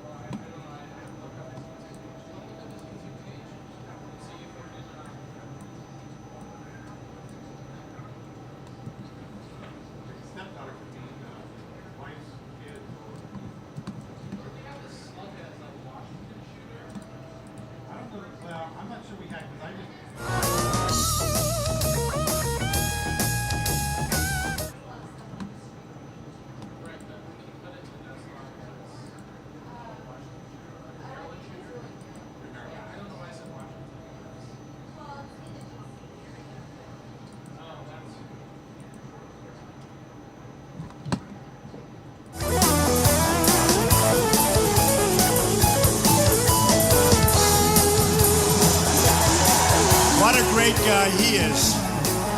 Thank you, Governor. Great job. Give him a hand, everybody. Give him a hand. Hey. Oh, we are happy to be here. You know, I was going to cancel because, you know, a lot of people dropped out of this race, right? They dropped out. And I said, I don't know. So we called up West Virginia last night. We had 35,000 people. We had, the place was packed. This one we have 10 or 11,000, and we have people still pouring in. So I said, let me ask you, with West Virginia, was it done? I mean, people like they're expecting to go. They said yes. I said, then we have to go. I said, what about Nebraska? I love Nebraska. What about Nebraska? Right? And I said, is it like, I mean, are the people expecting to be there? They said yes. I said, we're going. We got to go, right? We're going to have a little fun. We're going to have a little fun. But like Pete said, we have to go on Tuesday and vote because we're looking to break the all-time record. We've passed Eisenhower. We've passed Nixon. We've passed almost everybody. We're just about ready to pass Ronald Reagan, who we love. We're just about ready to pass, we just passed everybody. And we have a lot of states to go. But we want to create such a record like they haven't had before. So if you can, on Tuesday, it'll take you 2 minutes, go in, vote. The stronger we look, the stronger we are. We've had more votes than anybody. And don't forget, I started out with 17 people. And one by one, it was a beautiful thing to watch. Beautiful. So we had a good time. I mean, it's been an amazing experience for me. You know, I've never done this before. I've been a politician for 10 months. And these guys have been politicians for 30 years in some cases, right? How am I doing? Am I doing a good job? Right? We don't play games. But we have a message. You know, we have the right message. We're tired of being dopes. We're tired of being the stupid people. We're tired of having these leaders down the drain, and that's what they're doing. We're going to have great trade deals. You know, in Nebraska, and I just learned, I said, how's it doing business like with Japan? You send business to Japan. You don't send business to China because China doesn't take your business. We take their business. They don't take our business, right? You know that. You know that? They won't take our business. So we take all of their stuff. We don't tax them. They send everything in. Everything's beautiful. But when Nebraska wants to send their product, and they have great product, great agricultural product, which is important. But when you want to send your product to China, they don't take it. No, we don't want it, right? Now, when you send it to Japan, where they send the cars in, no tax, very little tax, practically nothing. They send the cars in. When you send your beautiful agriculture, the best in the world, you send your agricultural product in, what happens? 38% tax, right? 38% tax into Japan. Oh, think of it. They call it a tariff, you know, a tariff. It sounds a little bit better, tariff. But the whole thing, we're not going to do this stuff anymore, folks. We're not going to play the games anymore. We're going to level it out. And you want to see a trade imbalance? You want to see a trade? Just take a look at Japan. Millions of cars come pouring in. You go to Los Angeles, the biggest ships you've ever seen, loaded up with cars, right? And you look at what we have. We send beef. Beef is very important, but it's not quite as big a product. Do we agree? Okay? Do we agree? Sometimes they send it back because they don't want it, because their farmers don't want it. They send it back. And then we send it back. It goes back and forth, and then they charge you much more. They call it Kobe beef. It's old. It's old. It's old. Who the hell wants it? And they charge you much more money. But here's the thing. Look, there's a 38% tariff when you send your product. There's practically no tariff or tax when they send theirs. Tell me, folks, who's making these deals? I can tell you Pete wouldn't be making that deal. On a federal level, it's ridiculous. We're being outdealt, we're being outplayed, and we can't have it anymore. Now, you've been watching all of the elections that have been taking place, and I really have. I've gotten to know this country so well. And, you know, it started with New Hampshire, where my first victory. I'll always forget that. I mean, there's nothing like it. These beautiful valleys, these beautiful streams. And what's their big problem? Heroin. I said, what do you mean heroin? What are you talking about? Heroin. It pours in from the southern border. And I said, you know what? If I win, we'll build the wall.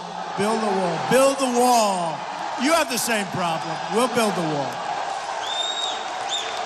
It pours in. But I said to the people of New Hampshire, and you know, that was my first victory. The first, I won in a landslide. I've won them all in a landslide. You want to know the truth? I will not criticize my competition anymore. Although I could. When somebody says bad about me, even as recently as yesterday, I'm allowed to hit them, right? So, because who cares? You know, no, but I won't talk about Jeb Bush. I will not say he's low energy. I will not say it. I will not say it. And I won't talk about Lindsey Graham, who had like 1 point. You ever see this guy on television? He is nasty. He gets outdealt at all levels of the campaign. He leaves a disgrace. He can't represent the people of South Carolina well. He goes on television. I've never seen a guy on television knocking me all the time. It's hard to believe I win everything in a landslide. This guy goes on television. Then he talks about, I know more about the military than Trump. I've been dealing with it for years. Yeah, for years. And that's why we can't beat ISIS. For years. They deal for years. We need new thinking. So he fails with his campaign horribly. He then endorses somebody else, and then he endorses Bush, and he endorses everybody. He's like bad luck. As soon as he endorses the people, they drop out. And then I see him on television knocking me. You know, you're supposed to be coming together. Paul Ryan. Temporarily dip out. Let's see what's playing here at the Trump rally. We're now inside. Looks like we don't have the sound up yet. Let me figure out where we are sound-wise here. I also don't, here's my problem too. I love Trump and I love playing him for you, but this speech is literally from a few hours ago, and my concern is that it's going to be similar to this one he might give, and I don't want you to get bored because I don't want the speech to be too similar. You know, I'm thinking of you right now. Trump hasn't taken the stage here in Eugene, Oregon. We're waiting for, he usually has 3 or 4 speakers take the stage. Sometimes a prayer, sometimes people sing. Not even just Freedom Girls. Sometimes people just sing the Star Spangled Banner. So we're waiting for activity to begin. A much larger crowd now than we had about 30 minutes ago. So a lot of activity happening within the venue. Let's get some sound going on. Let's get the sound up here. I will figure out if our audio is working yet. And hopefully we have some speakers take the stage here pretty soon. If you're a Trump fan, you should share this link so that we can all talk about it. Thanks so much for watching Fox 10 News Now.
All right, so let's check out some of Donald Trump's recent tweets while we have some time together. Crooked Hillary wants completely open borders. Millions of Democrats will run from her over this and support me. That was 1 hour ago.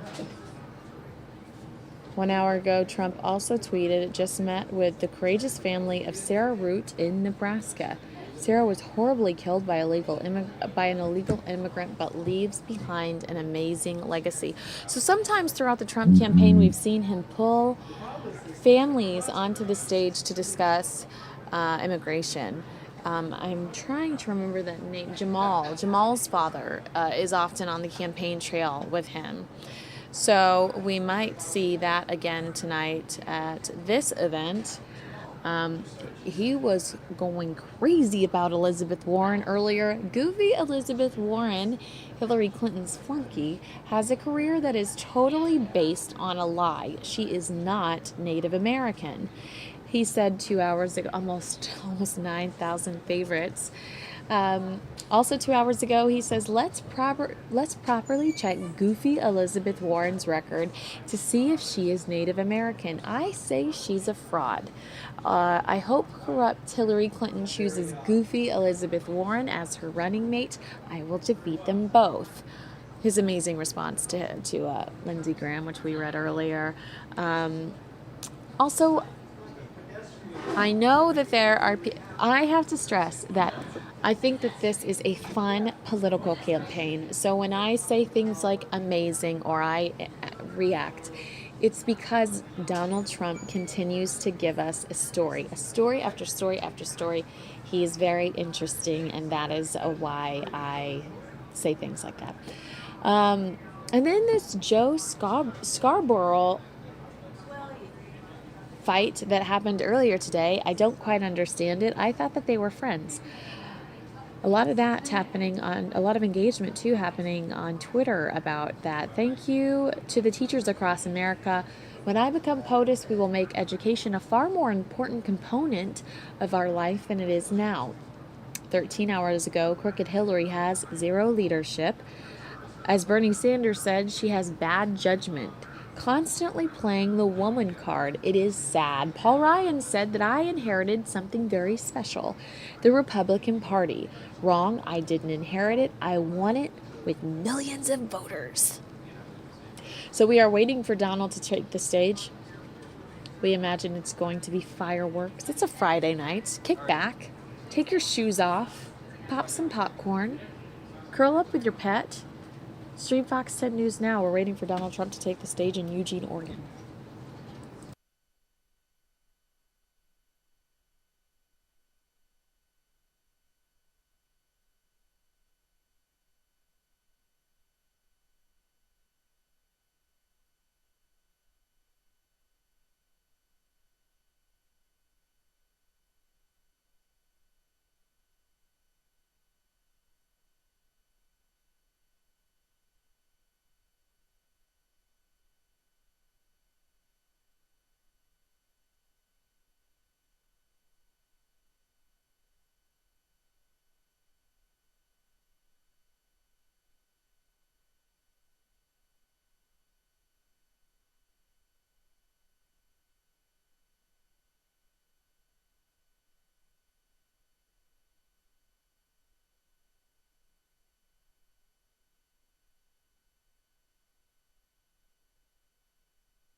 Teresa says, enjoyed being at Trump's rally last night. Always adds something new to usual talking points.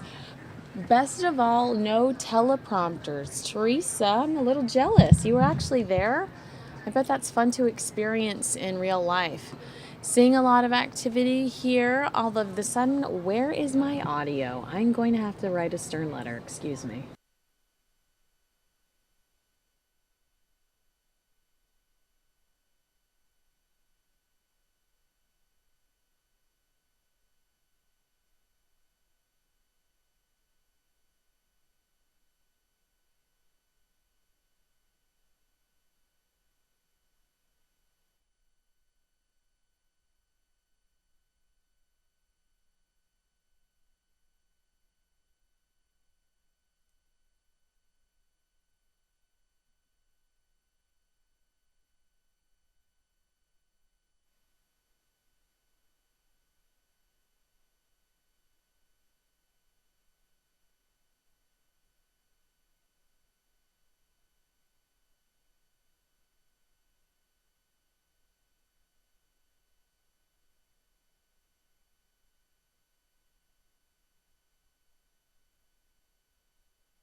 Getting some feedback. Kinsey here. We are waiting for the Donald Trump rally to start in Eugene, Oregon. We were watching protesters earlier. It didn't seem like a very large group, though. But what I did think was interesting was that the protesters had positioned themselves to where supporters of Trump had to actually walk through them to get into the venue, which had to be a little uncomfortable. So we're in Eugene, Oregon, waiting for speakers to take the podium. He does typically have several speakers. He has local politicians, sometimes he has pastors and friends. Bobby Knight, I mean, he often, Ann Coulter, he's had some very interesting speakers at his rallies that speak before he takes the stage. So we're waiting for that.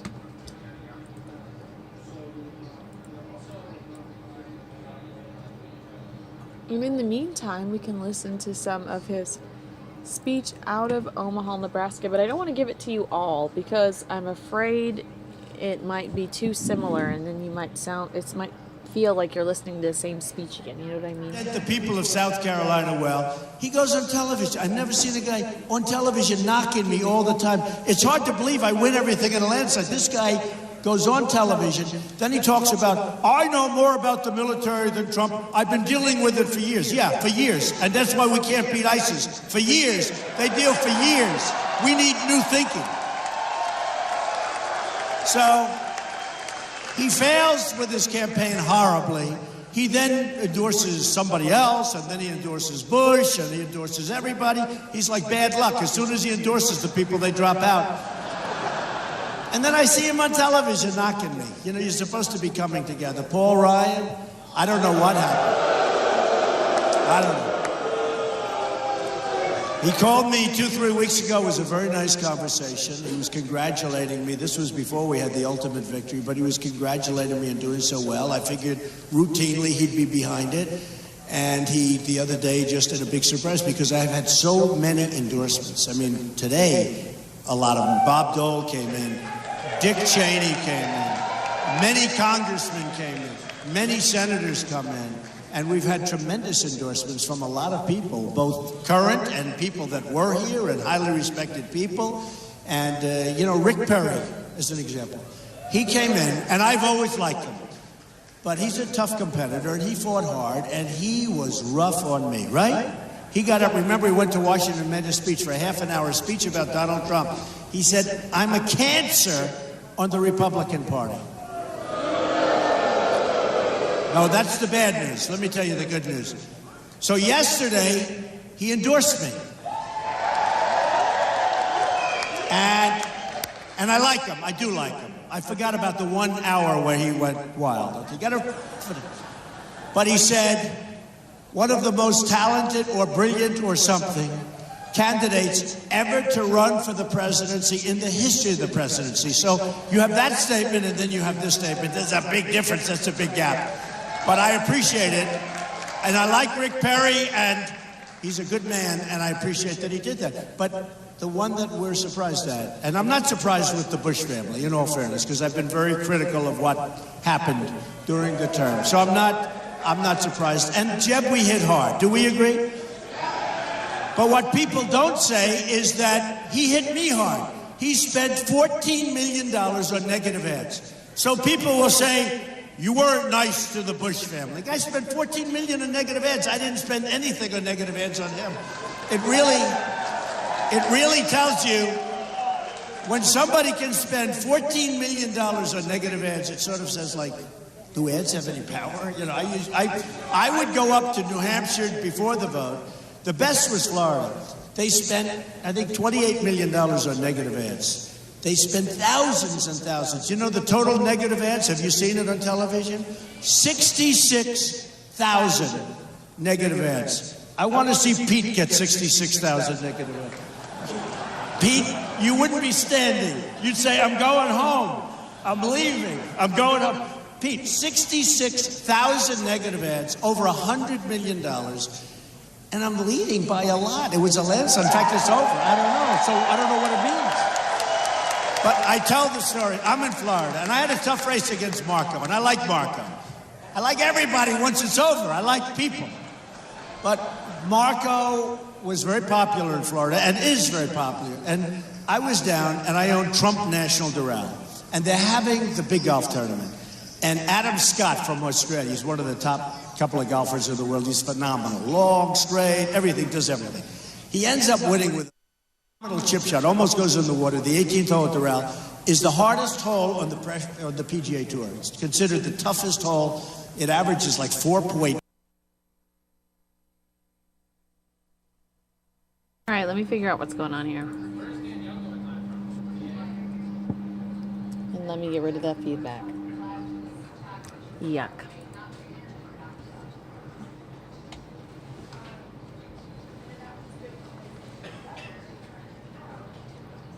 Please don't be mad at me. I've lost my organ feed again. Yeah, I've had it up for the last 40 minutes, and I didn't have audio, but I was playing other things with it in the corner, and now it's completely gone. Okay, now, wait, it's back, but it's not 100% back, it just flashed. What am I gonna do? Oh, I see it, it's back. Yeah, why don't I just stream that and see how quickly I get fired?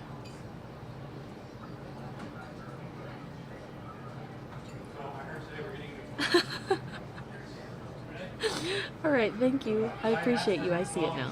Bye.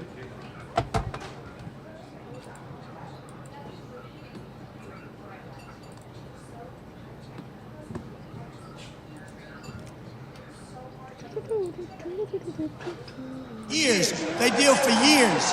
We need new thinking. So he fails with his campaign horribly. He then endorses somebody else, and then he endorses Bush, and he endorses everybody. He's like bad luck. As soon as he endorses the people, they drop out. And then I see him on television knocking me. You know, you're supposed to be coming together. Paul Ryan, I don't know what happened. I don't know.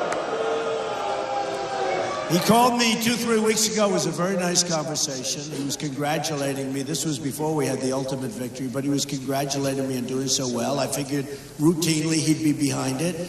And he, the other day, just had a big surprise because I've had so many endorsements. I mean, today, a lot of them. Bob Dole came in. Dick Cheney came in. Many congressmen came in. Many senators come in. And we've had tremendous endorsements from a lot of people, both current and people that were here and highly respected people. And, you know, Rick Perry, as an example.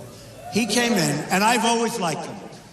But he's a tough competitor, and he fought hard, and he was rough on me, right? He got up, remember, he went to Washington and made a speech for a half-an-hour speech about Donald Trump. He said, I'm a cancer on the Republican Party. No, that's the bad news. Let me tell you the good news. So yesterday, he endorsed me. And I like him. I do like him. I forgot about the 1 hour where he went wild. But he said, one of the most talented or brilliant or something candidates ever to run for the presidency in the history of the presidency. So you have that statement, and then you have this statement. There's a big difference. That's a big gap. But I appreciate it, and I like Rick Perry, and he's a good man, and I appreciate that he did that. But the one that we're surprised at, and I'm not surprised with the Bush family, in all fairness, because I've been very critical of what happened during the term. So I'm not surprised. And Jeb, we hit hard. Do we agree? But what people don't say is that he hit me hard. He spent $14 million on negative ads. So people will say, you weren't nice to the Bush family. The guy spent $14 million on negative ads. I didn't spend anything on negative ads on him. It really tells you when somebody can spend $14 million on negative ads, it sort of says, like, do ads have any power? You know, I would go up to New Hampshire before the vote. The best was Florida. They spent, I think, $28 million on negative ads. They spend thousands and thousands. You know the total negative ads? Have you seen it on television? 66,000 negative ads. I want to see Pete get 66,000 negative ads. Pete, you wouldn't be standing. You'd say, I'm going home. I'm leaving. I'm going home. Pete, 66,000 negative ads, over $100 million. And I'm leading by a lot. It was a landslide. In fact, it's over. I don't know. So I don't know what it means. But I tell the story. I'm in Florida, and I had a tough race against Marco, and I like Marco. I like everybody once it's over. I like people. But Marco was very popular in Florida and is very popular. And I was down, and I own Trump National Doral. And they're having the big golf tournament. And Adam Scott from Australia, he's one of the top couple of golfers in the world. He's phenomenal. Long, straight, everything, does everything. He ends up winning with a phenomenal chip shot, almost goes in the water. The 18th hole at Doral is the hardest hole on the PGA Tour. It's considered the toughest hole. It averages like 4.8, which is impossible for a par 4, right? So Adam Scott hits a good drive, then he hits a shot, and he goes left, almost goes in the water. He hits this unbelievable chip shot, a flop shot, 4 or 5 feet from the pin, sinks the putt, he wins the tournament. And all week long, I'm watching these horrible negative ads about myself. And we have hundreds of televisions all around the green. We have all these televisions where it's called the Cadillac World Championship. It's a big, big tournament. And thousands and thousands, tens of thousands of people. And I said to myself, oh, wait a minute, I forgot about this. I'm supposed to go out on the green, hand the trophy to Adam and all the people there, Tim Fincham, the PGA Tour. And I say, wait a minute, what happens if they have negative ads? They're going, because they said, and now Adam Scott, but before we get to Adam, we'll have a few commercials. Thank you very much. I said, oh, this is terrible. I said, I told my people, get the televisions turned off. Turn them up, but there were hundreds, they were all over the place.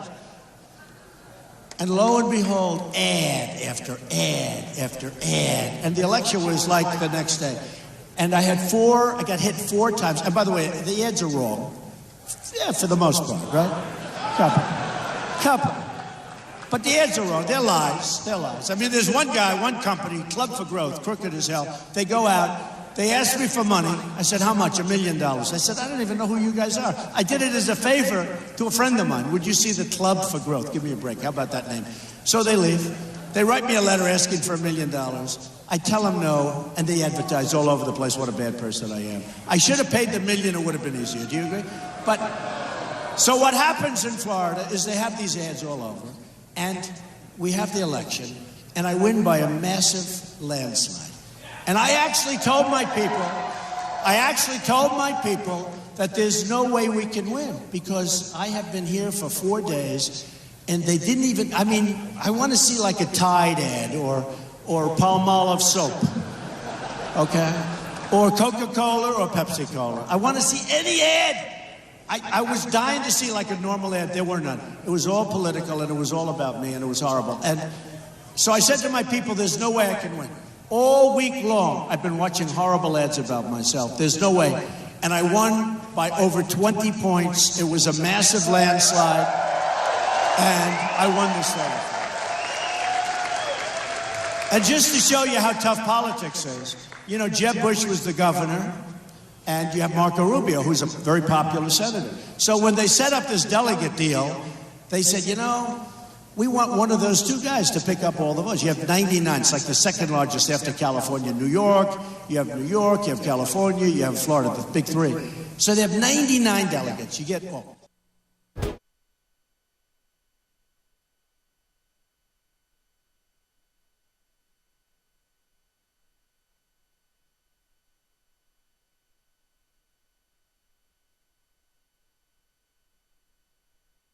Supposed to be like, you know, you get a percentage. But they said, well, look, Trump, he won't do well. So what we'll do is we'll set it up, winner take all. So our governor or our senator will get it. Winner take all. And then a poll comes out, and I'm leading everybody by like 30 points. And now they say, this is a bad thing. It must be a wrong poll. And they go back. And another one comes out. I'm leading by 32 points. So what happened is they tried, well, maybe we can go back to the way we used to have it. This is terrible. And I ended up winning the state by a massive, we pick up 99, right? It's called Welcome welcome to the world of politics. It's a nasty business, I'll tell you. And even, I'm no fan of this Bernie Sanders, but I'll tell you, that system is so rigged. And you notice, he is now using my language. He's saying, the system is rigged. He's using my language. I've been saying this, right?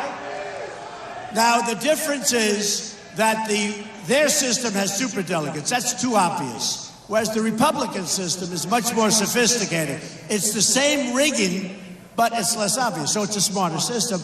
But let me tell you, we've now exposed it. But here's the way I look at it. I won, so I don't care anymore, right? We don't care anymore. I don't care. It's rigged. Let somebody else worry about it, right? Let somebody else. And the only way I won was massive wins. It's like the boxers. They go into unfriendly territory and they say to me, Mr. Trump, it's unfriendly, and if it's a decision, I'll lose, but I'm going to knock him out. That way I don't have to worry about it. So I had to knock him out, and we knocked him out. We went to New York. We went to, so many different, South Carolina, Alabama, Arkansas, Florida, Kentucky, Missouri. So many places I was supposed to not win, and we won. The South was great. And then right after that, we had won Massachusetts. Now, Tom Brady's a friend of mine. That helps in Massachusetts, I have to be honest. Having Tom Brady helps a lot. But, we won so many places. And now we go, and it looks like we're doing unbelievable, and we're way ahead in votes of everybody that's ever run. Millions of people have come into the Republican Party, and we're going to win states that nobody else could even think about, right? You know that. Millions of people. We got to win Nebraska. If we don't win Nebraska. And believe me, I will get rid of those tariffs in Japan, which our politicians should be able to do. And I will make sure that China takes your product. They're not going to say, no, we don't want product, because they want to have it themselves. They can send to us, we can't send to them. Not going to happen. So I will get rid, just mark my words, because, you have to tailor these speeches. The nice part about me not using teleprompters and not reading speeches? Number one, I'm smart. Number one. But I can tailor it to the audience. Like, I come to Nebraska. I say, Governor, what do you think of your trade? Well, I don't like the fact that we have to pay the tariffs and this and that. That's a federal thing. I say, well, what about China? How you doing, China? They will.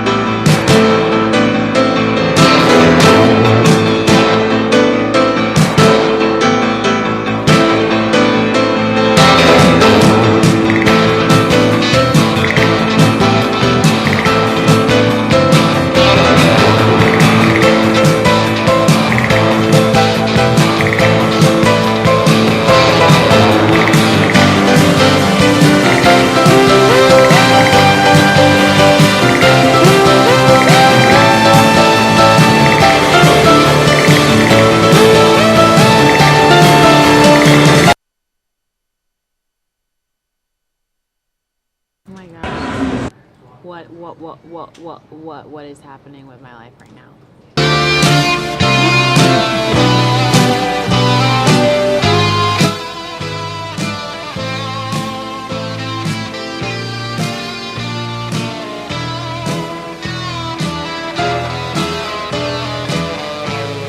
Just keep us on Trump Valley, please. Keep us on Trump Valley.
I'm going red when my tongue's getting tired. Tongue's getting tired.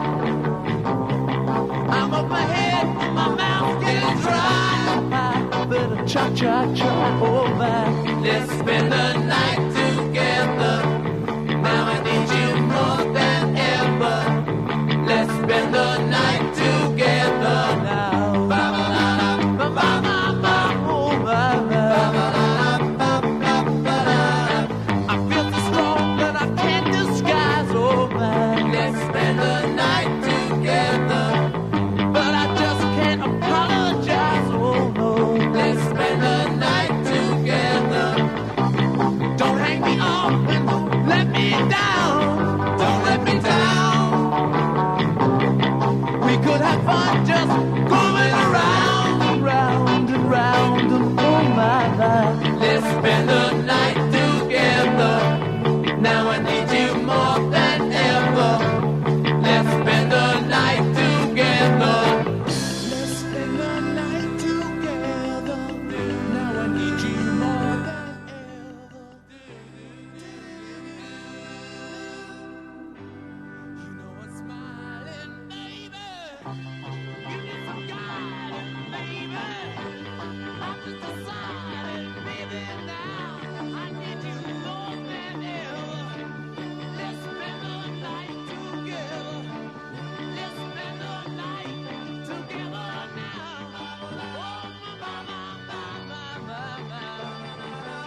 Yes, walk on music. Cool.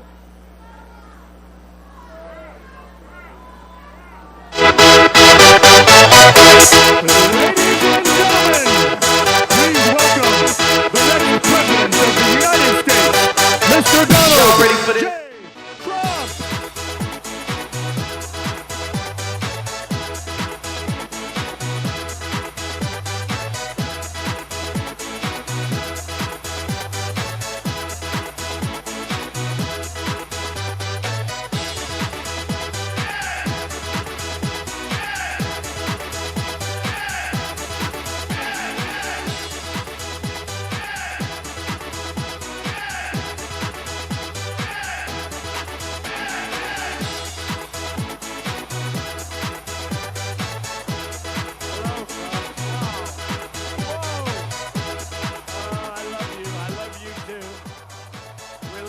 Country. Oh, thank you. Thank you.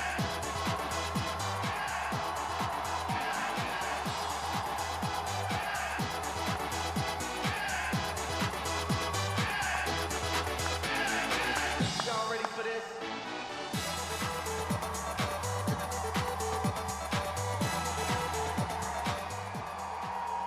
Eugene, what a great place. So beautiful. So beautiful. Thank you. Thank you.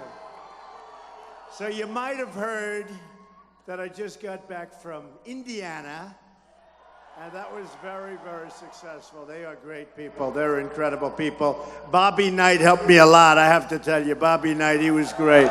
Tough and smart. And he likes to win. Our country doesn't win anymore. He likes to win. I like people that want to win, right? We got to win, right? Better believe it. But we had an incredible period of time. And, you know, I started off, there were a total of 18, actually, if you add Gilmore. We'll add Gilmore, right? So with Gilmore, it was 18 people, senators, governors, people of very, very substantial success. And one after another, 1, 2, 3. I love it. Do you love it? Do you love it? And many people, they're talking it as a phenomenon. Look at this. We come up here. It's an afternoon. We're not supposed to be here. You're supposed to be going out doing whatever the hell you want to do. And here we are. We sit together. And I'll tell you, this is something special that's happening, folks. It really is. It's something special. And it's all over like this. We go to Alabama. We had 35,000 people. We'd have as big as the auditorium. Look at this big room, and look right back to the corners. By the way, you have thousands of people outside. Please, please, Mr. Fire Department, let them in, okay? Just let them in. Let them in. We have plenty of exits, right? Besides that, what's gonna burn? It's a concrete floor. There's not a lot, right? So we had, they're coming in now. Do you want us to wait about an hour or not? No, the hell with them, right? The hell with them. No, they're coming in as we speak. But we had an amazing period of time. You know, we had 18 people all together. And when I first started, they all said, these are the most talented, this is the most talented group of people. I remember from Fox, Charles Krauthammer. Very average, believe me. He's a very average up here. So he was up. Now he is. He thinks he's not average. You know, he was pushing the war in Iraq. Oh, we got to go in the war. Great job. $4 trillion later, we got nothing. We have nothing. So he was pushing it. But Charles Krauthammer, I remember, before I decided to do this, he said, we have the finest group of talent ever assembled in the history of Republican politics, right? In the history of Republican politics, there's been nothing like this group.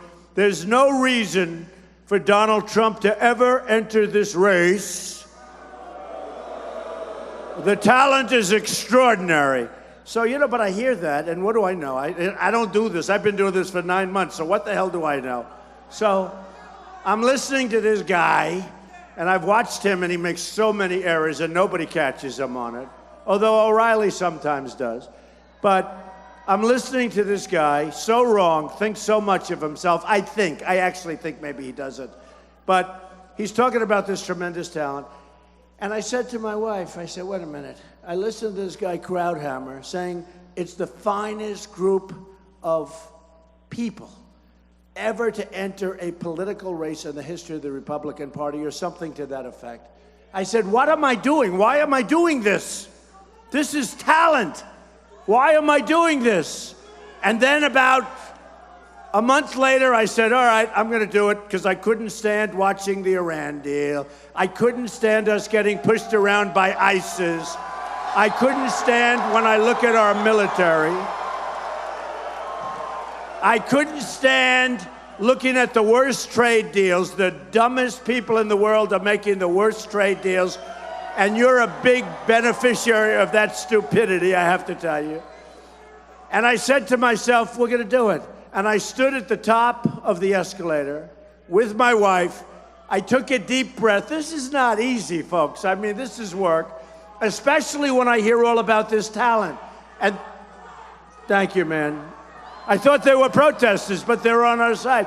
I always say, friend or foe, friend or foe, friend or foe. Well, I love our protesters, because the only way we get the cameras to turn around and show how many people. Look at these corners. Corner, corner, corner. Wow, this is a hell of an impressive group. One thing I'll say, nobody gets the crowds that Trump gets, and nobody has more fun than we do. And the subject is no good, because our country's going to hell. But the good news is, we're going to make America greater, greater, greater than ever before. Okay? I'm telling you. We're going to make our country greater than ever before. I've gotten to know the people, and believe me, we're going to do something special. So I said, come on, let's go. I took a deep breath. I looked downstairs at Trump Tower, big building, big floors, and it was a sea of these guys, most dishonest people in the world. Look at them. Look at them all back there. Look at them all. Whoa. Whoa. That's a big group of people. That's a lot of people back there. Where the hell do they come from? Look at that. How would you like to be doing this 2 or 3 times a day and always live television? And you know, you spew thousands and thousands of words, really hundreds of thousands of words, and if you do one little mistake, one little, it's off. They say, Donald Trump today said, I mean, give me a, and you notice no teleprompters, no speeches, I just have some statistics. No, ladies and gentlemen, I'd like to thank you. No, these are just statistics on how we're doing in Oregon. And a little shaky, but don't worry. It's going to be great when we straighten things out. We're going to be great. Thank you, fellas.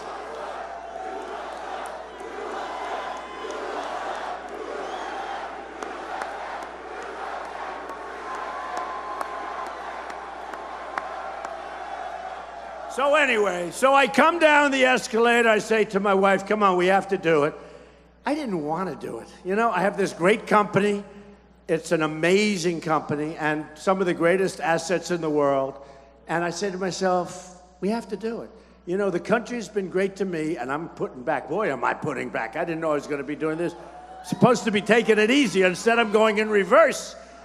But, you know, so I came down, and honestly, it was like, look at all of them back there. This is like a meeting. Here we are.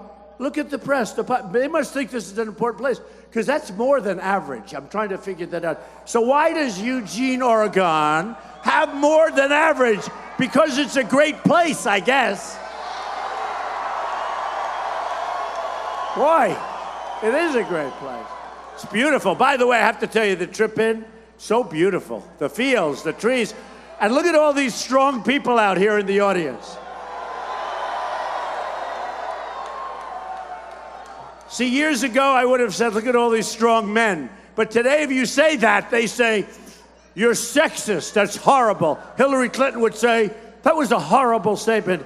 he said, look at the strong men. He should say, look at the strong people. It has gotten so out of control, I have to tell you. It is so out of control.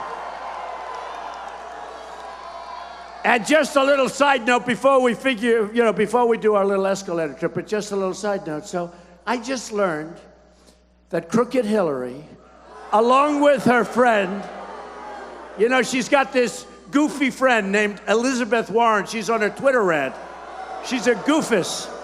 She is a goofus. So, Elizabeth, you ever see her? I mean, this woman, she's a basket case. By the way, she's done nothing in the United States Senate. She's done nothing. I'd love to run against her if I came from Massachusetts. I did great in Massachusetts. I won Massachusetts with almost 50% of the vote. Now, it helped, in all fairness, that Tom Brady likes me, right? That helped, okay? Having him as my friend. But I won the thing by a landslide. And I was watching Fox, this horrible guy that said, Donald Trump, I've been getting 60 and 70%. But we had 18 people. And this dope tonight on Fox said, Donald Trump got 42% of the vote. And I had 7 people and 8 people and 14 people and 16 people in these contests. And Crowdhammer says it too. He hasn't broken 50. Well, by the way, about 4 weeks ago, I'm breaking 50 like it's clockwork now, okay? And guess what? I'm breaking 60. And we had 3 people. But you just think about it. So I hear that goofy Elizabeth Warren, and I'm serious, this is a woman who has not done anything in the United States Senate, and they say, oh, she's a super liberal. And her whole career is a fraud because she goes out and she says she's a Native American. I won't use the word Indian because they say it's not a nice word to use. So I will not say Indian. She is a Native American 5%. And therefore, her whole career, because she was a minority, it's a disgrace what's going on in our country. So goofy Elizabeth Warren, I think that Hillary should run with goofy Elizabeth Warren. I would love to beat them. So I just heard, they're doing the whole, she plays her woman's card, right? Hillary Clinton plays, it's the only card she has. Because honestly, without that card, she would get nobody voting for her, nobody. So every time you see something where you're very nice, but not nice enough to a woman. You have to be very careful. So you're very nice, but not, did you see Donald Trump, the way he spoke to her? I mean, give me a break. So I just heard that she's got all of her friends from Wall Street. And by the way, I know her friends better than she does. They will get more done by contributing to her campaign. So they've got all the friends from Wall Street. And I don't even think she should be winning because, the system's rigged. It was rigged for me. The Republican system was actually better because it was less obvious, the rigging. And I realized, because I'd win like Louisiana, and then I'd find out where are my delegates. And they'd take them out to dinner, and they'd get them hotel rooms, and they'd take them on a yacht. And all of a sudden they said, wait a minute, I won the state. Why don't I have as many delegates as a guy who came in 4th? And it happened. And I started to learn the system. And then I realized the only way I was going to win, like a boxer, you got to knock them out. That way you don't have to rely on the judges, right? You got to knock them out. Knock them the hell out. And I won with such massive margins. New York, I had 62%. I won every single county. Pennsylvania, every single county. We went to Connecticut, every single county. I won with men. I won, much more importantly, with women, big league. I won with Hispanics, with African Americans. We're going to put our country together, folks, I'm telling you. And we're going to bring jobs back like you have never seen before. So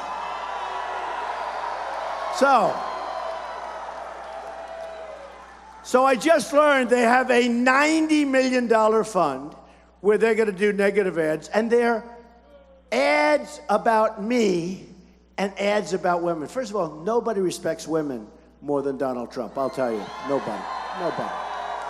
Nobody respects women more. And my daughter Ivanka always says, Daddy, Nobody respects women more than you, Daddy. What are they talking about? So here's the story, folks. They're going to do ads about me, and they're going to say, you know, take a statement where I'm on Howard Stern and we're kidding. Don't forget, I was never going to run for office. This just happened like 9, 10 months ago. And boy, did we beat these people. Am I doing a good job? Right? Right? On one of the shows this morning, they showed the margin of victory. I mean, boom, boom, boom, boom. Somebody said, oh, so why won't he beat Hillary Clinton? And a poll just came out, Rasmussen, which is one of the most respected polls. Guess what, folks? I haven't started on crooked Hillary yet. Guess what? We're leading by 2 points, okay? We're leading. So they're going to do this $90 million ad campaign. And I said, you know what? I don't want to play dirty. I'm a very clean fighter. I took these people out. And you know Jeb Bush, as an example, who's a very low-key person. Well, I wanted to be low-key because it's nicer than saying low energy. And the only reason I'm not nice, he said, I'm not going to the thing. I'm not. But you know, all these guys like this guy, Lindsey Graham, he knows less about the military than my 10-year-old son, Barron. Barron plays military soldiers. He knows more about the military. He said, I've been fighting ISIS for many years. How dare Donald Trump tell me what to do? The guy, we're fighting, if you have him, you'll be fighting ISIS for many more years, believe me. I beat him so badly, and all he does, then he goes out and he endorses one guy, no good, another guy, no good. Then he endorses Jeb Bush, like right before he drops out. And he goes on television and he spews hate about me, spews hate. And I said, wait a minute, that's a guy that I defeated so badly that he went home and he started to cry, okay? He started to cry. And now he says, I won't vote for Donald Trump. I won't endorse him. Now, here's the thing. So they signed a pledge. Remember, everybody wanted me to sign a pledge, right? They didn't care about anybody else because who the hell cared about everybody else? 24 million people watching the first debate. 23 million people on CNN a couple of weeks later. The largest audience in cable history, the largest audience in the history of CNN. Do you think that was because of Lindsey Graham? Huh? I don't think so. So they had the largest audience in the history of CNN. The largest audience in cable, 24 million. That's like, you know, big stuff, right? And that's the way it is. So what happens is we go out, we go through it, and that's what's going to happen with Hillary. We are going to have such a victory of her. People don't understand. Women, you know, somebody said, he is not doing well with women. Well, let me tell you, women want strength. They want border security. They want a strong military. They don't want a woman that sits at home at 3 o'clock in the morning and she's sleeping and she doesn't answer the telephone, which she didn't. Remember her ad? I will be there to answer the phone. She was sleeping. She was sleeping. The last thing you need is another Clinton. That whole deal was a disaster. You look at what NAFTA has done to this country. I just left New York, Pennsylvania, Connecticut, Maryland. I just left states that have been decimated by this bill signed by the Clintons. Terrible. So anyway, so they're doing $90 million worth of ads, and a lot of the ads are me and women saying, having fun with Howard Stern, the Megyn Kelly, who, by the way, I give her a lot of respect. She called me. She called me. And she said, I'd like to see you. Now, if I was wrong, she wouldn't have done that. And I respect her for doing it. She called me. She said, I'd like to see you. She came to Trump Tower. I didn't go to Fox. And we didn't meet on neutral territory. Megyn called me. I really do. I have a lot of respect for this. She called me, we sat down, we talked, everything's fine. I mean, everything's fine. This isn't a woman that and I said nothing wrong because I never finished my statement. Remember I said, like, blood coming out of her eyes, blood coming out of her wherever. I was talking her ears or her nose. Everybody said, oh, that's terrible what he said. I didn't say anything. I never even finished. You know why I didn't finish the sentence? Because I love what I'm doing so much And I didn't want to waste any more time. Who cares? So when I didn't finish the sentence, they all figured coming from someplace else. And because they have all dirty minds, I never even thought about it. That was not what I was thinking of ears or nose. But that's it. But Megan came up, and we had a great talk, and that was it. And I'll do her show. In fact, I've done her show, and I loved it, other than I didn't like the way I looked. It was the worst I've ever looked on television. Maybe she set me up. Maybe she said, it's the worst I've ever looked on television. To me, the look is important. You know, the look is important. Don King, the big boxing promoter, he would say, you have the look, the look. I mean, the look's important. Now, we're not supposed to say that, but the look is important, okay? You know, there are other people that could say the same words as I'm saying, and it's not going to work too well. Look at some of these people here. The look, sometimes the look. But let me just tell you. So what they're doing, just remember this, what they're doing is $90 million of ads on Donald Trump, and it has to do a lot with the women's issue, right? And I'm saying to myself, but nobody in this country, and maybe in the history of the country politically, was worse than Bill Clinton with women. He was a disaster. He was a disaster. I mean, there's never been anybody like this. And she was a total enabler. She would go after these women and destroy their lives. I mean, have you ever read what Hillary Clinton did to the women that Bill Clinton had affairs with? And they're going after me with women? Give me a break, folks. Give me a break. And I see her all the time. She's saying, Donald Trump, oh, he said something. It was a little bit off with the woman. Can't do that. Or he was on Howard Stern's show and they were. And again, remember this. If I ever thought I was going to run for office, I would have not done Howard show. I would have talked a little bit differently. We wouldn't have had fun. I would have said, Howard, we cannot discuss this subject. I someday in 20 years will run for president. And therefore, so they take clips that are 15 years old or 5 years old. Because honestly, folks, I never thought I'd be doing this. But just think of it. Bill Clinton was the worst in history, and I have to listen to her talking about it. And just remember this. She was an unbelievably nasty, mean enabler. And what she did to a lot of those women is disgraceful. So put that in her bonnet, and let's see what happens, okay? With their $90 million in ads. $90 million. And I just went through a smaller run. In Indiana, they spent $9 million on me, hitting me with ads that were horrible. Mostly untrue. Some were a little true.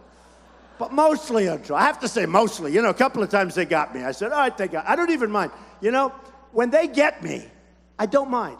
It's like when these dishonest people back here, the world's most dishonest people, the media. Now look at all of them. Look at all of them. And they protect Hillary Clinton. You know what? They protect her. They're totally protective of her.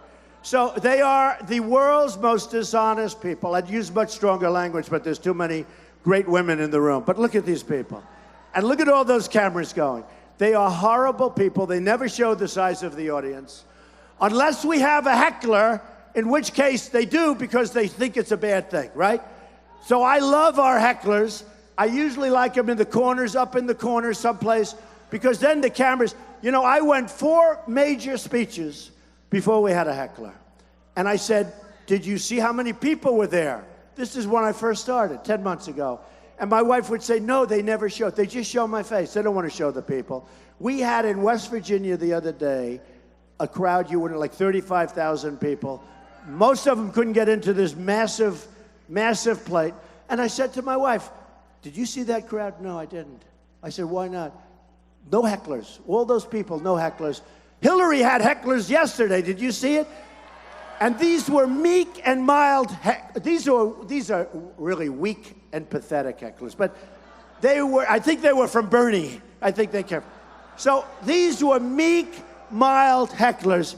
And it threw her off. You know how long her speech lasted? 11, think of this, 11 to 13 minutes. We power through it, right? We power through it. But the truth is, we don't have that many hecklers. We don't have that many. But I love my hecklers because it's the only way. So I went like 4 things. Then we had this guy. He had a voice like Pavarotti. He's screaming and screaming, and he was nasty. Don't worry about that person. That person's all right. Don't worry. You know, a lot of times my people are worse than the heckler. You'll have a heckler that nobody can hear because they have weak voices, right? But my people are going, here, here, here. We drive his car. Okay, don't, just leave him alone. Let him shout. I can't hear him, so it's okay. But here's the thing. Here's the thing. So I went 4 times, and I didn't know, and nobody knew how big our crowds were. And I thought the cameras were in a stationary position. You know, new equipment. I figured, well, because look at them. They always look right at me. And then I saw a heckler, and the cameras were bent around like pretzels. They were like this. They were in the back corner of the room. They're going, so that's one of those things. But we are going to do things that you've never seen. And I love being with you people. I do. I love this part of the world. I love this part of the country. It's an amazing part. It's an amazing place. But I asked my people, these are statisticians. Can you imagine? I don't want to knock because one of my statisticians here. But I asked my statisticians, I said, do me a favor, get me some information on Eugene, Oregon. How we doing? Okay? Not great. Not great. What's going on with you guys? Not great. Let's go. Well, you know what? You need help from the federal government. The federal government is allowing other countries to rip this country off like you've never seen. And I hate to say it, Oregon's being ripped off also. So, timber is a crucial industry in Oregon, but it has been hammered by, why are we surprised? By federal regulations, right? Oregon lost 3/4 of its timber mills since 1980. Is that possible? 3/4. That's a lot of timber mills, right? So rural Oregon has been devastated by soaring poverty, joblessness, and hopelessness. Other than that, you're doing great, right? That's their bad statement. Timber jobs have been cut in half since 1990. We're going to bring them up, folks. We're going to do it really right. We're going to bring them up, okay? The number of people on food stamps in Eugene, Oregon has tripled since the year 2000. By the way, this is like this all over. When I was in New York, where we won by a massive amount, like a massive amount, I won everything. When I was in New York, I toured the state. Now, I know New York well, but I went up to Syracuse, I went to Albany, I went to Rome, New York, not the other Rome. I like Rome, New York. But we went to Rome. We went out to the island, Bethpage. And it was unbelievable what you saw. The destruction of NAFTA, signed by Bill Clinton, a disaster. You know, he doesn't get enough negative credit for what he did with NAFTA. NAFTA is a disaster, okay? NAFTA has destroyed big sections of our country. If you look at New England, if you look at upstate New York, if you look at Pennsylvania, you look at Maryland and Connecticut, it's destroyed these places, and you've had your problems. I mean, you've had your problems. The number of people on food stamps, I mean, think of it. Manufacturing has also seen a steep decline. Manufacturing employment in Eugene, Oregon has declined nearly 40% since 2001. That happened to be the year that China, our friends from China, and by the way, I don't dislike China. I make a lot of money with China. I have the largest bank in the world as a tenant in one of my buildings in Manhattan. I sell condos like crazy. I won in a big battle with China. You know, I own the Bank of America building with a group. And I own a big building in Manhattan, one of the biggest buildings in Manhattan. Got from China in a war with China. I don't mean it was friendly. Oh, let's go by. I mean, this was a war. We can do great against China. I don't hold anything against China. I don't hold it against Japan for ripping us off. They're ripping us like you wouldn't believe. I don't hold it against Mexico. They're killing us at the border. We will build a wall, by the way. We will build a wall. We will build it. We will build the wall. And who is going to pay for the wall? 100% right. I never thought you'd guess that one. So let's see. Hillary Clinton, you know, I just left West Virginia where she said, we're going to put the miners out of business and we're going to put the mines out of business. No, think of it. So then she goes to West Virginia and she tried to say, well, she really didn't mean that. You know, she said that in a different part. Where it was, these are politicians, all talk, no action. It's like that goofy Elizabeth Warren, all talk, no action. She hasn't done anything in the United States Senate. And I'll tell you what, politicians, we have to get rid of it. These are politicians, all talk, no action. So, ready? Clinton, as Secretary of State, allowed China to come into this thing and knock the hell out of us, folks. Oh, do we have a protester? Oh, hello. Hey, get the hell out of here. Get him out of here. Get him out. Get him out. Get him out of here. Go home to mommy. Go home to mommy.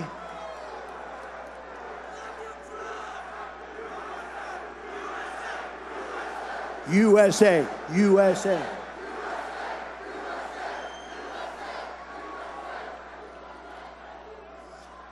Listen to this. Our trade deficit with China increased nearly 40% during the Clinton tenure as Secretary of State. She gave away our country. Now she wants to run for president. She will be a total disaster, believe me. All right, get him out. Get out of here. Get him out. But look at the cameras. They're all showing how many people are here. Look at those people. Look at those people. Look at those dishonest camera people. I love it. Thank you very much for doing that, sir. Sir, thank you very much. You know, I'll tell you, it took a while to figure this out, though, but I've had all kinds of hecklers. We had one that had a voice, I'm telling you, he sounded like Luciano Pavarotti, his voice. I could take the guy, other than he was a bum, I could take this guy and make him an opera star. He was screaming so loud, it was my first night, and I said, get the hell out of here. And we were rough. And I got criticized the next day. The press said it was horrible. First of all, the guy was a bad guy. He was swinging at people. And by the way, when my people swung back, all of a sudden, oh, they were the bad people. Give me a break. But he was a bad guy. So they took him out. But I got killed the next day in the press. They said, the way, right? You remember. They said, the way Donald Trump talked was horrible. It was horrible. This guy was a bad guy. He was a real bad guy. Okay, the next day I had a heckler. And I said, I got to do this differently. So I said, just nice and easy. Don't hurt him, please. Could you remove him, please, quietly? But don't hurt him. And then the next day in the press, I said, Donald Trump isn't strong like he used to be. He used to be strong, and he's become a weak person. These people are the worst. They are the most dishonest. Let me just tell you, folks. And you look at this room, we have a movement going on like has never been seen in this country. Never. And I will tell you, I am nothing more than the messenger. I'm a good messenger. Am I doing a good job as your messenger? I am nothing more than a messenger. We have people that are great people. I love you too, darling. We have people that haven't had a wage increase in 18 years. They're making effectively less money today than they made 18 and 20 years ago. And then people say, are they angry? And we're not angry people. I'm not an angry person. I'm not angry. You're not angry. But we're angry about the way our government has taken advantage of us. And we're angry at the stupidity and the incompetence of our leaders in this country, because other countries are running away with our country, with our jobs, with our money. And it's like taking candy from a baby, and that's the way we are. And we're going to change, and we're going to change rapidly, believe me. Believe me.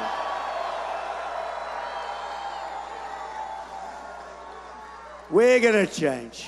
So I just wanted to tell you that I had one of the great weeks, because I didn't know, okay, I have to tell you this story.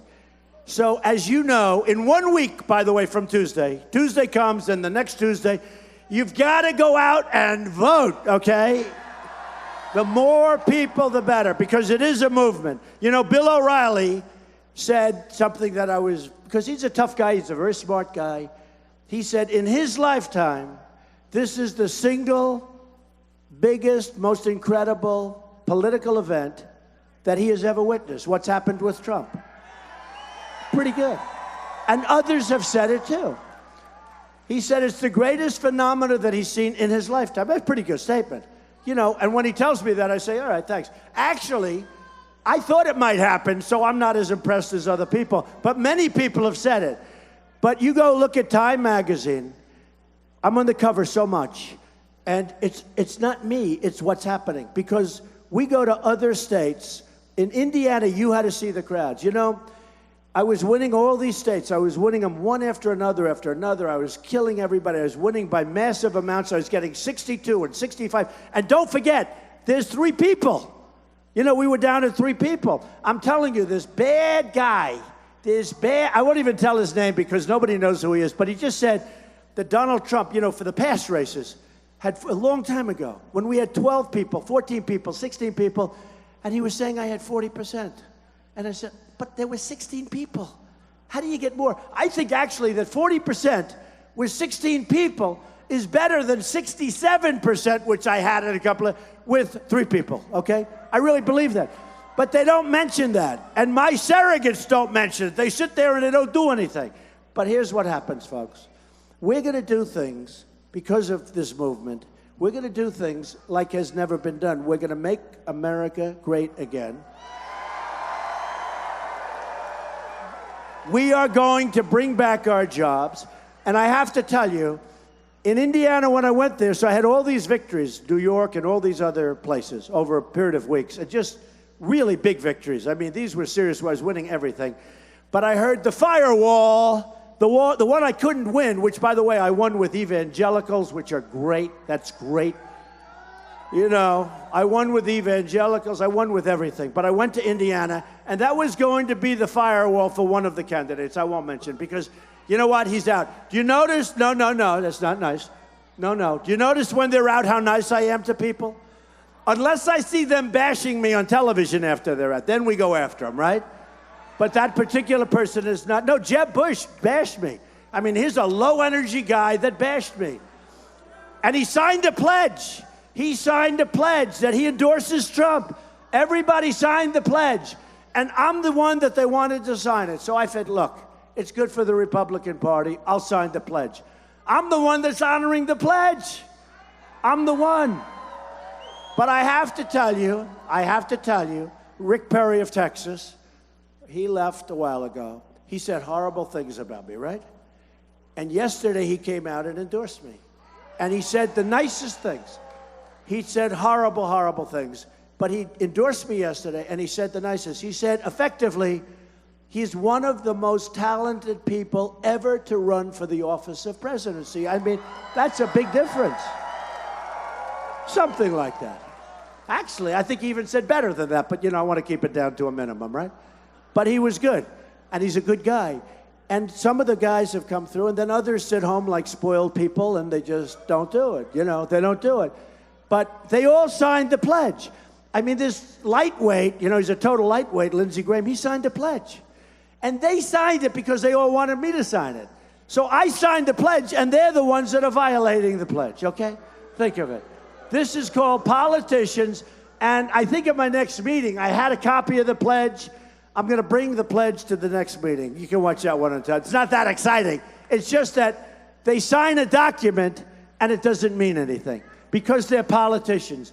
I have had more people calling me who have said the worst things about me over the last 6 months on television. And 2 days ago, I get a call from this person, guy, and he said, Mr. Trump, I'd love to join the train. He said, join the train. I wouldn't use that expression, although it's a pretty cool expression. He said, I'd love to join the train. I said, how do you do that, right? The Trump train. I said, let me ask you a question. How do you do that? How do you join the train? You said such bad stuff. I mean, how do you pivot out of that? He said, he's a politician. He said, Mr. Trump, there'll be absolutely no problem. I want to just join. I think it's great. I say, only politicians can do this, you know? Only politicians can do this. But we have so many people that have joined up. Did you see yesterday? Congressmen, senators, big people. Dick Cheney joined today. I mean, that was impressive. Dick Cheney. I told you Perry joined, which is an honor, because I've always thought he was a really good guy, a really nice guy. Did a good job in Texas, by the way, really did. But so many people are joining, and I'm not like, seeing it. I just see all these. Darrell Issa just joined Congress. Great guy, highly respected. We have so many people now, they're joining. But I didn't get Paul Ryan. I don't know what happened. I don't know what happened. And, he called me 3 weeks ago. We couldn't have had a nicer conversation. Thank you very much, Donald. It's great, and we'll, work together. Well, everything's fine. And then all of a sudden, he wants to be cute. But, we'll see. We'll see. Because what's really important? What really is important are the people. That's really important. And I did a couple of shows today, and I was asked that question. How important is it? And we're going to be a unified party. But the real unification is not some guy that doesn't want to endorse or he doesn't have his heart on an endorsement. And my attitude is, and I won't, the pledge is signed by the people that ran for president. Every single one of them signed it. I don't even want, if somebody doesn't want to endorse, I don't want their endorsement. It's okay. I'm going to release them. I'll release them from they are not in default. I will not have them in default. I'll release them. But if you think about it, I don't want it that way. But the most important people, and they said to me, well, how important is it for unification? I said, the only important thing is the unification of the people, because the other people don't mean anything. I mean, we have had more people voting in the primaries this year than ever before in the history of the Republican Party. Right? And you know the story. When you look at Fox, they had the first debate. 24 million people, the largest audience in the history of cable television. And that's because of me, folks. I hate to say it. I don't want to be bragging.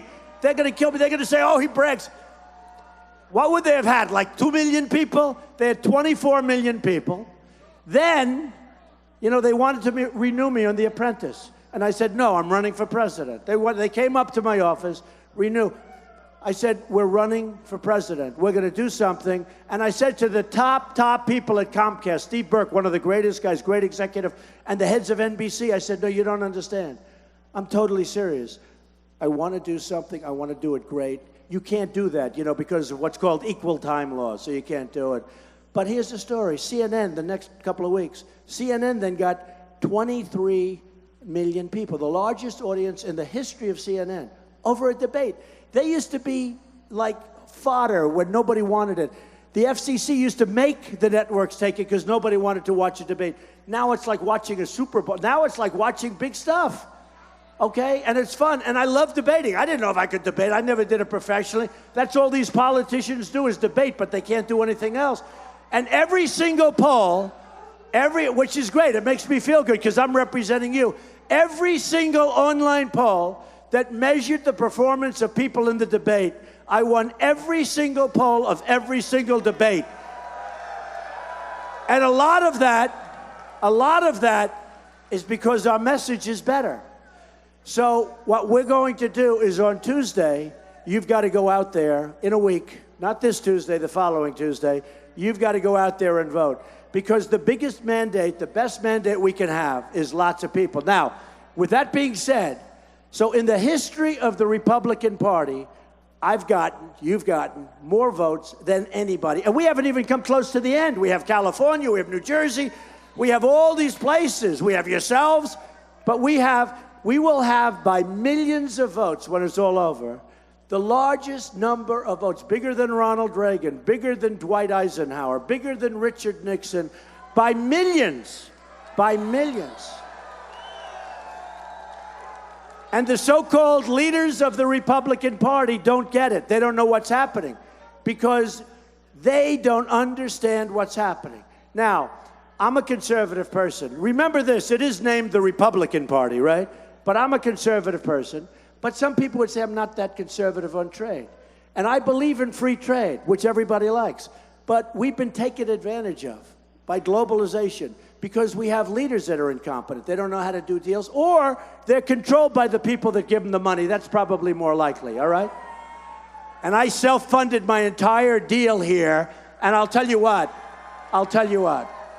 You look at Hillary Clinton, you look at the people that are putting up the money, folks, nothing's going to happen with our country except we're going down. Believe me, she will be a tool.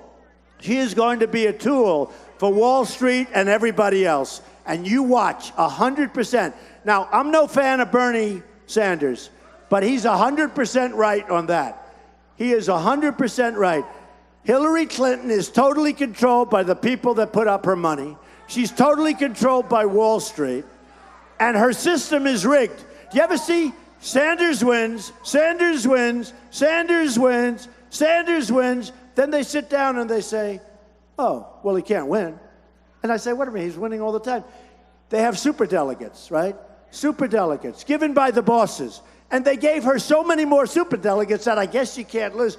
And in a certain way, I don't want her to lose because I really want to run against her. I have to tell you. I really want to run. And the last person she wants to run against is Donald Trump, believe me, believe me. Believe me. Because my attitude is, I don't care. I don't care. If we're not going to do it right, I don't care. I'll go and I'll, live it out, and I'll build buildings, and I'll have some fun, and I'll kick the bucket. That'll be the end. I'll be just fine. You understand. I don't care. We're going to do it right, folks. We're going to do it right. Just like we've done here. They said, one of these pundits said the other day, well, I don't know how Donald Trump will do about Hillary. And then they said, oh, wait a minute. He went 17 people, all senators, all top people, senators, governors, knocked them off like on a weekly basis, right? Boom. And I knocked them off. They didn't fall off. I knocked them off. And that's why, there are some bad feelings, but I understand that. It'll take them a couple of days to recover. But look, knocked them off. So they said, if he knocked off 17 people, highly distinguished, big senators, big governors, why isn't he going to beat Hillary? And I asked that same question also. So we're going to have great success. The polls are already showing it. They hate to say that, but the polls are already showing it. We're going to have fantastic success. And here's what we're going to do. When these companies want to leave our country and they want to move to Mexico, there are going to be consequences, okay? We're going to be consequences. Ford, Nabisco, recently Carrier. And one of the reasons I won Indiana, first of all, Bobby Knight was so great. Boy, did he help. He was so great. Tough, smart, sharp, streetwise, and he knows how to win. And he wanted, he called me a year ago. He said, this was before I decided to run. And I never met him. I never spoke to him. But he liked me. He said, Mr. Trump, Bobby Knight. And I had it checked out. I said, Bobby Knight? I said, check it out. And it was. He said, Mr. Trump, you got to run for president. I said, why are you saying that? He said, because you're the only one that's going to straighten out this mess, and I'm really good at talent. And he was great at talent and still is. So that's a year ago. So I said, well, Bobby, and I hadn't decided. This was before June 16th when I came down the escalator, right? So I hadn't decided. So I said, Bobby, I have not decided yet. It's a big commitment. It's really a big commitment, but let me think about it. And then all of a sudden, lo and behold, Indiana turned out to be such a big state. A great state, by the way, great people.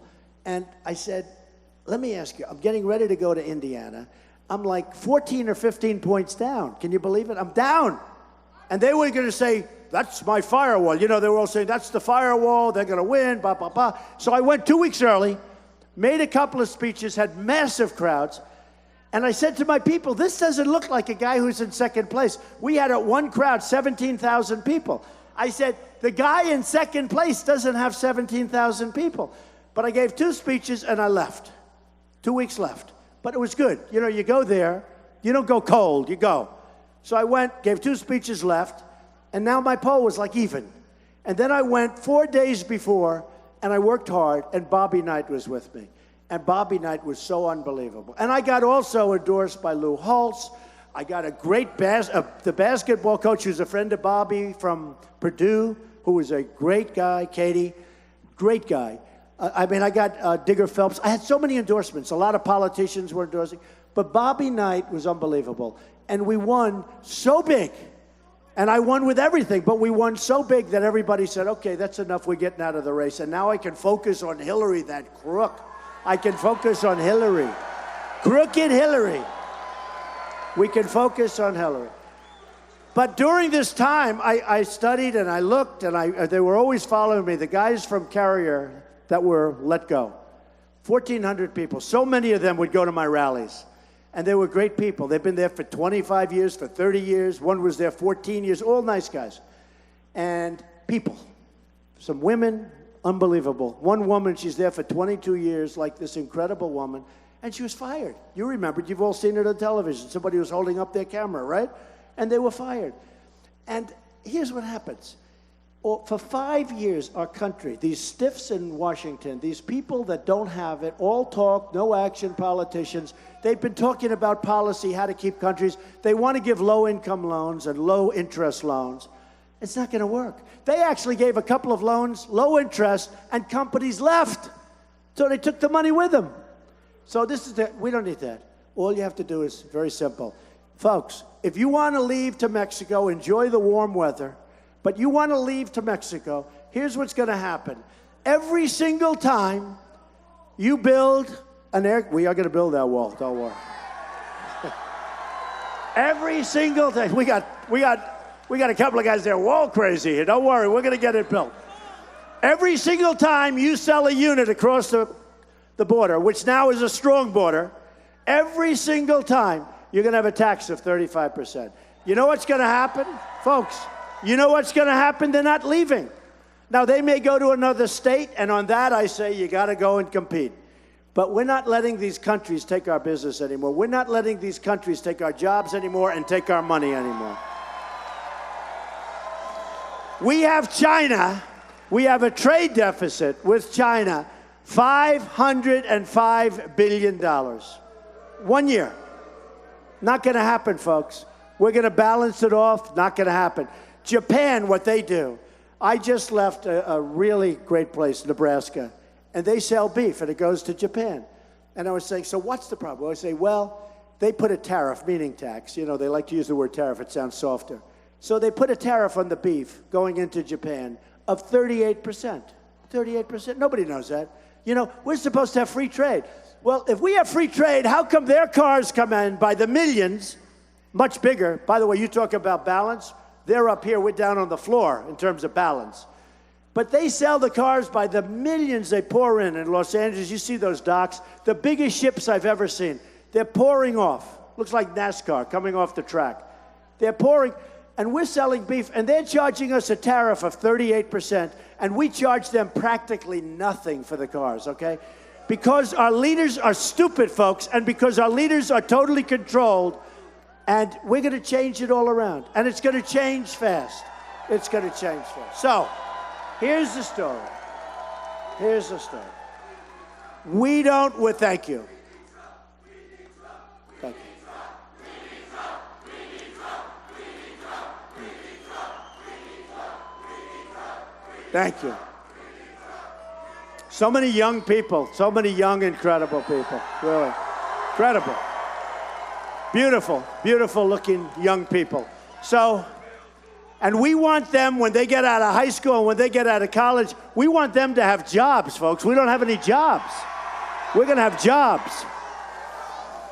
So, what's going to happen is very simple. It's what I said was going to happen. When I came down that escalator, and I really covered two subjects. Trade, where we're being ripped off by everybody. That's going to be easy. And I talked about illegal immigration. It's taking over the country. People are pouring in here. I just got the endorsement of 16,500 Border Patrol people. Okay? The agents. They've never done that in a presidential race before. Sheriff Joe Arpaio, the toughest guy from Arizona, he endorsed me. Nobody tougher at the border. Because they know I'm going to have a real border. I don't mean dirty stuff. I mean we're just going to have a border. You don't have a border, you don't have a country. And I want people to come in, but they've got to come in legally. They have to come into our country legally.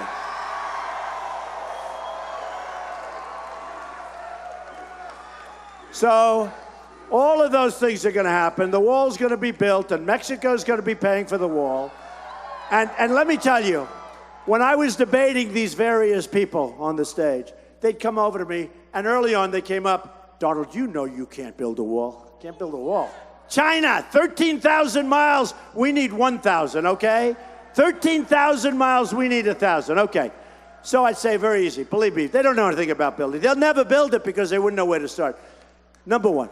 Then they came up at the end, they say, Donald, I mean, you'll never get Mexico to pay. They're politicians. They can't do, it's all talk, folks. Look, they say, you can't get Mexico to pay. Of course I can, 100%. Listen, think of this. The wall's gonna cost $10 billion, and we lose in terms of trade $58 billion a year. Now, you don't have to go to Wharton, you don't have to go to Harvard, you don't have to go to any place, you don't have to go to high school to know that's an easy one, okay? They'll pay the wall. Now, any way of 5 or 6 different ways, I'm not gonna tell you which way, whichever one's the easiest one. But that's one of the easy deals I will ever make, believe me. So we're gonna have that. But here's the story, folks. We don't win anymore. You've got to go and vote in a week from now, a week from Tuesday. You've got to go and vote. And most importantly, and that's important, but most importantly in November, we are going to carry your state. And some people say,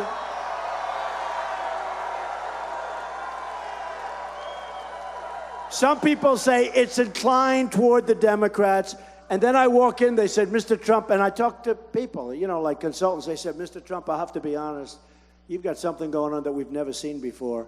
You will win this state. You're going to win this state. But you got to go and vote. You're going to win. Now, you know, I wasn't supposed to be here. And the same thing happened in West Virginia. Because after I won, I didn't have to come anymore because it's obvious, you know, I got no competition. And here's what happened. I said it the other day. I said, wow, does that mean I don't have to go to all the different places? And they said, you don't have to go anymore, sir. We'll cancel all the trips. I said, well, let me ask you, did we make any specific deals, like, you know, for the arenas and people are thinking about coming? Well, yes, we did in Oregon, and we did in certain other places. I said, so let me ask you, like, do you think I could stay home from Oregon, or has it been made? They said, it's been made, but we can cancel it, Mr. Trump. I said, there's no way we're canceling it. Those people want to come. There's no way. There's no way we're canceling it. That's right, and here we are. And here we are. So do me a favor on Tuesday. Let's build up the numbers. On Tuesday, get out and vote. A week from Tuesday, get out and vote. Because I want to set, all of us, we want to set the all-time record by millions and millions of votes. Because believe me, that's saying something. Everybody's talking about it, the all-time record. So here's the story, just to finish off. We don't win as a country. We don't win with our military. We don't win on education. We don't win for our great veterans. We don't win for education. Common Core, by the way, we're going to end it. It's going to be local. We don't win with health care. We've got this ridiculous Obamacare, which is going to put the country out of business, and it's the worst. You see your premiums are going up 25, 35, 45%. And it collapses in 17. Isn't it my luck? You become president in Obamacare. Then they'll say it's Trump's fault, right? But we're going to terminate it. It's a horror show. And your deductibles are so high you can never use it unless you're close to death, right? So here's the story, folks. We're going to start winning again. You're going to cast that vote in a week, and then you're going to cast that big vote in November. And you're going to look back, and you're going to say they are the greatest votes you've ever cast in your entire life. In 5 years, in 20 years, hopefully in 50 years for all these young people, you're going to remember this vote, and you're going to say it's the greatest single vote you've ever cast. Because when I took over as president, we started using this. We started using our brain. We started winning again. We started winning again.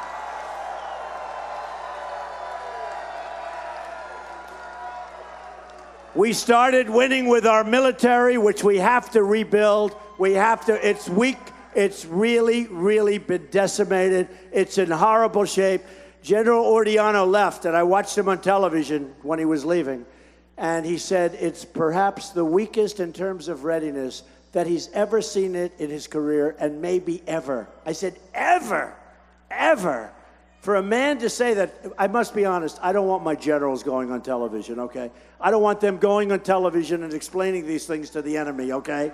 I don't need to have the enemy hear those statements, all right? We want to be unpredictable, folks. We want to be unpredictable.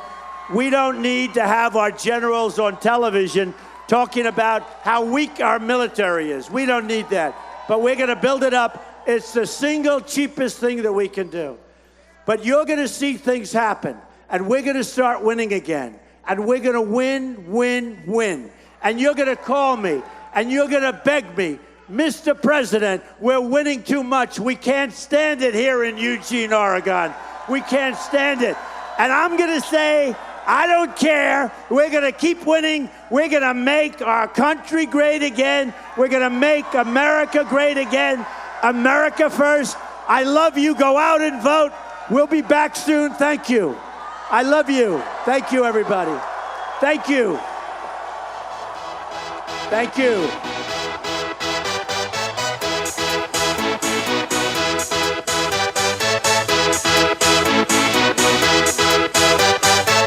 Y'all ready for this?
Let me tell you what the craziest moment from that rally for me was when he referred to Hillary Clinton as a nasty, mean enabler, when he was talking about people going after him for, and I think he was actually referring to Ted Cruz.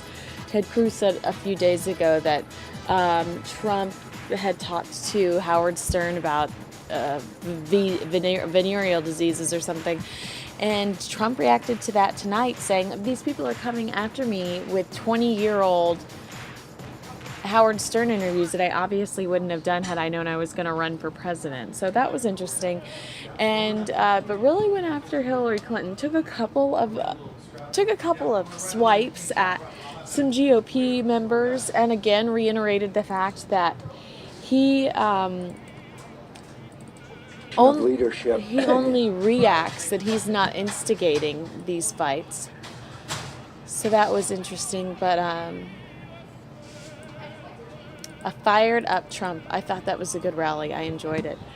I'm going to change right now tones to local politics. We're going to go to a rally for John McCain from earlier today, and he's going to speak for a few minutes, and then I'm going to do a recap of some local stories as well as Steve Kraft's package on the John McCain rally from earlier today. So hopefully you'll stick around and enjoy that with me. And I can't guarantee we're going to hear jock jams again tonight, but I tried to stretch it out for as long as I could. Yeah.